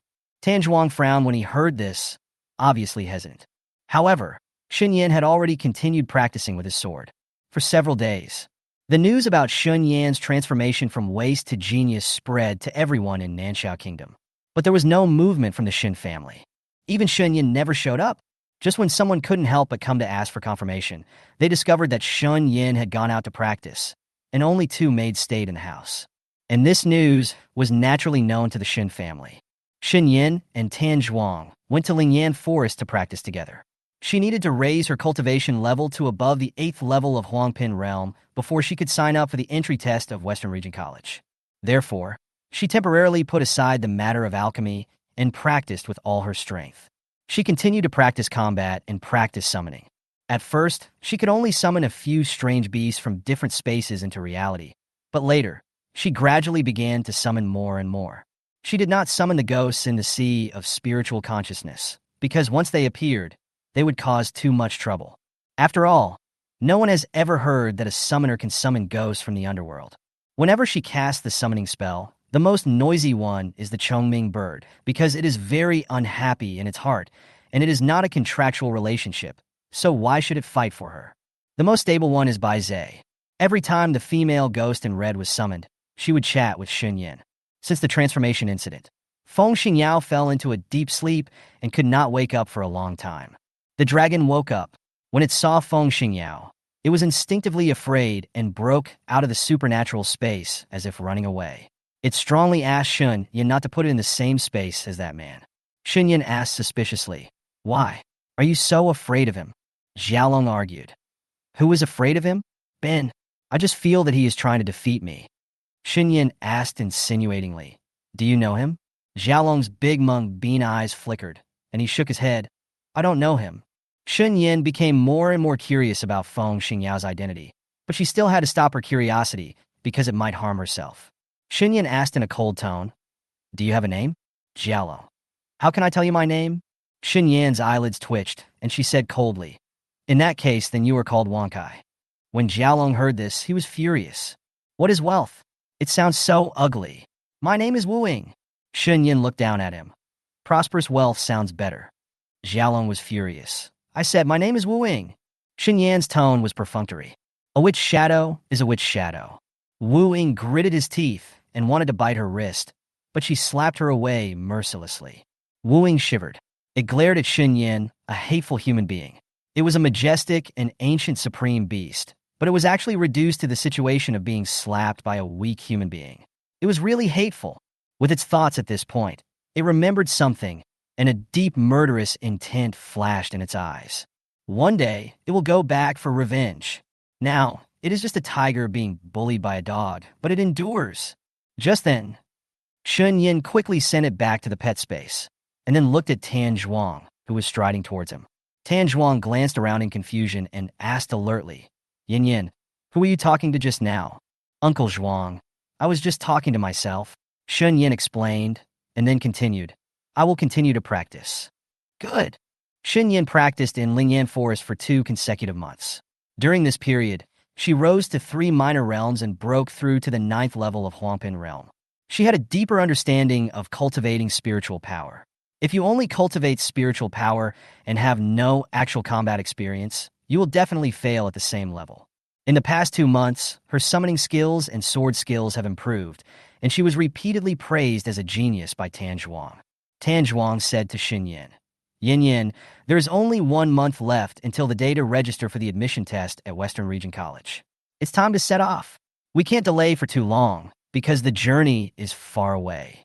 Shen Yan's aura was restrained now, and she nodded. "I understand, Uncle Zhuang. I will go back to Nanxiao Kingdom and kill Shen Shui before setting off." Tan Zhuang said regretfully, "Yin Yin, Uncle de Zhuang is here. It's been too long. Tiamen has urged me to go back. I can't send you to Western Region College. You must be careful along the way. This is the map of Ping's Western Region, and this is the communication crystal." "Thank you, Uncle Zhuang." Shen Yan looked at him gratefully. Uncle Zhuang really helped her a lot. On the way of cultivation, she was able to make rapid progress with his guidance. Tan Zhuang smiled honestly. "Yin Yin, Uncle de Zhuang will come to see you again in the future. Uncle de Zhuang also believes that you can handle the affairs in Nanxiao Kingdom on your own. Come on." Shen Yan nodded and smiled. "Okay." Finally, Tan Zhuang sent Shen Yan outside the imperial city of Nanxiao Kingdom and left.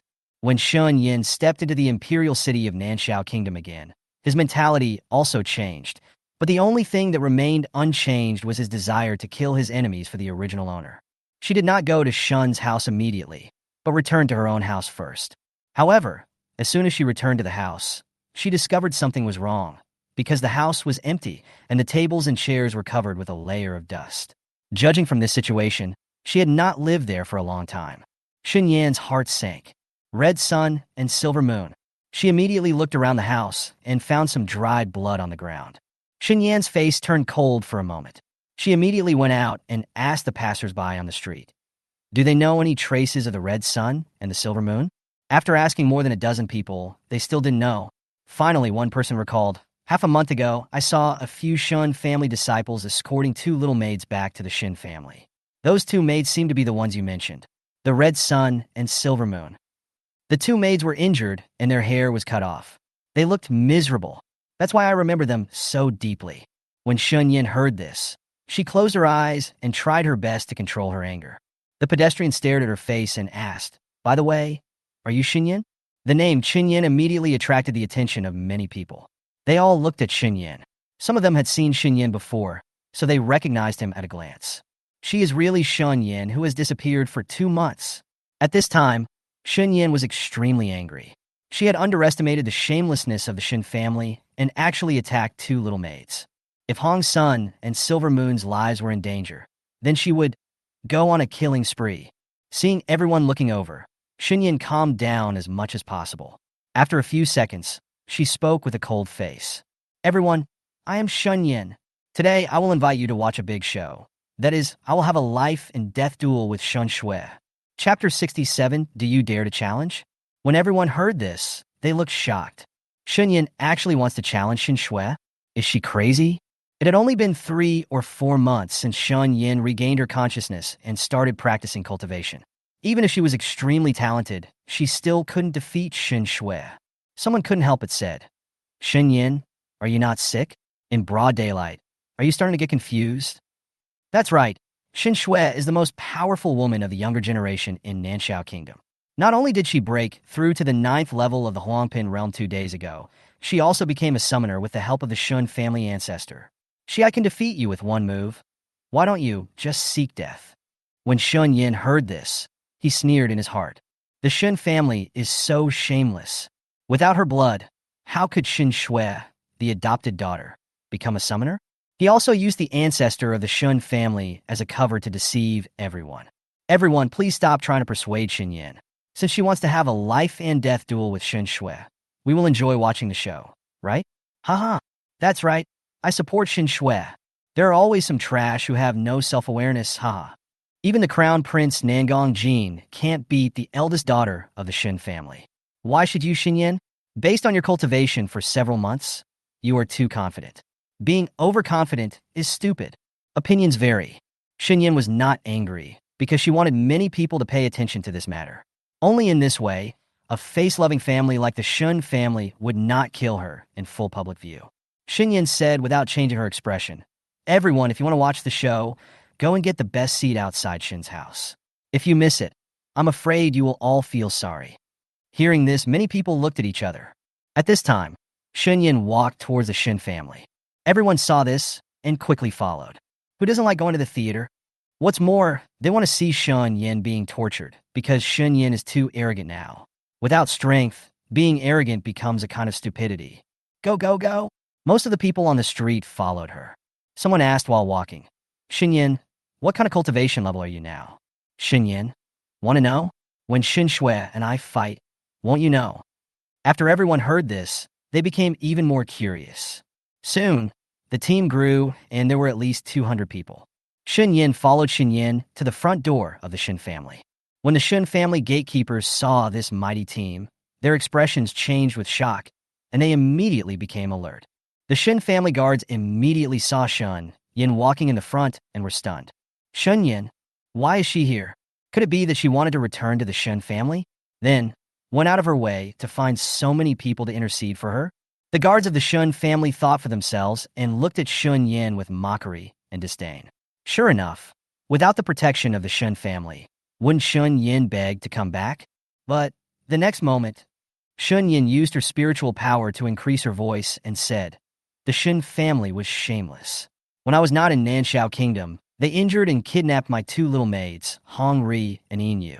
If you don't return them today, then don't blame me for going on a killing spree.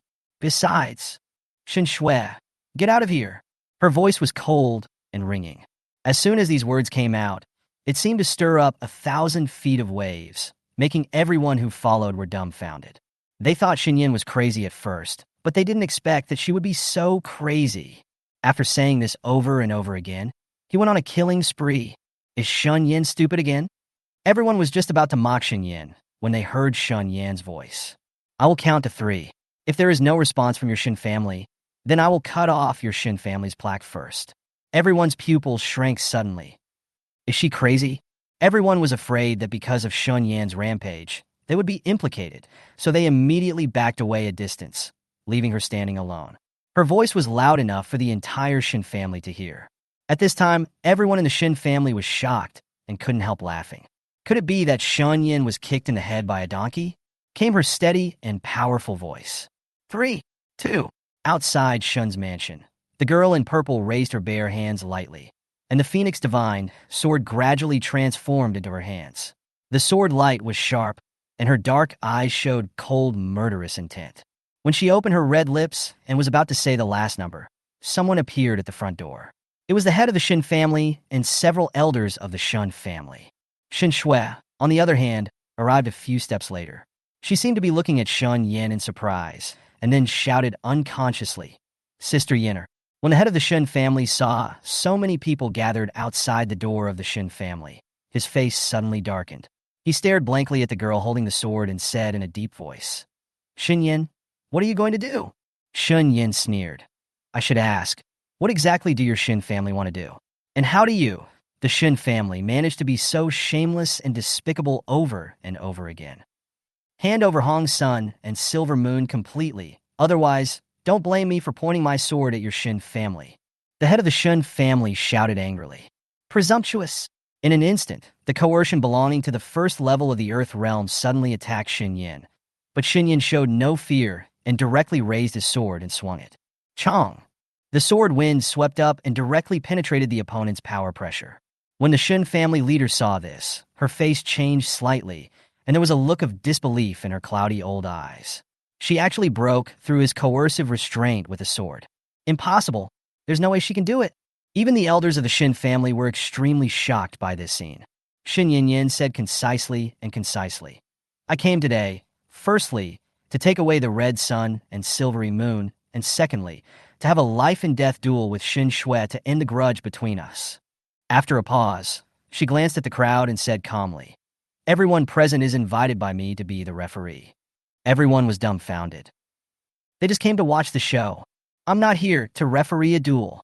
Before anyone could explain, Shen Yan looked at the woman in white standing in front of the mansion and said in a provocative tone, Shen Shui, do you dare to accept the challenge? Sister Yini? Shen Yan interrupted her nonsense coldly. Dare you, or don't you dare? The eldest elder of the Shen family was immediately annoyed. He immediately said in a deep voice, Shui, why don't you dare to challenge? Just go and teach this shameless good-for-nothing. When necessary, let her be crippled again, to prevent her from being like this arrogant. Other Shen elders also agreed. Shen Yan was so disrespectful that he actually made trouble here. If Shen Shui was not allowed to challenge, would others really think that the Shen family was afraid of Shen Yan? What's more, Shen Tianhao is not in Nanxiao Kingdom now. So now is the best time to teach Shen Yan a lesson.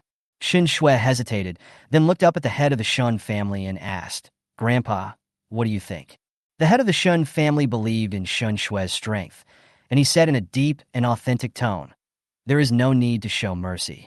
Chapter 68, Return Everything. Shen Shui lowered her head and smiled and agreed. Yes, Grandpa.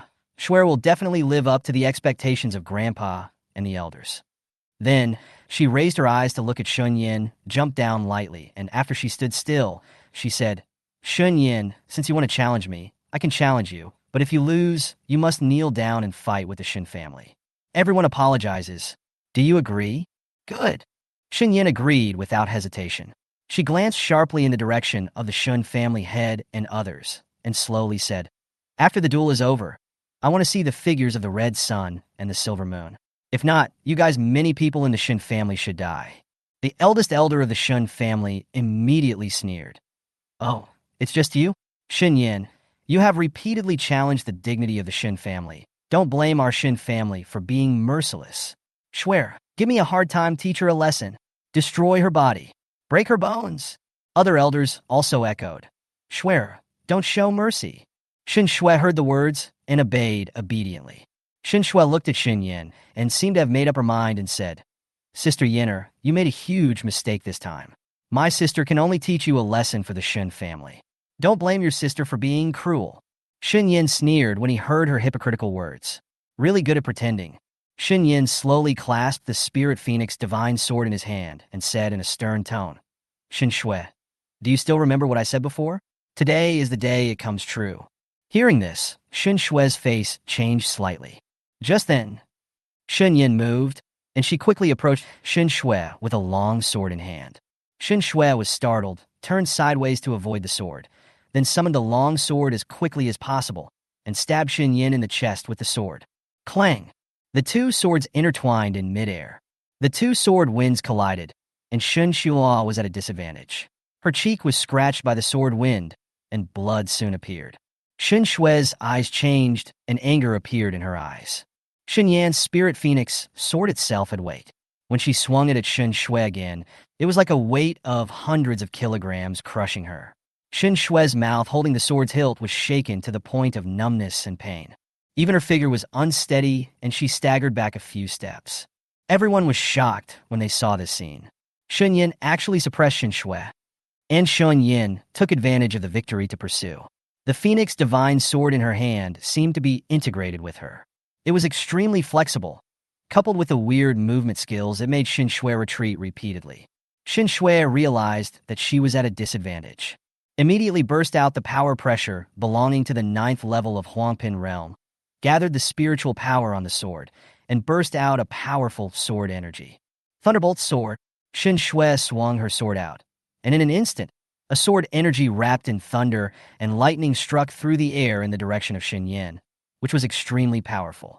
Just when everyone thought Shen Yan was about to be attacked, Shen Yan suddenly disappeared. When her figure appeared again, she had already appeared in front of Xin Shui. Shen Yan raised a sword and slashed towards Shen Shui's head. Shen Shui's heart skipped a beat, and she instinctively raised her sword to block it. Chong! Shen Shui's arms felt like they were hit hard. She felt pain, and her face twisted. Shen Shui, is this all you have? As soon as she finished speaking, Shen Yan did not hesitate to hold up the long sword and crush her down, just when the sword edge was about to land on Shen Shui's head. Green Wolf! Shen Shui shouted. In an instant, a summoned beast suddenly appeared in midair and bit toward Shen Yan. Shen Yan's eyes narrowed, and with a slight twist of his wrist, the Phoenix Divine Sword was swung in the direction of the Green Wolf. The blade was sharp and terrifying, and it hit the Green Wolf in an instant, sending the Green Wolf flying to the ground. A blood mark appeared on the Green Wolf's chest, and it howled in pain. It was precisely because of the appearance of the Green Wolf that Xin Shui was able to breathe and escape from the killing move. When she saw her summoned beast Qing Lang flying to the ground with a sword, her face suddenly turned ugly. Everyone was extremely shocked when they saw this scene. Even the head of the Shen family and all the elders changed their faces. Xin Shui loses to Shen Yan. Xin Shui couldn't see through Shen Yan's cultivation, so she could only ask for help from the master in her body and anxiously asked through a message, "Master, what is Shen Yan's cultivation?" The old man's voice came from her sea of consciousness. Even a teacher can't see through it. She must have something good in her body to cover up her cultivation. Swear, you can't beat her now. After hearing the last sentence, Xin Shui's lips turned pale. How is that possible? Will she be unable to defeat Shen Yan? This is a big joke. The anxious voice of the eldest elder of the Shen family came. Swear, don't show mercy. After hearing this, Shen Yan sneered. Show mercy? No need at all. Xin Shui just can't beat me. These words insulted Shen Shui's self-esteem. She stared at Shen Yan with resentful eyes, and then she quickly used the summoning circle. The shocking centipede, the white mist bird, and the stationary tiger are here. In an instant, 3 more powerful beasts appeared with great cultivation. They were probably at around the 9th level of the spiritual ladder. As soon as they came out, their pressure instantly forced the onlookers to take half a step back. They are huge, and his cultivation strength is much stronger than that of the Green Wolf. As soon as they appear, everyone will know who wins in the end. Even if Shen Yan has the 10th level of Huangpin realm, it is impossible to defeat Xin Shui with the help of 3 powerful beasts. Xin Shui seemed to have gained confidence. She looked at Shen Yan and said, Shen Yan, if you admit defeat now, you can kneel down and kowtow to the Shen family to apologize. It's still not too late. Where do you get your confidence? And Shen Yan's sarcastic words made Shen Shui's face darken instantly. Shen Shui said angrily, Then don't blame me for being rude. She gave an order. Shock centipede, white mist bird, stationary tiger, green wolf, come on. In an instant, 4 ferocious beasts followed Xin Shui and attacked in the direction of Shen Yan. At this time, the eldest elder of the Shen family smiled happily. Shui can summon 4 strange beasts that are slightly more powerful than her at once. She really has the talent for summoning. Head Shen's expression softened slightly. Sure enough, he was right. The foundation of the Shen family is to summon strange beasts. As a summoner, as long as he can summon powerful beasts to fight for him, that is already great. It doesn't matter if the summoner's own force is slightly weaker. The Shen family elders all looked proud. They were optimistic about Xin Shui. Suddenly, there were explosions. Bang, bang, bang. Looking around Sun Sheng, the expressions of everyone in the Shen family froze instantly. Shen Yan's whole body was filled with a powerful aura. She raised her sword and slashed fiercely. Several blasts of wind blades hit the bodies of Xin Shui and the 4 beasts in an instant, and the sword energy remaining in their wounds. Suddenly, the explosion knocked 1 person and 4 beasts to the ground. And Shen Yan's body moved. and he came to Shen Shue's side in a blink of an eye. He quickly raised his leg and stepped on Shen Shue's head. Bang! Ah! Shen Shue's head was hit hard, and she screamed miserably. Her beautiful face was horrified, and she wanted to struggle. Shen Yan's tone was as cold as a blade. Shen Shue, I will repay you all the things you treated me in the past. After hearing this, Shen Shue's pupils shrank suddenly, and she was horrified in her heart. The moment Shen Yan stood up with the sword in hand, the Shen family leader's slightly panicked and anxious voice suddenly came out. Shen Yan, stop. Chapter 69, The Great Revenge is Avenged. Head Shen's voice of restraint did not slow down Shen Yan's movements. Under everyone's shocked gazes, Shen Yan actually thrust the Spirit Phoenix Divine sword towards Shen Shue's heart. No! The screams and the sound of swords piercing flesh came at the same time. Ah! Shen Shue screamed miserably. When she struggled hard, the position of her body changed, so Shen Yan's sword thrust missed a little, but it did not hit Shen Shue's heart, but it still penetrated Shen Shue. Snow's chest. When everyone in the Shen family saw this scene, their eyes were about to burst. Shue, the eldest elder of the Shen family, was the first to lose his composure.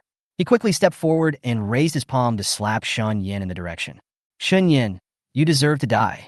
A roar followed by a powerful palm wind. Seeing this, Shen Yan's eyes narrowed slightly, and she pulled out the Spirit Phoenix Divine Sword with one hand. Cold light overflowed and blood spattered. She suddenly raised her foot and kicked Shen Shue in the abdomen. With a bang sound, Shen Shue was kicked away in an instant, hitting the direction where the eldest elder of the Shen family came from. The expression of the eldest elder of the Shen family suddenly changed. Shue, the eldest elder of the Shen family, wanted to withdraw his palm power, but it was too late. With a boom, Shen Shue was knocked to the ground by the powerful palm force and rolled several times. She suffered heavy injuries all over her body. Severe pain continued to hit her. She kept coughing out blood from her mouth. When the eldest elder of the Shen family saw this, he was shocked and angry. He still chose to save Shen Shue as soon as possible, but there was someone faster than him. He took a closer look and saw that it was Shen Yan. Before he could react, Shen Yan had already raised his sword and pierced Shen Shue's abdomen. Blood seeped out quickly, and the blood stained Shen Shue's white clothes red, which was shocking. Shen Yan, the eldest elder of the Shen family's eyes widened, and his face turned livid with anger. He quickly moved in the direction of Shen Yan, and when he was about to hit Shen Yan with his palm, he didn't expect that she would pick up Shen Shue and use the blade of the sword was aimed at Shen Shue's neck artery. Shen Yan was unusually calm and stared at the eldest elder of the Shen family with cold eyes. Take a step closer and give it a try. Seeing this, the eldest elder of the Shen family stopped. He stared at Shen Yan with an extremely ugly face and threatened Shen Yan in a cold voice. I count to 3. If you don't take Shue, 3, 2, 1, I've counted them for you. Shen Yan interrupted him directly. Her eyebrows were sarcastic, and she sneered. Before you want to kill me, do you have to think about Shen Shue's life first? Now she is in my hands, and I have the final say in her fate. I'll let you now. Back off immediately. Her cold voice carried an irresistible aura. Everyone was shocked. How could things turn around so quickly? It took Shen Yan less than a quarter of an hour to repel Shen Shue and the 4 alien beasts. Immediately, she did not hesitate and clearly set her target on Shen Shue instead of entangled with Shen Shue's alien beasts. After all, as long as Shen Shue, the summoner, is uniformed, the most important thing is. The eldest elder of the Shen family suddenly turned dark. He said angrily, Shen Yan, don't push yourself too far. As soon as he finished speaking, Shen Yan raised the edge of his sword and cut Shen Shue's snow-white neck. Ah! Shen Shue screamed in horror. She quickly apologized. No, don't. Sister Yinner, I was wrong. I shouldn't have treated you like this at the beginning. I will definitely treat you well in the future. Please forgive me. Let me go. My sister is really wrong. The eldest elder of the Shen family did not expect that Shen Yan would be so crazy and actually do what he said. While he felt unhappy, he was also a little afraid that Shen Yan would kill Shue. The eldest elder of the Shen family gritted his teeth and said, Okay, don't touch Shue. At this moment, a burst of applause came from Shen's mansion. Sun Sheng looked around and saw the Shen family head clapping his hands, and several guards escorted out 2 maids with shaved heads. The 2 maids had bruises on their noses and swollen faces, and there were blood marks on their faces from sharp blades. Hongri's eyes turned red instantly. Miss! When Shen Yan saw the 2 of them appearing, His heart seemed to be squeezed tightly by big hands. The head of the Shen family stared at Shen Yan with dark eyes and said in a majestic voice, "Shen Yan, let Shuer go. Otherwise, these two little maids will die." Shen Shui burst into tears and shouted weakly, "Grandpa, save me." Hearing this, the head of the Shen family looked at Shen Shui. Shen Shui was now being held captive by Shen Yan. She had sword wounds on her chest and abdomen, which dyed her white clothes red, and she looked extremely pitiful. The head of the Shen family saw Shen Shui's pear blossoms with rain, and suddenly thought of that old friend, and his heart suddenly twisted. He won't let tragedy happen again. He can't save his old friend, but he can keep his old friends. Daughter. Head Shen looked at Shen Yan like an enemy. Shen Yan, let her go. Shen Yan was unusually calm. You release the red sun and silver moon first. Patriarch Shen said angrily. Shen Yan, are you qualified to make demands of this patriarch? Just because Shen Shui is in my hands, if I want her to die, she will die. The head of the Shen family choked. He took a deep breath, then raised his hand and waved, asking the guards to escort Hongri and Inyue to exchange for Shen Shui. Soon, Hongri and Inyu were freed from their restraints. They ran to Shen Yan's side with red eyes and shouted movedly. Mississippi, the head of the Shen family said coldly. Now it's your turn to let him go. Just when Shen Yan was about to let go of Shen Shui, the eldest elder of the Shen family had secretly gathered his spiritual power and prepared to sneak attack on Shen Yan. But the next scene made everyone's eyes tremble. The moment Shen Shui was pushed out, a phantom of phoenix-like sword light appeared, bringing out a bloody flower in an instant, and a human head fell to the ground. Ah! The crowd screamed. Shen Shui's head fell to the ground. Everyone stared at Shen Yan in fear, thinking she was too scary. At this time, Shen Yan had a crazy smile in her eyes. She kicked Shen Shui's head away and smashed it into the head of the Shen family. The sound of bang made Master Shen freeze up. He lowered his eyes and saw Shen Shui's unblinking eyes. His face gradually darkened, as if a violent storm was brewing. Shen Yan laughed wildly. I let her go. How could she ever let me go? The eldest elder of the Shen family was so angry that he immediately attacked in the direction of Shen Yan. Witch Shadow. With a command, the giant black dragon was summoned. It was majestic, giving people an irresistible sense of oppression like Mount Tai pressing down on top. It suddenly lowered its pressure and roared in the direction of the eldest elder of the Shen family. The powerful and terrifying roar of the dragon was swept by the strong wind, which directly blew the eldest elder of the Shen family away and hit the wall in the distance. Boom! Everyone was also forced to retreat continuously. They stared at the black dragon in stunned silence. Just by being looked at by it, the blood in their bodies seemed to stop and their whole bodies became stiff. Head Shen's face changed slightly. He looked at the black dragon and his first instinct was, so strong. Chapter 70, Summoning the Beasts. Is this a dragon? Shen Yan not only became a summoner, but he also summoned a dragon? Head Shen looked at Shen Shui's head at his feet, his heart twisted and angry, and he was shaking with anger. His eyes gradually became scarlet, and he roared, Shen Yan, is this your confidence? Shen Yan raised her eyes indifferently. Of course, more than that.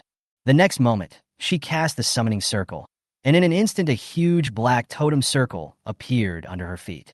The powerful aura made everyone present change their expressions again. Listen to my call and show up. At that moment, countless alien beasts appeared out of thin air, filling this huge open space. The densely packed huge alien beasts were like an approaching beast tide. There are at least hundreds of strange beasts, but the most conspicuous and powerful one is the strange beast, the dragon. When everyone saw this scene, their eyes trembled and their jaws almost dropped. They instinctively stepped back, fearing that this group of strange beasts would attack them. Dear mother, this. So many strange beasts. Isn't this an illusion? Hurry and pinch me. It hurts. Oh my god, this is actually true? Shen Yan actually summoned a group of beasts. Shen Yan's summoning talent is so terrifying. After everyone in the Shen family was shocked, they were all stunned. As members of the summoning family, they have never seen or heard of a summoner who can summon hundreds of strange beasts at the same time. If they hadn't seen it with their own eyes, they wouldn't believe it. The roar of the beasts caused great shock in the Imperial City, causing people in the Imperial City to rush here. This is my confidence. I am the summoner, Shen Yan. Shen Yan was holding the Phoenix Divine Sword. Her beautiful and stunning face was full of arrogance. Her eyes were cold, and she raised the tip of the sword and pointed it in the direction of the Shen family. In an instant, the beast seemed to respond to her actions and roared at the Shen family. A deafening beast roar came. The ground seemed to shake.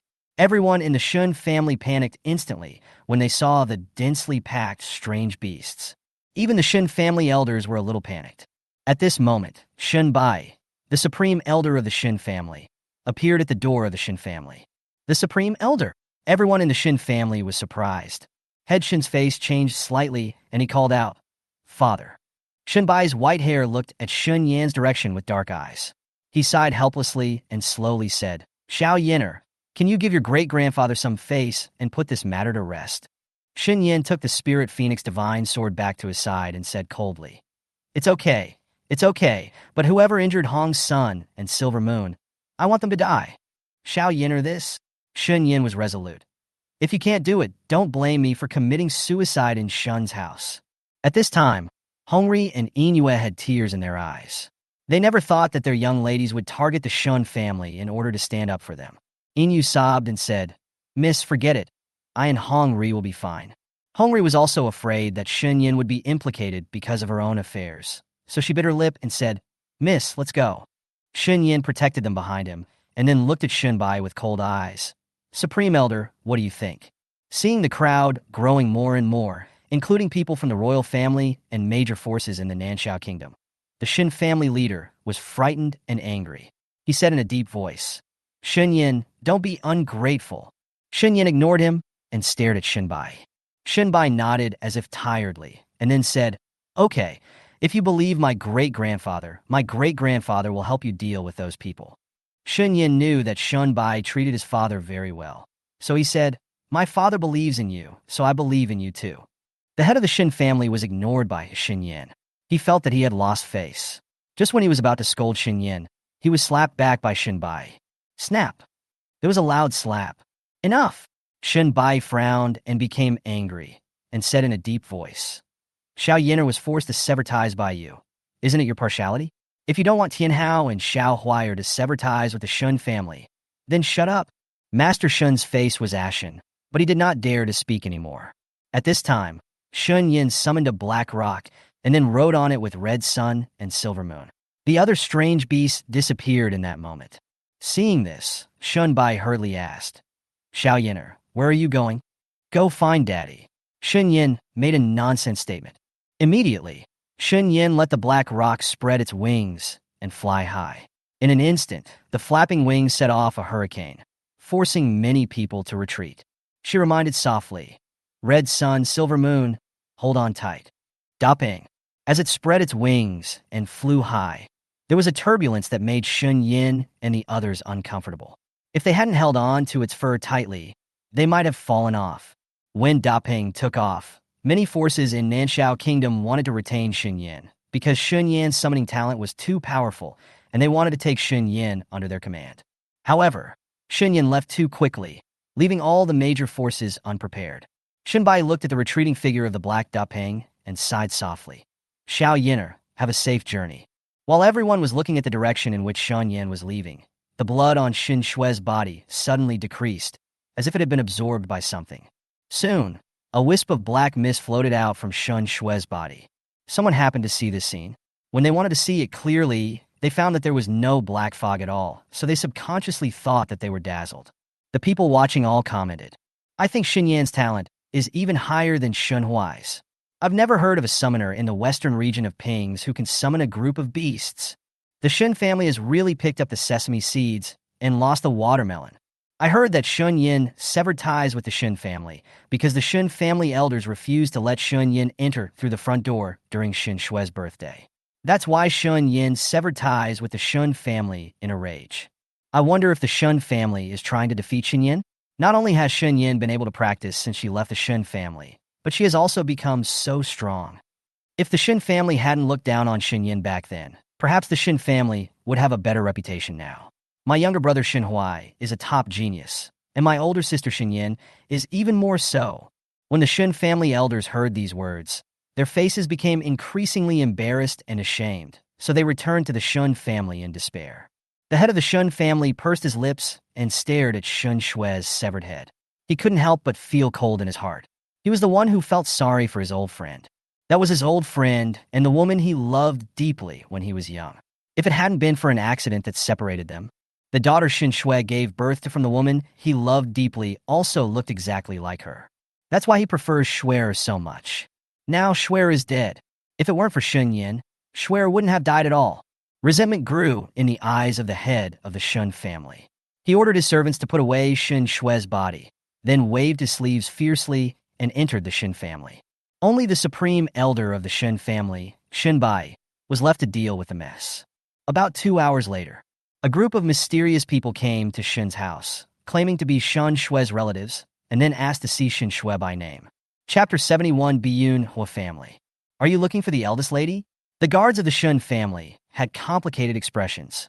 After seeing these mysterious people nodding, the guards immediately reported the matter to the head of the Shen family. Head Shen received them. When the head of the Shen family saw that among the group of people, there was a 15 or 16-year-old girl who looked very similar to Shen Shue, his heart trembled. Where is Shen Shue? The girl asked with cold eyes. The head of the Shen family felt guilty, so he still told them about Shen Shue's death and put all the blame on Shen Yan. Shen Yan has severed ties with our Shun family for a long time. She has always been jealous of our Shun family's preference for Shuer, so after improving her strength, she killed Shuer in the name of challenge. My Shuer is like this. Speaking of this, Head Shun's eyes turned red. Hearing this, the girl sneered. Give us Shen Shue's body. The head of the Shun family was stunned and looked at them with his eyes.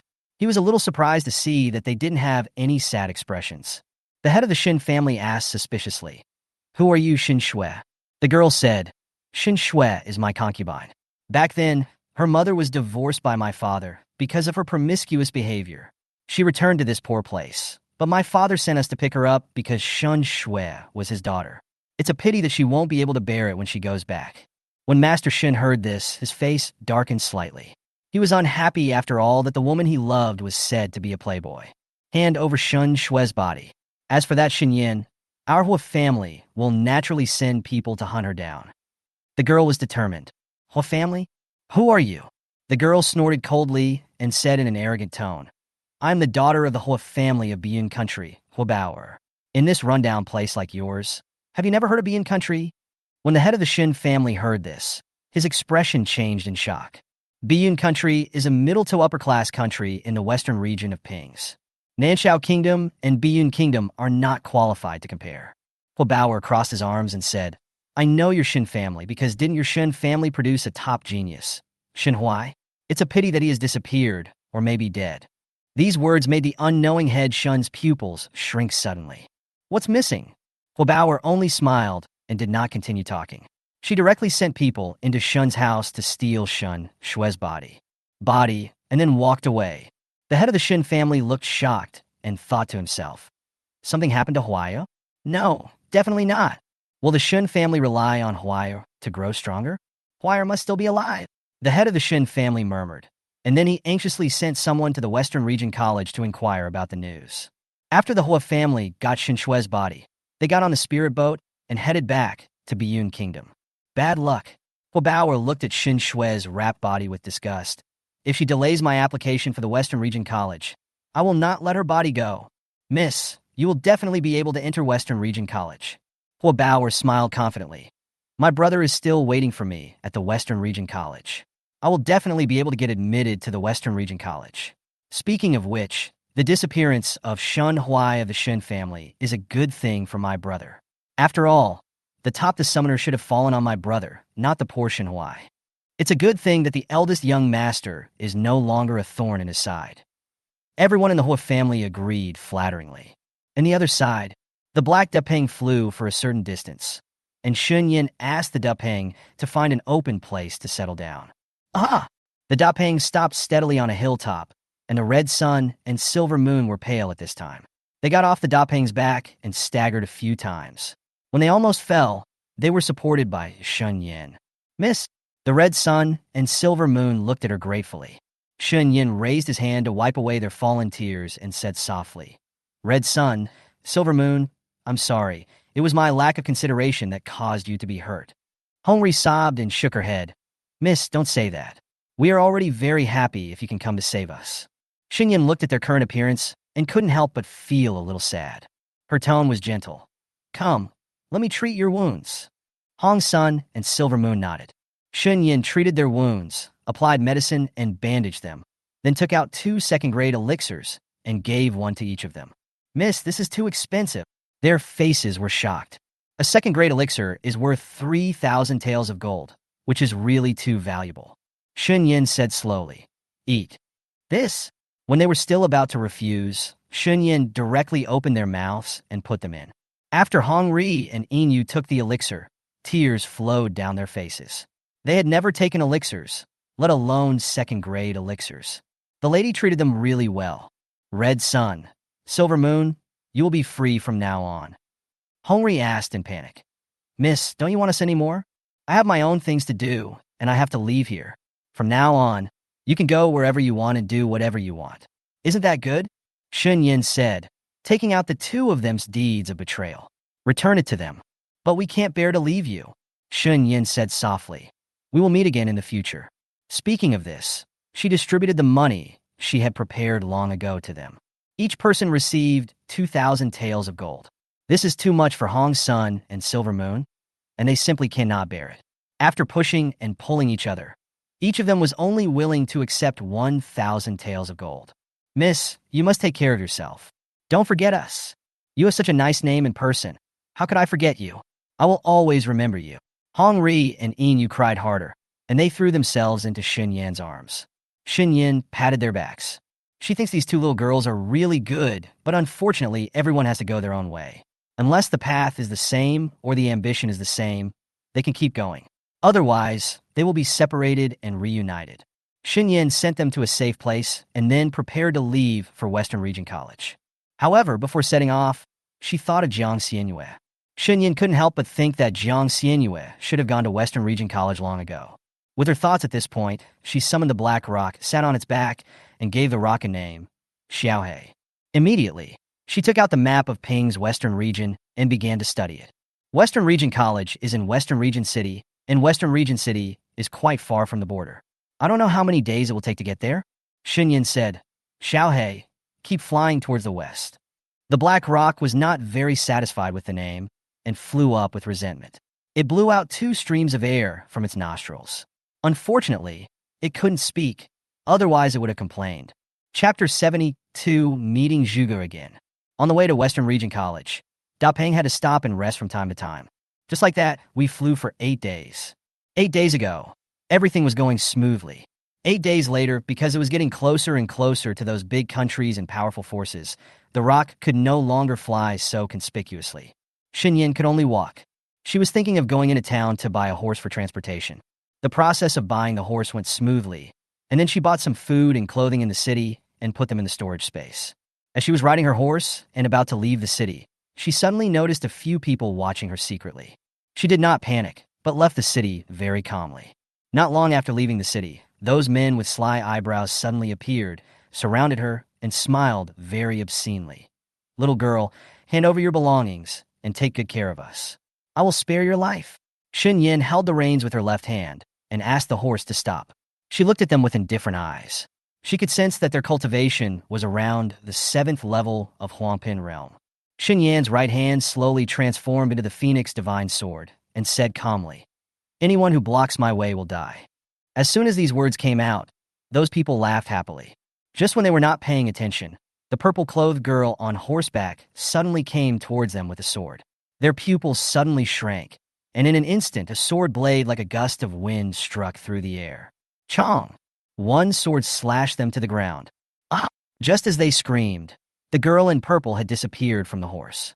When she reappeared, she pointed her sword directly at their necks. Her speed was so fast that they had no chance to escape. These people were all beheaded by Shen Yan, and 2 of their heads were struck not far away by the sword wind. Pedestrians passing by looked shocked and took a detour. Shen Yan lowered her eyes and saw that they were wearing storage rings. She leaned over and took off their storage rings. But at this moment, her eyes glanced at the place where the head of one of them was. A big hand stretched out from the ground and slapped the bloody human head away. The head immediately rolled away like a ball. Shen Yan's eyes narrowed slightly. and she was instantly alert. She stood up quickly, clasped the hilt of her sword with her fingers, and was ready to fight. A voice came out. "Who is it? Who blocked the exit of our passage with their heads?" I saw that the place where the big hand stretched out was covered by dense grass. When the big hand pushed the grass away, a young man in green emerged. He looked about 16 or 17 years old. The young man has regular features, eye-catching long red hair, thin bangs on his forehead, stained with a little mud, and bright black eyes, like kitten-like eyes with a vibrant and youthful atmosphere. Shen Yan looked at the young man. The young man glanced around and frowned. "Did you block the head at the entrance of the cave?" "I didn't mean it," Shen Yan explained lightly. Her eyes swept around the edge of the cave where the young man was, and she was a little curious. Where did the passage under the cave lead to? There is also the young man's red hair. Could it be that he is a member of the royal family of the Red Phoenix Kingdom? Suddenly, the red-haired boy seemed to be pulled, and he immediately got back. When Shen Yan saw this, she looked away, and when she turned around and was about to continue on her way, she heard a voice. "Miss Shen? Shen Yan paused and turned back with dark eyes, looking at the entrance of the cave just now. I saw that the man was Zhuge Weiran, the seventh prince of the Red Phoenix Kingdom. When Zhuge Weiran was in Lingan Forest, he was severely harmed by Shen Shui and others. Now he seems to have recovered and looks good, with a faint smile on his lips. Seventh prince. Shen Yan nodded gently towards him as a greeting. Immediately, when she was about to mount her horse and leave, Zhuge Weiran spoke again. Zhuge Weiran asked aloud, "Miss Shen, where do you want to go?" "Western Region College." Shen Yan did not hide it from him, because she felt that Zhuge Weiran had good character and was an upright person. Zhuge Weiran didn't seem surprised by this answer. He smiled slightly. "We are also going to apply for the Western Region College. Is Miss Shen interested in going with us?" Shen Yan's expression paused slightly, and she looked at Zhuge Weiran in surprise. Only the upper half of Zhuge Weiran's body appeared on the horizon, while the lower half was still inside the cave. "How to get there?" Shen Yan frowned. Zhuge Weiran smiled. "We have an underground passage and will reach Shiyu City faster." As soon as he finished speaking, the voice of the young man in green came out from beneath the ground. "If I give you the money, I'll send you there." "No money, no need to talk." "Shen Yan," she asked. "How soon?"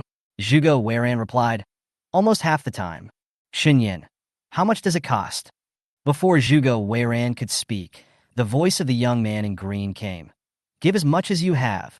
The more, the better." Zhuge Weiran looked a little embarrassed and said, "My disciple of 9 emperors is quite straight-tempered. Since we have met each other, you don't need to pay me." Hearing this, Shen Yan hesitated slightly. She didn't know much about the route to the western region of Pings, and she stopped along the way. According to the map, she only walked less than 1/3 of the distance.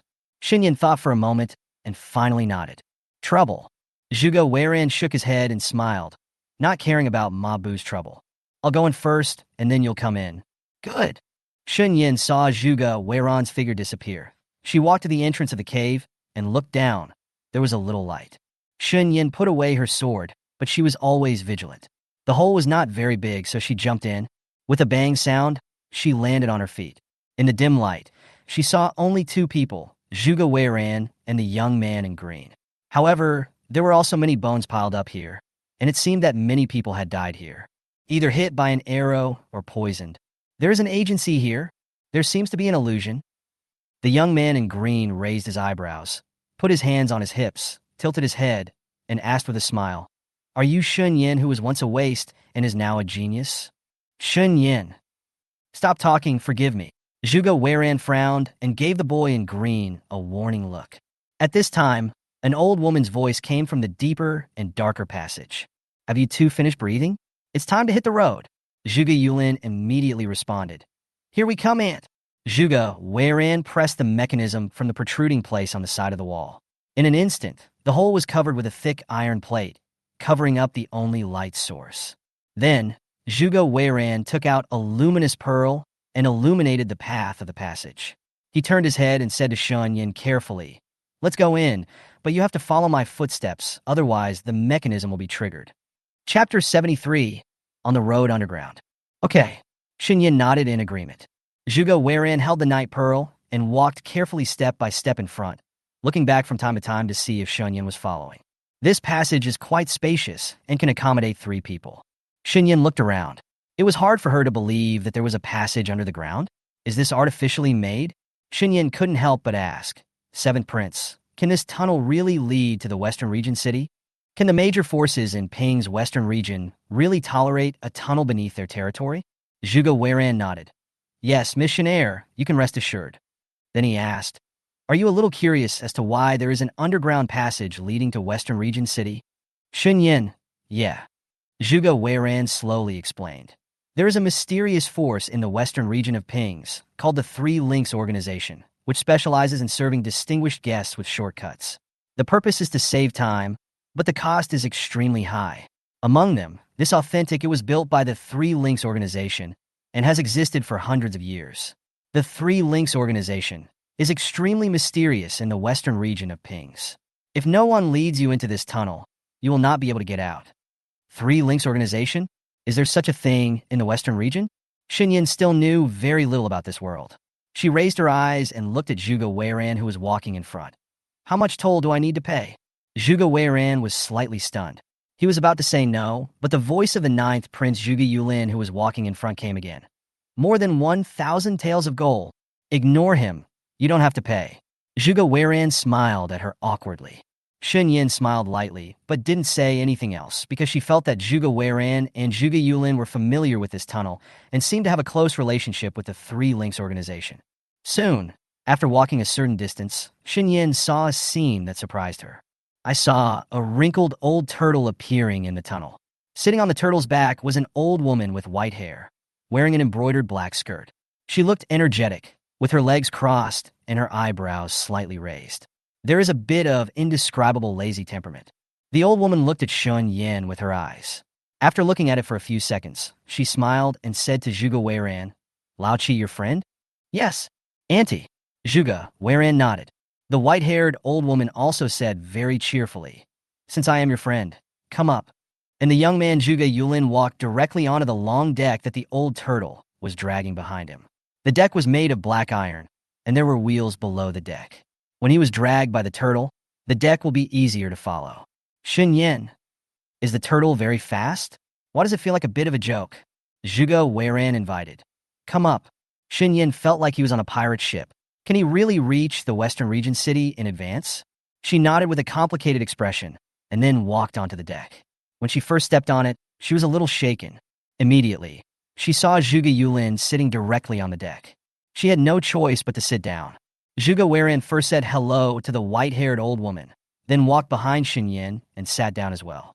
Before the old turtle started running, Zhuge Yulin turned back with a smile and reminded Shen Yan with a rare kindness. You have to hold on to this handle, otherwise you will regret it. Shen Yan saw the handle protruding from the edge of the deck, hesitated for a moment, and then followed the instructions. At this time, the white-haired old woman turned to look at them, sneered, and said teasingly, In order to send you two to Shiyu City, my old turtle has to drag you away. Zhuge Yulin grinned and promised, Auntie, Brother Seven and I will definitely be admitted to Western Region College, and we will definitely live up to your and Lao Gui's expectations. The old turtle seemed to hear this and snorted. The white-haired old woman laughed and immediately turned her gaze to Shen Yan. She raised her eyebrows slightly and asked, Little girl, what is your name? Shen Yan politely replied, Shen Yan. The white-haired old woman seemed to have never heard of her name. She just nodded and said, How do you and our Lao Qi Weiran know each other? Shen Yan said, We met once during a certain game. Oh, the white-haired old woman said in a slightly raised tone. And then she looked at Zhuge Weiran with a teasing look, as if she thought Zhuge Weiran was attracted to Shen Yan. Zhuge Weiran smiled bitterly and quickly shook his head. Only then did the white-haired old woman stop her desire to gossip. She reminded, With a firm grip, we started on our way. Good. As soon as she finished speaking, the white-haired old woman reached out and patted the old turtle on the back. Just when Shen Yan thought the old turtle was going to move forward slowly, the result was beyond her expectation. Swish! The old turtle ran very fast, like a whirlwind. Fast, too fast. It was impossible to see the road ahead clearly, and there was also a smell of mud and dust. Due to inertia, Shen Yan almost fell backwards. Just when Zhuge Weiran was about to reach out to help her, she grabbed the handle and moved back a little. When Zhuge Weiran saw this, he withdrew his hand. But at this time, The white-haired old woman, sitting on the old turtle, was leisurely and steady. She occasionally looked back at the three of them with gray faces, and a smile appeared on the corner of her lips. Old woman, speed up. When Zhuge Yulin heard this, his face collapsed, and he said without tears, farewell. However, his resistance was ineffective. The old turtle's speed became faster. They sat on the deck along the way. It was bumpy, and the only smell in the dark tunnel was earth. Shen Yan grasped the handle tightly. Her face was baptized by the wind and sand, and the rustling sound of wind kept coming to her ears, making other sounds become quieter. A few of them were sitting on the deck. The bumps caused by the deck being dragged were very uncomfortable, and their buttocks felt like they were going to be broken into pieces. Shen Yan asked aloud, Seventh Prince, how many days do we have until we arrive at the Western Region City? Ah, what are you talking about, Dash? The whirring wind was too loud, so Zhuge Weiren couldn't hear what Shen Yan was saying at all, so he asked in a louder voice. Shen Yan took a deep breath and then spoke loudly. Say, when can we get to Shiyu City? This time, Zhuge Weiren could hear it clearly, and he responded loudly. It will take about 7 or 8 days. When Shen Yan heard this, he felt quite complicated. It's pretty fast, but it's pretty useless. After Zhuge Yulin gradually adapted to it, he began to enjoy it. He shouted excitedly, Go! As soon as he finished speaking, the old turtle really accelerated again. The deck almost below their buttocks made a bang, bang, bang sound, constantly colliding and rubbing with the ground. Chapter 74, Beware of Slaps in the Face. Shen Yan. She really wanted to escape. Zhuge Yulin became more and more enthusiastic. He enjoyed the exciting feeling and shouted excitedly, Faster, faster, faster. As a result, the old turtle really ran faster and faster. After nearly half a day of jolting, they met a team coming from another tunnel, and their treatment was much better than theirs. Although it was the turtle that opened the way, the deck that the turtle dragged was covered with a soft layer, and the deck was also renovated very well. It was not only spacious, but also had railings carved with exquisite patterns on both sides, making it look high-end and majestic. Great. Compared to where Shen Yan and the other three were sitting, it's a bit far apart. There were 7 people in the opposing team, 4 of whom were boys and girls, and the other 3 were middle-aged men who looked like they were escorting the 4 teenagers. When 2 parties meet, they naturally cannot avoid sizing each other up. The young man sitting at the front was fat. When he saw Shen Yan and the others looking so shabby and embarrassed, he couldn't help but point at them. They're so shabby. Zhuge Yulin's eyes were slightly stern, and then he asked with a smile, Then you want to help us? If so, just give us 180,000 taels of gold, no more. When the fat boy heard this, his expression changed instantly. Who's going to help you? Zhuge Yulin frowned slightly, stared at the fat boy with sharp eyes, and sneered. What are you laughing at? The fat boy suddenly became angry and embarrassed. How dare you scold this young master? Scold you? Zhuge Yulin said with a light sigh. No, I'm just discussing the matter at hand. The fat boy choked, and then he turned to look at one of the middle-aged men in black and ordered, Uncle Lee, kill him.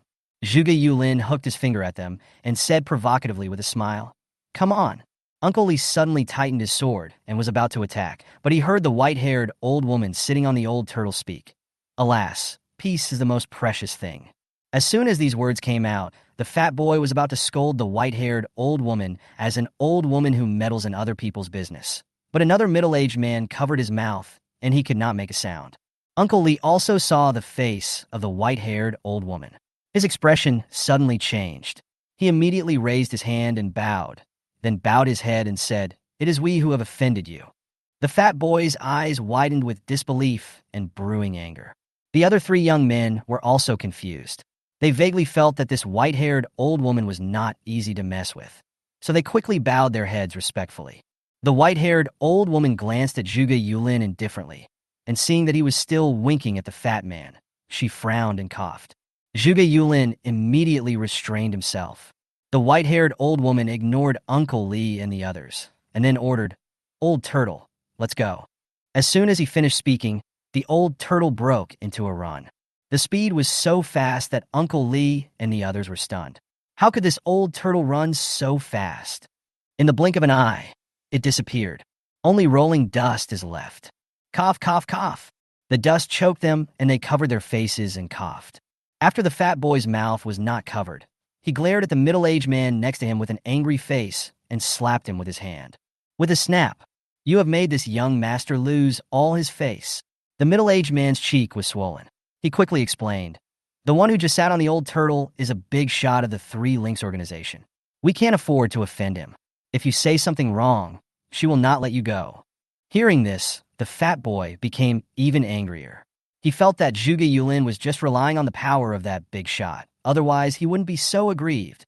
Another young man coaxed, young master, I guess they must have come to Western Region City to sign up for the entrance test of Western Region College. By then, without the protection of that great man, we can kill him if we want. After hearing this, the fat boy gradually calmed down. He snorted through his big nostrils and said arrogantly, next time, this young master will definitely not let him go. I, Li Buman, am a third-grade alchemist, a peerless genius. As long as this young master gives out a few pills, there will be people who will work for this young master. The other three boys echoed flatteringly.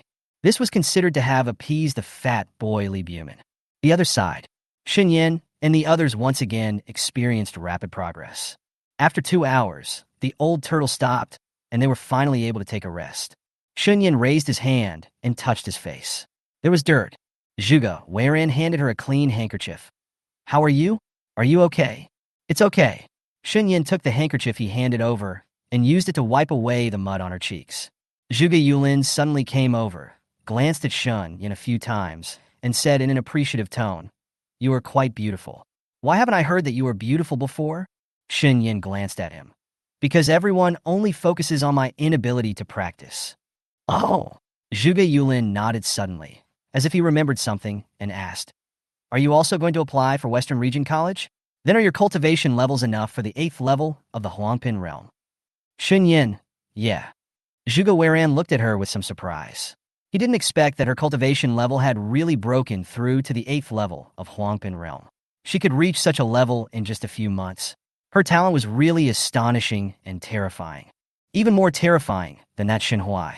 Zhuge Yulin crossed his arms and said, Then you are quite talented. Shen Yan replied calmly, It's okay.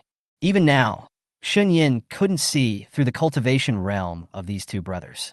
For the small country of Qifeng, Zhuge Weiran was already the #1 genius, but there were very few rumors about Zhuge Yulin. Zhuge Yulin should have hidden his cultivation. Their Red Phoenix country should have a lot of connections with the Three Links organization. She didn't ask about it. After all, sometimes the more you know, the quicker you die. The voice of the white-haired old woman came. We will be on the road in a quarter of an hour. Okay, great aunt. Zhuge Yulin responded happily. Then he turned to look at the two of them. I, Zhuge Yulin, will definitely be the first in the entry test. Brother Qi, Shen Yan, do you two believe me? Zhuge Weiran sighed helplessly. There is a sky outside the sky, and there are people outside the world. Don't be so arrogant, or be careful of getting slapped in the face. Zhuge Yulin didn't take it seriously. He grinned. People must have ambitions, right? My goal is to be #1. What about you? Shen Yan. Shen Yan raised her eyes and looked at him. First, are you saying I am #1? Or do you want to be #1? Zhuge Yulin looked at her with some interest. Shen Yan said calmly, I am first. Hearing this, Zhuge Weiran looked surprised. He turned his head to look at Shen Yan and saw that her expression was calm and unruffled, and he was shocked in his heart. Zhuge Yulin smiled. You also want to be #1? But #1 can only be one person. Shen Yan raised his eyebrows slightly. Then let's see who can get the first place in the end. Chapter 75, You are not afraid of me. Okay. Zhuge Yulin agreed happily. The content of the conversation between the two of them made Zhuge Weiran cover his face, seeming a little helpless, because he knew that there were countless geniuses applying for Western Region College, and it was already considered a good thing to successfully pass the exam. Now the two of them actually want to compete for the first place, which is a bit crazy. But Zhuge Weiran did not say anything to attack them. Zhuge Yulin noticed his seventh brother's mood and couldn't help but smile. He raised his hand and put his arms around Zhuge Weiran's shoulders, and then said with a smile, Seventh brother, don't worry so much. I know it well. If you can fight, fight. If you can't, forget it. Okay. Zhuge Weiran nodded with a wry smile. Although Shen Yan did not express her position, she thought so in her heart. She wanted to be first, not just for herself, because she wanted to take over the confidential mission of Western College as quickly as possible. I don't know what Shen Huai's current situation is like. Hope he's okay. A quarter of an hour later, the three of them sat on the deck again. This time, Shen Yan took out a quilt in advance, spread it on it, and then sat on it, so that Isba would not suffer so much. The white-haired old woman looked back at her and said nothing. Immediately, the old turtle started to speed up again. 2 days later, Shen Yan was still sitting on the deck, and suddenly a familiar and pleasant voice came from her consciousness. Shen Yan, what are you doing now? It's Feng Xingyao. Shen Yan looked indifferent on the surface, but the scene when he turned into a fox demon couldn't help but come to mind. She was silent for a moment and sent a message to him. On the way to Western Regent City, the man in the supernatural space sat up, rubbed his temples with his long, white fingers, and seemed to be a little dazed. He slowly opened his eyes. His eyes were evil and sinister. He found 2 human teenagers sitting in front of her and behind her. There was a hint of coldness in their eyes, and there seemed to be displeasure between their brows, but it quickly disappeared again. His red lips parted slightly. Have you seen it all? What do you think? Shen Yan was stunned by the question. You? In addition to being amazed, she was also shocked and angry because he bit her neck. Shen Yan said calmly, I don't have any opinion. Aren't you afraid of me? His tone was slightly tentative. If I were afraid of you, I wouldn't have made a deal with you to let you hide in my space. Shen Yan continued to send messages. However, you still remember that you promised me 3 requests before you fell asleep. After Feng Xingyao heard this, he thought about it carefully, and the scene of him biting her neck with his sharp teeth and sucking blood appeared in his mind. At that time, she took the initiative to hug him in order to divert her attention so that Zhuan could use the suppressive force. The demon tower hit him hard on the head. He remembered what she said. Feng Xingyao responded calmly. I don't remember. Shen Yan frowned. You obviously still remember. There was a hint of smile in Feng Xingyao's voice. How about you restore the situation for me? Maybe I can remember it. Shen Yan tried her best to calmly convey the message to him. Feng Xingyao, the fact that you sucked my blood is a fact. If it were someone else, I would definitely kill him, but I didn't. I only want you to promise the 3 things I mentioned. Just a request. She did have countless opportunities to kill him after he fell asleep, but she didn't. Seeing how persistent she was, Feng Xingyao agreed. Okay. This is also considered a transaction. Feng Xingyao, who was in the supernatural space, held his cheeks slightly and looked extremely lazy. He slowly said, What request do you want to make? As long as I can do it, I will try my best. Shen Yan, I don't have anything to do for the moment that I want you to do. Feng Xingyao said softly. The 2 fell into silence again. At this time, Feng Xingyao raised his hand and sucked the 9 turns demon suppression tower into his hand. The 9 turns demon suppression tower trembled violently. A hint of coldness flashed through Feng Xingyao's eyes. He clasped the 9 revolutions demon suppression pagoda with his big hands and said with a half-smile, What kind of rubbish is this? You dare to smash it against me? Ha! Zhuan immediately transformed into a human form and begged for mercy, crying, I was wrong. I was wrong. I won't dare to do it again. Oh, Feng Xingyao smiled slightly. Have you exposed my identity? Of course not. Zhuan quickly expressed his loyalty. Did she question you? Zhuan was stunned for a moment, then shook his head and said seriously, No, the master only asked but didn't force me to answer. When Feng Xingyao heard this, his expression became gloomy. She didn't force Zhuan to answer, which proved that she didn't want to get involved in his affairs, and she wanted to protect herself. Feng Xingyao slowly closed his eyes. Seeing this, Zhuan quickly ran away. After escaping behind a shelf, he secretly poked his head out to look at Feng Xingyao. He could feel that Feng Xingyao was not in a good mood. It was strange that Feng Xingyao didn't teach me a lesson. I hit him hard on the head. This was extremely disrespectful. Zhuan raised his hand and touched his chin, looking thoughtful. After so many years, he felt that Feng Xingyao's temper had gotten better and better. Zhuan smiled and muttered softly, There is progress. There is progress. If you make any more noise, I'll kill you. Feng Xingyao's cold voice came. Zhuan was suddenly frightened like a quail. He was wrong. Feng Xingyao was still as cold-blooded and ruthless as ever. For several days, Shen Yan stayed in the tunnel. Occasionally, he would meet teams from different places. The tortoise would pull them along, but the fastest one was the old tortoise. Its speed could be said to be as fast as a horse. The white-haired old woman said, We have about 1 day to go to Shiyu City. Zhuge Yulin smiled and said, Annie, you and Lao Gui are really fast. Don't talk nonsense. The white-haired old woman looked at them and reminded, It is not difficult to enter the Western Regions College, but it is too difficult to get the ranking. You are all from small countries and have short-sightedness. You only see a few countries around you. Genius. But it's different in Shiyu City because geniuses come from all over Ping Shiyu, and there are levels among geniuses. These words silenced the three of them. Zhuge Weiran said, "My goal is to advance to the Western Region Academy." Zhuge Yulin didn't say anything, but the white-haired old woman looked in his direction, with an obscure look in her muddy old eyes. Zhuge Yulin immediately bared his teeth and smiled. "Annie, are you looking at me like this because I'm so handsome?" The white-haired old woman sneered. "Stop being narcissistic." The white-haired old woman looked at Shen Yan. After getting along with her for the past few days, she felt that Shen Yan was sensible and smart. However, Shen Yan was too difficult to see through. She seemed to be hiding many secrets. "Shen Yan, take the exam well." Shen Yan was a little surprised when she heard this. Then she nodded and smiled. "Okay, senior." Chapter 76, Mysterious Sedan Chase. One day later, the white-haired old woman said to them, "We have arrived outside the Western Region City. Take the tunnel on the right, go to the end, turn on the switch, and you can go out." "Thank you, Annie." "Thank you, senior." Just when Zhuge Yulin was trying to sneak away, the white-haired old woman called out in a dangerous tone, "Yulin."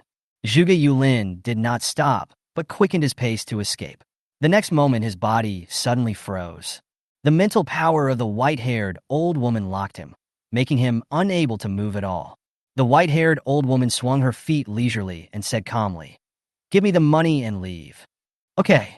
Zhuge Yulin sighed, his face looking a little painful. He turned around and walked back, then stood in front of the white-haired old woman, took out the gold from the storage space, and counted it. Exactly 1,000 taels of gold.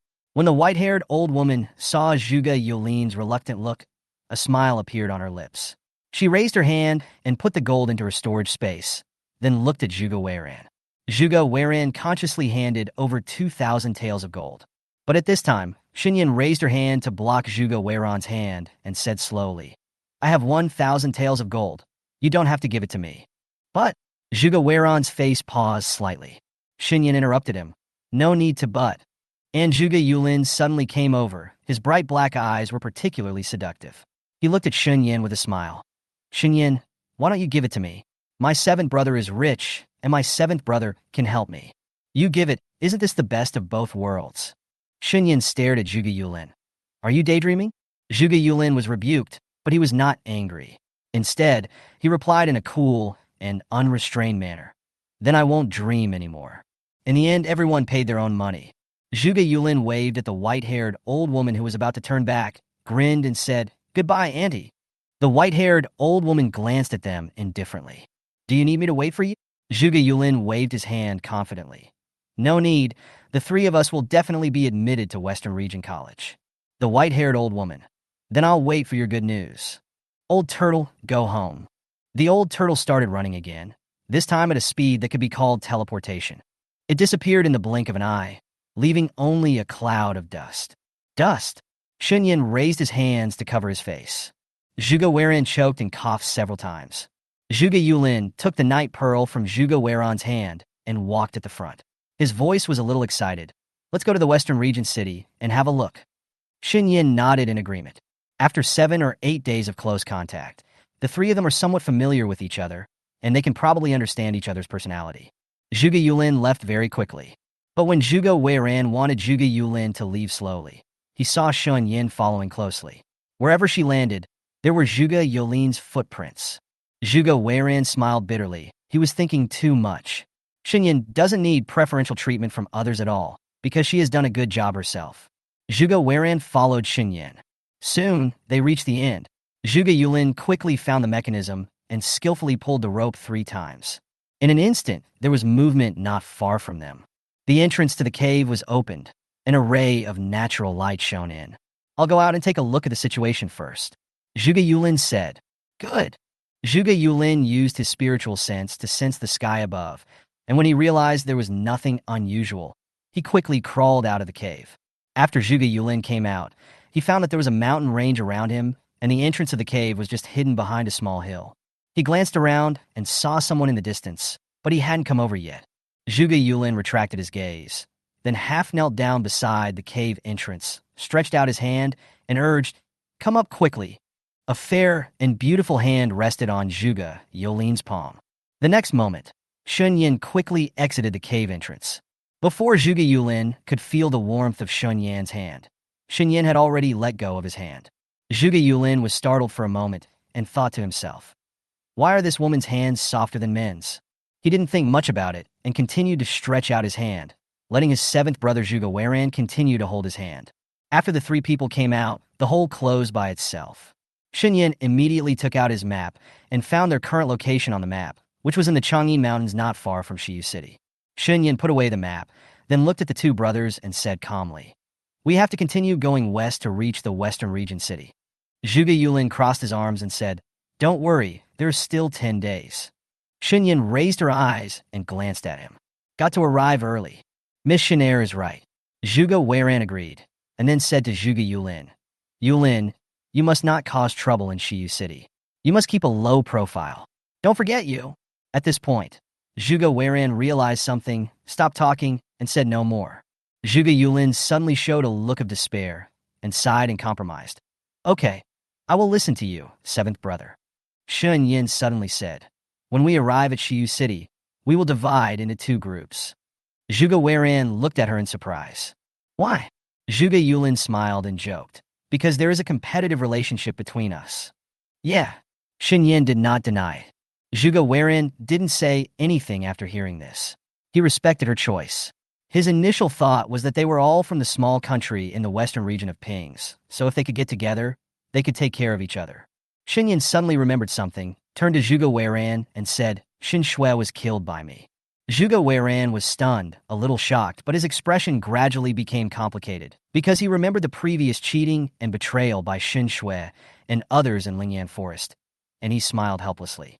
That was the first time he was so angry that he almost went crazy. Now that I think about it, I feel like my heart is panicking and hurting. "Thank you." Zhuge Weiran also sighed. Zhuge Yulin asked curiously, "Why did you want to kill Shen Shui?" Shen Yan, "Because she deserves to die." Zhuge Yulin, "Shen Yan, your explanation is very perfunctory. Is there any?" "Then just deal with it," Shen Yan said nonchalantly. Zhuge Yulin's face turned slightly dark, and he couldn't help but glare at Shen Yan. Just then, someone is coming from a distance. Shen Yan and the others followed the sound, and what they saw was a white gauze sedan chair carried by 8 strong men. It looked fairy-like, and the people inside were covered by the white gauze, and their figures were looming.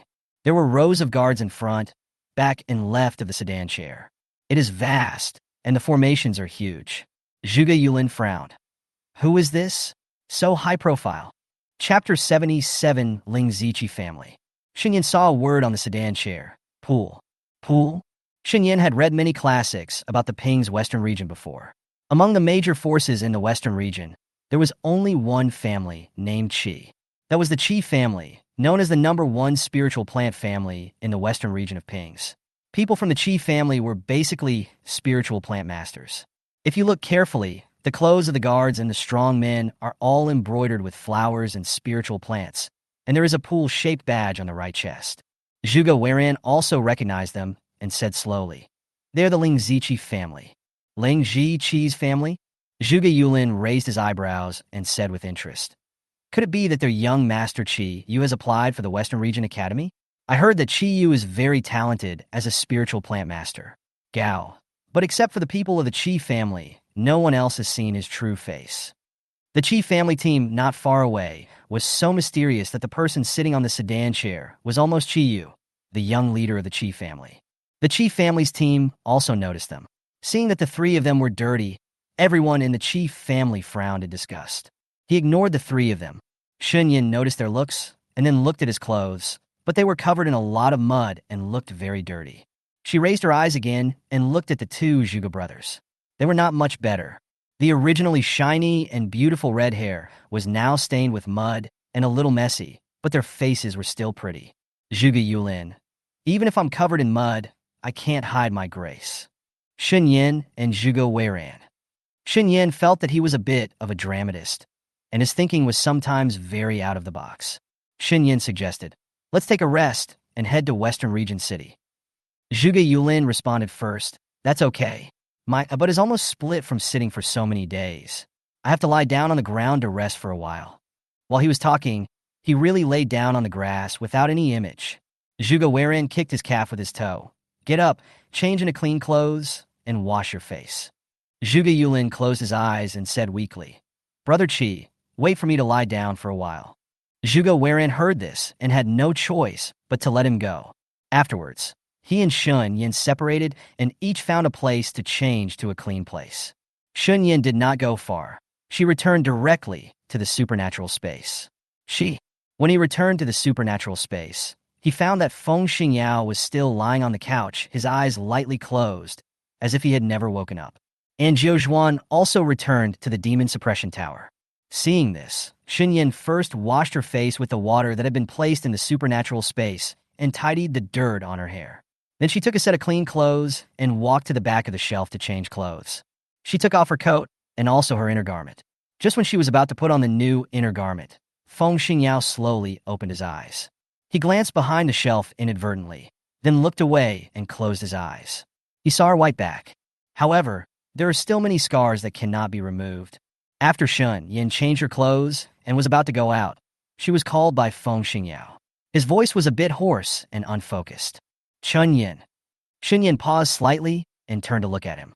The man had already sat up on the couch. His black hair was loose and a little lazy. His handsome and aloof face showed his innate dignity, and his lips were as bright as blood. "I have something to say to you." When Shen Yan heard this, he was slightly stunned. "You said that?" "Feng Xingyao, buy some clothes for me." "Shen Yan, this one of yours is pretty good." "It stinks," Feng Xingyao said lightly. This reason left her speechless, so she asked, "Are you rich?" "No." "Is there anything valuable?" "No."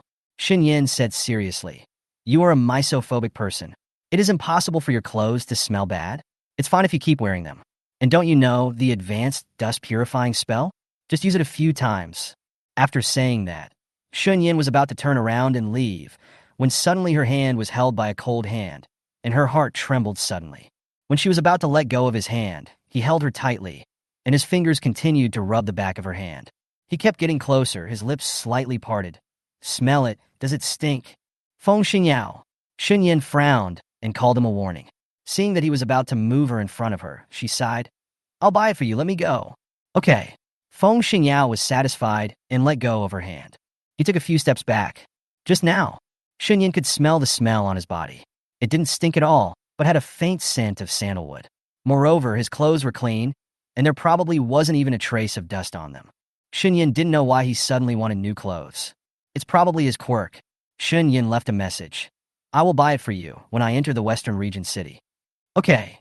Feng Xingyao's red lips flashed with a dazzling smile. Shen Yan felt that he was becoming more and more evil and seductive, with an indescribable sense of fatal temptation. She quickly left the supernatural space. After she left, Feng Xingyao had already leaned on the soft bed at some point. He lowered his eyes and looked at the hand that had just held Shen Yan's hand and gently rubbed it, with a dark light appearing in his eyes. The human boy outside touched her hand. Her hands smelled of that boy. Now, no more, because her hands are now stained with his breath. Feng Xingyao didn't know why he did such a thing. Maybe it was his own unique bad taste. She didn't want anyone else to touch her. Chang'an Mountains. Shen Yan returned along the original path and was about to look for the two Zhuge brothers, but found that Zhuge Yulin and Zhuge Weiran were missing. Shen Yan's face slightly condensed. She squatted down and inspected the traces on the spot. She smelled the scent of spiritual beasts lingering in the air. The next moment, she heard movement not far ahead. Shen Yan's eyes changed. He stood up quickly and hurried forward. When she arrived, she saw Zhuge Yulin's back to her. A giant tiger beast was divided into many pieces, and the separated areas were very flat. This scene was extremely shocking, and Zhuge Yulin's right hand was controlling something. Through the refraction of light, Shen Yan saw several almost transparent thin lines in the sky. Among them, the very end of the thin line was stained with blood. It was the blood of that giant tiger beast. "Excuse me," Zhuge Weiran's anxious voice came. Only then did Shen Yan realize that Zhuge Weiran was not far behind her and had just arrived. Zhuge Yulin seemed to hear the call. He quickly closed his fingers, and the thin line disappeared instantly. Then he looked back at them with a smile on his face. Zhuge Yulin pursed his lips. "You are so slow."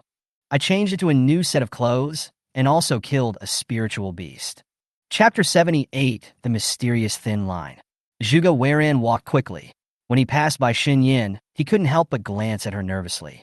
When he found that she didn't seem to notice anything unusual, the uneasiness in his heart dissipated slightly. Although Shen Yan seemed calm on the surface, he vaguely sensed that Zhuge Yulin must be hiding some secrets. Otherwise, why would Zhuge Weiran be so nervous? In addition, in the past few days, the senior in the tunnel would sometimes look at Zhuge Yulin with intriguing eyes. Although it was not obvious, Shen Yan could sense it keenly. The weapon Zhuge Yulin used just now is a thin thread. This tiger beast that was divided into pieces should have reached the first level of the holy level. Zhuge Yulin was able to kill this tiger beast so easily, so his strength must be extraordinary. Zhuge Yulin suddenly said, "Shen Yan, do you want some barbecue?" Shen Yan came back to her senses and looked up at the red-haired boy not far away. He had a smile on his face, but he hit a sharp edge that was hard to detect. "Okay," Shen Yan replied. For so many days, she had only eaten some dry food placed in the storage space and had not had a formal meal for a long time. When she and Uncle Zhuang were training in Lingan Forest, they often hunted and ate barbecue. When Zhuge Weiran heard this, he raised his finger and pointed in a direction. "I just found a stream there and washed my face. If you want a barbecue, you can go there. Just go there." Zhuge Yulin selected a few pieces of relatively delicate and plump meat from the tiger beast that had been divided into pieces. The three of them walked together. After walking for a while, they arrived at the creek, but what they didn't expect was that a team was already there. They didn't want to get close to the team, so they picked a place far away from them and started to light a fire. Shen Yan went to pick up some dry firewood. Zhuge Weiran was processing the animal meat. He washed the animal meat with stream water and then strung it together. Zhuge Yulin, on the other hand, was building a barbecue rack, looking very skilled. The three of them worked together in perfect harmony. Soon the fire was lit. The meat was roasted until it sizzled, giving off a meaty aroma. Zhuge Yulin took out some spices and sprinkled them on the barbecue, which made it taste even more fragrant. Shen Yan looked at Zhuge Yulin in surprise. She didn't expect that he was so particular. It seemed that he was already very experienced. Zhuge Yulin noticed Shen Yan's gaze. "Why are you looking at me like that?" Shen Yan asked. "Where did you buy this spice? Isn't it delicious?" "This is my homemade one." Zhuge Yulin bared his teeth and smiled. Zhuge Weiran said from the side. Yulin is not used to eating food with fishy smell, so he made his own spices that can cover up the fishy smell. Shen Yan nodded suddenly. As time goes by, the meat flavor becomes more and more intense. Just as Zhuge Yulin handed a skewer of barbecued meat to Shen Yan, a tall, thin, middle-aged man came over from a distance with a few guards, and the target seemed to be the three of them. Shen Yan took the kebab and took a bite. Zhuge Weiran accepted the kebab handed over by Zhuge Yulin, but at this time his attention was more focused on the middle-aged man. Zhuge Yulin devoured the hot barbecue. The spices that were originally wrapped on the meat were constantly infused, allowing the aroma of the meat to blend with the spices. The surface of the meat was a little crispy, and it was a bit crunchy when you bite it. It was crunchy and extremely delicious. He quickly finished a bunch, then turned to look at Shen Yan with a smile and asked, "Is it delicious?" "It's delicious." Shen Yan's eyebrows relaxed. Zhuge Yulin raised his eyebrows. "I can also cook. If I have a chance, I'll show you my skills." Shen Yan smiled. She really didn't know that Zhuge Yulin could cook. He looked like a noble young master. When Zhuge Weiran saw the tall and thin middle-aged man coming towards him, he stood up. Just when he was about to nod politely to him, he heard the middle-aged man say in a gloomy tone, "Here, this is our territory, get out. The smell of fireworks is killing you." Zhuge Weiran's face was slightly tense. He frowned slightly and said, "You are not qualified to tell us to get out." The middle-aged man looked sinister. "Boy, do you want to die?" After saying this, he immediately released his own pressure. His pressure was like a strong wind, making it difficult for people to keep steady. When Zhuge Weiran was almost forced to retreat a few steps, Zhuge Yulin next to him raised his hand and hugged Zhuge Weiran's thigh. Zhuge Weiran finally stood firm. This scene made the middle-aged man look a little gloomy. The middle-aged man immediately waved his hand and ordered in a deep voice, "Put out their fire." As soon as he finished speaking, the guards behind him quickly approached the three of them. The cultivation base of those guards was above the 8th level of the Yellow Realm, and their strength should not be underestimated. When one of the guards was about to kick the fire towards the three of them, he suddenly screamed in pain. Ah! I saw that his raised foot was covered by a. The kebab stick penetrated directly, and the person who made the move was none other than Zhuge Yulin. Zhuge Yulin slowly raised his eyes. Be polite, okay? You yelled to fight and kill as soon as you came up, and you also said that this is your territory? If word spread, others will laugh out loud. Shen Yan ate the barbecue leisurely. After hearing what Zhuge Yulin said, a faint smile appeared on the corner of his lips. Zhuge Weiran frowned. He was more worried that Zhuge Yulin's frivolity would cause greater trouble. When he was about to speak to ease the atmosphere, he saw the middle-aged man's face darken. Boy, are you mocking me? Zhuge Yulin stood up. He was very thin. He took a bite of the barbecue and said with a smile, You're not too stupid. Court death. The middle-aged man shouted angrily. Immediately, he attacked in the direction of Zhuge Yulin. Shen Yan stood up quickly and took a few steps away. Zhuge Yulin pulled Zhuge Weiran to avoid his attack. There was a loud bang, and a thick tree was broken in an instant, and the fire they had used to barbecue was also scattered, and sparks splashed all over the ground. Seeing that he missed them, the middle-aged man quickly gathered his second wave of palm power and swung it in the direction of Zhuge Yulin. Zhuge Yulin originally wanted to fight back, but Zhuge Weiran frowned and stopped him. Yulin! When Zhuge Yu saw the worried look on his seventh brother's face, he had no choice but to put his hand down. If you can't fight back, you have no choice but to leave. Shen Yan, let's go. Want to leave? The middle-aged man sneered. He quickly approached Zhuge Yulin and Zhuge Weiran. A big knife suddenly appeared in his hand and struck at the two Zhuge brothers. Zhuge Yulin's eyes darkened for a moment, and translucent thin lines instantly appeared on his 5 fingers. When he was about to attack the middle-aged man, clang sound. A sword blade quickly struck the middle-aged man, and the wind was like a blade. It exploded 7 times in succession, forcing the middle-aged man to raise his sword to defend himself. After the sword blade dissipated, the 3 of them disappeared completely. The middle-aged man had a grim expression on his face. He looked around, searching for any traces of the 3 of them. Just as he took a step, he felt a sharp pain in his leg. Hiss! Ah! The middle-aged man fell to the ground in pain, his face turning pale in an instant. Who is it? He gritted his teeth in pain and looked down, only to see that his calf was bleeding profusely. The culprit was a translucent thin line that appeared out of nowhere and almost cut off his right calf. Chapter 79, They escaped. At this time, the guards also reacted and quickly came to the middle-aged man. Elder Gao, are you okay? Are you blind? Do you think I look okay? Elder Gao grimaced in pain and said anxiously, Hurry up and ask the young lady to come over and help me pull out this thin wire. Yes, Elder Gao. One of the guards quickly ran towards the direction of the stationed troops in the distance. After he returned, he immediately reported Elder Gao's condition to the young woman standing by the stream. The young woman originally had her back to the guard. After hearing this, she slowly turned around. She was wearing a plain long dress. She had a pretty face, red lips and white teeth, and a tall figure. Her hair was half tied up, giving her a gentle and pleasant temperament.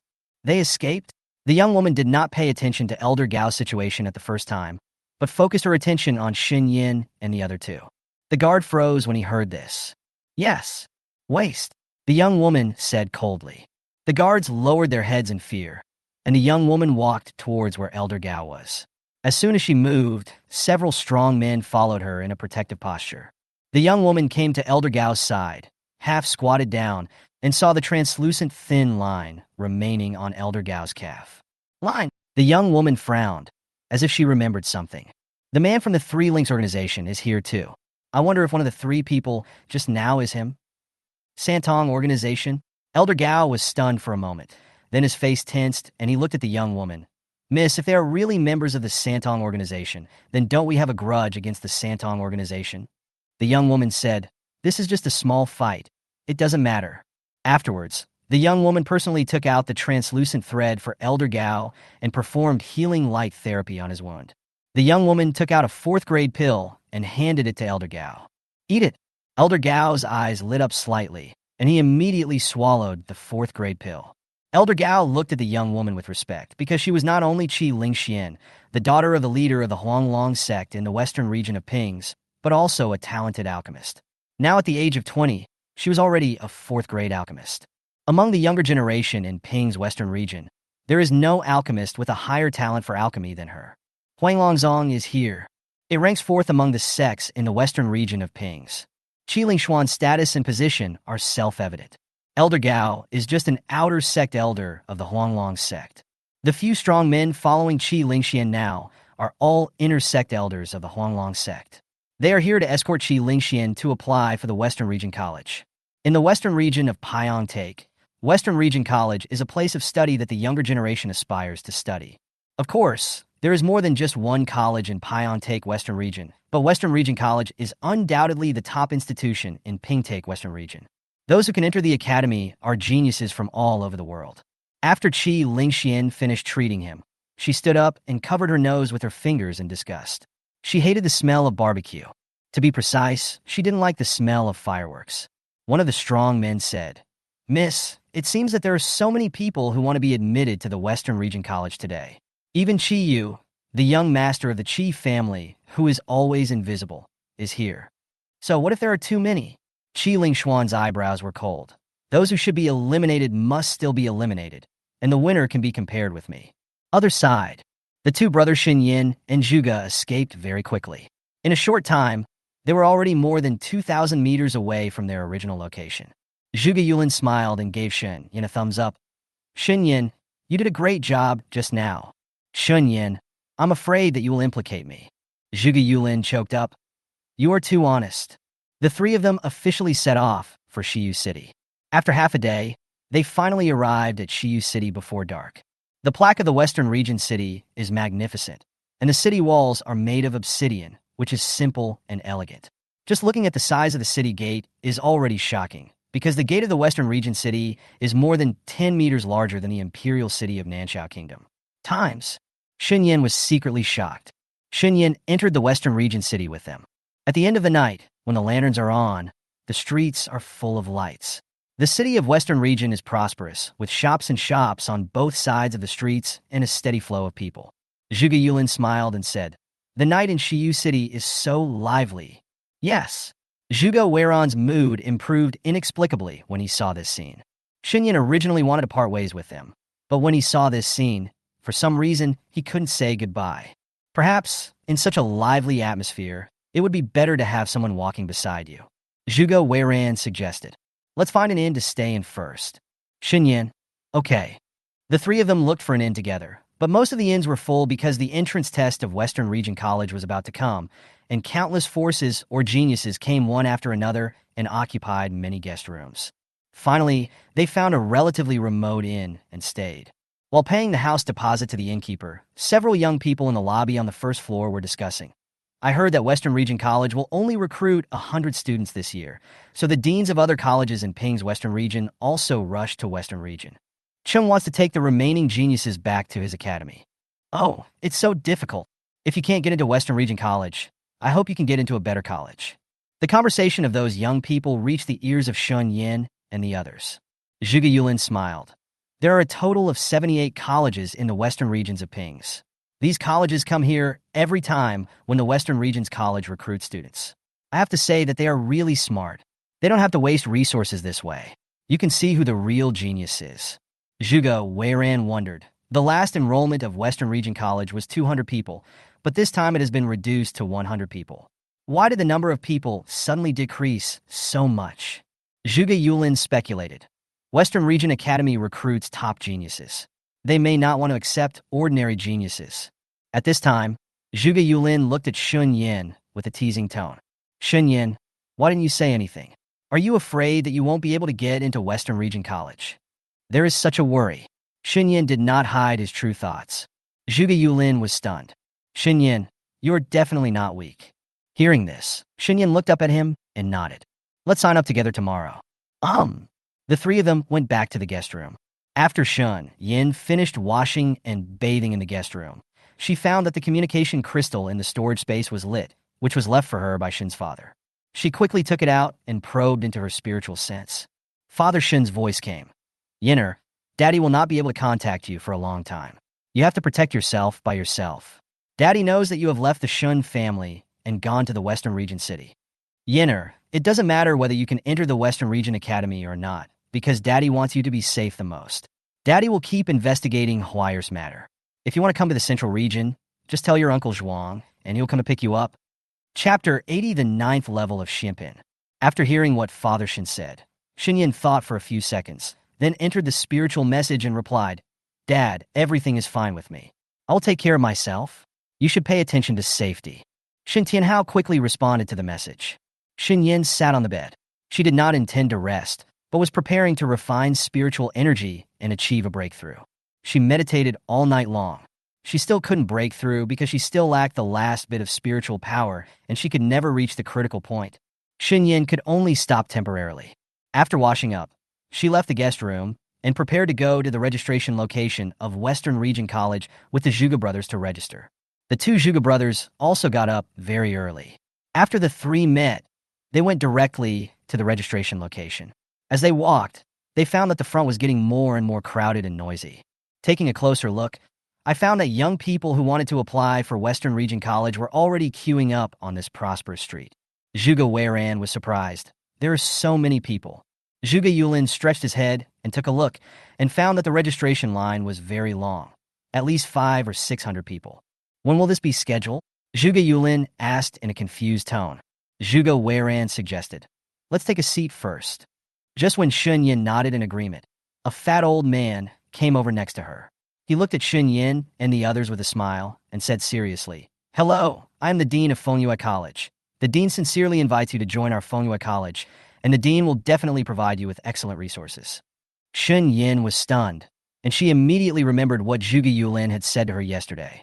There are a total of 78 colleges in Pyeongtaek Western Region, and these colleges that are not as good as Western Region College will take advantage of Western Region College's enrollment period to grab students or pick up missing students. Shen Yan said politely, Dean, we now want to apply for Western Region College. If we fail, we will consider your college. When Dean Fengyue heard this, he immediately said excitedly, Then it's settled. After losing the election, we must consider our Fengyue College. Shen Yan, yeah. Dean Fengyue left with satisfaction, then walked towards the remaining young geniuses and started recommending again. When Zhuge Yu saw this, he sneered, Get in line. While the three of them were lining up, 30 or 40 deans came to talk to them personally, as well as countless college elders and mentors. A young man said with emotion, By the way, Western Region College, actually. If these colleges are allowed to come over and grab people, the pattern is really huge. Another person answered, That's because Western Region College is confident enough. Western Region College is a top institution. The students there either have status or talent. Therefore, those who can stay in Western Region College have a wider range of vision. It's much broader than those small colleges. That's true. I heard that Qi Lingxian, the daughter of the leader of the Emperor Dragon sect, will also take part in this entrance test. She is already a 4th-level alchemist at the age of 20. She is really amazing. A 4th-level alchemist? Oh my god! Her alchemy talent is simply too strong. Shen Yan listened silently to what those young men were talking about. When she heard the word alchemist, she thought of Jiang Xianwei. Has Jiang Xianwei applied for the exam? Zhuge Yulin turned his head, arched his eyebrows, and asked Shen Yan, Shen Yan, are you afraid? There are so many talented people applying for the exam, let alone getting the first place. It is difficult to even enter the top 100. Shen Yan said calmly, Not afraid. Zhuge Yulin sighed and said, Don't be afraid, as long as you try your best. After all, you have only practiced for a few months, and you are already so strong. If you wait another year, I believe you will definitely crush all geniuses. His words quickly reached the ears of the surrounding teenagers. It attracted many people to look back at them. They looked at the two Zhuge brothers and Shen Yan with inquiring eyes. The red hair of the two Zhuge brothers is really eye-catching, and both of them have good looks, which attracted many girls to look at them with shy eyebrows. Shen Yan was no worse in appearance than them, but she looked very indifferent, making people afraid to approach her easily. Some young men also stared at her, but after touching her indifferent eyes, they were so scared that they looked away. The teenagers were flustered. They felt that Shen Yan's eyes seemed to have murderous intent. Just then, there was a stir from the end of the line. Everyone followed the sound and saw 8 strong men carrying the sedan chair, lining up at the end of the team, occupying a huge open space, and there were 2 rows of guards guarding both sides of the sedan chair. Everyone was shocked. A young man frowned, with a hint of anger. Who are you? This is the team applying for Western Region College. The strong man carrying the sedan chair said, My young master is waiting in line to sign up. Hearing this, everyone couldn't help but look in the direction of the sedan chair. The person inside was covered by layers of white gauze, and the person in the sedan chair seemed to be sleeping. The arrogant young man was angry. Rebuke. Why do you occupy so much space? As soon as he finished speaking, the guards standing on both sides of the sedan suddenly drew their swords and pointed them in the direction of the young man. The young man's face froze. At this time, one of the sturdy men carrying the sedan chair said in a soothing tone, "Although we occupy a large area, our young master is the only one queuing. In fact, everyone should give way a little and don't make the atmosphere so awkward. Put away the sword." The sturdy man's shout caused the guards on both sides to put away their swords. The young man didn't dare to speak anymore. Soon, someone recognized the force that formed such a large formation. This is the symbol of the Lingzichi family. That person just said that the young master of their family. Doesn't that mean that the person inside is the young master of the Qi family? Qiyu. Qiyu is actually here too. Qiyu, the young master of the Qi family, is very mysterious. No wonder when he came to sign up this time, he was chased away in a sedan chair and refused to show his face. Is the young master of the Qi family particularly ugly? Why has he never shown his face? Just pretending. Opinions vary. Shen Yan withdrew his gaze. Zhuge Yulin glanced thoughtfully in the direction of the sedan chair, with a smile on his lips, and said, "The young master of the Qi family is a spiritual planter. I heard that he was very powerful, and everyone who wanted to see his true face was killed by him. The young master of the Qi family must be strong, and he is probably close to the Earth-level realm." Shen Yan silently wrote him down. We queued up from early morning until it was almost dark. Finally, it's their turn. The person at the registration location was a middle-aged woman with a serious face and seemed a little inhumane. From other people's words, Shen Yan learned that this middle-aged woman was Zhu Hua, the tutor of Western Region College. In front of Master Zhu, Hua was a light pillar to test his cultivation. When it was Zhuge Yulin's turn, Master Zhu Hua motioned Zhuge Yulin to come forward and said, "Put your hand on it." Zhuge Yulin hesitated for a moment, but still stepped forward and placed his hand on the beam of light. Soon, the beam of light came on. When Master Zhu Hua saw the cultivation level displayed by the beam of light, he was shocked because Zhuge Yulin's cultivation level had actually reached the 9th level of the Xianpin realm. He is the applicant with the highest level of cultivation in the past few days. Everyone was stunned. How is that possible? This red-haired boy looks only 16 or 17 years old, but he has already reached the 9th level of the Xianpin realm. Chapter 81, 9 Revolutions Formation. Teacher Zhu Hua stared at Zhuge Yulin with shining eyes, unable to contain her admiration for the genius. She quickly asked Zhuge Yulin to fill in the basic information and then handed him the token for the entry test. After instructor Zhu Hua repeatedly confirmed that he was from a small border country, he felt even more that Zhuge Yulin's talent was too strong. And he is only 17 years old. The future is bright. Everyone is staring at Zhuge Yulin with shock and a bit of envy in their eyes. Some girls are even more secretly attracted to Zhuge Yulin. After all, Zhuge Yulin is good-looking and has great talent and strength. Who has seen him? Don't like it? Everyone's attention was on Zhuge Yulin. So after Zhuge Weiran and Shen Yan tested their cultivation, they signed up and didn't receive much attention. Zhuge Weiran's cultivation level is at the 1st level of Xianpin realm. But Shen Yan was even lower. His cultivation level was at the 9th level of Huangpin realm. This beam of light can only test the cultivation level, not the level of talent. Because if the applicant wants to be qualified for the entry test of Western Region College, the cultivation level must be above the 8th level of Huangpinjing. Zhuge Weiran seemed to have known about his 9th brother's cultivation for a long time, so he was not shocked. He subconsciously observed Shen Yan's expression. Shen Yan was only slightly surprised, but soon regained his composure. There were many college deans who were guarding the genius, but they didn't expect that they would actually come to Zhuge Yulin. They surrounded Zhuge Yulin and tried their best to invite him into their college. Zhuge Yulin was a little annoyed. He looked back and saw Shen Yan and Zhuge Weiran waiting for him with smiles on their faces. Zhuge Yulin quickly got rid of the many deans and walked toward them quickly. Just then, it was the turn of Qiyu, the young master of the Qi family, to sign up. Everyone was eagerly waiting for him to come out. As a result, a guard came to the side of Instructor Zhu Hua and whispered a few words. Instructor Zhu Hua nodded and came to the sedan chair holding the test light beam. Everyone was shocked when they saw this scene. Qiyu, the young master of the Qi family, didn't even get out of the sedan chair, and asked the instructor of the Western Region College to personally bring the test light beam to him. Instructor Zhu Hua stopped, looked up at the sedan chair, smiled slightly, and said, "Stretch out your hand." Everyone held their breath and waited until a hand lifted up the layers of white gauze and placed the hand on the test light beam. The young master of the Qi family has white and clean hands, with distinct joints and slender fingers, just like a beautiful painting, which makes people unable to help but take a few more glances. The test light bar comes on. There was an uproar among the crowd. The first level of the Earth Grade realm. Oh my god! What kind of monster is this? Isn't the young master of the Qi family a spiritual plant master? Why is he so strong? In our generation, the strongest person is Pei Su. Half a year ago, his cultivation level was at the second level of the earthly realm.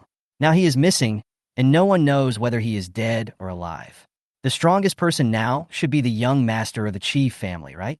Spiritual plant masters are just show-offs. How can he be called the strongest? The strongest is Ziyin country's crown prince Wen Yuchu, who signed up 10 days ago. He is also at the first level of the Earth Grade realm. Yu Changjing, the daughter of the Lord of Western Region City, is also quite powerful. She has reached the 10th level of the mystical realm.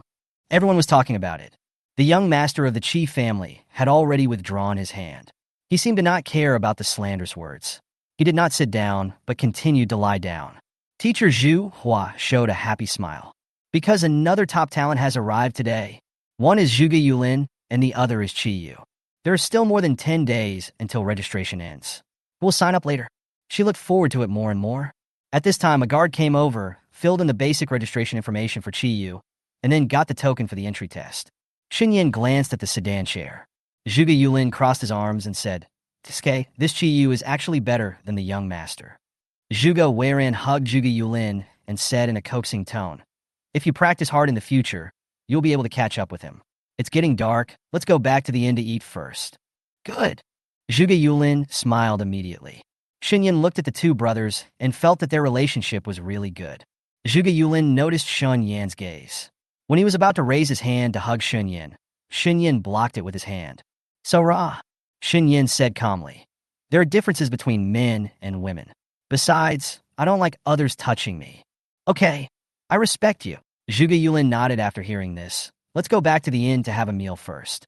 "I'm hungry." "Are you hungry?" Shen Yan, "Yeah." Zhuge Yulin grinned. "Then go back." The three of them returned to the inn together. Along the way, many people were following them, and those people were the deans and elders from various colleges. They all wanted Zhuge Yulin to enter their colleges. In order to make Zhuge Yulin and the others like them, they generously invite them to a restaurant for dinner and drinks. Shen Yan didn't want to go. She even wanted to find time to practice. Zhuge Weiran himself didn't like lively people very much, so he declined. When Zhuge Yulin heard that the two of them were not going, of course, going, Zhuge Yulin smiled and said, "Come on, you asked me to treat you to dinner. Don't ask me to pay for it then." "Of course." Many deans, elders, and mentors said happily. Shen Yan and Zhuge Weiran looked at each other, then returned to the inn, ordered some random dishes, and after dinner, they returned to their respective guest rooms. As soon as she returned to the guest room, Feng Xingyao's voice came from the sea of consciousness. "You come in." When Shen Yan heard this, he thought something was wrong with him, so he entered the supernatural space. Shen Yan saw him sitting on the couch, looking like he was waiting for her to come in. She was stunned for a moment, then asked, "What's the matter?" Feng Xingyao slowly raised his eyes. "Didn't you ask me to teach you how to use the 9 turns demon suppression tower?" Hearing this, Shen Yan suddenly realized. She was busy practicing and traveling during this period, and Feng Xingyao was in a comatose state for most of the time, so he had no time to teach her, and she had no time to learn. Feng Xingyao reached out and patted the place beside him. "Come here and sit down." Shen Yan hesitated for a moment, then walked closer and sat down next to him, but there was still a distance between them. Shen Yan remembered what she had promised him yesterday and said, "I will buy some new clothes in 2 days." When Feng Xingyao heard this, a smile appeared on his handsome and evil face. He turned his head and stared at her for a moment. "Thanks." Shen Yan felt indescribably awkward when he looked at her so closely. She avoided his gaze, sucked the 9-turn demon-suppressing tower into her hand, and then said to him, "What else can this 9-turn demon-suppressing tower do?" "Use." Feng Xingyao's voice was casual. The 9-turn demon-suppressing tower has 9 turn formations. The first turn suppresses beasts, the second turn suppresses demons, the third turn kills people, the fourth turn dispels spirits, the fifth turn eliminates ghosts, the sixth turn destroys souls, and the seventh turn kill immortals, kill gods at the 8th level, summon demons at the 9th level. Why is the 9th formation summoning demons? Shen Yan looked puzzled. The previous 8 formations were all for attacking and killing, but this 9th formation summoned demons. When Feng Xingyao heard this, he looked at her deeply with his eyes, and an unknown smile appeared on his lips. If you have a chance in the future, you will know. Chapter 82, Personal Teaching. Shen Yan raised her eyes to meet his gaze. Immediately, she responded softly, yes. Feng Xingyao suppressed a smile and continued. With your current strength, you can only activate the one-turn formation, so you can just practice the one-turn formation to suppress the beast now. Having said this, he stood up and began to perform the summoning technique of turning the formation. Watch carefully. I will only teach you once. Okay. Shen Yan nodded seriously. After a while, Feng Xingyao finished the summoning technique, and then he asked her to get up and give it a try. Shen Yan stood up, and the hand gesture he had just made appeared in her mind. She followed it, and at the same time, she focused her spiritual power on the summoning circle cast by the hand trick. However, the 9-turn demon suppression tower was just summoned by her, and it did not appear as powerful and coercive as imagined. Just when Shen Yan frowned slightly, Feng Xingyao suddenly appeared from behind her. He stretched out his hand to hold Shen Yan's arm and lifted it up slightly. His clear yet seductive voice reached her ears. Use the spiritual power from your body bones to gather in the first turn formation, and use your spiritual power as a supplement to cover the 9-turn demon suppression tower. Then you can control the 9-turn demon suppression tower as you wish. When Shen Yan heard these words, he nodded with a slightly condensed expression. She probably gets it. Seeing this, Feng Xingyao slowly took a few steps back, but Shen Yan was now focused on controlling the 9-turn demon suppression tower, so she didn't pay much attention to Feng Xingyao's every move. Shen Yan tried several times. It didn't take long until she found the right feeling. Shen Yan summoned the dragon, Witch Shadow, into the supernatural space.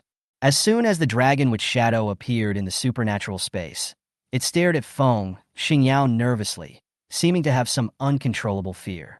Feng Xingyao gave it a cold look. Wu Ying instinctively curled up his body. If Feng Xingyao hadn't been there, he would have spoken long ago. When Shen Yan saw Wu Ying's appearance, she couldn't help but turn her head and glance at Feng Xingyao. You're scaring it? Feng Xingyao sneered. Why should I scare it? Shen Yan was dubious. She turned to look at Wu Ying and asked deliberately, why don't you speak? Wu Ying's voice became gentle.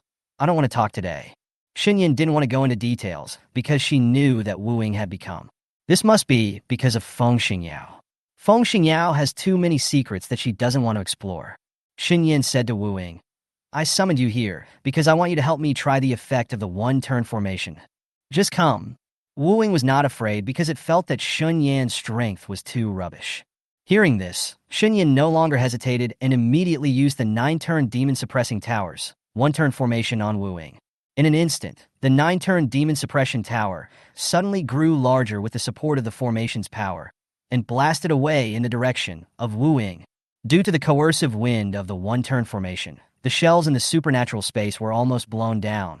But before that, Feng Xingyao raised his hand and flicked them, and a barrier suddenly enveloped those shelves. Boom! Wu Ying was subjected to the pressure of the 9-turn demon suppression tower, and its green bean-sized eyes seemed to be half-closed in comfort. Wu Ying, a little more pressure. Seeing this, Shen Yan released more of his spiritual power, and the 9-turn demon suppression tower crushed towards Wu Ying. But Wu Ying still didn't feel the dangerous aura. As long as it wanted to, it could slap the 9-turns demon suppression tower away with one tail. Wu Ying opened his eyes and couldn't help but said, You are too weak. Shen Yan. She is indeed weak now. And just when she was about to take back the 9-turn demon suppression tower to practice the one-turn formation, there was a breath from behind her, and Feng Xingyao's slender fingers gently held her wrist. Suddenly, the skin touching each other felt numb. Shen Yan's eyelids twitched as she was about to take her hand back. Ah! No, no, no! Wu Ying screamed. Shen Yan ignored Feng Xingyao. She followed the sound and saw that the 9-turn demon suppression tower was pressing directly on Wu Ying's body.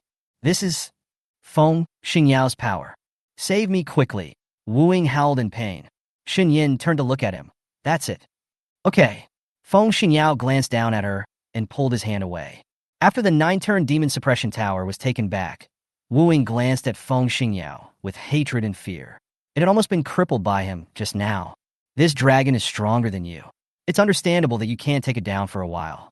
Feng Xingyao said to Shen Yan, "Are you going to take part in some college's entrance test?" Shen Yan nodded slightly. Feng Xingyao smiled and said, "Then you have to improve your cultivation." She knew it without him having to say it. Shen Yan practiced the one-turn formation in the superpower space for 2 hours before leaving the superpower space. She took out the token for the entrance test of Western Region College, looked at it carefully, and then put it back in the storage space. She had to be admitted to Western Region College. She did not rest, but took out the spirit beast crystal that she had killed in Lingan Forest before and began to refine the power of the beast crystal. This night was spent practicing again. However, this time she finally broke through to the 10th level of the Huangpin realm. Early in the morning, the two Zhuge brothers came to see her. Zhuge Yulin asked with a smile, "Shen Yan, do you want to take a stroll in the Western Region City?" Shen Yan originally thought of staying in the inn to practice, but she remembered that she wanted to help Feng Xingyao buy clothes, so she nodded. "Okay, I want to go buy some clothes." When Zhuge Yulin heard this, he chuckled. "What clothes should I buy? Of course I'm going to the animal martial arts field to play." Beast martial arts field? Shen Yan had never heard of it. Zhuge Yulin smiled and explained, "That is a place for fighting beasts and martial arts. Do you want to make money?" Zhuge Weiran frowned and said with a worried expression, "Yulin, it's very dangerous there. Don't go there." "Miss Shen Air, don't either." "Go," Shen Yan said. Zhuge Weiran choked. "Seventh brother, if you don't want to go, I will go with Shen Yan." Zhuge Yulin smiled. He raised his hand and put his arm around Zhuge Weiran's shoulders, leaning against him, almost leaning on him with his whole weight. His tone said cheerfully. Zhuge held his forehead majestically and sighed helplessly. He still didn't want Zhuge Yulin to enter the beast martial arts field because he knew the character of his ninth brother. He said, "Yulin, don't go." Zhuge Yulin heard this and let go of him. Zhuge Yulin looked at him and said calmly, "Brother Qi, I am no longer a child. I know what to do and what not to do. Brother Qi, I know you care about me the most, but people always go through experiences. There are many things that can lead to strong growth." Zhuge Weiran felt complicated after hearing these words. Shen Yan, who was standing aside, couldn't help but look at Zhuge Yulin a few more times. Although Zhuge Yulin seems young and ignorant, his mind is relatively mature. Chapter 83, She Bullied Me. When Zhuge Weiran heard this, his eyebrows relaxed slightly, and he sighed deeply. "All right." Zhuge Yulin raised his eyes and looked at him. "Then do you want to go to the beast martial arts field with us?" Zhuge Weiran shook his head. "No, I want to stay in the inn and practice hard." Before Zhuge Yulin and Shen Yan left, Zhuge Weiran pressed Zhuge Yulin's shoulders and said, "Everything must be done in moderation." "I understand, seventh brother." Zhuge Yulin's eyes flickered. Zhuge Weiran turned to Shen Yan and said, "Miss Shenair, help me keep an eye on him." "Good." When Zhuge Yulin heard this, he became dissatisfied. He was older than Shen Yan. He frowned and retorted, "Seventh brother, you should let me keep an eye on her." Zhuge Weiran's tone was perfunctory. "Look at each other." Zhuge Yulin, speechless. In the end, only Zhuge Yulin and Shen Yan left the inn together. Because after Zhuge Yulin's registration event yesterday, everyone knew that he was a top genius. Many forces or college deans and others were guarding him, hoping that he would join their forces. Zhuge Yulin was annoyed and panicked. After Shen Yan came out with him, she felt a little regretful because she had been squeezed away by all the major forces and was forced to step aside. The shop next to me happened to be selling clothes. Shen Yan walked in. In the store, there are many young people choosing clothes. Shen Yan guessed that they should also be geniuses from all over the world. Shen Yan raised her eyes and saw a red brocade robe, which looked a bit gaudy and gorgeous, and quite suitable for Feng Xingyao. She stepped closer and reached out to touch the material of the clothes. It feels smooth, has a fine and textured texture. Moreover, the size of this dress seemed to fit Feng Xingyao's figure. When she was about to pick up the dress and ask the boss about the price, at this moment, a hand suddenly grabbed the other end of the clothes. "I liked it first," came a female voice. Shen Yan followed the sound and saw a girl in a pink skirt holding the other end of the dress. She glared at Shen Yan displeasedly. Shen Yan did not let go, but said calmly, "I got these clothes first. First come, first served." The girl in pink skirt sneered. Did anyone see you get it first?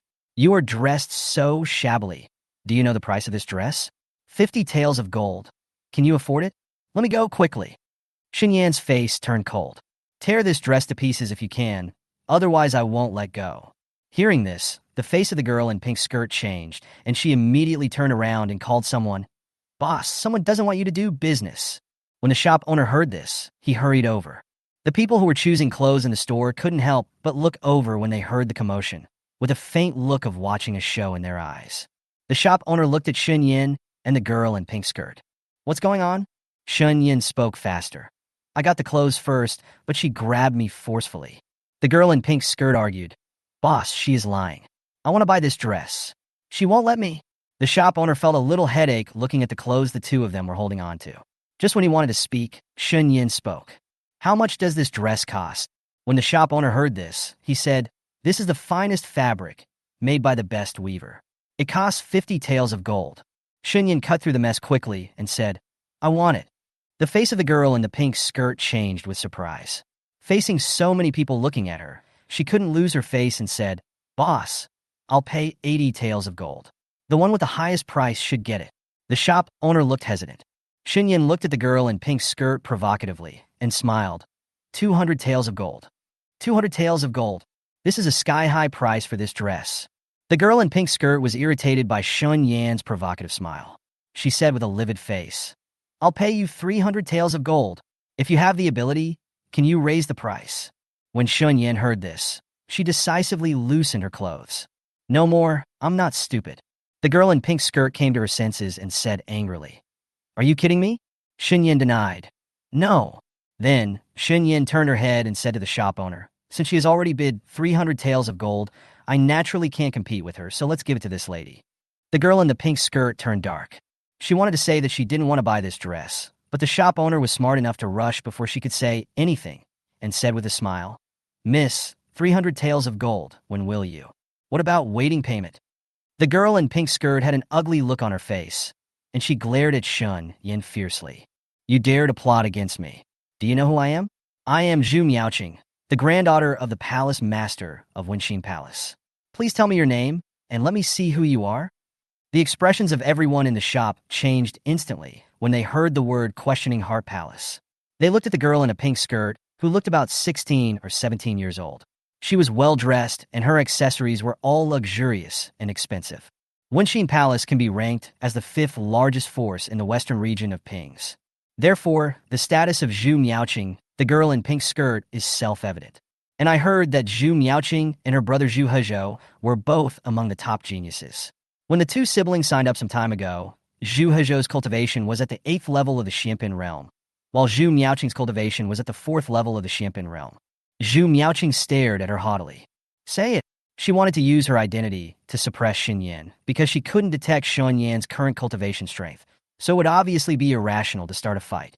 Shen Yan said calmly, I am just an ordinary cultivator with no identity.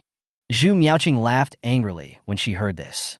How dare an ordinary cultivator steal clothes from her and plot against her? It's really unbelievable. Zhu Miaoqing suddenly raised her hand, wanting to slap Shen Yan to vent her anger, but her slap failed because Shen Yan had already quickly walked to the side. Zhu Miaoqing froze. She glanced sharply and saw that Shen Yan was already choosing clothes again, as if nothing had happened. How dare this bitch ignore her existence? Zhu Miaoqing couldn't bear to swallow her anger. She walked to Shen Yan's side and wanted to slap her, but Shen Yan turned in another direction and walked to the other side as if nothing had happened. This made Zhu Miaoqing very angry. Stop! Shen Yan ignored her and regarded her as a transparent person. He picked out several clothes of different colors and prepared to pay. Zhu Miaoqing was furious. She felt like she was being fooled by this bitch. Just when she was about to use her spiritual power to attack Shen Yan, she saw her brother Zhu Hezhou coming from the corner of her eye. Zhu Miaoqing immediately felt aggrieved and trotted to Zhu Hezhou's side. She pulled Zhu Hezhou's sleeves and pointed in the direction of Shen Yan. Brother, she bullied me. Chapter 80, For No Matter Life or Death. Zhu Hezhou has a tall and straight figure, handsome appearance, and rather sinister eyebrows. Hearing his sister's aggrieved words, he immediately looked in the direction pointed by Zhu Miaoqing, and what came into view was Shen Yan's cold back. At this time, Shen Yan was paying the shop owner. After paying the money, Shen Yan put a few new clothes in the storage space. The atmosphere in the store became extremely tense. Shen Yan didn't seem to notice it. When she was about to leave the shop, Zhu Miaoqing became anxious, and she quickly tugged on her brother Zhu Hezhou's sleeve. Zhu Hezhou spoke immediately. "Stop!" Shen Yan ignored him and walked straight out of the shop door. Zhu Hezhou's face was slightly condensed. When he moved and wanted to stop Shen Yan seemed to have noticed it already. She suddenly raised her leg and kicked it towards Zhu Hezhou's position. Zhu Hezhou's pupils shrank slightly, and he reacted quickly to avoid it. It was precisely because he avoided it that Shen Yan was able to walk out of the shop unimpeded. When Zhu Hezhou came to his senses and looked in the direction of Shen Yan, he found that she had disappeared. Looking for Shen Yan in the crowded streets was like looking for a needle in a haystack. Zhu Hezhou looked ugly. Zhu Miaoqing hurried to Zhu Hezhou's side and found that Shen Yan had completely disappeared. She was even angrier than Zhu Hezhou. Counting her good luck this time, I will never forgive her next time I see her. Zhu Miaoqing was extremely angry. Zhu Hezhou's eyes narrowed slightly, and he also remembered Shen Yan. She must have come to apply for Western Region College too. If he met her during the entrance test, he would not let her go. At this time, Shen Yan found Zhuge Yulin, who had escaped from many deans. Zhuge Yulin was panting from exhaustion.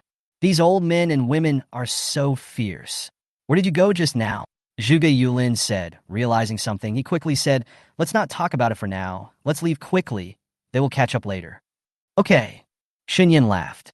Zhuge Yulin was not very familiar with Shiyu City, so the two of them asked passersby to find the direction to the Beast Martial Field. About a quarter of an hour later, the two of them finally arrived outside the Beast Martial Arts Field. Outside the Beast Martial Arts Field was a statue of a dragon and a tiger. The three large characters on the plaque, Beast Warrior Field, were even more fierce and domineering. The momentum of anger. It's daunting. Even though they were outside the Beast Martial Arts Field, they could smell the strong smell of blood. There must be fierce fighting in the Beast Martial Arts Field. Zhuge Yulin's dark eyes flashed with a faint light, a bit excited. And a dangerous dark color appeared in Shen Yan's eyes, because she smelled such a strong smell of blood, and she couldn't help but think of the scene of fighting zombies in the apocalypse in her previous life. Zhuge Yulin turned to look at her. "Go in." Shen Yan nodded slightly. Before they enter the Beast Martial Arts Field, the waiter guarding the door will distribute green-faced fangs masks to them, and then say, "Welcome to the Beast Martial Arts Field. I hope you can come out alive." When Shen Yan heard this, his hand that was about to take the mask paused slightly. She lowered her eyes and put on the green-faced fang-like mask. When she raised her eyes slightly, a dark and unclear emotion flashed through her dark eyes. Zhuge Yulin also put on a mask. He looked sideways at her with a slight smile on his lips. "Shen Yan, I think we should be the same person." The corners of Shen Yan's lips twitched slightly under his mask, but he did not deny it. The two of them entered the Beast Martial Arts Field together. After entering the Beast Martial Arts Field, the sounds of beast roars, fighting sounds, begging for mercy, roars, cheers and cheers became louder and louder, making it very noisy. The Beast Arena is also divided into two venues. One is the Colosseum, and the other is the Fighting Arena. Shen Yan asked, "Which venue do you want to go to?" "Anything is fine." Zhuge Yulin grinned and asked, "I can accompany you to any venue you want."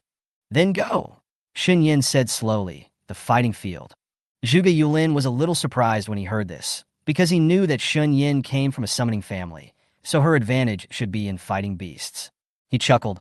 "Okay." Zhuge Yulin smiles very energetically. His red hair makes his complexion fairer.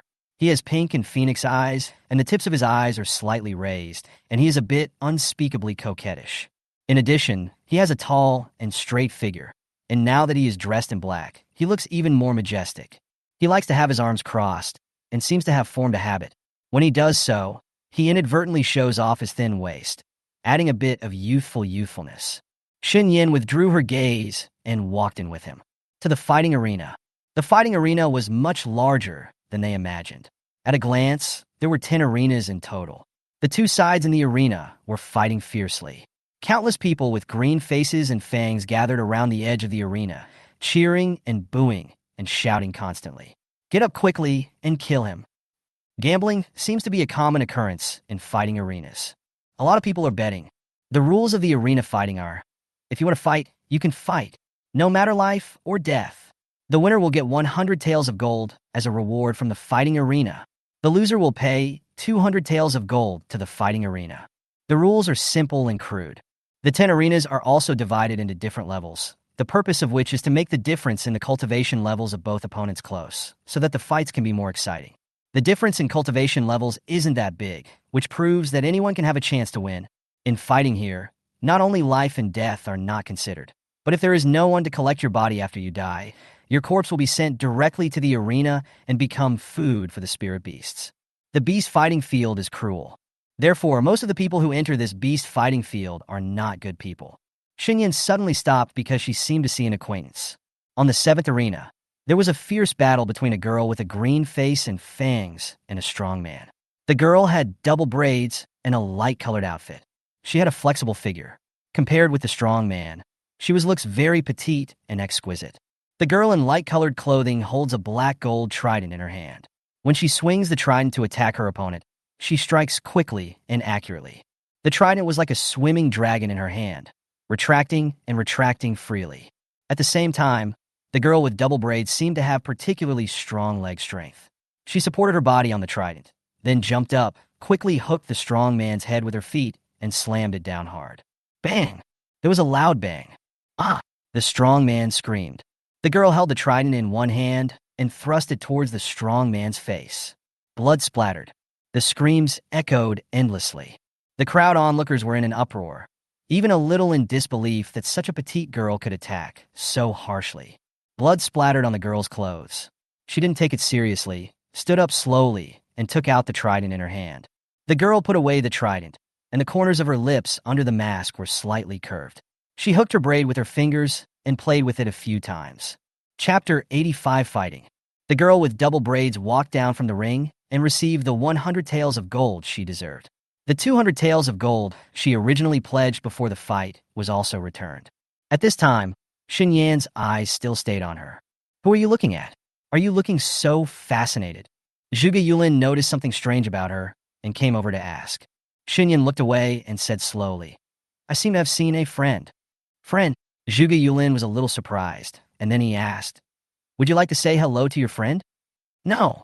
If she guessed correctly, the girl with double braids who was fighting on the 9th stage just now was Jiang Xianyue from Xuanwu Kingdom. Jiang Xianyue himself has unknown dangers. Shen Yan didn't completely trust her, but he did pay more attention to her than a stranger because Jiang Xianyue showed kindness to her twice in a row. She owed Jiang Xianyue a favor.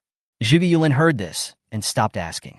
He raised his head and glanced in the direction of arena number 6. When he saw that the winner was about to be decided in arena number 7, he reached out and took Shen Yan's arm. Let's go. I want to go up to fight. Remember to place your bet on me to win. You will definitely make money without losing any money. His tone was filled with a confident smile. Shen Yan calmly pushed his hand away, then nodded and said, Okay. The air was filled with the smell of blood and the indescribable smell of sweat, mixed together, and it was very unpleasant. The two quickly passed through the crowd and arrived around the 6th ring. Soon, Zhuge Yulin signed up for a martial arts fight, and Shen Yan trusted Zhuge Yulin and bet 3,000 taels of gold on Zhuge Yulin's victory. Before entering the ring, Zhuge Yulin secretly stuffed a storage ring into Shen Yan and asked her to bet 10,000 taels of gold for herself. Shen Yan gave him a complicated look. Zhuge Yulin smiled. I am still very confident. Shen Yan said, Don't die in the ring. Zhuge Yulin restrained his smile and said, Okay. For his money, he would never die. If he died, his money would go into someone else's pocket. Thinking of this, Zhuge Yulin felt that if he died, he could be resurrected out of anger. Soon, Zhuge Yulin came on the stage. As soon as he appeared, people began to talk about him because his hair was really. He was too eye-catching. Many young men who came from all over to apply for the Western Region College could naturally guess who he was. Zhuge Yulin's opponent was a young man. The moment the game started, the young man raised his sword and attacked Zhuge Yulin, but Zhuge Yulin just raised his hand slowly. Clang! At that moment, a bloody streak suddenly appeared on the young man's neck. The man's pupil shrank suddenly. Not only did he feel pain in his neck, but there was also a stinging pain in his heart, as if his heart was being gouged out. With a clang sound, the sword fell to the ground. The young man also fell down with a bang. Everyone was shocked. What happened? Shen Yan just saw clearly that Zhuge Yulin was fiddling with two thin, translucent threads with 2 fingers. One cut the main artery of the opponent's neck, and the other pierced the opponent's heart. It was really powerful. If Zhuge Yulin were her enemy, he would definitely be an extremely difficult and powerful opponent. Because every time Zhuge Yulin made a move, it was too unexpected. Many people still saw Zhuge Yulin's moves clearly and were wary of him, especially those young practitioners who also applied for the Western Region Academy. Zhuge Yu came down from the ring, took the reward money, and quickly joined Shen Yan. Both Shen Yan and Zhuge Yulin won money. Zhuge Yulin was very happy. After Shen Yan collected his money, he said to Zhuge Yulin, "I'm going to participate in the martial arts fight too." Shen Yan asked deliberately, "Are you betting that I will win?" Zhuge Yulin's face froze, and he smiled awkwardly. He didn't want to gamble his precious money. The most important thing was that he didn't fully trust Shen Yan's strength yet. Zhuge Yulin blinked. "You know I love money most."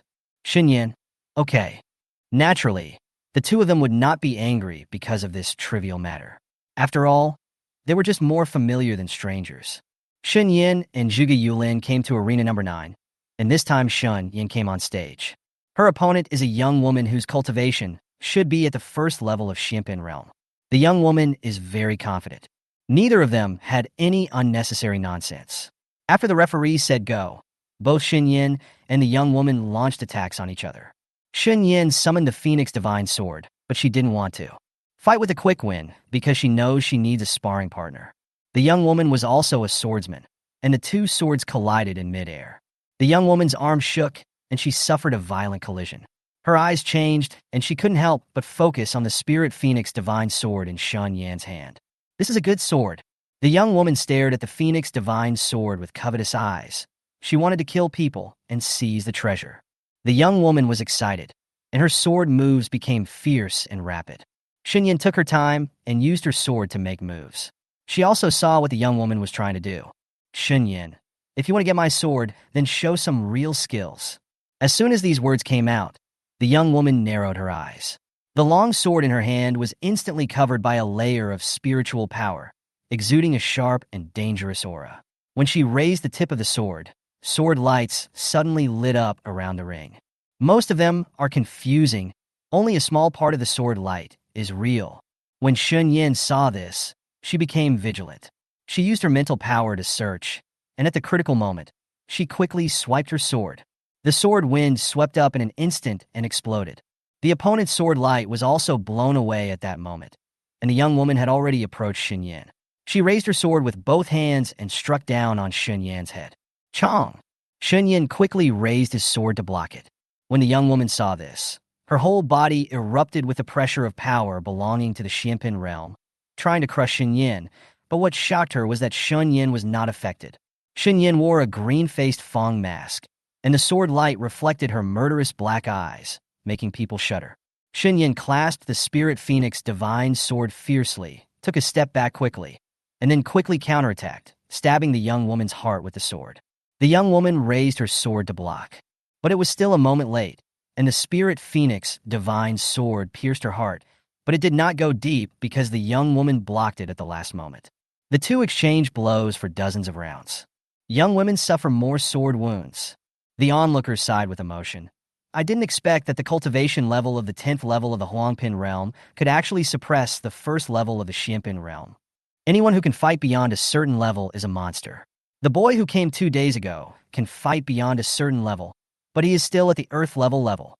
His fighting style seems to be life-threatening. Who? He was wearing a mask. Who knew? Chapter 86 win 3 games in a row. Zhuge Yulin, who was under the number 9 ring, saw the move Shen Yan used and knew that she wanted a sparring partner. Zhuge Yulin's mouth showed a little interest. He was a little curious about Shen Yan's true strength. After about a quarter of an hour, the winner was decided. Shen Yan sealed the young woman's throat with a sword and won the match.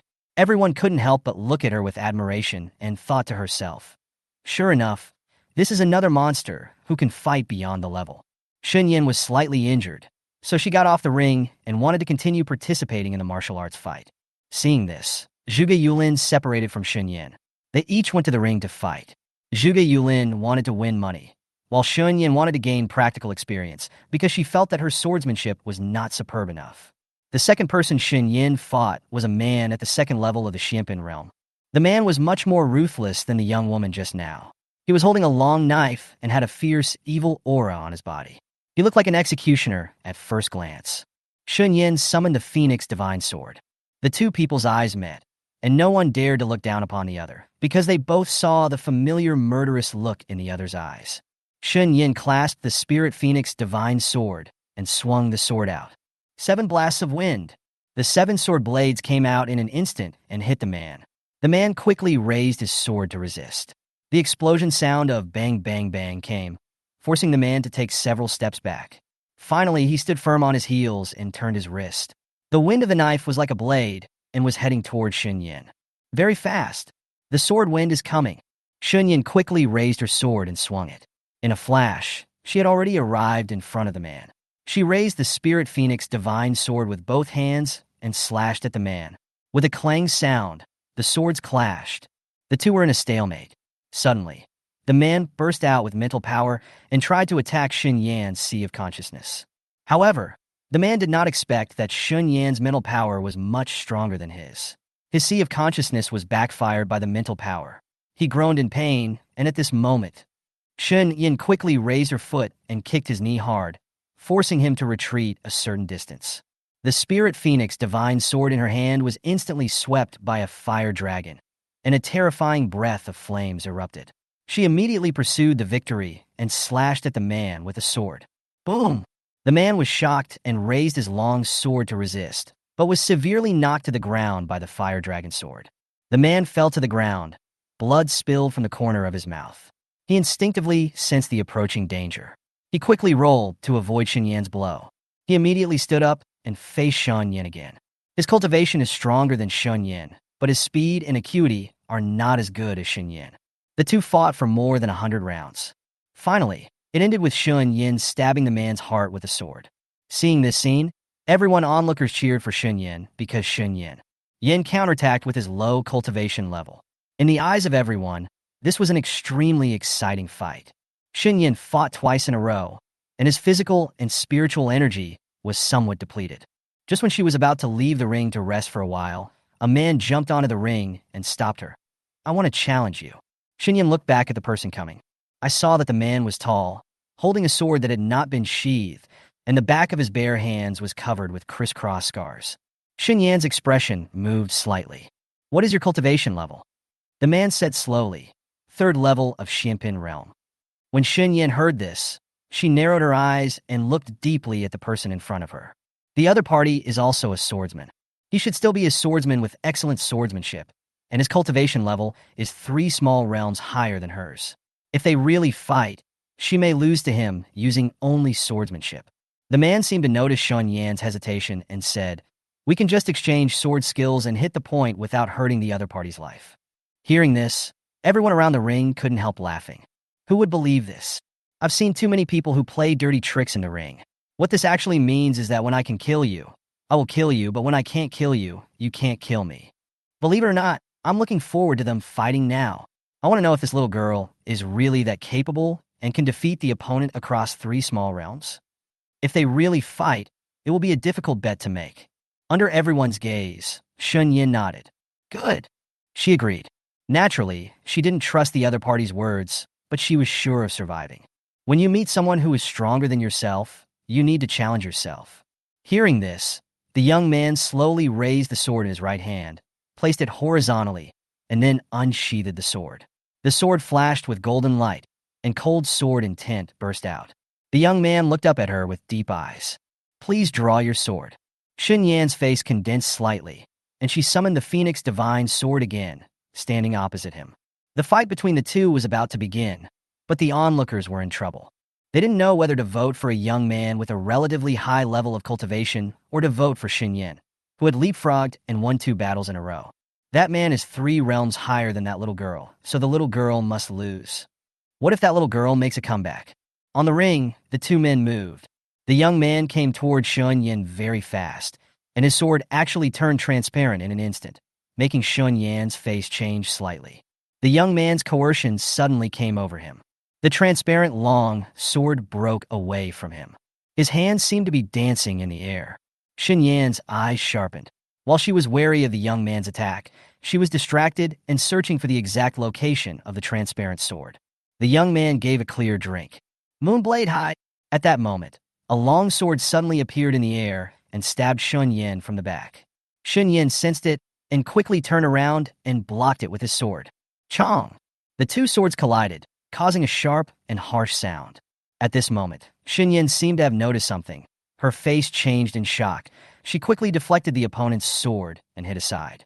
However, her arm was still stabbed by the transparent sword edge, and there was burning pain from the wound. The young man was very good at controlling the sword, and his sword moves were something Shen Yan had never seen before. Make the sword transparent. Shen Yan's eyes were dim. Even if the sword became transparent, it still existed. As long as it existed, there must be traces. Shen Yan decided not to see it with his naked eyes, but to use his mental power to capture the opponent's sword. About 3/4 of an hour later, when Shen Yan was able to capture the position of the opponent's sword with her mental power, she quickly broke through the opponent's sword moves, which forced the opponent to put away his sword and change his sword moves again. Feng Lu! Shen Yan quickly swung his sword, and the blade flew down like a waterfall on the cliff, and the impact was quite powerful. A crack appeared on the floor of the arena, which was split open by the sword blade. Boom! The young man was quickly pushed back several steps, and the back of his scarred hand was injured by the sharp sword wind, leaving a bloody mark. The young man glanced down at the back of his hand. He suddenly sheathed his sword and said, "I admit defeat." When Shen Yan heard this, his eyes were slightly cold. She had just found the feeling of practicing swordsmanship, but she didn't expect her opponent to give up so easily. I saw the young man quickly jumped off the ring and left. Shen Yan frowned. What a strange person. The onlookers were stunned, especially those who had placed bets on the young man. They lost money and cursed at the young man's leaving back. Shen Yan won 3 games in a row. She got off the stage and took away her reward and the money she won from gambling. She wanted to see Zhuge Youlin's current situation. But at this moment, another very noisy arena caught her attention. That was arena number 5. The arena was surrounded tightly and there was constant noise. On the number 5 ring, there was a young man dressed in black, covered in blood, wearing a mask with a green face and fangs. His eyes were fierce and bloodthirsty, and he held a long sword covered in black in his left hand. Shen Yan frowned slightly. The boy's eyes reminded her of the young master of Tianfeng's sect, Pei Su. Chapter 87 Battle Against the Stone Beast. Just when she wanted to get closer to watch the competition on arena number 5, her attention was attracted by Zhuge Yulin, who was walking over not far away. Soon, Zhuge Yulin came to her. He smiled and said, "You don't seem to be injured. You are quite powerful." Then he asked again, "Would you like to go to the Colosseum?" Hearing this, Shen Yan looked calmly in the direction of arena number 5 and saw that there was no one on the arena. The fight should have ended. The boy who was suspected to be Pei Su also disappeared. Shen Yan looked away. Okay. Immediately, the two of them headed to the Colosseum together. The smell of blood in the Colosseum was even stronger, and it was accompanied by deafening roars of beasts, making people's senses more sensitive.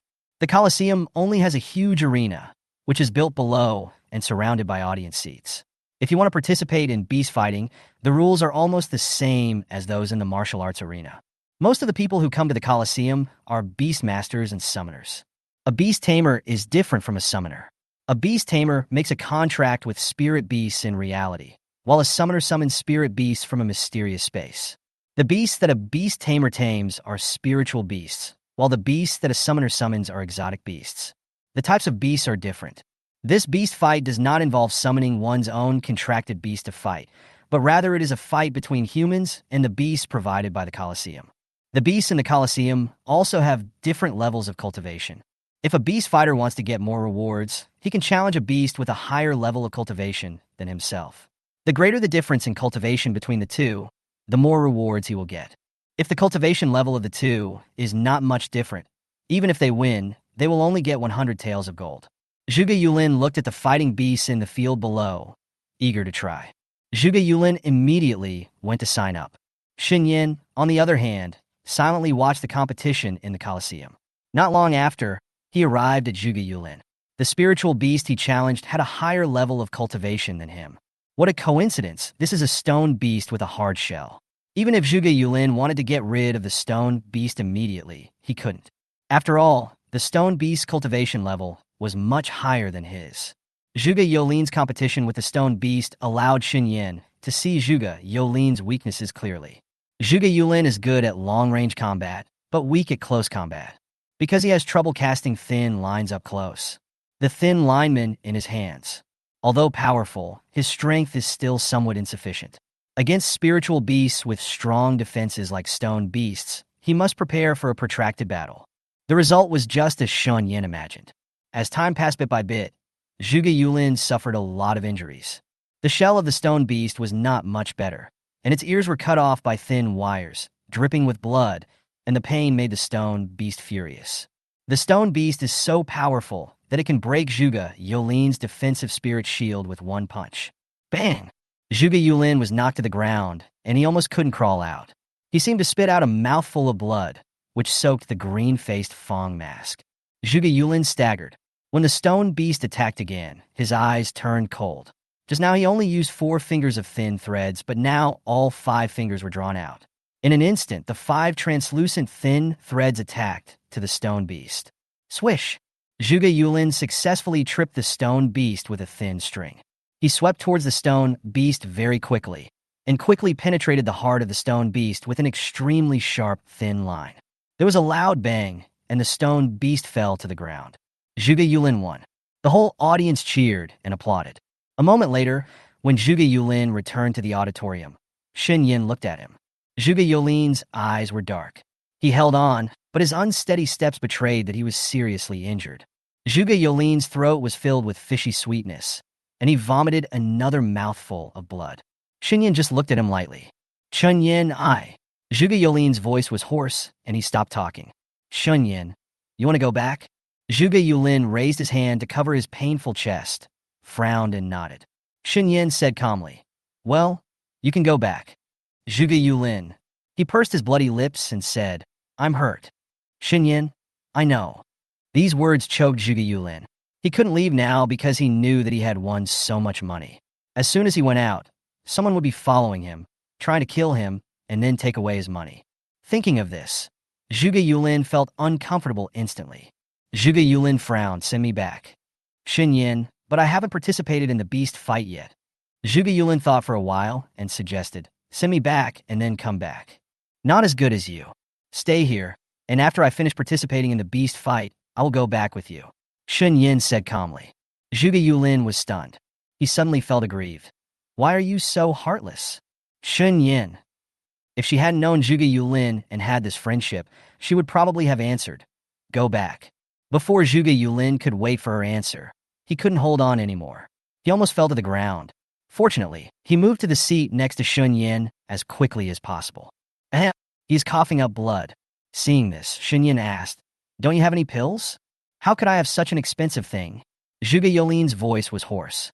He had just been beaten by the stone beast and suffered severe pain in his chest. The pain made him frown and wailed. Shen Yan was confused. You made so much money. Why didn't you buy 1 or 2 pills to keep you? No. Zhuge Yulin turned pale in pain. Shen Yan, she sighed softly, then stood up and helped Zhuge Yulin up. Send you back. She originally thought that Zhuge Yulin had some elixirs with him and could hold on for a while, but now it seemed that he was trying to hold on. Zhuge Yulin raised his hand and put it on Shen Yan's shoulder. He whimpered in pain and leaned toward Shen Yan. The next moment, he suddenly felt a chill coming from Shen Yan's side. She thought it was because Shen Yan didn't like his behavior. Therefore, Zhuge Yulin retracted his hand, took out a crutch made of wood from the storage space, and used the crutch to support his body. When Shen Yan saw this, he didn't say much. She was going to escort Zhuge Yulin back to the inn, but thinking that Zhuge Youlin's hair was more conspicuous and would attract a lot of people's attention, she thought about it, took out a tablecloth from the storage space, and wrapped his head. Hey. The image of the young master, Zhuge Yulin was forced to accept such an ugly tablecloth bun. He wanted to untie it, but Shen Yan glanced at it indifferently. Zhuge Yulin immediately retracted his hand. Zhuge Yulin frowned, sighed, and accepted his fate. At this time, Shen Yan accompanied him outside the martial arts field and asked puzzledly, you have so much money, why don't you spend it? Besides, pills should be essential for cultivators. Because of the elixir, I can save my life immediately. Chapter 88, Am I Good Looking? You don't understand. Zhuge Yulin did not explain the reason. Shen Yan didn't ask any more questions. When they arrived at the entrance of the beast martial arts field, He took off the green face Fang's mask and returned it to the beast martial arts field. Afterwards, the two of them left the beast martial arts field. Someone was indeed following them secretly. Shen Yan and Zhuge Yulin looked at each other silently, and then blended into the crowd, making those who were secretly following them afraid to take action rashly. This journey has been relatively smooth. Shen Yan sent Zhuge Yulin back to the inn. When Zhuge Weiran saw that Zhuge Yulin was seriously injured, he frowned tightly. When he saw Zhuge Yulin's head wrapped in tablecloth, he felt dumbfounded for a moment, and he sighed deeply. Immediately, Zhuge Weiran skillfully took out the elixir and some bandages from the storage space. "I'm leaving," Shen Yan said calmly after sending him to the guest room. Zhuge Yulin immediately raised his head and said, "Thank you. Thank you, Miss Shen." Zhuge Weiran also stopped and looked back at Shen Yan, his tone filled with sincere gratitude. Shen Yan nodded in response, and then left Zhuge Yulin's guest room. She also returned to her guest room and was about to heal herself when she heard Feng Xingyao's voice again. "Where are the clothes?" Shen Yan paused slightly. She took out a few new clothes from the storage space and sent them into the supernatural space. However, she did not enter. At this time, Feng Xingyao, who was in the supernatural space, glanced at these neatly folded new clothes, his eyes dimming slightly. She didn't come in? Feng Xingyao wasn't very interested in these new clothes, but she bought them, and he wanted to see what she thought of them. He reached out and picked up the new clothes, then looked at them. These new clothes are in different colors. Some are red, some are black, some are white, and some are purple. Feng Xingyao thinks the white one is good and simple. The other three pieces each have their own ugliness. After Shen Yan bandaged her wounds, she meditated to regulate her breathing. After she recovered a little, she went to the beast martial arts field alone. She felt that her cultivation and actual combat experience could be improved the fastest in the beast martial arts field, so she had to continue to stay there. In the evening, Zhuge Weiran was going to invite Shen Yan to have dinner with him, but after knocking on the door for a long time, no one responded. Zhuge Weiran asked Zhuge Yulin, "It's so late, where will Shen Yan go?" When Zhuge Yulin heard this, the corners of his slightly pale lips raised slightly. He opened the banana peel, took a bite, and replied, "Beast martial arts field." Zhuge frowned solemnly. A trace of worry flashed in his eyes. Zhuge Yulin smiled and said, "Seventh brother, you don't have to worry about Shen Yan. She is much more powerful than you think. If I hadn't been injured and begged her to send me back, she would have stayed there all night." The two Zhuge brothers thought that Shen Yan would come back the next morning, but they waited and waited, but they didn't see her until the next night. Zhuge Weiran wanted to go to the beast martial arts field to look for Shen Yan, because he suspected that something had happened to Shen Yan. Zhuge Yulin stopped Zhuge Weiran. "Brother Qi, let me go." Zhuge Weiran frowned and said, "No, I can just go." When Zhuge Yulin heard this, he looked at him in surprise. "Brother Qi, if you care about Shen Yan so much, do you think you like her?" Zhuge Weiran's cheeks turned red, and he quickly denied it. "No." Zhuge Yulin laughed. "If I don't like him, I must have a good impression. Let's go to the beast martial arts field to find Shen Yan." Zhuge Weiran hesitated. "But your injury is not healed yet." Let's go.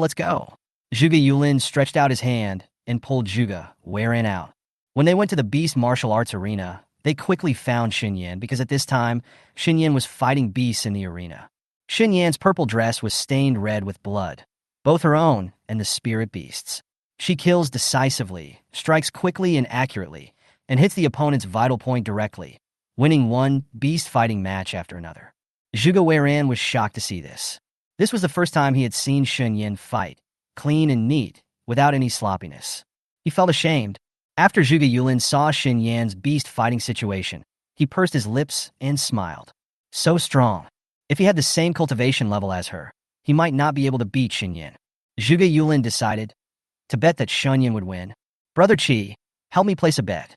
Let's bet that Shen Yan wins." Zhuge Weiran looked quite complicated when he saw the one tael of gold handed over by his ninth brother. He knew that his ninth brother loved money as much as his life, so he could allow him to spend his own money to bet on a game with an unknown outcome, which also showed that Yulin. Recognition of Miss Shen Er's strength. Good. Neither the Zhuge brothers expected that Shen Yan would stay in the beast martial arts field for 10 days. During these 10 days, she would either fight beasts in the Colosseum or fight in the fighting arena. She kept participating in the competition as if she was red-eyed. Since Shen Yan never failed in a match, people at the Beast Martial Arts Center gradually remembered her. Moreover, because she often killed people with headshots or stabbings, she also left a deep impression on everyone. Many people wanted to make friends with Shen Yan, but were forced back by her murderous eyes. When Shen Yan participates in martial arts or animal battles, she is also very smart in choosing her opponents. She does not challenge an extremely strong opponent all at once. Instead, she chooses to defeat the weaker ones first and then challenge steadily. With 3 days left until the Western Region College entry test, Shen Yan and the Zhuge brothers returned to the inn. Zhuge Weiran discovered that Shen Yan's injury was particularly serious, so he specially found a female doctor in Shiyu City to treat her injuries. Shen Yan was slightly surprised. After the female doctor bandaged her wounds, she was about to pay back the money to Zhuge Weiran, but he waved his hand and said no. Zhuge Weiran looked at her. If you regard me as a friend, don't care so much. Shen Yan was silent for a moment and finally nodded. When she returned to the guest room and prepared to have a good sleep, Feng Xingyao's voice came from the sea of consciousness. You come in. I'm a little tired. If you have any questions, just tell me.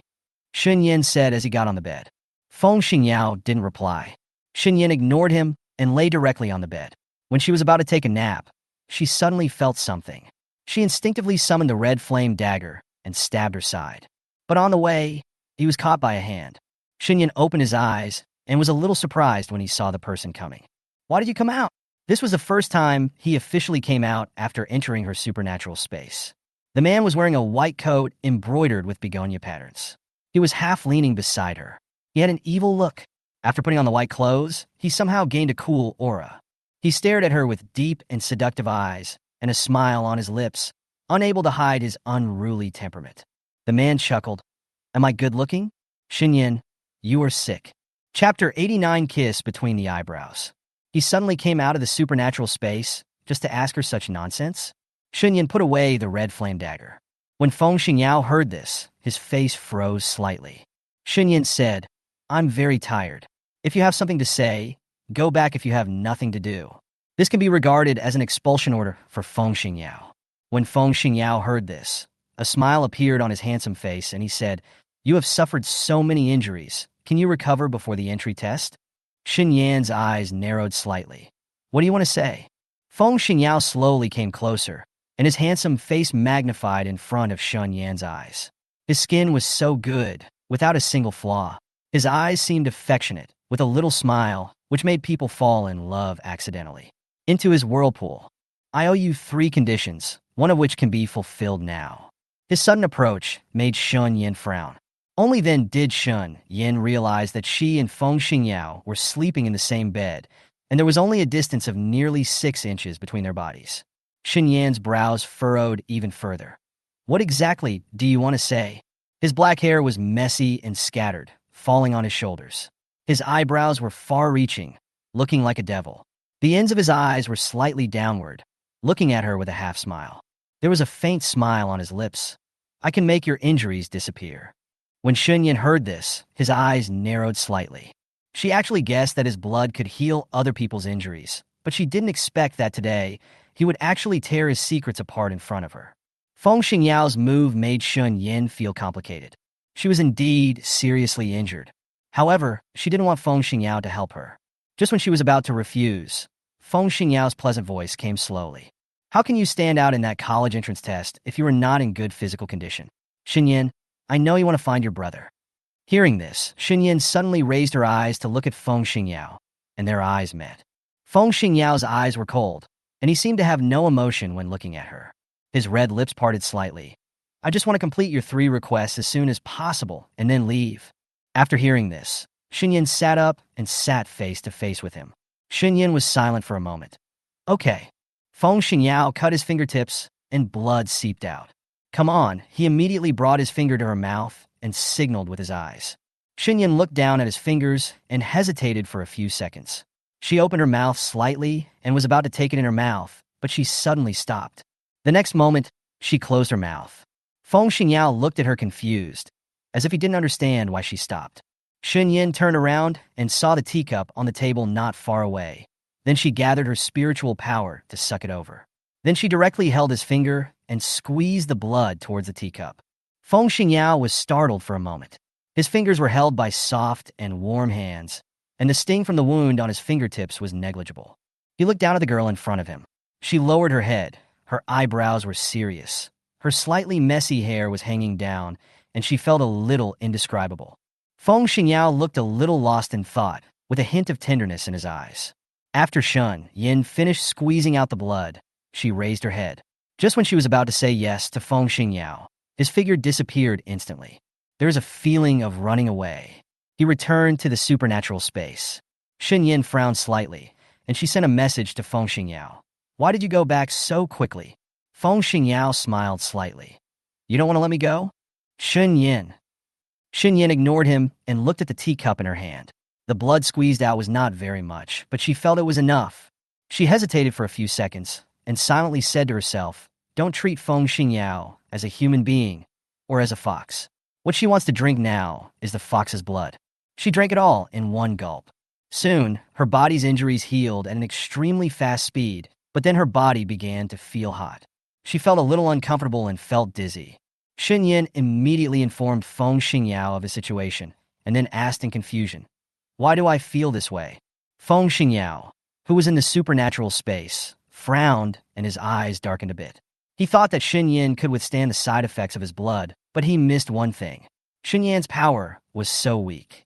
It's almost nothing, and it can't be compared with those people. Shen Yan's exposed skin was completely red at this time, and her body was even smoking. Feng Xingyao. Shen Yan wanted to get his answer now. In the next moment, a man appeared on the bed.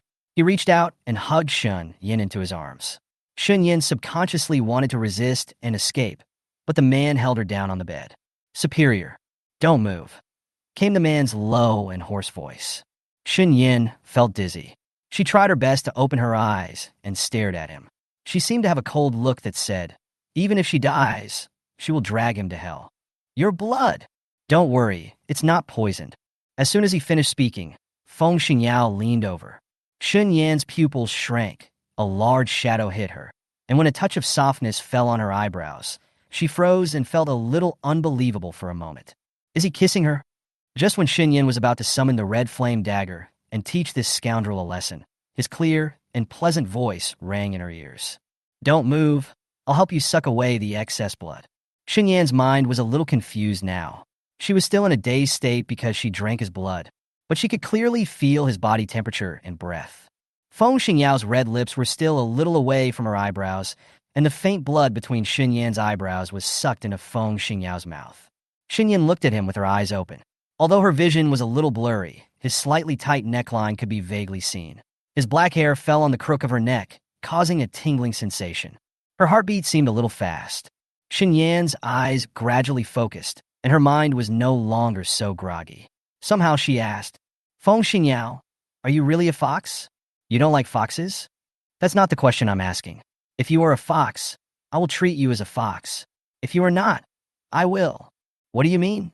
Feng Xingyao's eyes revealed an indescribable evil smile. Shen Yan pursed her lips. "It's nothing." Feng Xingyao asked, "If I were a fox, do you want to treat me as a pet? If not, what do you want to treat me as?" Shen Yan suddenly felt that she should not raise this topic. Whether he was a fox or not had nothing to do with her. "Let open." Shen Yan's voice stopped suddenly, and her heart skipped a beat because Feng Xingyao kissed her between her eyebrows, and he also moved closer to her neck in a sniffing manner. His breath was too aggressive and made her freeze instantly. "Shen Yan, I want to know about me. What is your identity?" His voice was drawn out, and his lazy tone seemed to have a different kind of gentleness. Chapter 90, A Man Disguised as a Woman. A long time. Shen Yan's body temperature gradually dropped, and she closed her eyes. But the words Feng Xingyao said to her before returning to the supernatural space often came to mind. She tried her best to put aside Feng Xingyao's influence on her thoughts. She felt that the injuries on her body had healed, and even the old scars had disappeared. His blood, more effective than any panacea. So, who is Feng Xingyao? As the day for the entrance test of Western Region College approached, Shen Yan went out to the inn and bought a lot of practical things. She bought a bottle of second-grade elixir at the Alchemy Hall, which cost her nearly 30,000 gold. She previously stayed at the Beast Martial Arts field and won a lot of money one after another. Most of the money won comes from betting. Shen Yan made some basic preparations for the entrance test, and then returned to the inn, preparing to refine spiritual energy and make a breakthrough. She is now at the 10th level of Huangpin realm. The 10 days of continuous fighting in the beast martial arts field have benefited her a lot, and she has better control over spiritual power and swordsmanship. In the guest room, she sat on a futon and meditated. At this time, Shiyu City is now very lively, with people coming and going. All the major forces in the western region of Pings sent people over, and many casual cultivators came over to watch the fun. If Shen Yan and the others hadn't come earlier, they might not have been able to stay at the inn. Some people spent a lot of money just to stay in Shiyu City. The two Zhuge brothers did not go out to join in the fun. They chose to stay in the guest room and practice. After all, there were only 3 days left before the entrance test. On the last day, Shen Yan finally broke through the realm of cultivation. She actually broke through 3 minor realms in a row and reached the 3rd level of Xianpin realm in one fell swoop. If word of her promotion speed were spread, it would make people's jaws drop, because her promotion speed is really terrifying. The night before she went to the Western Region College for the entrance test, the two Zhuge brothers came and knocked on her door and asked her if she wanted to go to a restaurant for dinner. Shen Yan did not hesitate and nodded in agreement. She needs to relax properly. All the restaurants in Shiyu City were almost full. Fortunately, Zhuge Weiran asked someone to occupy a seat in advance. The 3 of them entered a restaurant called Ping Fan, and Zhuge Weiran asked someone to help them occupy a seat by the window on the 2nd floor of the restaurant. The 3 of them sat down. The waiter got hot immediately. Ching Ching stepped forward and asked them, "3 guests, what would you like to eat?" Shen Yan and the others ordered a few dishes at random. Shen Yan looked out the window at the scenery. Above his eyes was a crescent moon, and below his eyes were surging crowds and brightly lit lights. A breeze blew gently from the window. Brings a sense of calm. The two Zhuge brothers sat opposite her. Zhuge Yulin looked at her profile and praised her without hesitation. "Shen Yan, you are so beautiful." Shen Yan looked away and looked up at Zhuge Yulin. She said calmly, "You're not bad either." Zhuge Yulin said confidently, "Of course I am handsome and handsome. Others have seen him, and they all agree." "Shen Yan." Zhuge Weiran laughed, and he brought the topic to the upcoming entry test of Western Region College tomorrow. "What do you think the test will be tomorrow?" Zhuge Yulin said, "I have checked the previous entry tests of Western Region College. They are generally divided into 2 levels. The first level is divided into intelligence, talent, and force, as long as you pass 2 of these 3 aspects." Hearing this, Shen Yan was thoughtful. At this moment, several young people came up the stairs leading to the 2nd floor. They were so impressive that people couldn't help but look at them sideways. The young man at the head was about 23 or 4 years old, with an extraordinary appearance. His aquiline nose made him look a bit deep and sharp. He was tall, dressed in a blue brocade robe, with a golden crown in his hair, and a smile at the corner of his mouth. After the group of them came up, the waiter quickly greeted them respectfully. The waiter bent down slightly and said with an apologetic smile, "Master Hua, you are here. Please sit down." Hua Wanchen nodded with a smile on his face. Just as he was about to lead his companions to sit down, he caught a glimpse of a figure from the corner of his eye, which made his expression change suddenly. Hua Wanchen walked quickly in the direction of the man. "Shen Huai." Shen Yan's eyes flickered, and she looked up at the young man in front of her. She said calmly, "You have recognized the wrong person." Hua Wanchen stared at her with deep eyes, a bit gnashing his teeth. "Shen Huai, you are not dead. Now, are you pretending to be a man?" When the two Zhuge brothers saw that he was coming with bad intentions, they were about to say something when they heard Shen Yan's voice. "Well, even if I'm not dead, why do you have such a big reaction? Are you setting me up behind my back?" The two Zhuge brothers blinked. Hua Wanchen sneered, "Don't try to slander me." Shen Yan's heart moved slightly. His reaction didn't seem like he had done something wrong, but rather like he was targeting brother Huai's arch-rival. "Since you are still alive, why don't you go back to the academy? Are you trying to escape?" Hua Wanchen's eyes flashed slightly, looking at her beautiful face, and for a moment he felt a little subtle. Although the Shen Huai he saw in the past was young, he was still young, not delicate. Their movements also attracted many people to look at them. When they heard the name Shen Huai, everyone felt as if they had heard it somewhere before, and soon, some people remembered it. "Is it the summoner genius Shen Huai? I heard that he summoned the ancient divine beast Suzaku at a young age, and was then brought back from a small border country by the elders of the Western Region Academy." "Suzaku? He actually summoned Suzaku? Isn't Shen Huai a boy?" Why does she? Everyone's eyes were looking at Shen Yan now. Several of Huo Wanshan's companions also rushed over. When they saw Shen Yan, they were shocked. Like so similar, but the current Shen Huai has softer and more delicate facial features and contours. If you look carefully, you really can't tell that she is Shen Huai. Seeing that she didn't speak, Huo Wanshan squinted his eyes and asked, "Why don't you speak?" Shen Yan replied calmly, "I am Shen Huai's sister, Shen Yan." As soon as these words came out, Huo Wanshan and others' expressions changed, and they looked at her in disbelief. "You?" Huo Wanshan frowned. At this time, the man in black next to Huo Wanshan stared at Shen Yan with complex eyes. He had sent someone to investigate Shen Huai's life experience, and after discovering that Shen Huai had a useless sister, he deliberately spread the news among Western Region College. After all, the purpose was to embarrass Shen Huai. Unexpectedly, after Shen Huai heard a student insulting his sister, he took action directly and almost beat the student to death. After Shen Huai was punished for this incident, he almost lost the opportunity to participate in 3 major secret missions. The man in black frowned and said, "Are you Shen Huai's sister? Then aren't you a waste?" As soon as he finished speaking, there was a bang sound. The tabletop was slapped hard. Looking around Sun Sheng, Zhuge Yulin looked up at them with displeasure and said in a particularly unhappy tone, "Hey, are you going to stop letting us eat? You're blocking the waiter from serving the food